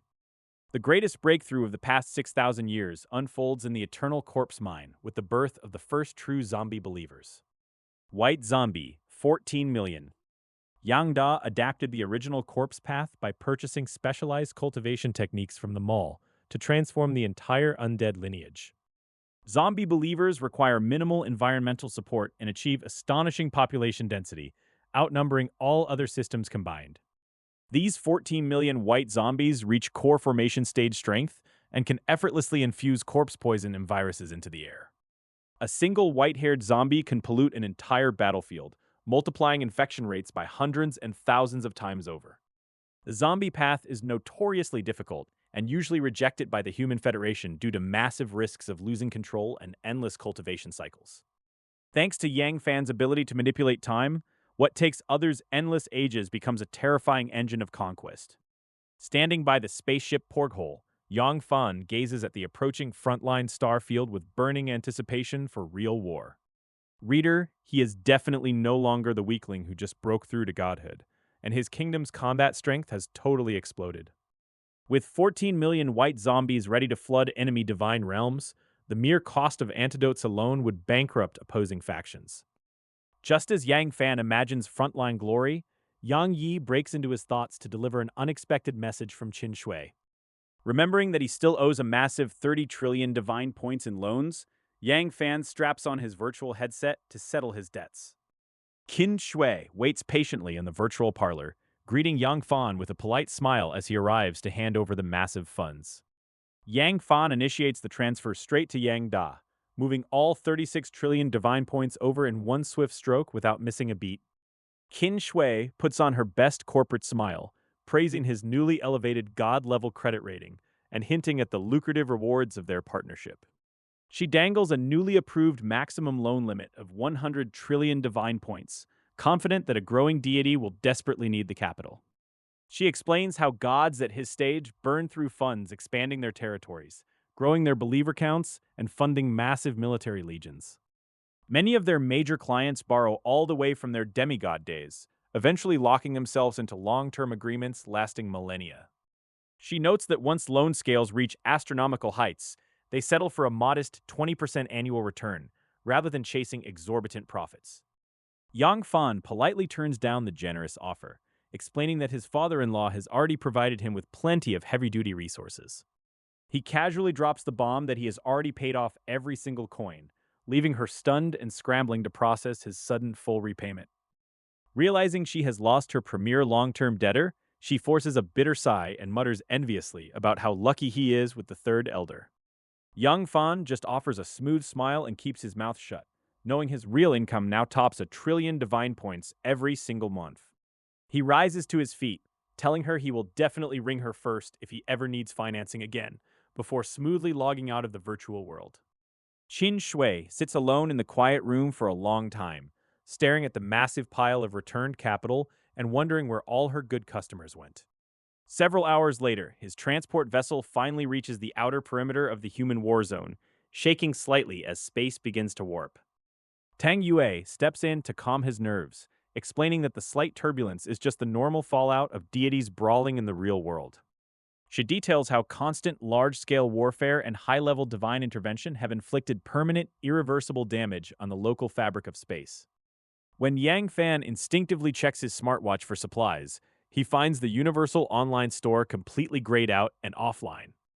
Frowning at the sudden shutdown, he asks how armies are supposed to secure basic war necessities like medicines, weapons, and food without the network. Tang Yue smiles and explains that open markets always find a way, though buying physical goods out here comes with brutal markups and heavy risks. Soaring cargo damage rates and constant transport perils mean high-value goods must be hauled manually by armored spacecraft instead of digital links. Just as he finishes digesting the logistics lesson, the spaceship slows to a halt, and the main transport hatch slowly grinds open. To his utter surprise, Gu Juheng and Sima Tianxi are standing right outside the hatch together, waiting to personally welcome him to the front lines. Stepping out from the ship, I spot familiar faces waiting for me right at the front lines. Sima Tianxi lets out a hearty laugh and strides straight toward me to catch up. He lands a heavy slap directly across my shoulder, expecting to rattle my frame a bit. Yet my feet stay completely planted, not shifting an inch against his sudden momentum. A strange light flashes across his eyes as he takes a hard look at my steady posture. He admits out loud that he completely underestimated my growth speed until just now. He jokes that I smashed his own record for the time it took to break through to godhood. He wonders aloud just how many mountains of resources Gu Xuanting poured into me. Gu Jiuheng steps forward to cut short the reunion before it gets any longer. He turns his gaze directly towards Sima Tianxi with a look of pointed irritation. Gu Jiuheng warns me never to end up like this slacker who sleeps through his duties. Sima Tianxi immediately rolls his eyes and insists that the snake horns make a fine bed. Gu Jiuheng groans that he should be resting 365 days a year instead. He notes that Aunt Xuanqing has called repeatedly just to keep an eye on this lazy heir. I can't help but chuckle at hearing how a divine heir lives like a retired senior cadre. I turn my head back to nod respectfully toward Tang Yue and Ye Wen for their hard work. The two third-tier gods quickly cup their hands in a deep, exceedingly respectful bow. They know they are far too low-ranked to join private gatherings like this one. They retreat back into the vessel without hesitation and disappear from our sight entirely. I fall in step right behind Gu Jiuheng and Sima Tianxi as we press deeper inward. Demigods and true gods flood the broad streets ahead of us in a relentless wave. Everyone we pass stops to bow respectfully, some even wearing desperate, ingratiating smiles. The sprawling marketplace looks surprisingly similar to the trading district in Taichu City. Elixir shops and material warehouses line the wide street as robotic haulers rush past. Gu Jiuheng explains casually that this front line operates with far fewer rigid rules. Because spatial turbulence blocks direct delivery, all purchased supplies arrive sealed inside cards. He tells me I can simply buy a batch of delivery robots instead of handling errands myself. Special resources and S-class buildings are available here too, traded through military merits. We soon arrive before a towering, antique-style restaurant with dozens of carved wooden floors. Every single patron entering and leaving this grand establishment is at least a true god.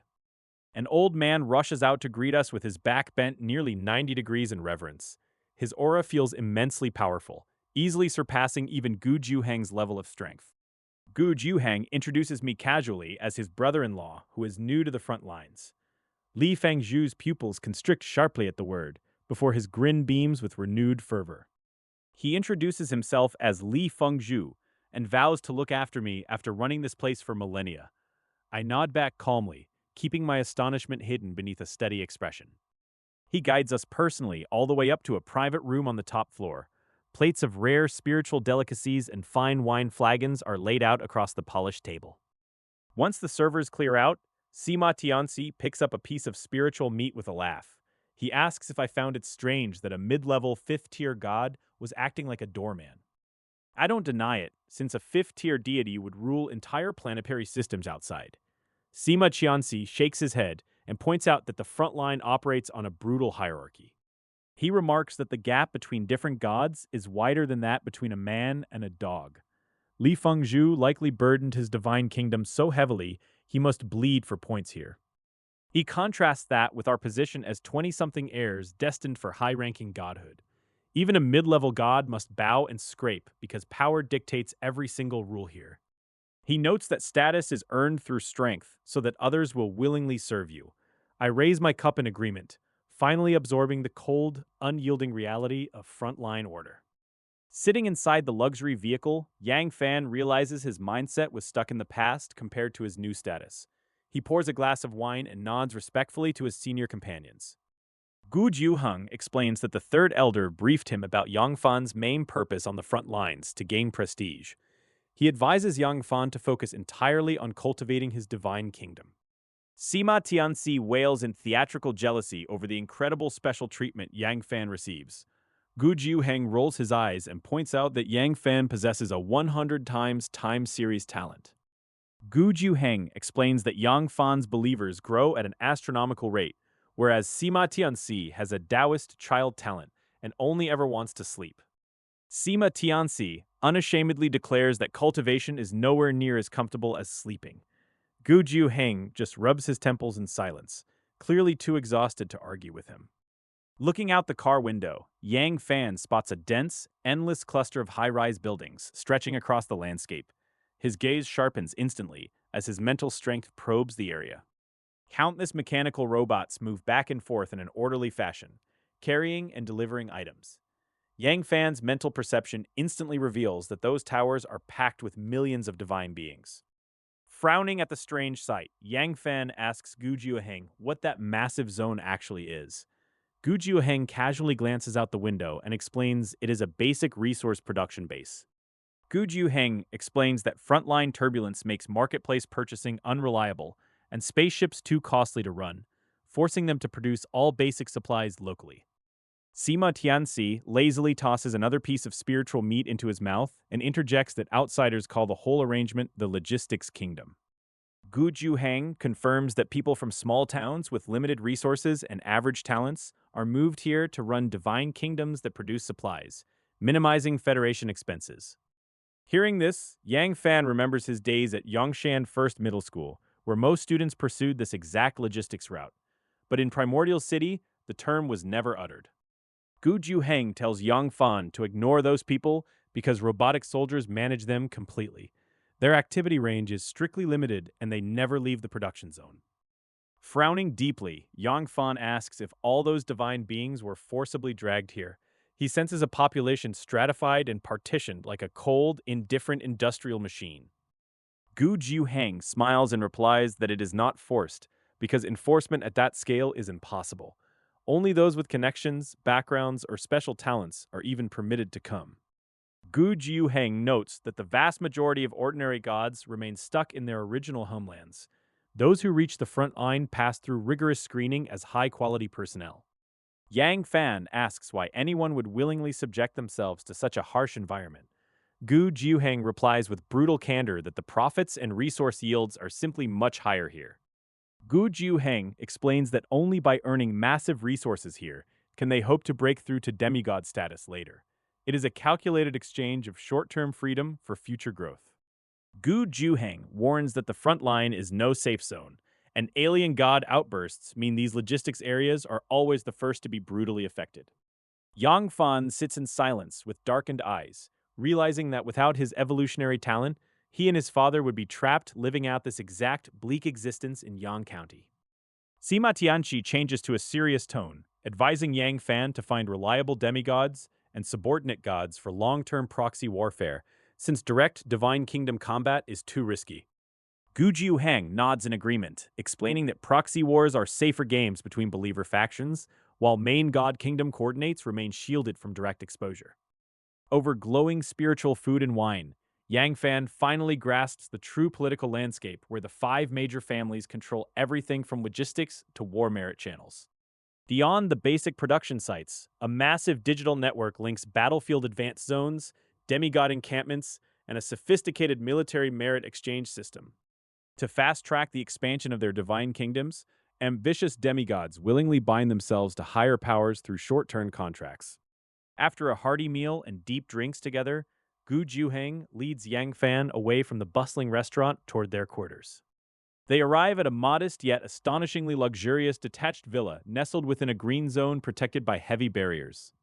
The interior is expertly carved into distinct zones for training, meditation, and rest, utilizing advanced spatial folding technology. Gu Jiuheng casually reveals this as a top-tier residence belonging to the Gu family's 9th Legion, meant for temporary lodging. Yang Fan feels genuine shock, knowing just how scarce housing resources are on the front lines compared to ordinary small dwellings. Gu Jiuheng drops the easygoing demeanor entirely, his tone turning dead serious as he warns Yang Fan about frontline survival. He explicitly warns that physical bodies cannot venture into high-risk frontline sectors, because absolute destruction cuts one off completely.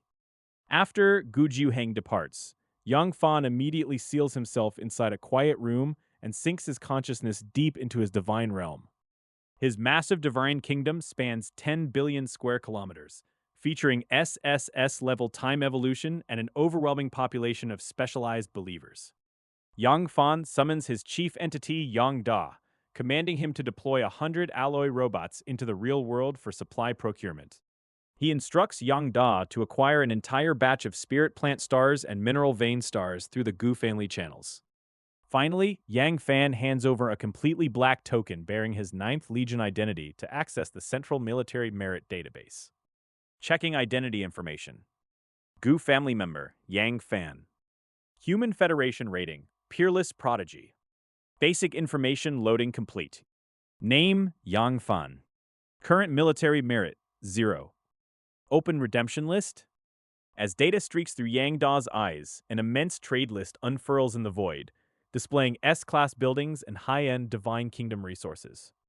The catalog presents wonders like the Earth's spiritual milk source nest, the ancient Tree of Enlightenment, and the colossal Taishu war skyship. The price tags are astronomical, demanding 30,000 military merits for the milk nest and 500,000 for the warship. Yang Fan discovers that every single S-class building in his Divine Kingdom, except the Eternal Corpse Mine, already has active stockpiles. A fierce fervor flashes in his eyes as he realizes the military merit system lets you directly name and claim any high-level building you need. The dark web is nothing more than a gamble where high-class buildings depend purely on luck, while military merits offer absolute stability. Yang Fan asks how to rapidly acquire military merits, and Yang Da immediately reports that killing alien demigods yields 100,000. Slaughtering an alien first-tier god nets 10 million military merits, but handing over captured alien Divine Kingdom buildings brings even greater rewards. Yang Fan frowns as he wonders why the 5 major families need so many high-level alien buildings when most serve no purpose in human kingdoms. He suddenly remembers his past acquisition of the Eternal Corpse Mine and wisely decides to stop breaking his head over mysteries he cannot solve. His consciousness returns to reality, and since breakthrough godhood leaves him entirely without fatigue, Yang Fan steps out to tour the front lines. He wanders into a bustling trading area, walking past shops filled with basic supplies and goods traded openly by cosmic merchants. A third-tier deity immediately scurries over with a fawning smile, offering pills, weapons, and spiritual food with extreme humility. Yang Fan glances at shelves displaying high-quality spiritual rice at 2.2 divine points and bloodlust pills at 1 divinity point. He calculates the basic prices in his head and finds them marked up by about 1.5 to 1.6 times compared to outside. Without lingering, Yang Fan walks away while Yang Da reports that the planetary resource procurement of 40 spirit plant stars is complete. The massive purchase includes 50 mineral vein stars at a total expenditure of roughly 10 trillion divine points. Rejecting Gu Xuanting's plan to hide safely in the rear for 10 years, Yang Fan heads straight to the bustling demigod encampment. The demigod encampment is a compressed city where thousands of low-ranking beings sit right outside their doors like merchants waiting for clients. A demigod with a D-class physique talent eagerly pitches his followers' combat strength for 10,000 divinity points. After sharp bargaining, they settle on 8,000 divinity points and a resource allowance of 6,000 settled by frontline guidance prices. The demigod's face lights up with sheer ecstasy, securing the massive funding needed to develop his stagnant divine kingdom. Yang Fan watches the brutal transactional reality unfold, realizing it is a cold, direct cooperative system where lives are traded for resources.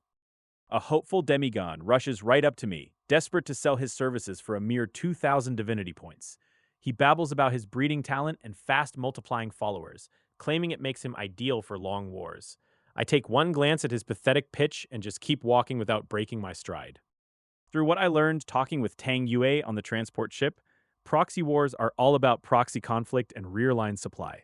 Gods supply weapons, elixirs, and war buildings from the safe rear, while demigods bleed on the front lines. The victor steals the loser's core and tracks coordinates to launch a devastating surprise invasion later. Winners can also sell those coordinate markers or hand them straight to the military merit system for massive rewards. But all the resource support in the world doesn't matter if your subordinate lacks actual frontline fighting power. That sea-level breeding ability is completely useless for combat, and I am hunting for genuine strength. The camp is overflowing with demigods stationed here, but almost every single one of them is stuck with a measly C-level or D-level talent. Rare B-rank talents pop up occasionally, but they always turn out to be utility skills meant for farming resources or developing territory. True combat power among these minor deities is rarer than hen's teeth. I walk for ages and still find nobody who meets my standards, leaving me surrounded by desperate sellers. Back in Yang County, these exact people would be treated like prized geniuses and local prodigies. Out here in the wider cosmos, they are just commodities waiting on a bidder to rescue them from obscurity. They spend their entire lives grinding away at their divine kingdoms, knowing full well they will likely never cross the threshold into true godhood. That stark reality is precisely why they came crawling to the front lines to gamble their lives away. Reader, spoiler alert, the House usually wins this kind of desperate bet. A familiar voice suddenly barks from right behind my shoulder, offering a C-rank Berserk blood talent for 20,000 divinity points. I freeze dead in my tracks and slowly pivot around to see who is speaking. The moment my eyes land on his face, my brain completely short-circuits in disbelief. Of all the billions of living beings across countless star fields in human territory, I run into a fellow villager from Yang County. The mathematical odds of this happening are so microscopic, they might as well be zero. Yet here we are, staring at each other in a military camp at the edge of war. The other guy finally clears his vision and gets a good look at my face, and his pupils snap down to pinpricks. He was the second best genius at Yangshen Number 1 Middle School right behind Luo Bing, years ago. Nobody ever dreamed he would hit demigod status this fast, outpacing even Luo Bing by 3 full years. Without warning, he lets out an absolute war cry and channels every ounce of his blood energy into a blazing fist. He throws a vicious, high-velocity punch straight at my face like his life depends on it. Honestly, you'd think we were still arguing over cafeteria seating instead of meeting on a military base. I just stand there and watch his fist land squarely on my chest, without even bothering to lift a finger in defense. It isn't even about dodging. I simply have no reason to care about a demigod's desperate swing. A full power strike from a guy at his level cannot even scratch my paint anymore. The instant his fist connects with my chest, a brutal shockwave of recoil energy blasts backward into his arm. He stumbles back 5 clumsy steps while clutching his completely mangled and deformed finger bones. His face goes whiter than a ghost, and his eyes flush red as he desperately swallows his screams. The entire staging area goes dead silent around us as nearby traders freeze in absolute horror. This is the heavily policed rear base of the military command, where unauthorized violence is strictly forbidden. Who in their right mind starts a fistfight in the middle of a federal trade zone? I just stare back at him with a thoroughly blank expression while he tries to process what just happened to his knuckles. He starts the interaction like a desperate merchant and immediately throws haymakers the second he recognizes my face. Now he is standing there staring at his broken fingers like reality itself just broke. Before either of us can say another word, a heavy clatter of rapid metallic footsteps echoes down the corridor. A squad of law enforcement robots sprints into view, with their metal joints clicking in unison.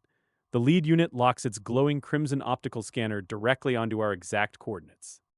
A cold robotic voice rings out across the plaza, announcing that a demigod-level energy fluctuation has triggered an illegal attack warning. It recites federal law stating that violent offenses carry a maximum prison sentence of 3 years behind bars. It reminds the offender of their right to remain silent and request legal counsel. Li Tianheng snaps out of his daze and immediately panics, tucking his mangled right hand behind his back out of sight. He babbles in a frantic rush that it was all a big misunderstanding between high school classmates messing around. He insists there was no real fight, sweating buckets while praying the machine buys his excuse. The machine swivels its metal head and trains its red optical scanner right on my face to check if his story holds up. It gives a stiff, mechanized bow while waiting for my official statement on the matter. The mechanical tone softens just enough to acknowledge my superior status as a true god. I look down at Li Tianheng and tell the enforcer that his story is completely true. I have 0 old grudges against the guy, and back in the day, his divine kingdom's power actually helped me out. Aside from being remarkably dim-witted and hot-headed, he never crossed a line that would make me want to toss him in prison. Li Tianheng lets out a breath so loud and dramatic you would think he was just pulled off the edge of a jagged cliff. With the mountain of debt he is currently carrying around, 3 years in federal prison with compounding interest would ruin him forever. He would literally never dig himself out of that financial grave. The law enforcement squad issues a formal first offense warning before turning around and marching their metal boots away from the plaza. Once the enforcers vanish down the hall, Li Tianheng wipes the remaining cold sweat from his brow with his good hand. He straightens up, swallows his pride, and awkwardly greets me as a divine being with a painfully forced level of respect. Li Tianheng spent months mentally rehearsing how he would ambush and humiliate Yang Fan after their breakthrough. All those grand schemes evaporated the second he actually laid eyes on his old rival. Driven by sheer impulse, he attacked a true god without even thinking. Instead of turning his attacker into ash, Yang Fan merely chuckled and brushed off the assault. He told his former schoolmate to drop the formalities and speak like an equal. Li Tianheng flushed crimson, suddenly hyper-aware of how close he just came to death. Taking a shaky breath, Li Tianheng forced himself to issue an invitation for a meal to salvage his dignity. Yang Fan readily accepted the offer and casually brought up signing a divine contract. That single sentence made Li Tianheng's face twitch with suppressed rage. Turning on his heel, Li Tianheng stormed off down the path while muttering furious plots under his breath. He fumed at how unfazed his rival looked, convinced he needed outside help to teach this arrogant god a lesson. Reader, he did not think this through. The two of them soon reached a brightly lit restaurant situated right in the center of the frontline trading area. Yang Fan glanced at the grand building, his eyebrows twitching in quiet recognition. Li Tianheng grinned with a smug satisfaction that was hard to miss, urging his guest forward. He was convinced his hidden trump card was about to put Yang Fan right in his place. Catching on to the obvious scheming, Yang Fan casually asked if his host happened to know the owner of the place. Li Tianheng puffed out his chest and proudly claimed the restaurant belonged to his own family ancestor. The proud descendant laid down the ground rules, demanding an apology and 3 cups of wine to settle old high school grudges. He figured a minor public humbling was the least his rival deserved for past humiliation. Background matters, apparently. Yang Fan merely replied that it was no trouble at all, keeping his tone entirely level. To Li Tianheng's sheltered ears, this meek response sounded like total submission. He practically breathed a sigh of relief, assuming his intimidation tactic had worked. Lowering his voice, Li Tianheng warned his guest to keep his head down because powerful deities frequented this establishment. He sneaked Yang Fan toward a side door, eager to slip into the basement cubicle unseen. The exact second their boots crossed the threshold, an absolute mountain of divine pressure slammed down upon them. Li Tianheng froze dead in his tracks, his body locking up entirely against the sudden weight. A deep, booming voice echoed through the basement, dripping with cold authority and absolute disdain. An ancient ancestor of the Li family materialized from the gloom, furious at the unexpected intrusion. A heavy hand descended onto Li Tianheng's shoulder, driving a terrifying force straight through his spine. With a sickening crack, his legs buckled and he slammed onto the stone floor, his face turning deathly pale. Gasping for breath, the terrified demigod stammered out apologies and begged for his life. He knew full well that gods viewed mortal bloodlines as mere historical footnotes, entirely devoid of genuine familial warmth. To a fifth-order deity like Li Fengzhu, descendants born tens of thousands of years ago were nothing more than distant echoes of past karma. Blood ties meant precisely nothing when weighed against the grand operations of a frontline establishment. If an idiot relative caused trouble, getting rid of him was just routine housekeeping. The oppressive gravity ramped up relentlessly, pressing straight down into Li Tianheng's very soul. Because he was only a demigod, the destruction of his physical shell meant permanent, irreversible death. The yawning abyss of oblivion was suddenly right in front of his face. Cold sweat poured down his forehead in sheets as his vision began to fade into blackness. Just as his consciousness shattered on the brink of death, the nightmare abruptly ended. The crushing weight vanished as if it had never existed at all. A single hand reached out and firmly locked onto the ancestor's descending wrist, lifting the crushing weight off Li Tianheng's body with casual ease. The movement was feather-light, yet it carried an irresistible force that froze the fifth-order god in his tracks. The suffocating atmosphere snapped back to normal in a fraction of a second, leaving the room deathly quiet. Li Tianheng pitched forward onto the stone flags, gasping like a fish pulled out of deep water. He had just stared death in the face and barely crawled back. Trembling violently from head to toe, the shell-shocked demigod raised his head to look at the person who had just casually stopped an elder god. With absolute disbelief written across his pale face, he finally choked out the name of his supposed savior. Li Fengzhu hastily pulls back his right hand, dropping the crushing pressure on his face and turning it into an almost natural apology. His tone remains entirely calm, but a closer inspection reveals his right wrist is red and noticeably swollen from the sudden grab. Stepping forward with an even and level tone, Yang Fan drops the simple truth that Manager Li's victim is actually his friend. The entire atmosphere in the room shifts instantly upon hearing that single sentence, causing Li Fengzhu's eyes to narrow. With practiced smoothness, Li Fengzhu steps forward to hoist Li Tianheng off the ground and pats his head with false warmth. He casually straightens Li Tianheng's collar, claiming the boy shares his bloodline, despite lacking talent and steadiness in work. Turning around, Li Fangzhu offers a deep and humble bow to Yang Fan in a display of deliberate flattery bordering on servility. Li Tianheng stands completely frozen on the spot, his mind totally blank as he fails to comprehend what is unfolding. Without missing a beat, Yang Fan waves his hand casually and demands that management arrange a private room right away. Li Fengzhu immediately clears the path, gesturing obsequiously toward the staircase and promising the finest view on the top floor. Yang Fan reaches back to grab the bewildered Li Tianheng by the arm, pulling him up the stairs while leaving the manager behind. Watching them vanish upstairs, Li Fengzhu lets his smile drop and frantically wipes the cold sweat pooling on his forehead. His fingers pause over his swollen, numb wrist as his heart trembles at the raw, terrifying power of a fresh godhood realm breakthrough. Rethinking every life choice that brought him here, he hurries off to personally oversee the kitchen preparations for his terrifying guest. The top floor private room opens up to an incredible view of the tightly regulated frontline core glowing in a sea of lights.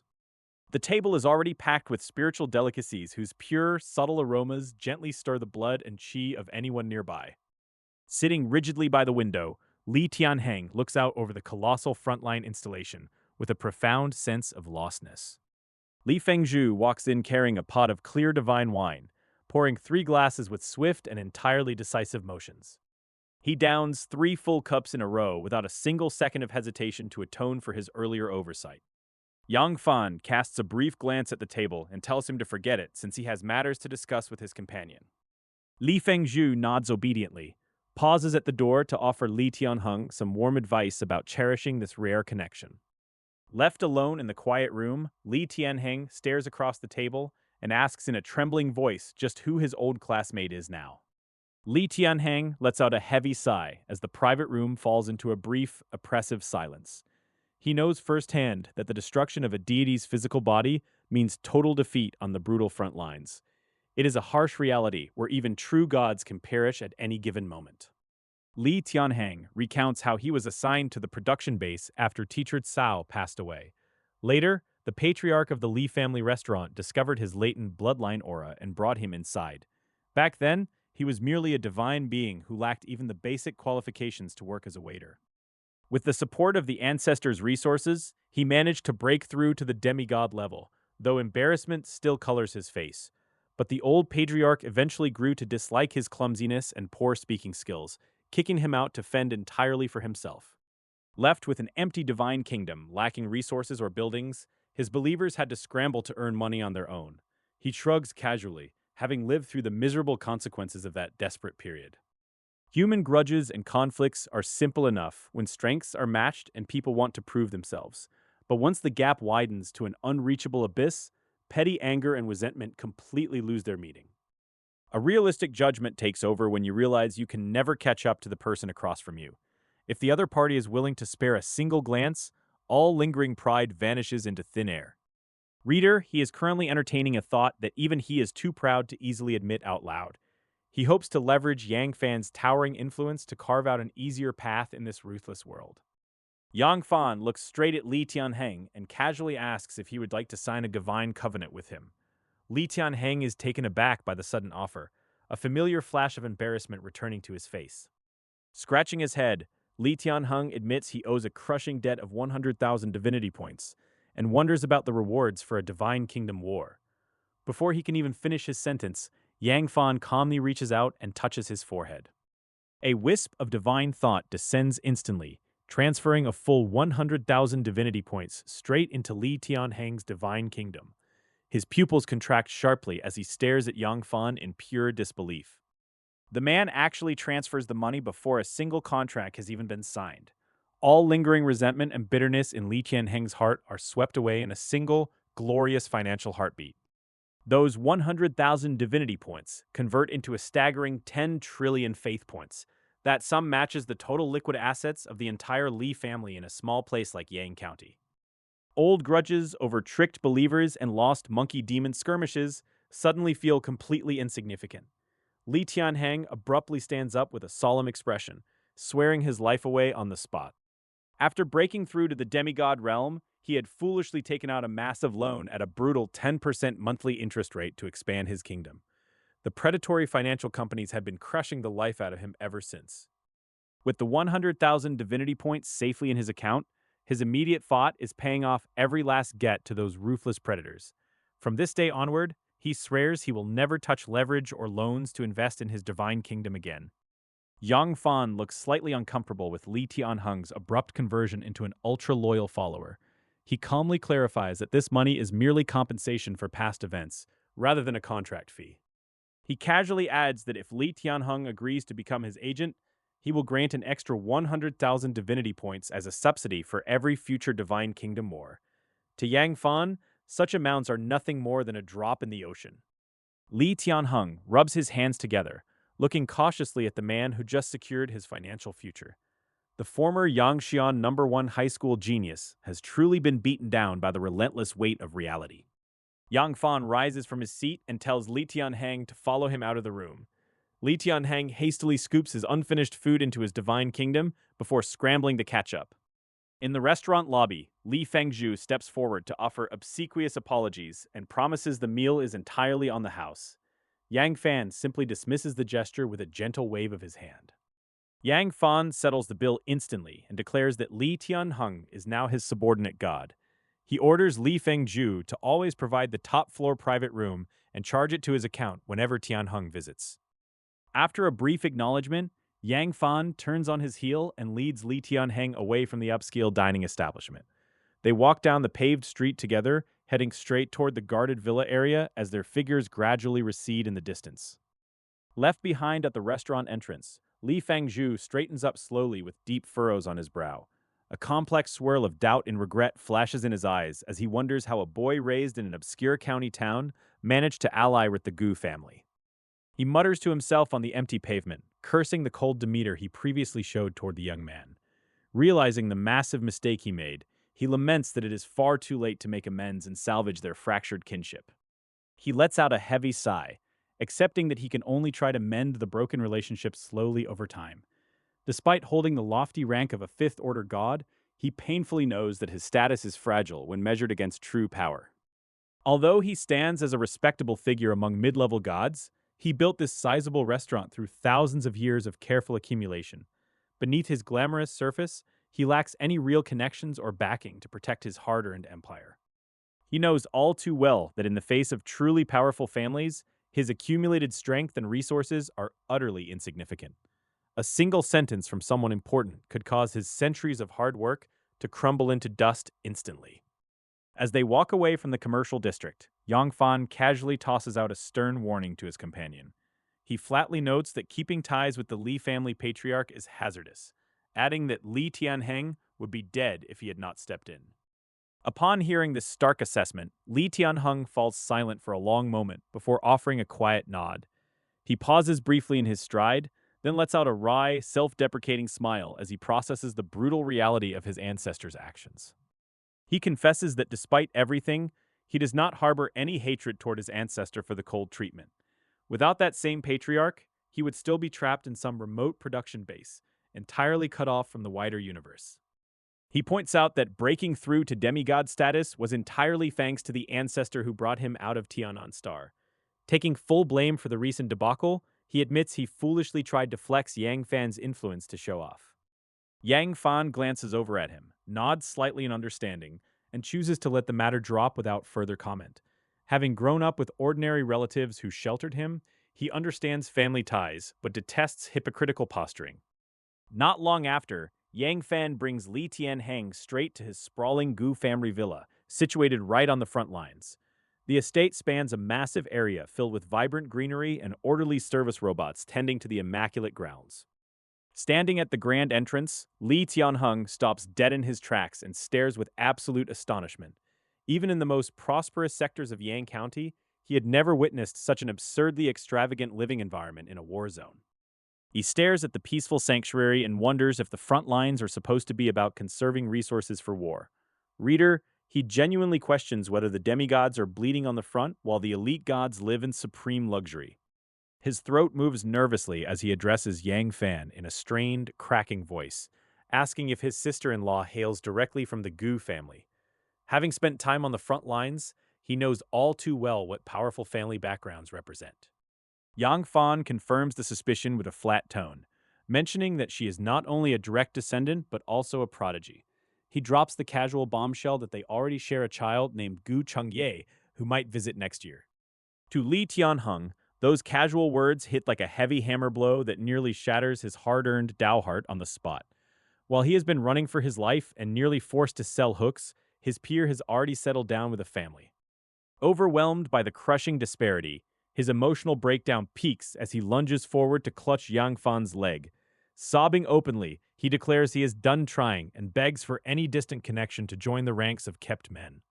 He shouts out his sudden enlightenment, claiming that all his years of arduous cultivation and near-death struggles were total illusions.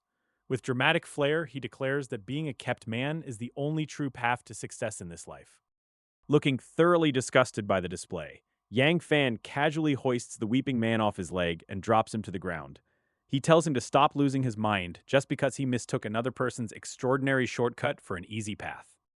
Brushing off the nonsense, Yang Fan calmly notes that the proud daughters of powerful families are far more complicated than anyone imagines. He advises him to drop the wild dreams and focus on making his own strength grow first. Shifting gears instantly, Yang Fan tells him to get down to business and sign a divine covenant reporting his current strength. Once Li Tianheng transmits his combat metrics, he will receive coordinates to an alien god's kingdom to conquer and loot. Li Tianheng snaps out of his deep despair and into battle mode, assuring me that the mission is completely accomplished. He pulls a faintly glowing contract scroll from his pocket and hands it over to me with both hands. This federal frontline document is a specialized short-term divine contract offering strong legal regulation alongside high freedom. Either party can terminate the agreement whenever they wish without any permanent binding whatsoever. Li Tianheng fills in zero across every single clause regarding resource allocation and post-war profit sharing without a moment of hesitation.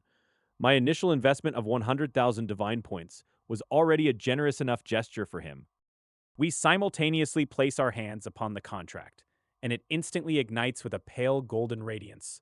That glowing energy spreads out like water ripples before transforming into twin streams shooting straight between our brows.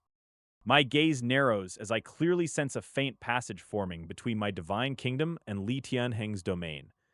The connection exists, but it shimmers so unsteadily that it looks on the verge of collapsing entirely at any second. Li Tianheng takes a deep breath and immediately starts rattling off his realm's statistics at a breakneck speed. His current divine kingdom holds roughly 3 billion people, split between vulnerable citizens and combat-ready troops. He boasts a reserve of 2 million doses of blood-coagulating powder, alongside 10 million C-grade weapons. The armory also houses 200 million D-grade weapons and a staggering 1 billion E-grade weapons for his forces. The myriad spirits returning to Origin formation awarded by his school is fully completed alongside 2 Maulbot formations. He also deployed 5,000 poison swamps and 2 city-destroying cannons over his technology city. He looks immensely proud of his hard-fought progress, firmly believing he has surpassed every single student at Yangshan No. 1 Middle School apart from me.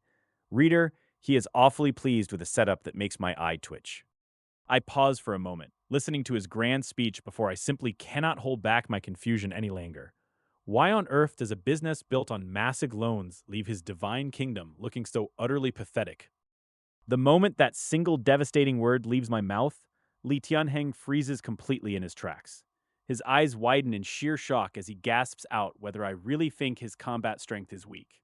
He grows increasingly agitated and aggrieved, insisting he ranks among the strongest demigods with over 1 billion soldiers potentially joining the war.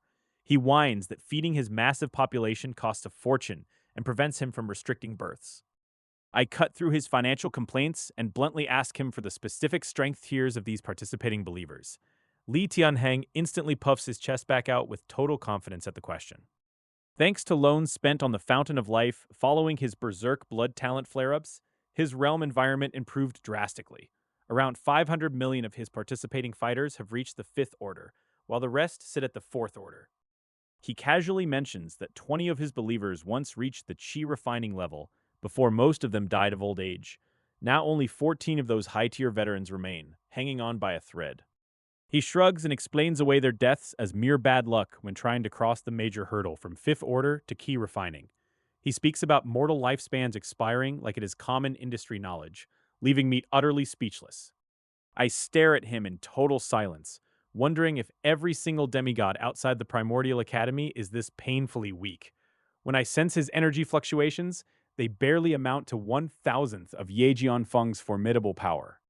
I shake my head helplessly at the staggering disparity and tell him to just go find an empty room to stay in. I instruct him to buy his Divine Kingdom coordinates and promise to give him precise instructions when the war starts. Li Tianheng immediately snaps to attention, thanking me with borderline cultish devotion while calling me his godfather. He cheerfully volunteers to stay in a tiny corner and handle chores like brewing tea and sweeping floors. He marches straight toward the maid's quarters at the absolute edge of the villa without a single complaint. I just watch his retreating figure and shake my head, fully understanding why his self-esteem took such a nosedive around me. After returning to my private room, I pull on my virtual reality helmet and dive straight into the frontline military merit exchange interface. I already have a solid grasp of how the system works thanks to Yang Da's prior briefings.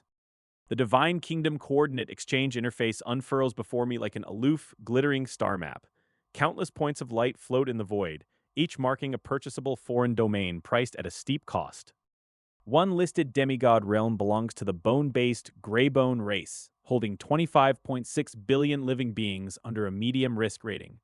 Its defenses feature B-grade bone walls, C-grade bone corridors, and temporary blood sacrifice altars. The data notes support from a first-order main god called the Lord of Ashes, alongside a low probability of successful intrusion. The coordinate carries a price tag of 100,000 divinity points, with various other dangerous alien zones listed below. Frontline military coordinates are infinitely more detailed and surprisingly cheaper than the demigod coordinates Yang Fan previously bought.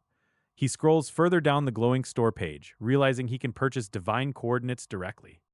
Purchasing a first-order deity coordinate costs 1 million military merits under the Federal War Agreement. The target is assigned by the 3rd Army Corps, automatically tying the buyer into the military scheduling system. Yang Fan frowns deeply when he reads that participating requires fighting alongside other human gods under unified command. Giving up total independence to join a rigid military dispatch system rubs him entirely the wrong way. Yang Da steps forward to explain that frontline Divine Kingdom wars are complex and heavily interconnected.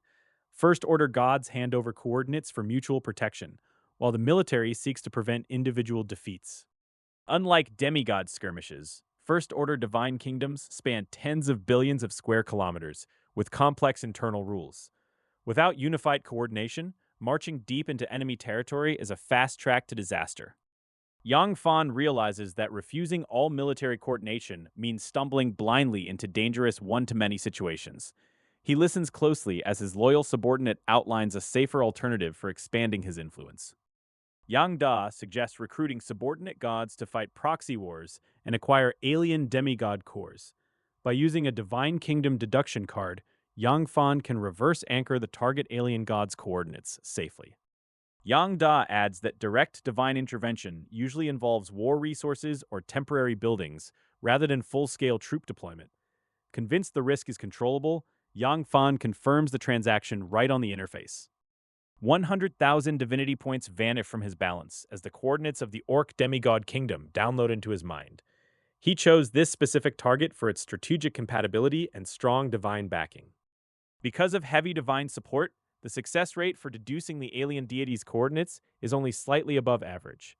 Yang Fan immediately packages this terrifying intelligence and transmits it straight to Li Tianheng. Just a few minutes later, a frantic knock echoes before Li Tianheng pushes the door open, looking utterly terrified.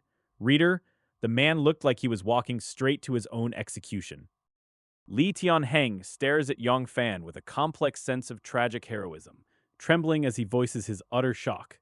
He asks if Yang Fan is still holding a grudge, preferring to spend 100,000 divinity points just to murder him.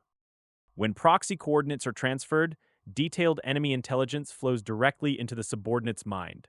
Li Tianheng sees the beast race demigod's stats and realizes victory is an absolute mathematical impossibility. The enemy boasts 20 billion followers, with over 10,000 elite troops sitting firmly in the Qi refining realm. Piled on top of endless divine resource support, this makes the target an ultra-high-risk frontline nightmare.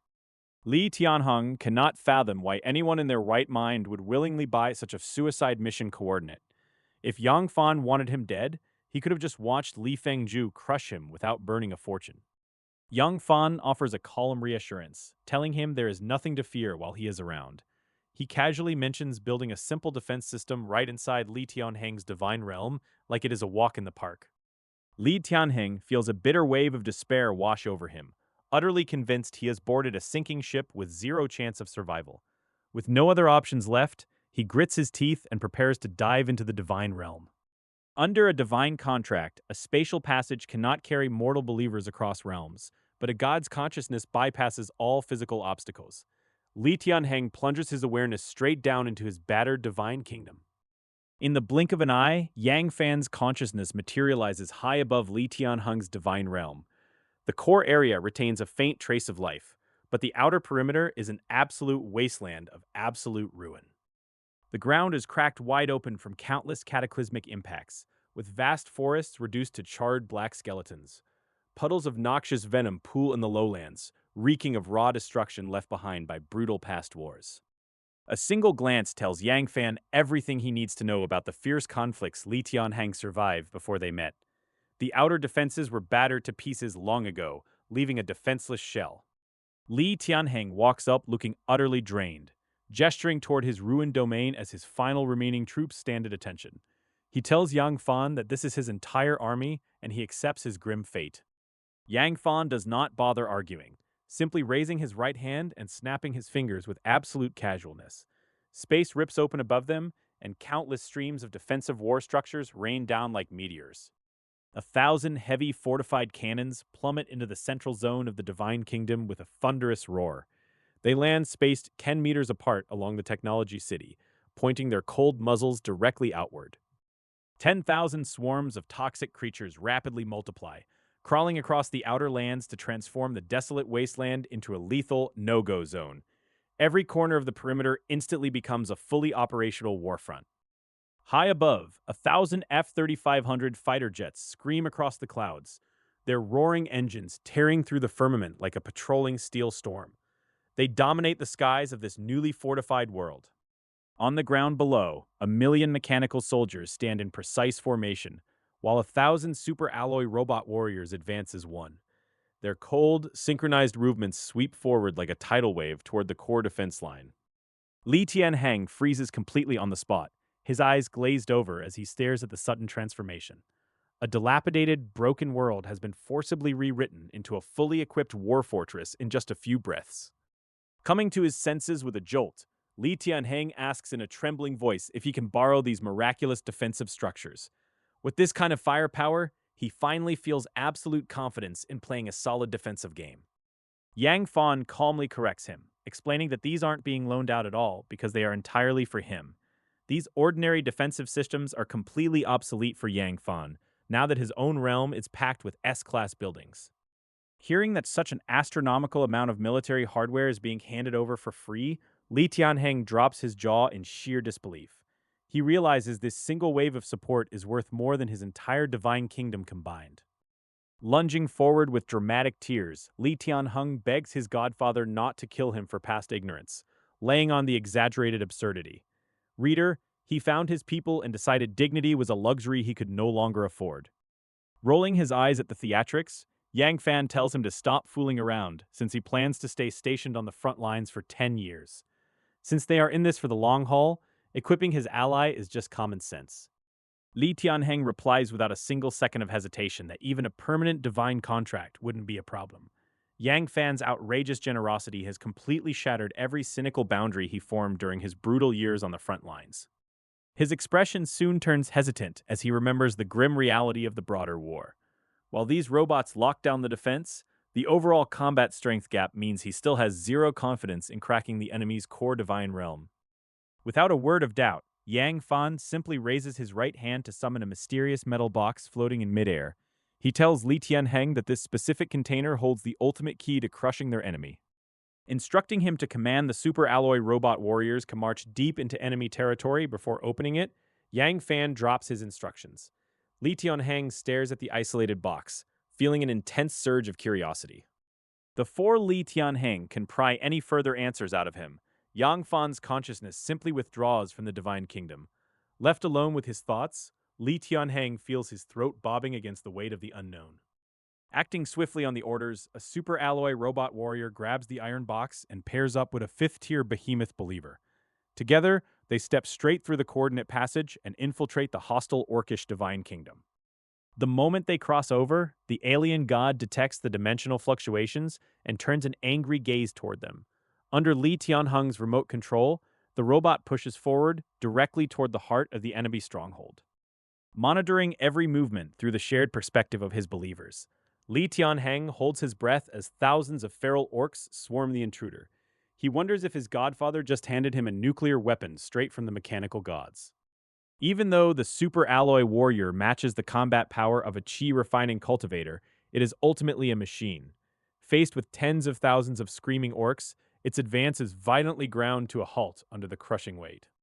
Realizing they cannot push an inch further, Li Tianheng wastes no more time and shouts the order to open the metal box. The robot snaps open the container, revealing a palm-sized emerald green pill resting inside. The moment air touches the pill, it melts instantly and releases an overwhelmingly dense miasma that sweeps outward like a gale. The surrounding orcs inhale the thick green fog without feeling any immediate pain or dramatic reaction. The super alloy robot immediately grabs the fifth-tier believer and makes a frantic escape toward a secluded hill to secure the asset. Left behind on the battlefield, the lone robot draws the remaining orcs into a trap, completely unaware of what is coming. Li Tianheng stood in his command center with a deep frown etched across his face, turning the enigmatic strategy over in his mind.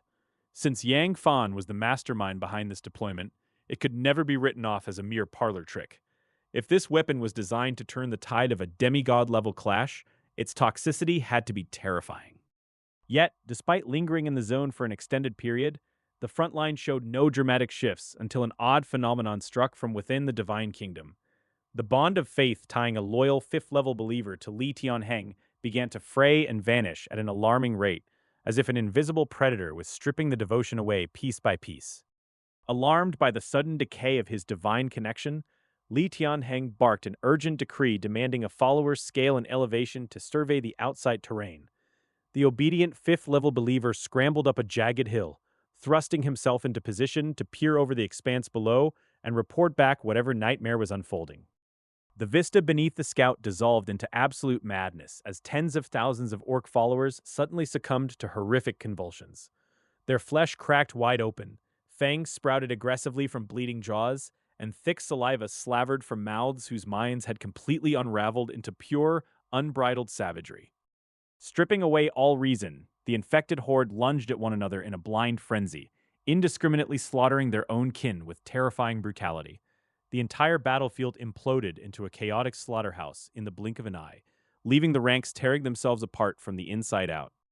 Witnessing the carnage through his scouts' shared eyes, a violent shudder racked Li Tianheng's frame as a freezing chill pierced his spine. Reader, he did not think this through, because the sheer horror of the plague immediately dragged his memory back to a terrifying day at Yangshan No. 1 Middle School. The sickening loss of control and viral madness mirrored the exact horrors witnessed when everyone first stepped foot inside Yang Fan's monstrous divine kingdom. Watching alien gods break through to true godhood, only to resort to such biological terror, left him entirely bewildered by the sheer audacity. He found himself utterly dumbfounded as his mind raced to comprehend how such a virulent contagion could even be sealed inside a box and carried by the wind. Through the believer's eyes, he watched a high-end super alloy robot warrior get systematically dismantled and swallowed whole by the raging orc swarm. Unable to endure the overwhelming tide, the fifth-tier scout finally lost his grip on sanity as the rampant pollution flooded his nervous system. He mutated before the transmission cut out entirely, transforming into a human zombie, while the frontline view dissolved into a wall of static. Visibility vanished completely, leaving Li Tianheng standing frozen in his command center, with a profound ache gripping his chest. That lost mechanical soldier possessed power comparable to the chi refining realm, and it had just been squandered in a single deployment. Brother Yang, you are genuinely wasting a fortune out here on these frontline operations, he fumed with a heavy sigh of disbelief. How could anyone assign such a dangerous errand to a ridiculously expensive robot when this was clearly the exact sort of dirty work his own disposable believers were built for? Indeed, it is better to stick with a wealthy partner because you never truly appreciate the crushing cost of firewood, rice, oil, and salt until you run a household. Dragging up his recorded footage, Li Tianheng fired off an urgent message straight to Yang Fan to vent his financial grievances. Miles away, Yang Fan observed the chaotic spectacle of alien orcs butchering each other across his monitor with a quiet, satisfied smile playing on his lips. Standing close beside him, Yang Da beamed with uncontained excitement and bowed low in profound respect toward his master. Master is truly wise, Yang Da praised, noting how waging an attrition war through these toxic agents could systematically erode alien divine kingdoms at a minimal expense. Yang Fan offered a subtle nod of agreement as he watched the enemy forces crumble under the relentless spread of the contagion. These emerald green pills were lethal corpse pills, condensed within the bodies of believers who had attained the white zombie level over a century of secret cultivation. Each individual pill required a white zombie believer to pour immense time and energy into its creation, using specialized corpse arts. Furthermore, once a corpse pill was removed from a high-density death zone, its internal toxins would leak continuously into the surrounding atmosphere. Only within places like the Eternal Corpse Mine, where the aura of death hung impossibly thick, could these unstable items be preserved for any meaningful duration.